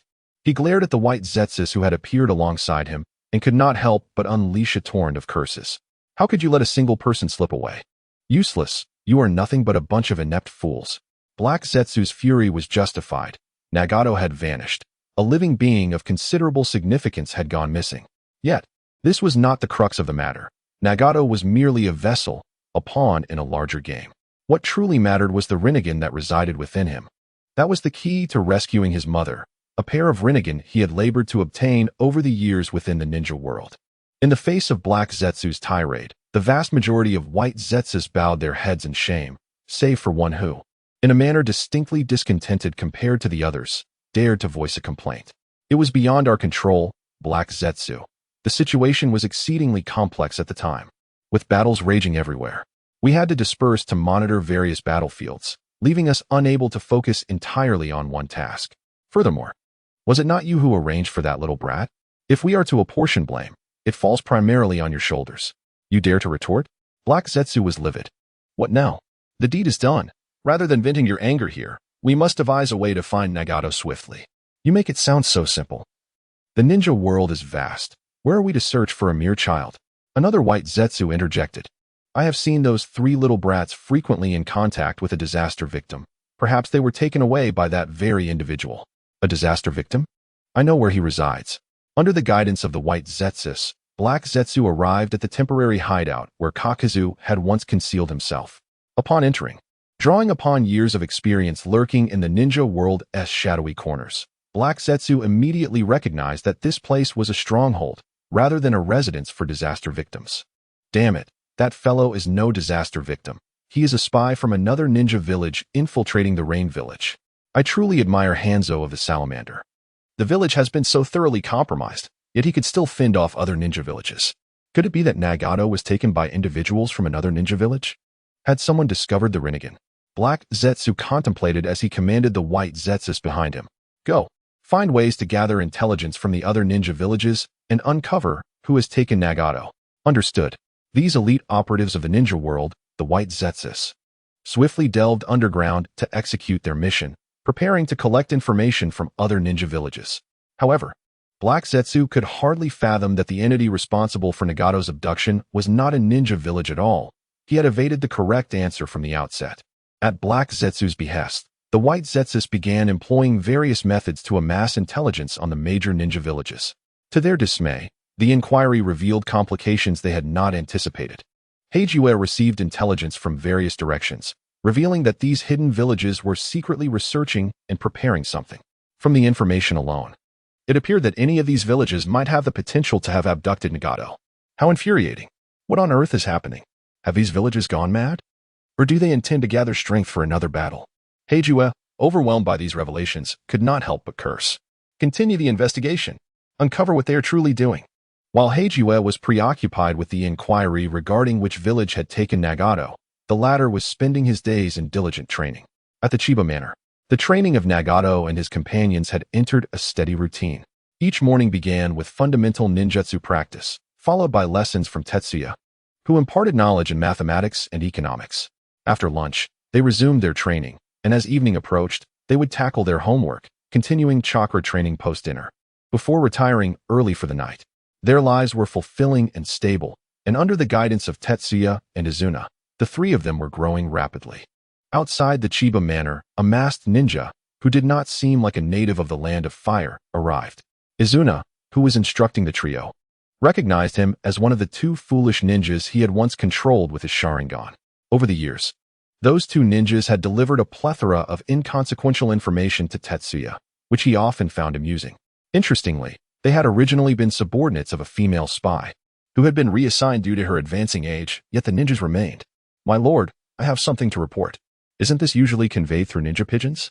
The situation is special this time. Enough. I am not interested in the details. You may enter.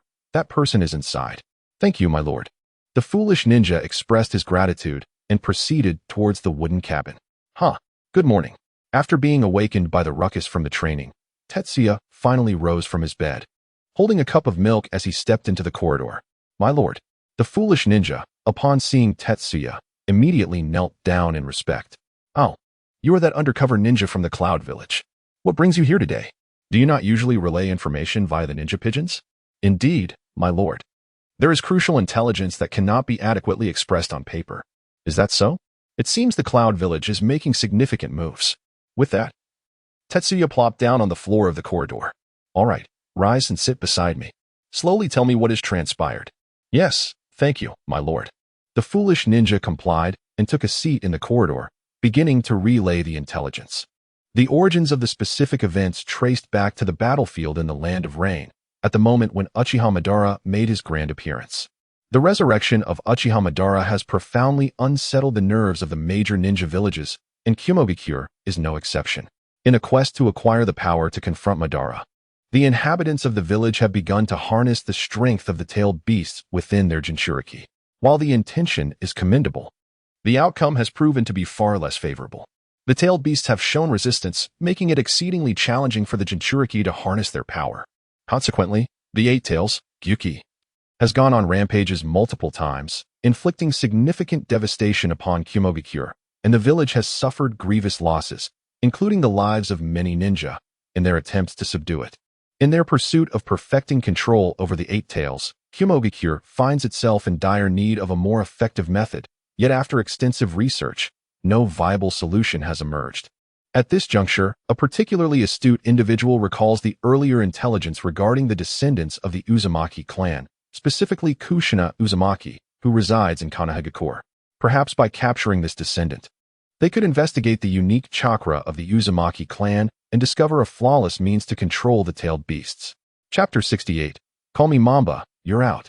Both I and Yorubi, having long operated within the Land of Fire, were tasked with leading this mission. Upon hearing the report from the foolish ninja, Tetsuya expressed surprise. You and another incompetent ninja are in charge? Are you two capable enough? Kidnapping Uzumaki Kushina requires a formidable strength, after all. In his mind, this so-called Yorika and the other fool, Yorubi, possessed rather mediocre abilities. After all, they had once lacked even the capacity to resist. Noticing Tetsuya's astonishment at their involvement in the mission and their leadership role, Yorika promptly clarified, Sir, both Yorubi and I are special jonin, though we are merely not adept in combat. Oh, I see, Tetsuya replied, special jonin, long engaged in the Land of Fire's affairs. In that case, it makes considerably more sense for you two to lead. Suddenly, a spark of inspiration ignited within him, and he thought of an amusing notion. You must have deployed quite a number of personnel for this mission. I wonder if there is a chance for me to slip in unnoticed. Sir, do you wish to partake in this mission? Indeed, it sounds rather entertaining, does it not? He was intrigued by how two special jonin could lead a team against Uzumaki Kushina, who resided in the Mito estate, the abode of the first Hokage's wife. Undoubtedly protected. Furthermore, how had they managed to infiltrate Konoha? What had become of the barrier and perception units? What of the Hyuga and Uchiha clans? With their Byakugan and Sharingan, how could they remain oblivious to an invasion? Were these intruders exceptionally skilled, managing to deceive both the barrier and perception units while eluding the eyes of the Byakugan and Sharingan? If they truly possessed such prowess, how had they been swiftly dispatched by the young Minato? Thus, he was eager to witness how they had abducted Kushina and subsequently how Minato had dealt with them. Certainly, sir. Those participating in the mission include Yorika began to outline the personnel configuration for the task. Upon hearing this, Tetsuya realized that there were indeed Cloud Village operatives within Konoha, explaining how they could infiltrate the village. Clearly, they had discovered an internal breach.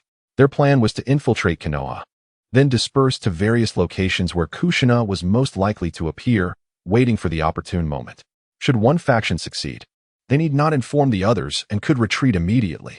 The primary concern for the remaining parties, once one group had succeeded, would shift to survival. When will you commence your actions? Sir, we shall all assemble in the capital of the Land of Fire tomorrow, and then depart for Konoha together. Very well, I understand. In that case, let us set off now. Tetsuya was filled with enthusiasm, eagerly anticipating this journey to Konoha. After a brief exchange with Izuna, Tetsuya returned to the Hidden Leaf Village alongside Yorika. My lord, I feel compelled to remind you that if you wish to partake in this mission, you must alter your appearance, Yorika cautiously advised as they arrived at his temporary lodgings, scrutinizing Tetsuya. To put it plainly, among the individuals here are the elite from the Cloud Village, all native to the Land of Lightning. Ah, I see. You needn't worry, Tetsuya replied with understanding, immediately forming hand seals and transforming his appearance. His previously fair skin darkened significantly, and he grew taller. His black hair vanished, replaced by a gleaming bald head. resembling an egg from behind. With brows even darker than his skin and eyes radiating confidence, he flashed a bright smile revealing his pearly white teeth. "Hey man, what do you say? Mamba out." Yorika was momentarily taken aback by Tetsuya's transformation. "Strange, you appear even more like a native of the land of lightning than I do. I fear I have become a citizen of the land of fire myself. Is there something amiss with my appearance?" Tetsuya inquired. "Not at all, my lord. Have you ever visited the land of lightning?" "Never, but I have encountered many ninjas from the Cloud Village on the battlefield in the past." Tetsuya maintained a broad smile. And as he spoke of his battlefield experiences, Yorika felt a chill run down his spine.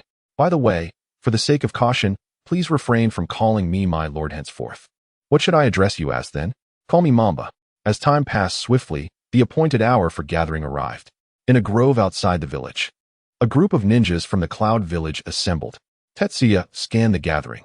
Excluding himself, there were a total of 9 individuals. Estimating their strength, he noted that aside from the 2 elite J-nin, Yorika and Yurubi, there were 2 J-nin and 5 CH-nin. They could form 3 teams, with each J-nin leading 2 CH-nin, while the remaining CH-nin would be under the guidance of Yorika and Yurubi. However, with Tetsuya's inclusion, the group now comprised 10 members. Yorika addressed the assembled ninjas. "Well, since everyone is here, let us prepare to depart." "Wait a moment, why is there an extra person?" One of the J-nin suddenly spoke up, directing his gaze at Tetsuya. Yurubi explained, "This is Mamba, who has temporarily joined our team." "Temporarily joined?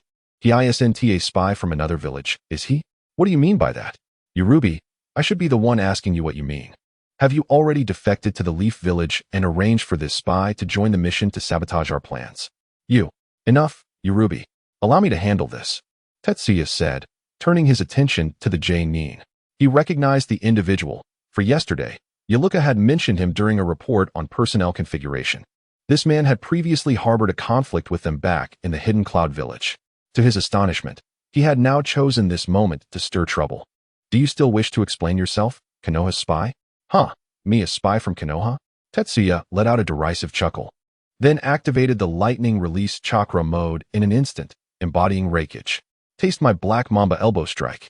In a flash, he lunged forward with such swiftness that the onlookers were left stunned. Tetsuya's elbow crashed directly into the opponent's sternum, combining extraordinary speed with formidable strength, amplified by Reikage's enhancement. This strike obliterated a fragile ninja in an instant. "You are out. Now, does anyone else have a problem?" Tetsuya glanced at the others, his entire being radiating the menacing aura of Reikage. Upon witnessing the manifestation of Reikage, not a single person dared to utter a word. What a jest this was. This was the lightning release chakra mode, a technique revered as the ultimate skill of their third Reikage, accessible only to the direct descendants of the Reikage. Chapter 69. Capturing people is dull. Let us steal the Book of Seals. Yaluka and Yurubi were somewhat perplexed. Could it be that this esteemed individual was so formidable? They had initially considered the necessity of protecting this spectator when they entered Konoha.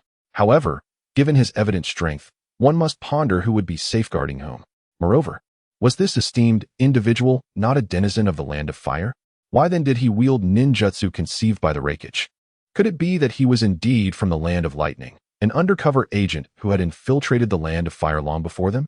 Regardless, they concluded that their only course of action was to closely follow this esteemed figure. "Very well, the individuals I am responsible for are with me during our forthcoming operations. I expect no discordant sounds. Do you understand?" "Understood." The assembled ninjas responded in unison. With a single strike, this Mamba's prowess was undeniable, having effortlessly eliminated J-nin.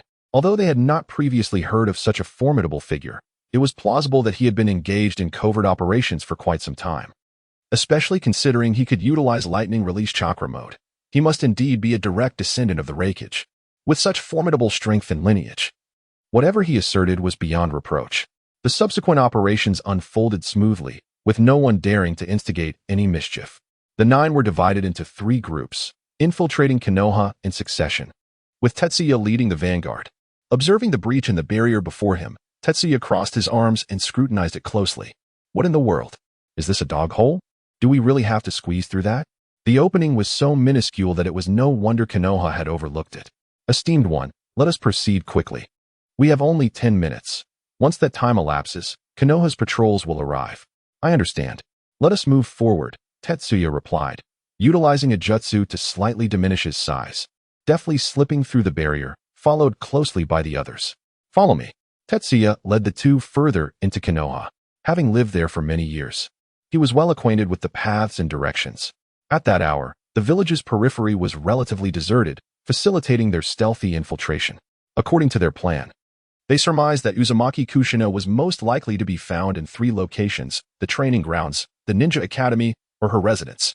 Tetsuya's small team had set their sights on the training grounds. The training area for ninjutsu in Konoha was expansive, designed for the village's ordinary ninjas to hone their skills. In contrast, the clan ninjas had their dedicated training facilities. Although Kushina resided with the first Hokage in his estate alongside Uzumaki Mido, the first Hokage's residence lacked a training area, as Senju Hashirama had no need for such amenities.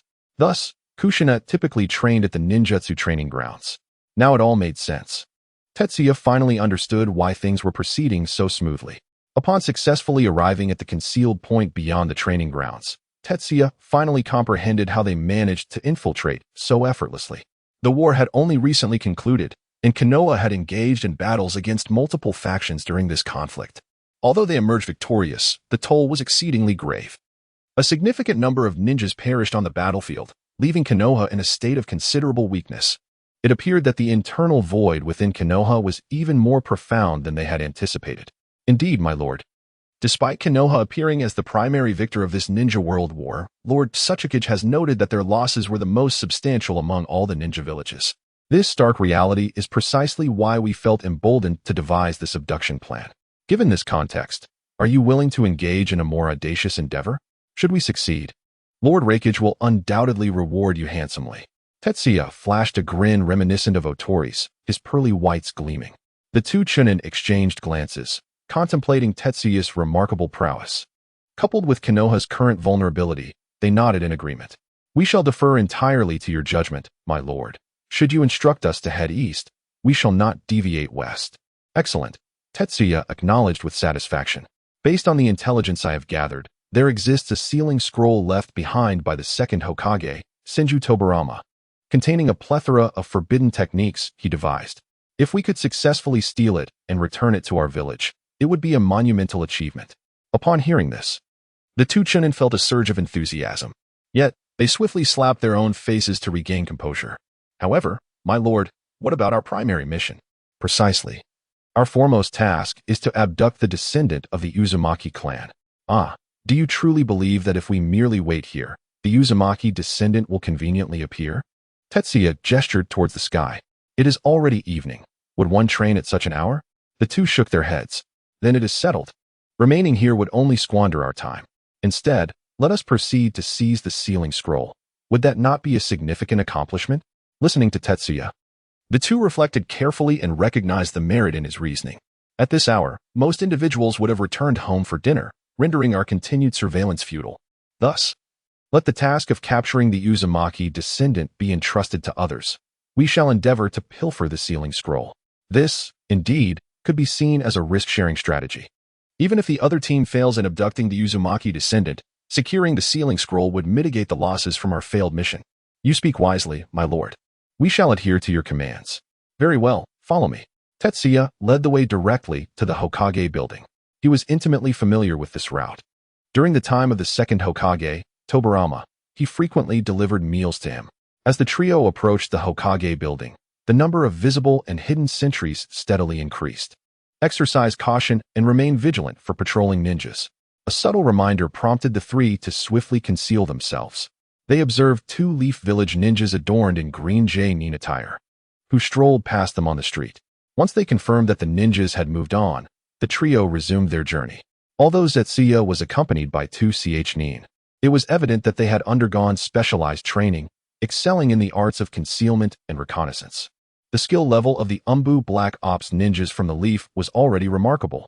Yet these two ch-nin were capable of detecting hidden Umbu operatives while skillfully evading their line of sight. It must be noted that even Zetsuya fell short in this regard. As they proceeded, the three successfully infiltrated the Hokage Tower.